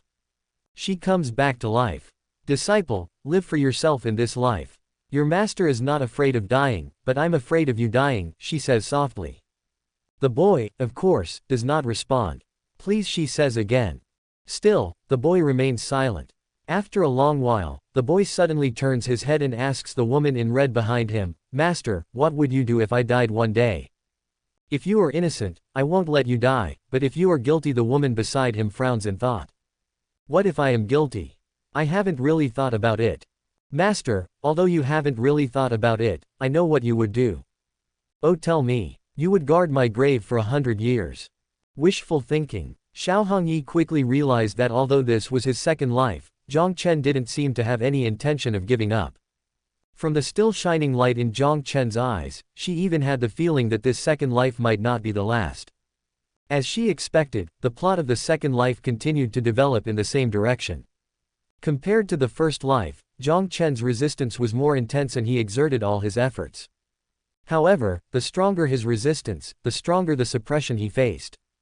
He tried to avoid the various misunderstandings and coincidences from the first life, but many plot points were inevitable. Even if he successfully avoided some minor misunderstandings, new coincidences and misdeeds would emerge. He even wanted to reveal the truth of this world, but as soon as the words reached his lips, it was as if he had violated some taboo and instantly lost the ability to speak. In this life, he was still stripped of his core formation and expelled from the sect. Once again, he recuperated in the Red Jade Pavilion, and ultimately, he died under Lin Feng's blade just the same. Third life, fourth life, fifth life, sixth, eighth life. The same ending was replayed over and over again. In this life, the light in Jiang Chen's eyes had begun to dim, and his smile became extremely forced. At the same time, he became more impatient. He no longer hoped to change the views of those around him in this life but planned to use the power of the Jiang family to kill Lin Feng before he could join the Juyan sect. But the moment Lin Feng was about to die, the imperial dynasty arrived. His goal was not achieved and only hastened the destruction of the Jiang family. It was also from this life that it seemed as if the heavens had lost their composure. Whenever Jiang Chen made a grave mistake and was punished, there would always be a sudden downpour and lightning filling the sky. And at the moment of his death, the spiritual rain against the backdrop of flames was like a rain of blood. It was as if the heavens were roaring. As if they were going mad. As if they were puzzled, questioning. You ant, why do you try to defy your fate? When Jiang Chen met his end, Xiao Hongyi still stood where Jiang Chen had died, her body just a shell. In these lives, she begged over and over again, begging Jiang Chen to give up, begging him to become a bad person. But even if her heart was riddled with holes, even if she fell into the same abyss in every life, Jiang Chen still did not give up. In these lives, she was still always on the path searching for Jiang Chen but no longer encountered the life-saving hallucinations. It was lonelier and more tortuous. She could feel the pain, guilt, self-blame, and the deep longing more clearly. At the end of each life, her heart would be completely devoured by the phoenix blood, and the world would turn black and white. But at the beginning of each life, her world would regain its color as soon as she saw Jiang Chen. Over and over again, with no end in sight. Xiao Hongyi herself could no longer remember how many times she had collapsed nor how many times her heart had become numb from the pain. But she was very clear. Compared to the pain Jiang Chen suffered, hers was insignificant. This world should be destroyed. At the end of the 8th life, Xiao Hongyi stood by Jiang Chen's tombstone while murmuring expressionlessly. At this moment, she should have been completely devoured by the phoenix blood and should have lost the ability to speak, but she still spoke without any pause. 9th life. It was still the same perilous peak in front of the red jade pavilion. Still, her young disciple was fishing with the red-clothed woman standing behind him. That boy in white was still the only color in Xiao Hongyi's eyes. Instinctively, she came to Jiang Chen's side as if seeking the only warmth in a cold winter. But this time, her world did not regain its color with the appearance of Jiang Chen. Because the boy in white in beside her was now silent. That clean smile had almost completely faded, leaving only weariness and helplessness. Jiang Chen, what troubles you? The woman behind the boy asked. The boy remained silent. If you encounter difficulties, feel free to speak up, the woman said again. Master, the boy finally called out. Am I not following the right path and not doing good deeds? I feel like I can't hold on much longer, and I want to resign myself to fate. The boy bowed his head as he said this. His tone was unwilling and bitter.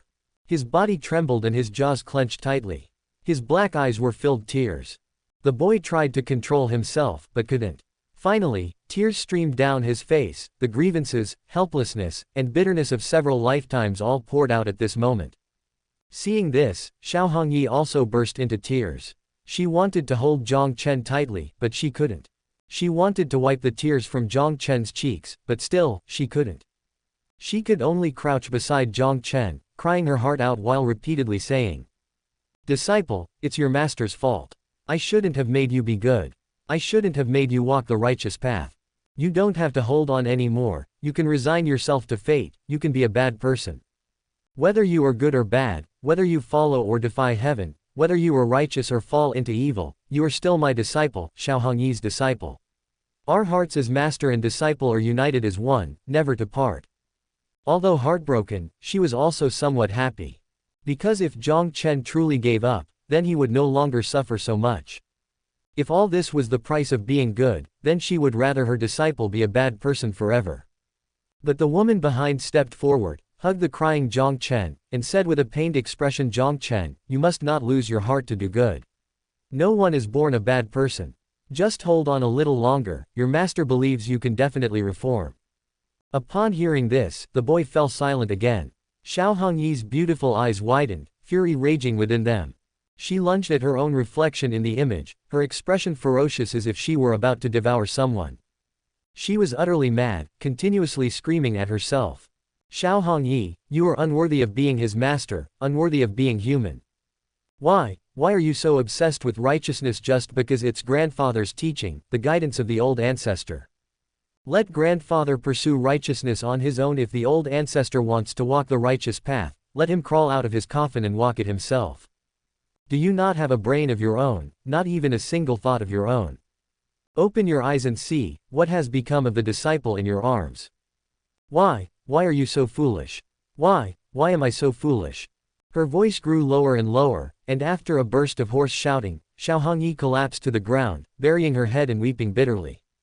She had grown up on this perilous peak since childhood. Her grandfather often visited, telling her that only by being good could she be loved and not end up alone. The old ancestor frequently communicated with her telepathically, boasting about how he cleared away evil demons and defeated invaders from other worlds to protect the countless beings of this world. Hongyi, the Xiao family is a major righteous clan, the Juyan sect is a major righteous sect, And I, your old ancestor, am even a paragon of righteousness when you grow up. You must not bring shame upon me, your old ancestor. His words were still vivid in her memory. Once, Xiao Hongyi had used this phrase to motivate herself. But now, she looked up to the sky and roared while cursing directly, old ancestor, why don't you just die? You call yourself a paragon of righteousness, a paragon who hides in a coffin waiting to die. As these words were spoken, the sky seemed to be filled with question marks. Jiang Chen, having heard his master's words, was still persevering in this life. The same was true that he was still misunderstood. The difference was that he no longer bothered to explain his actions. The phoenix blood had repeatedly devoured her heart, and the damage was irreversible. Although Xiao Hongyi could still speak and was conscious, she could only cry and smile when it came to matters involving Jiang Chen. But in her eyes, there was only Jiang Chen, as vivid as ever. Her expression was indifferent and numb to everyone else, as if she were a soulless shell. The familiar scenario played out once again, and Jiang Chen was expelled from the sect once more. And Xiao Hongyi, once again, set out on the road to find Jiang Chen. She no longer visited the Red Jade Pavilion, and since she couldn't go to the upper domain, she could only wander around like a lost soul in places where Jiang Chen might appear. After searching for many lifetimes, she kept learning from her experiences. In previous lives, she would go to places where he might appear early to find Jiang Chen, but even when they were close, they would always miss each other, never able to meet. Xiao Hongyi knew that the unknown force was still punishing her. Although she was nearly driven mad with longing and frequently broke down, she never gave up, nor did she want to. Searching for Jiang Chen seemed to have become an instinct for her. Only on the road to find him did she feel alive. Hengduan Mountain Range. After searching him for many lifetimes, she was very familiar with this place. In previous lives, she had learned from other cultivators that Jiang Chen would appear here, causing trouble everywhere with a three-tailed white fox. She passed through dense forests and floated over mountains, her figure checking every corner of the Hengduan mountain range. Still, she did not find the person she longed for. Calculating the time, she prepared to head to the Ghost Ridge Soul Abyss. But just as she was about to leave the deepest part of the Hengduan mountain range, a conversation drifted from the dense forest ahead. Zhu, you should be ready to advance to a demon king, right? I don't know why, but I'm a bit scared. Don't be afraid. I'm used to it. Used to what? Nothing. I should also be leaving soon. Leaving? Where are you going? Once I become a demon king, I can leave this place and go together. Zhu, this might be the last time. But I still want to remind you, don't take the surname Bai because being a Bai makes you stupid. I already have a name, so why would I take the surname Bai? You'll forget even if I tell you. Anyway, take care. Jiang Chen, come back. With the last shout falling, a man in white emerged from the dense forest ahead, passing by Xiao Hongyi. Although it was just a fleeting glimpse, Xiao Hongyi was overwhelmed with joy. The ninth life. She had finally found her disciple. Without hesitation, she hurriedly followed him. She followed Jiang Chen out of the Hengduan mountain range to another place. During the journey, she revolved around Jiang Chen, occasionally poking his cheek with her finger, then smiling silly like a fool. Though she felt no sense of touch, the Jiang Chen before her eyes felt more real than ever. Together, they traversed every corner of the central domain. Ghost Ridge Soul Abyss. Xiao Hongyi wanted to fight that female ghost, but the ghost couldn't see her at all. Ancient Pill Tower. Jiang Chen sneaked into it, and with nothing better to do, she memorized all the pill refining secrets of the ancient Pill Tower. Soon, with Jiang Chen intentionally making enemies, 5 Grand Masters from the 7 Luminaries Sword Pavilion arrived. During the great battle, she cheered like a little fan from the sidelines. And when Lin Feng and others appeared and defeated Jiang Chen, she began to think about how to kill this son of destiny. Afterward, Jiang Chen self-destructed his life-bound spirit sword to escape. He was so fast that Xiao Hongyi had to exert all her effort to barely keep up with him. Finally, the two landed on a perilous peak miles away. Before them were still the Red Jade Pavilion, the spiritual pond, and the spiritual fields. 9 lifetimes of reincarnation. Since Jiang Chen was expelled from the sect, this was the only place where Xiao Hongyi could see Jiang Chen until the end. Upon arriving here, Jiang Chen was severely injured and extremely weak. But he did not enter the Red Jade Pavilion. Instead, he stood on the edge of the cliff while gazing into the distance. What are you looking at? Xiao Hongyi asked, puzzled as she gazed in the same direction. Soon, she understood. Because that was the direction of the myriad Dao demon sect. In previous lives, Jiang Chen became enemies with the Seven Luminaries Sword Pavilion because an enchantress from that demonic sect had abducted the Sword Maiden, intending to make her his concubine. But in this life, Jiang Chen was the one initiating enmity, and not only that, he deliberately avoided any place where the enchantress might appear. Xiao Hongyi thought that Jiang Chen must be trying to make a deal with fate. In his 9 lifetimes, this was the only time he actively pushed the plot forward and committing evil acts. His purpose was to prevent the enchantress from appearing and dying for him. He knew very well that in 9 lifetimes, he owed nothing to anyone except to that enchantress. And if he wanted to save the enchantress, he had to stay away from her. Because the enchantress didn't die because of Lin Feng but because of him. Perhaps even fate grew tired of it, or maybe as long as it didn't involve Lin Feng and didn't change the course of the plot, the life and death of the enchantress didn't really matter. In the 9th life, the enchantress really didn't appear and didn't die tragically. This was the only person Jiang Chen managed to save in his 9 lifetimes. In previous lives, I always hoped she would turn to goodness and avoid her death through this method, but the result was always the same. I should have understood earlier that I am the main culprit behind her death. Jiang Chen sighed bitterly before heading to the upper domain. The 9th life ended with the same conclusion. Witnessing Jiang Chen's death once again, Xiao Hongyi's heart was still in agony. She broke down, crying uncontrollably, went mad, and again attacked others in a frenzy. Indeed, no matter how many times she went through it, she could never accept Jiang Chen's death. 10th life. Xiao Hongyi found herself back at the beginning. At the summit of a perilous peak, the boy was still fishing, and the woman stood behind him like before in front of the red jade pavilion. The scene was the same as always, but the boy was now dressed in black. Seeing the boy in black's mind was not on fishing, the woman behind him frowned. She stepped forward and flicked the boy's forehead and showed a stern master's tone. Jiang Chen, fishing can cultivate your temperament and patience. If your heart is not right, then your path will not be right. Lacking patience, you will prefer shortcuts throughout history. Those who have fallen into evil did so because they were too impatient and sought shortcuts. You must stop. Dropping the fishing rod, the boy in black propped his hands behind his head and counter-questioned, Master, do you know how to fish? Of course, the woman replied instantly. Master, you shouldn't lie, the boy interrupted.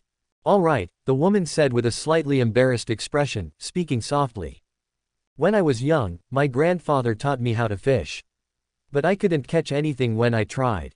Then, Master, have you ever seen the Supreme Great Elder fish? The boy asked again. I don't think so. Have you ever seen the old ancestor fish? That, neither. Master, this is quite unreasonable.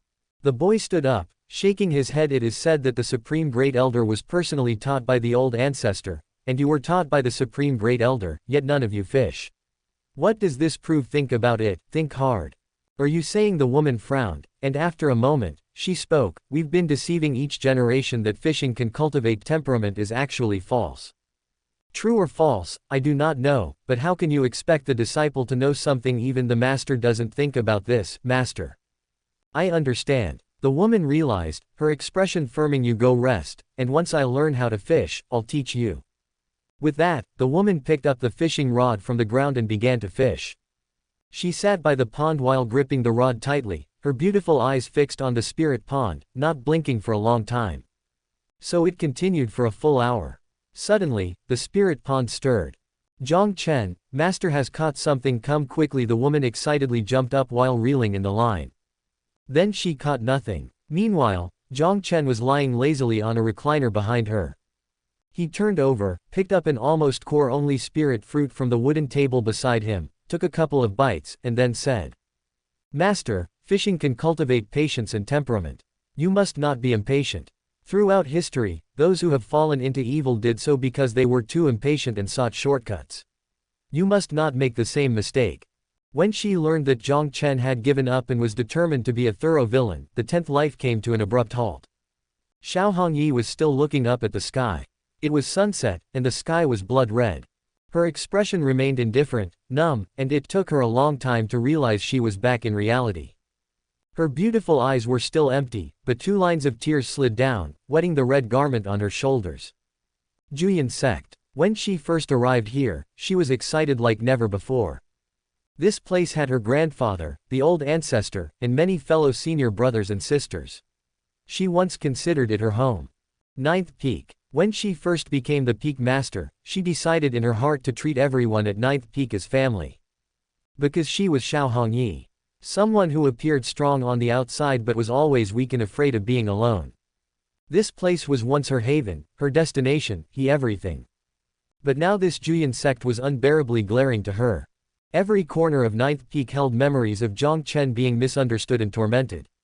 Those elders and disciples of Ninth Peak she once considered family now seemed detestable. In 9 lifetimes, these people, including herself, inflicted deep wounds on Jiang Chen. Time and time again, until Jiang Chen's eyes lost their light. Cut after cut again, until her eldest disciple's heart was riddled with holes. She, as his master, was the main culprit, unforgivable. The ensuing guilt, self-blame, and sins made her want to run to Jiang Chen immediately and commit suicide as an apology. But, she couldn't do that.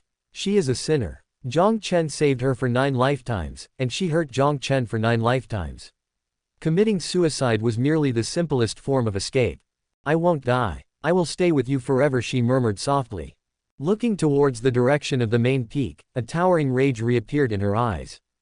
For 9 lifetimes, she had been helplessly repenting and begging for mercy, yet she was unable to change anything. She would never experience that feeling of powerlessness again. In this life, whoever harms you will die, Xiao Hongyi declared with murderous intent. As these words fell, her already striking red clothes suddenly burst into flames of the phoenix. The flames, even redder in hue, seemed to have a life of their own, swirling around her, sometimes converging and sometimes dispersing, as if sketching something. Then, screech! A several jong tall female phoenix phantom formed from the phoenix flames, like a phoenix reborn from fire, its wings spreading in an instant and its cry piercing the heavens. At the same time, the phoenix flames transformed again. They turned a vivid blood red, the heat even more intense, as if it could burn the heavens and obliterate the earth, the firelight illuminating the sky for several li around. Boom! With the phoenix's cry, a pressure like the wrath of the heavens burst forth from within her, instantly enveloping the entire Juyin sect. The various peaks of Juyin sect instantly trembled, and the great bells on each peak suddenly rang out simultaneously. Dong! Dong! The sound of the bells continued, echoing back and forth, sending out countless sound waves. When everything calmed down, the entire Juyin sect was enveloped in a 7-colored divine light. This sect-wide defensive formation that was only to be activated during great battles seemed to sense a threat and had activated on its own. The woman in red still stood in place in front of the 9th peak cloud-soaring hall, but the 2 lines of clear tears on her face, unbeknownst to her, had turned into blood tears. The phoenix weeps blood, its cry shakes the heavens. 2 elders from the 9th peak exclaimed in horror while trembling all over. Such a scene they had only read about in books. It was said that those with the blood of the phoenix could provoke such a celestial phenomenon if they fully activated their bloodline. But the problem is Xiao Hongyi possesses a postnatal phoenix body, and the blood she merged with was ordinary phoenix blood. To activate a phoenix body with ordinary phoenix blood like the true blood, there was only one way. Blood burning. And the consequence of this act was to completely turn oneself into a vessel for the phoenix blood, losing oneself and acting only on instinct. Unless one day, the ordinary phoenix blood refines itself into true blood. Otherwise, although alive, one is already dead. The 9th peak great elder named Lu Yang was in tears at this moment, beating his chest and stamping his feet, saying, "Peak Master, why do you do this?" Xiao Hongyi seemed not to hear him, or perhaps she heard but chose to ignore him. She lightly tapped the ground with the tip of her foot, and the female phoenix phantom with wings several meters wide transformed into a blaze of fire and headed toward the main peak. "Peak Master, where are you going?" Lu Yang called out loudly. The answer was still silence. The other elder wiped away his tears and spoke on her behalf. "The Peak Master is likely going to overturn the main peak to save her disciple.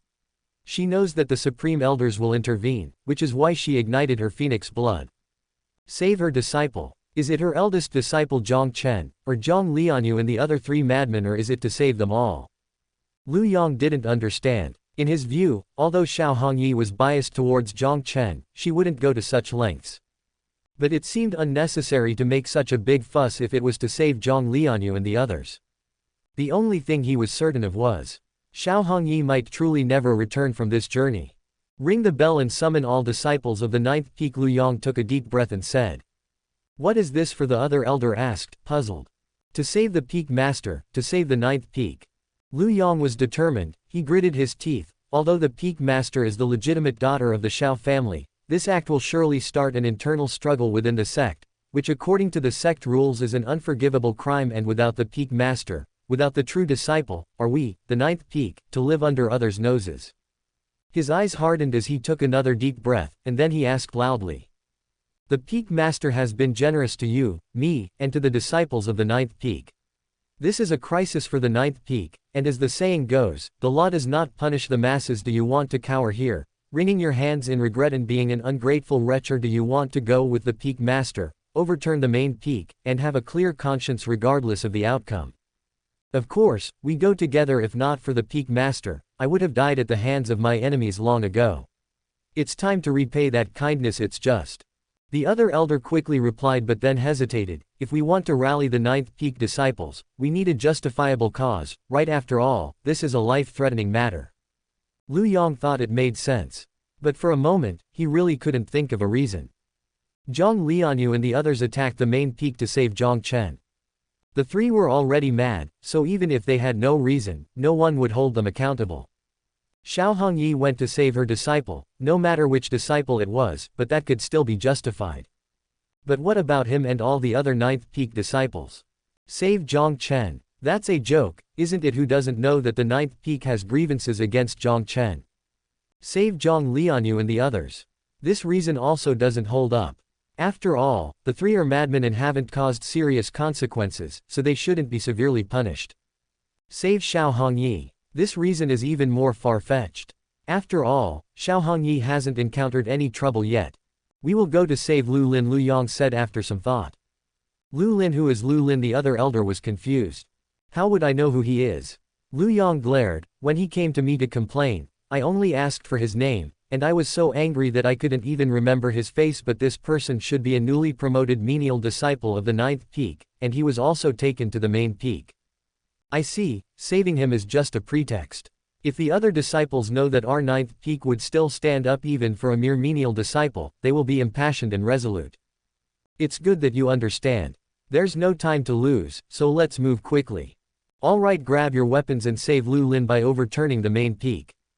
Above the sect master's hall of the main peak, a figure in red descended like fire in the wind. Her gaze fell upon the sect master's hall below, and the murderous intent in Xiao Hongyi's eyes intensified. With a flip of her right hand, a red whip appeared in her grasp. This whip was a superior spiritual weapon, but it showed signs of breaking under the influence of her phoenix fire. Taking advantage of the whip's remaining integrity, she swung it behind her, and the whip, originally only a few dozen zhang long, stretched toward the horizon, growing larger and larger. Then, with a fierce downward swing, the phoenix fire enhanced its power.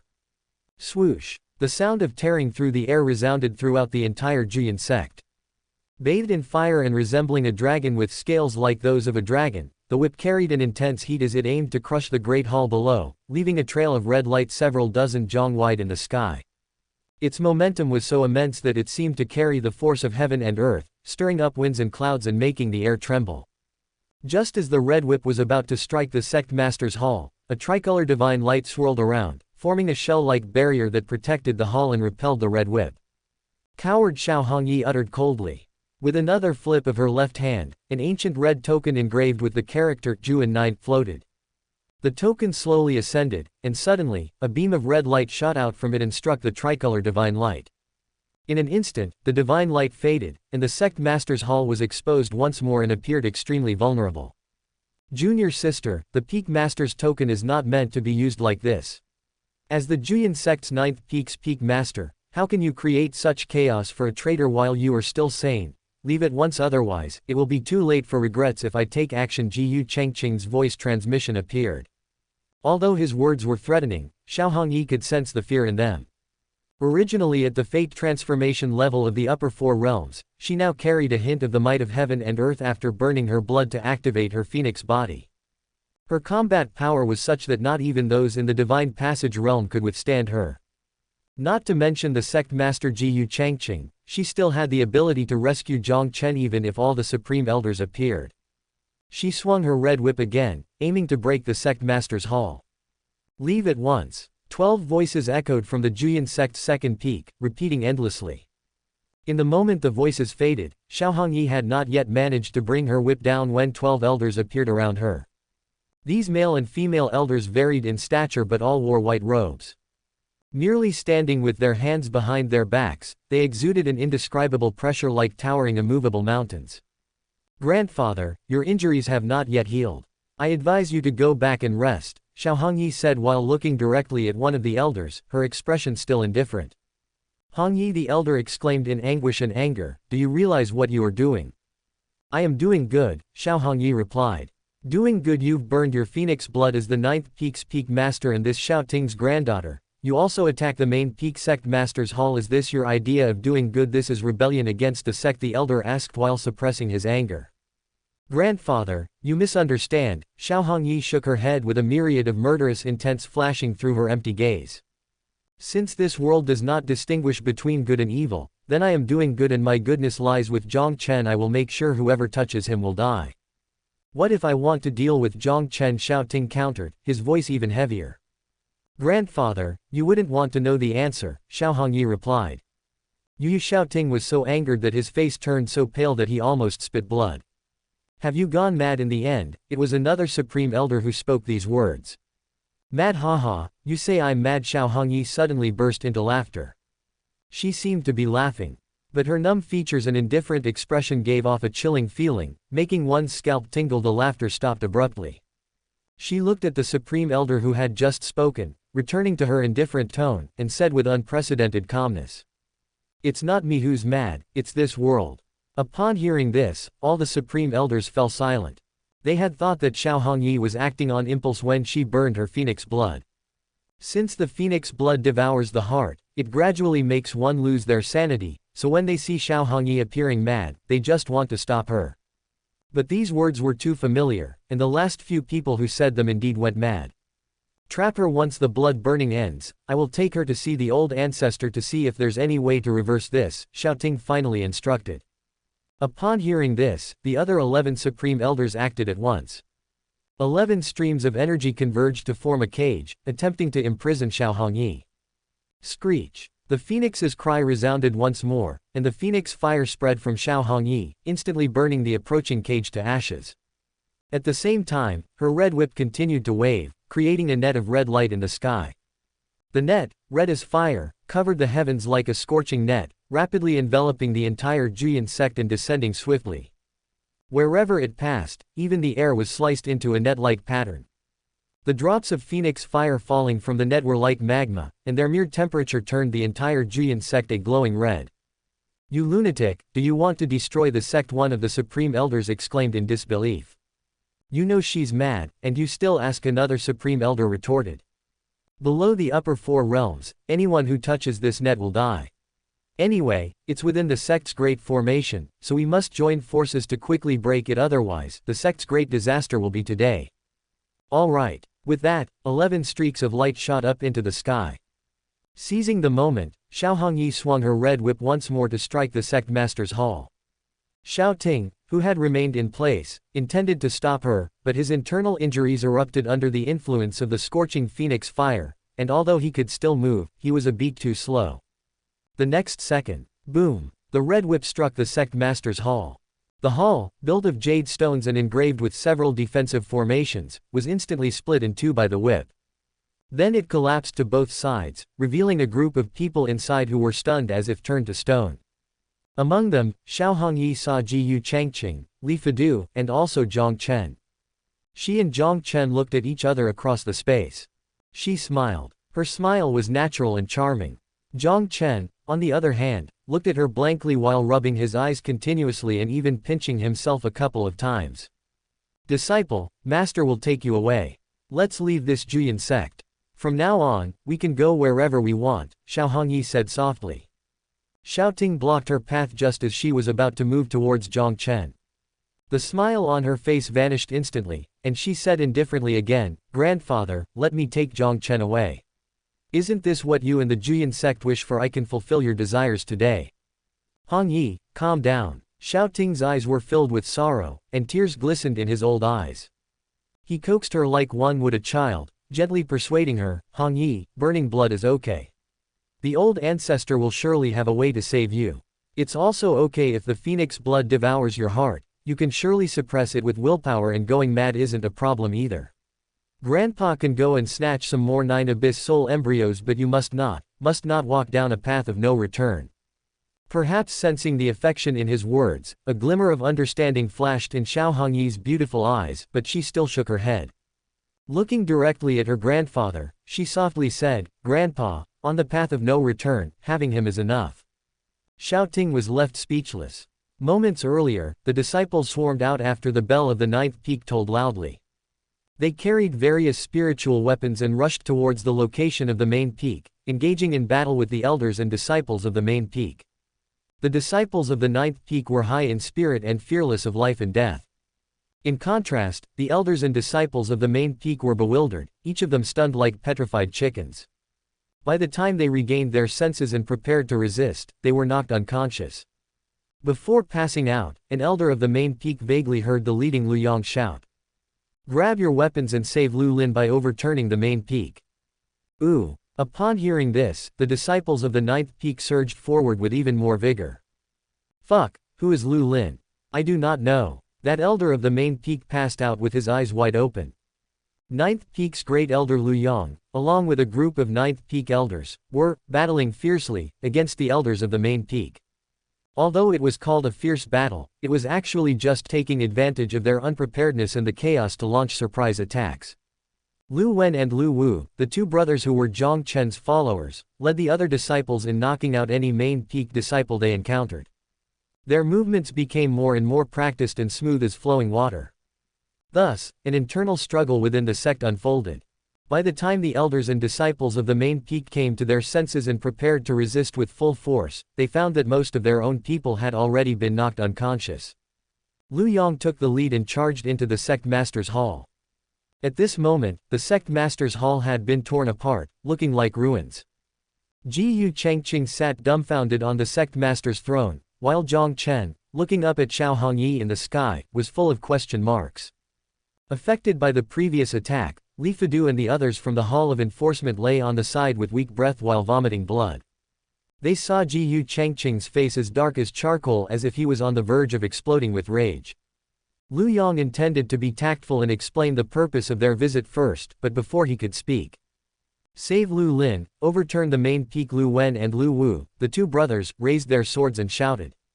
With these words, the disciples of the 9th peak, emboldened by Xiao Hongyi's presence in the sky, surged forward once again. They dared not lay hands on Jiyu Changqing, but they fought fiercely with the others in the hall. In a corner, Lu Lin wept bitterly as he witnessed this scene. He had not expected that he would receive so much attention, even though he was a mere menial disciple. Just being brought to the sect master's hall for questioning had prompted all the elders and disciples of the 9th peak to come to his rescue. At first, he thought Xiao Hongyi had come to save Jiang Chen. But now he realized it was all for him. What merit did he have? He felt so unworthy. At this moment, those 9th peak disciples fighting for him were no longer just fellow sect members but his brothers. Brothers who would follow him through life and death. He stood up suddenly with a resolute gaze. He quickly walked towards Lu Wen and Lu Wu, the nearest to him, his eyes brimming with gratitude as he said, Broth, get out of the way. Lu Wen threw him aside, landing him on a broken stone wall. Lu Lin was just a lower 4-realm disciple and had already been shaken by Li Fidu's vital energy, causing his blood to flow in reverse. Now being thrown so forcefully, he almost passed out upon hitting the ground. In a daze, he heard the phrase again. Save Lu Lin, overturn the main peak. Looking towards the voice, he was moved again because the speaker was the 9th peak's great elder, Lu Yang. He struggled to his feet and staggered towards Lu Yang, still with tears in his eyes. Great elder. This one got away, take this. A 9th peak disciple suddenly rushed out and knocked him unconscious with a palm strike. Lu Yang glanced at Lu Lin and blinked. This person looked somewhat familiar and the voice seemed to have been heard somewhere. Before he could recall in detail. Ninth peak must be punished. Jiyu Chengqing stood up, his voice like a vengeful ghost. As he rose, a powerful upper fourth realm aura burst forth from his body and spread all around. Any ninth peak disciple who came into contact with it rolled their eyes back and instantly fell unconscious. Lu Yang sensed trouble and quickly said, "Sect Master, please calm your anger." Since the day ninth peak was established, it has stood independent from the other peaks and handled its own affairs. Today, we must take Lu Lin back even if we have violated the sect rules. Hearing this, Jiyu Chengqing glanced at Lu Lin, who lay sprawled on the ground, unconscious but still looking puzzled, and then his mouth twitched. To the people of Ninth Peak, he was nothing. First, Jiang Lianyue and the other two lunatics came to attack, and he had just captured these three lunatics when Xiao Hongyi destroyed his sect master's hall. Now, Lu Yang and all the disciples of the Ninth Peak were treating him like a fool and blatantly lying to his face. He could no longer bear it, there was no need for patience. Today, he would unleash a massacre. The aura on Jiyu Chengqing's body continued to rise, dense and suffocating. Seeing this, the people of Ninth Peak swallowed hard. At this moment, they could only pin their hopes on Xiao Hongyi, hoping she could quickly break free from the Supreme Great Elder and come to their aid. Lu Yang quickly glanced at the sky and breathed a sigh of relief. Above, the Supreme Great Elder who had been blocking Xiao Hongyi had already disappeared, and that familiar figure in red was rapidly approaching. Steady. Lu Yang's confidence surged. Before burning the phoenix blood, Xiao Hongyi's combat power was not as good as Jiyu Chengqing's. But now, with the phoenix body activated, she could easily overpower him. Sect Master, why don't we both take a step back? You hand over Lu Lin to us, and we will leave. How about that? Lu Yang tried to negotiate. Jiyu Chengqing's mouth twitched again. Seeing him silent, Lu Yang added another sentence, or, shall we repair your sect master's hall for you? Jiyu Chengqing's killing intent grew even stronger. This made Lu Yang frown and he said, Sect Master, although the other peak masters have not appeared, they must be paying attention to what's happening here. If you are defeated by the Ninth Peak's main force under everyone's gaze, it will damage your dignity. Dignity? You talk to me about dignity. Jiyu Chengqing's forehead veins bulged as he loudly retorted, in front of your Ninth Peak, when has this sect master ever had any dignity? Ah! Lu Yang was left speechless by the retort. And just then, Xiao Hongyi descended from the sky. Jiyu Chengqing clenched his fists, his expression even darker. Despite being extremely angry, despite being so enraged that he was about to lose his sanity, he indeed could not act as Lu Yang had said. Under everyone's watchful eyes, Xiao Hongyi landed and walked towards Jiang Chen. She retracted her murderous aura and the phoenix fire. With tears in her eyes, she walked, then quickened her pace, and finally ran up and threw herself into Jiang Chen's arms. Clinging tightly to Jiang Chen, her shoulders trembled non-stop. It took her a long time to finally choke out. Jiang Chen, I've missed you. Master, this is too sudden. Jiang Chen was also close to tears. Another one has gone mad and it's his beautiful master. What is he supposed to do now? In this life, he still wanted to take Xiao Hongyi's physical body and seal it within an object for 100 years to avoid a fatal end. But now, it seems unnecessary. Has he already accomplished most of his goals for this life? After all, according to his deduction, those driven mad would develop a strong aversion to Lin Feng, which could also prevent the fatal end, right? The only problem is that Xiao Hongyi has burned phoenix blood and will completely lose her sanity. But he has phoenix essence blood. As long as he integrates it with Xiao Hongyi, not only can he prevent this, but he can also turn her into a true phoenix body. From then on, she will no longer suffer from the phoenix blood's devouring effect.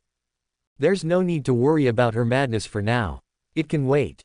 Having experienced 9 cycles of reincarnation, he knows of many heaven-defying items that can cure madness, and he can fully restore Xiao Hongyi before ascending. Of course, this is under the premise that he must confirm that after his death, Xiao Hongyi will no longer harbor any affection for Lin Feng. After all, in the original story, it was 100 years after his death that Lin Feng, unable to ascend, killed people to prove his Tao. This incident has made Jiang Chen even more certain that all this is related to the system. After all, he had just received the Phoenix Essence blood, and right on its heels, Xiao Hongyi went mad and in dire need of it. This coincidence is just too much. But even so, he would like to say one thing. This time, you did a great job, system. Master, I have the phoenix. Jiang Chen hurriedly spoke up. Wait a moment, Xiao Hongyi interrupted. Stepping away from Jiang Chen's embrace, she once again adopted an indifferent demeanor, looking straight at Jiyu Changqing and said, "Are you ready to die?" The clear murderous intent made Jiyu Changqing's heart chill as she spoke these words. He looked up. At this moment, the 11 Supreme Elders were still busy saving their sect. The strongest Supreme Great Elder was also nowhere to be found. He glanced at the phoenix fire on Xiao Hongyi's body, which had not subsided and seemed to be able to last for quite some time.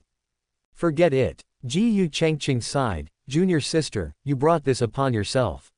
At this moment, I can only ask the old ancestor to leave his coffin and let the old ancestor pass judgment. You have tarnished the reputation of the old ancestor as a paragon of righteousness. Boom. As this sound fell, the entire main peak shook violently, and in an instant, the mountains roared. An elder with white eyebrows emerged from the bottom of the peak. With his physical body, he broke through layers of mountains and directly created a human-shaped hole hundreds of zhang high within the main peak. Then, to the astonishment of the onlookers, he burst forth from the ground, bringing with him a sky full of debris. The elder with white eyebrows stood in midair while holding a coffin in his right hand. He slammed the jade coffin in front of Jiyu Changqing, raging, "Today, I will overturn the main peak." Jiyu Changqing was instantly dumbfounded. Jiang Chen was also shocked. Though skinny and skeletal, the elder with white eyebrows had a voice like thunder that resonated for several li. Despite being shrouded in the aura of death, his nearly dried-up old eyes contained a burning rage mixed with intense feelings of helplessness, bitterness, and resignation. All of this reminded Jiang Chen of his former self. He was absolutely certain. This old man wanted to defy the heavens. Jiyu Changqing felt that the old ancestor was wrong. What did he mean by, your main peak? Although he was the sect master of the Juyan sect was founded by the old ancestor. Specifically speaking, the owner of the main peak should be the old ancestor, right? The old ancestor had been lying in the jade coffin under the main peak all year round, which was the best proof. This was quite unreasonable. The appearance of the Juyan old ancestor made Xiao Hongyi subconsciously shrink her neck. Obviously, even though she was mad and her heart consumed by phoenix blood, she still respected and feared the old ancestor. Directly insulting him was something she only dared to vent about in the 9 cycles of reincarnation. Hongyi, the floating old ancestor suddenly called out. I'm here. Although her expression was indifferent, Xiao Hongyi still reflexively tensed up. Seeing Jiang Chen glance at her, she added emotionlessly, well, what does it matter if I am here or not? The Juyan old ancestor was speechless. Jiang Chen gave his master a thumbs up. What a fierce person. Although this was his first time meeting the Juyan old ancestor in 9 cycles of reincarnation, through the original story, he naturally knew how formidable this dying old man was. Let's not talk about how many years the Juyan old ancestor had lived, that's just one point. The Juyan old ancestor was the only cultivator in the central domain who was above the 4 upper realms. Don't be fooled by the old man's appearance of being close to death. If he really started fighting, the old ancestors of the other sects in the central domain wouldn't stand a chance even if they're tied together. In the original story, the Juyan old ancestor took action twice. The first time was before the end of his life. After Jiang Chen was expelled from his sect, Lin Feng's growth accelerated. While continuously gaining opportunities, he also made enemies everywhere, leading the Juyan sect to be gradually isolated by the other righteous sects of the central domain. Worried about the sect's potential destruction after his death, the Juyan old ancestor began to scheme. He first feigned death to deceive various demonic sects, leading 10 sects to attack. At the critical moment, he suddenly came back to life, severely injuring the old ancestors of the myriad Dao demon sect, ghost-controlling sect, and other 10 demonic sects with one move. His wild laughter echoed throughout the central domain. This battle also drastically reduced his lifespan. The second time was after his death. After confirming his demise several times, the vengeful demonic sects almost came out in full force while the righteous sects watched indifferently. Little did they know that although the Juyan old ancestor had died, he left behind a remnant soul. Although the combat power of that remnant soul was not as strong as when he was alive and not conscious, it only took a few moves to severely injure all the demonic sect old ancestors and even kill several. That battle greatly weakened the strength of the central domain demonic sects. Although they believed that the Juyan old ancestor should be completely dead this time, To be on the safe side, the demonic sects no longer dared to attack in full force. Instead, they changed their strategy and gradually ousted the Jiang sect from the ranks of the top sects in the central domain. However, this also brought enough time for Lin Feng's growth and the Jiang sect's resurgence. Undeniably, the Jiang old ancestor was a great figure in the central domain, but Jiang Chen did not admire him before. Because this Jiang old ancestor was originally a cultivator from the upper domain. The path of cultivation is such that to advance is to live and to retreat is to die. Jiang old ancestor's move from the upper domain to the central domain was already a resignation, having lost the will to ascend and only wishing to cling to life. But now, he felt he was wrong because the eyes of this old man were set on defying the heavens. He was not the kind of person who just wanted to cling to life as he had thought. In fact, Jiang Chen did have some fondness for the Jiang old ancestor. After all, hoping to protect him, the Jiang family would not have been able to make him a disciple of the Jiang sect if not for the Jiang old ancestor's approval. He believes the Jiang old ancestor was very clear about the risks involved. Furthermore, in the original story, the Jiang old ancestor and Jiang Chen's father had fought side by side, so there was some camaraderie. Indeed, in the 9 cycles of reincarnation, the Jiang old ancestor had never really looked after Jiang Chen, but compared to those who always misunderstood and blamed him, it was already much better. Besides, Jiang Chen was also puzzled. The character setting of this Jiang old ancestor was a bit off. According to the original story, the Jiang old ancestor was calm as still water, unaffected by honor or disgrace and as untroubled as a deep well, but at this moment. Thinking of this, Jiang Chen glanced at the Jiang old ancestor again. His aura was still volatile, and he was puffing his beard and glaring. Especially after hearing Xiao Hongyi's words, Jiang old ancestor's white eyebrows trembled slightly, and his white beard and his chest kept heaving. He was the spitting image of an irritable old man. Could he have gone mad too? Is the poisonous buff added by the system so powerful that it could drive even a man of iron will like Jiang old ancestor insane? Jiang Chen thought to himself. Perhaps sensing that Jiang Chen was looking at him with a strange expression, the Jiang old ancestor fell silent for a while, feeling that he indeed needed to compose himself. But he was furious. Although only a few moments had passed in the real world, his lifespan had been directly reduced by several years. After 4 times, he now had only a few years left to live. He might die even earlier in this life than in the previous 9. Despite this, he didn't blame Jiang Chen because his life was already nearing its end. In fact, he would die content if he could learn the truth of this world before dying. But was there really a need for him to watch it over and over again? He hadn't done anything bad. The first few times were bearable, but this time, he had to watch his descendants go mad and be scolded by Xiao Hongyi. Had anyone considered the feelings of an old man on the brink of death? If it weren't for his truly resilient nature, he might have actually gone mad this time. Feelings of grievance, helplessness, and resignation surged in the heart of the Jiang old ancestor. He wanted to communicate with Jiang Chen, but for a moment, he didn't know what to say. In the end, he could only sigh and turn his head after a bout of swallowing his words. Then he glanced at Jiang Chen again and sighed, repeating this more than 10 times. You must be seriously ill, Jiang Chen cursed inwardly. He was very experienced with the state, actions, and words of those driven mad. A madman would never hesitate to speak like this, looking aggrieved like a wronged little wife.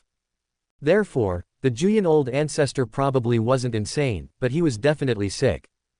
Jiang Chen, I have fought side by side with your father and shared a brotherly bond, the Jiang old ancestor finally spoke. My father has mentioned this, Jiang Chen replied with a composed expression.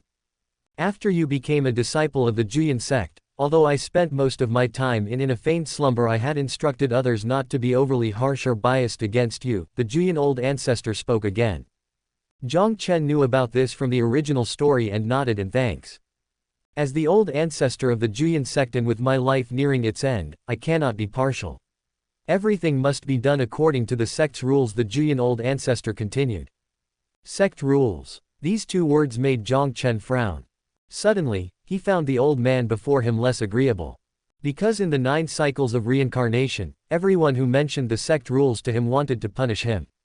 Does the old ancestor mean that my crime is unforgivable and must be severely punished? Jiang Chen asked in return.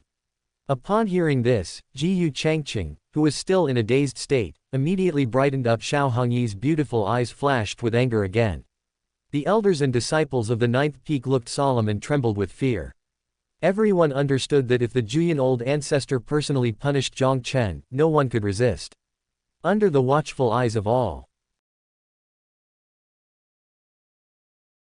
No, what I mean is.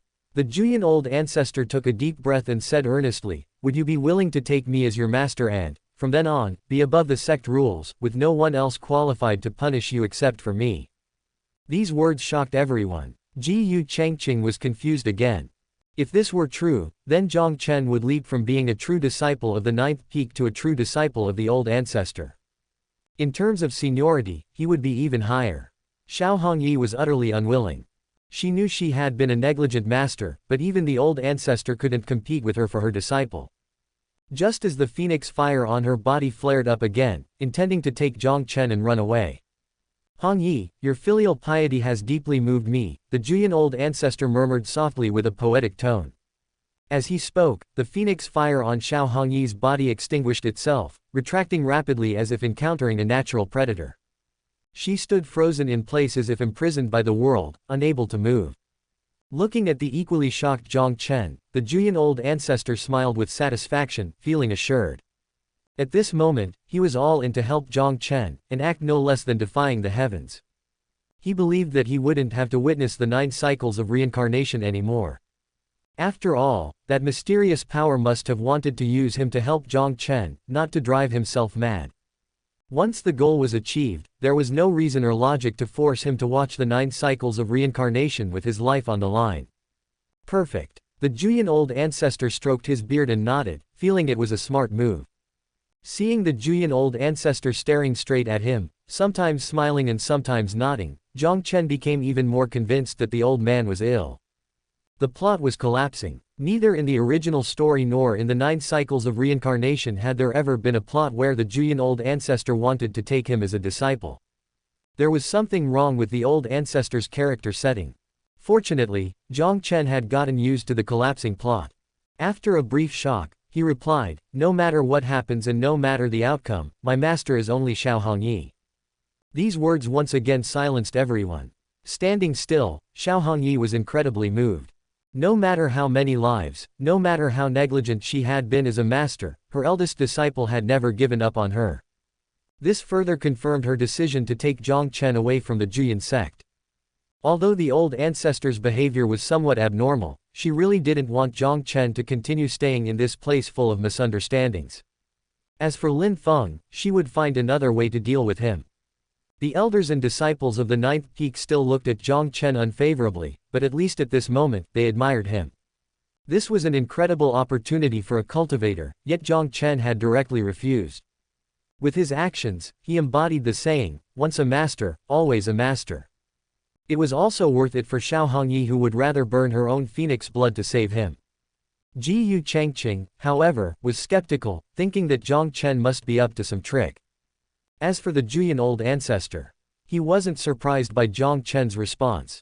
He knew better than anyone the deep bond between Xiao Hongyi and Jiang Chen, the master and disciple. The reason he offered to take a disciple was simply to make a statement. A statement for Jiang Chen to see, as well as for that mysterious power helping Jiang Chen. Moreover, if this matter spread, it would also have a deterrent effect, preventing the sect's higher-ups from arbitrarily punishing Jiang Chen. Well then, I, as the old ancestor, indeed have no reason to snatch a disciple from the younger generation, the Juyin old ancestor conceded readily. He closed his eyes slightly and then said, everyone, leave the main peak. Although they did not understand why, the crowd hurriedly left. Regaining the ability to move, Xiao Hongyi wanted to take Jiang Chen and leave the Juyin sect immediately. But just as she was about to act, she realized that the phoenix fire within her had disappeared, and her consciousness became blurry. Jiang Chen, let's return to the ninth peak first, she said while struggling to hide her discomfort. Okay. Jiang Chen had no objections. The master and disciple walked side by side in silence. As they walked, Jiang Chen noticed something was off. The aura belonging to Xiao Hongyi suddenly vanished, leaving only a scorching residue. He stopped abruptly and turned his head to look. Xiao Hongyi stared blankly ahead, his expressionless face and hollow eyes resembling those of a puppet. Occasionally, trails of phoenix fire would rise from her pale skin.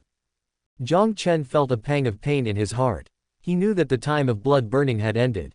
At this moment, Xiao Hongyi had completely lost her consciousness and reduced to a mere vessel for the phoenix blood. Yet, even so, if he walked, Xiao Hongyi would follow. If he stopped, Xiao Hongyi would stop as well. It was an instinct that seemed to have taken countless years to develop. Sigh. Jiang Chen let out a long breath and took a step forward, lifting Xiao Hongyi up with both hands. "Master, I'll take you back," he whispered softly. Xiao Hongyi couldn't hear him. Though she couldn't hear him, she still instinctively rested her head against Jiang Chen's body. The next second, Jiang Chen stepped on an azure lotus, shortening 3 steps into 2, and in an instant, he left the main peak to head toward the 9th peak. Behind him followed a group of 9th peak elders and disciples, chasing after him as if injected with adrenaline. "Jiang Chen, this is an act of impropriety. Put down the master of the 9th peak at once," the great elder of the 9th peak Lu Yang shouted as he pursued. Suddenly, boom! A thunderous noise that shook the heavens and the earth erupted. Lu Yang and the others were startled by the sound and stopped to look back. What they saw left them as if they had seen a ghost. The main peak, hundreds of feet tall, had somehow detached itself from the ground and was slowly rising into the air, bringing with it countless rocks and soil, instantly filling the sky with dust and smoke. Then, boom! Another earth-shattering noise, even more violent than the last. When the dust settled, everyone could see clearly. The main peak had fallen. It lay overturned on the ground as if it had been flipped over. "As I always keep my word, it must be overturned since I said I would overturn the main peak." The voice of the Jiang ancestor came. Gulp. Lu Yang and the others swallowed hard. Too brutal, too impulsive. That was the main peak, hundreds of zhang tall in the face of the sect. And now, old ancestor had overturned it just like that. The most shocked were the sect master Jiyu Changqing and the others from the main peak who had just woken up from their daze. They stood dumbfounded, their hair disheveled by the hurricane caused by the overturning of the peak. The only question in their minds was, with the main peak gone, where should they go? Although the Juyin sect had other unnamed peaks, without exception, all were barren. Were they supposed to sleep on the streets until the reconstruction was complete? Suddenly, 11 figures of supreme elders appeared in front of Jiyu Changqing. In fact, the sky-covering red net capable of destroying the sect had already been shattered by the supreme elders. They had not shown themselves earlier because the old ancestor had emerged from his coffin, and they dared not steal the limelight from the old ancestor. But at this moment, the main peak had been overturned by the old ancestor. This was a huge deal. One of the supreme elders, with a stern face, pointed at Jiyu Changqing's nose and scolded loudly, "What on earth have you done as the sect master to enrage the old ancestor to this extent?" I don't know either," Jiyu Changqing said with a look of grievance. Right now, he still didn't know what he had done wrong. As the sect master, he only wanted to help the sect eliminate hidden dangers and show his worth. That's why he had Jiang Chen arrested and questioned after obtaining conclusive evidence. But now, the main peak was gone, and so was the Hall of Enforcement. Was he wrong? Glancing at the overturned main peak, Jiyu Changqing felt that he must have been wrong. But the question was, where exactly did he go wrong? Blinking blankly, Jiyu Changqing began to doubt his life. The only thing he was sure of now was that he had underestimated the 9th peak. He had thought that the 9th peak had only 3 madmen. Little did he know, there was an even crazier master of the 9th peak, as well as the equally abnormal elders and disciples of the 9th peak. In short, there was not a single normal person in the 9th peak. They were all madmen. Just as this thought settled, the voice of the Juyin old ancestor emerged in everyone's minds again. Li Fadu has overcorrected, harshly punished the sect's genius, and is stripped of his position as the elder of the Hall of Enforcement and Sword Peak. Jiyu Changqing has failed in his duties, to be imprisoned in the sect's dungeon for over a month. The Hall of Enforcement is the foundation of the sect and must not be neglected. From now on, Jiang Chen, the first true disciple of the 9th peak, will take over the Hall of Enforcement. No one is to interfere with the affairs of the 9th peak. Violators will be expelled from the sect. The entire Juyin sect was filled with question marks. Jiang Chen taking over the Hall of Enforcement, what kind of joke was this? Those who object will also be expelled from the sect, the Juyin old ancestor said again. After a brief silence, apart from the 9th peak, the peak masters, elders, and disciples of the other peaks bowed and shouted in unison. We will respectfully comply with the old ancestor's decree. In the future, I must stay away from those madmen of the ninth peak, Jiyu Chengqing decided in his heart as the corner of his mouth twitched. Li Fadu woke up from unconsciousness. He lay beside the overturned main peak, surrounded by still unconscious disciples of the Hall of Enforcement. Just now, he had heard the command of the Juyan old ancestor and lay there stupefied. Upon waking, he had gone from the lofty elder in charge of the Hall of Enforcement to an ordinary disciple of the Juyan sect. Overcorrected. He had lived a life of integrity, upholding righteousness, and had never overcorrected. It must be because of Jiang Chen. Li Fadu clenched his teeth with a deep hatred emerging in his heart. He had heard that the old ancestor had a close relationship with the Jiang family's head, but he never expected that the old ancestor, who always followed the righteous path, would also act so protectively and defensively. If he had known, he would have directly slain Jiang Chen. Even if he were to be punished for it, it would have been worth it to remove a cancer from the sect, not a loss at all. Suddenly, Li Fadu remembered Ma Wu. The two shared the same ideals, and Ma Wu had often expressed that to uphold justice, one must be prepared to tarnish one's own feathers. Li Fadu did not agree with this. After all, in his view, how can the enforcers correct others if they themselves are not upright? But at this moment, he understood Ma Wu's good intentions. He realized that this was a different level of justice. It's never too late. Li Fadu squinted his eyes while muttering to himself, Xiao Hongyi would rather go mad than not protect Gim, and old ancestor similarly showed favoritism. Only a thunderous strike can purify the sect and uphold the righteous path.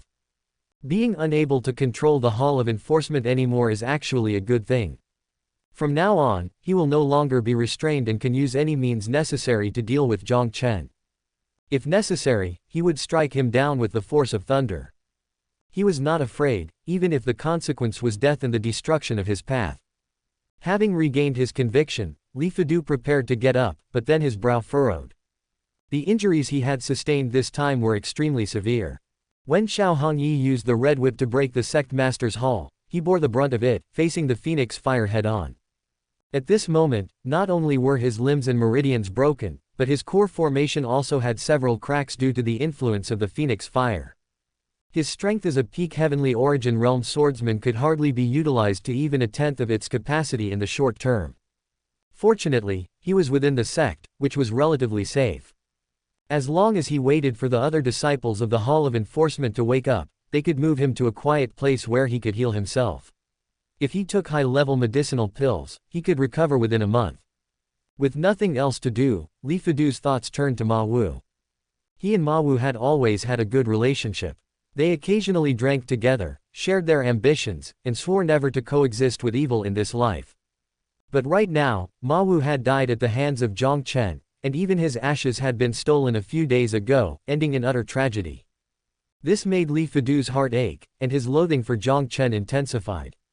Elder Ma, I will inherit your will and help the Juyan sect eradicate the cancer that is Jiang Chen, Li Fadu whispered fiercely. Suddenly, he noticed some movement beside him and immediately turned to look. A few zhang away from him, a disciple dressed in Juyan sect attire was lying with his back to him, seemingly slowly regaining consciousness. You, come over and help me, Li Fadu called out urgently. Hearing this, the disciple indeed sat up and turned around. This person's features were somewhat familiar, and with a bit of recollection, Li Fadu called out his name. Lu Lin, why are you, a ninth peak person, passed out here? This was a question Lu Lin also wanted to ask. He had repeatedly recalled and certain he hadn't misheard that people from the ninth peak should have come to save him. But from the current situation, it seemed like he had been forgotten. Enough talk, take me to Sword Peak first. I need to heal as soon as possible, Li Fadu said again. All right, Lu Lin nodded. But after trying for a while, he found that he couldn't muster any strength due to repeated attacks. Helplessly, Lu Lin said, Elder, please wait a bit longer. Since we woke up here, someone must have moved us down from the main peak, and that person should come back to check on us. Li Fadu glanced at the overturned main peak and nodded, thinking it made sense. Without someone's help, he would have been thrown to the ground with the peak, putting his life in danger. And to rescue so many disciples of the Hall of Enforcement at once, the rescuer must be like him, a person with justice in their heart. Such a person would not abandon them here. With this thought, Li Fadu was no longer anxious and quietly waited. After a while, Elder Li, someone's coming and there's a beast with them, Lu Lin called out excitedly. Li Fidu breathed a sigh of relief. Just as he was about to ask Lu Lin to seek help, he heard the latter say, "It's the true disciple of Ninth Peak indeed, Ninth Peak hasn't forgotten me. They've come to save me." Li Fidu's heart skipped a beat. A true disciple of Ninth Peak and with a beast. Could it be? He gritted his teeth and turned his head to look in the direction Lu Lin was pointing. At this glance, he panicked. Indeed, it was Qingning, along with that big white tiger. He clearly remembered that last time in the Hengduan mountain range, Qingning had threatened to bury him alive. Normally, Li Fidu would not be afraid. But now, not only was he powerless to resist, but due to the main peak being overturned, there was no one else around except Lu Lin to stop them. In such a situation, he feared he would be done for if Qingning really went crazy. "Lu Lin, take me and run," Li Fidu called out urgently. "Senior Sister Qingning, Elder Li from the Hall of Enforcement and I are here." Before he could finish, Lu Lin had already started shouting excitedly. Li Fidu was at a loss for words. And upon hearing this, Qingning and Xiaobai indeed quickly approached. A woman in a white tiger looked at the dark-faced Li Fidu with satisfied smiles. "Qingning, I did well, right? I saved all these people from the Hall of Enforcement," Xiaobai boasted. "Xiaobai is really amazing, but this time we only need to bury this Li Fidu," Qingning praised. "Why?" "Because eldest senior brother is now in charge of the Hall of Enforcement, and he needs people under him.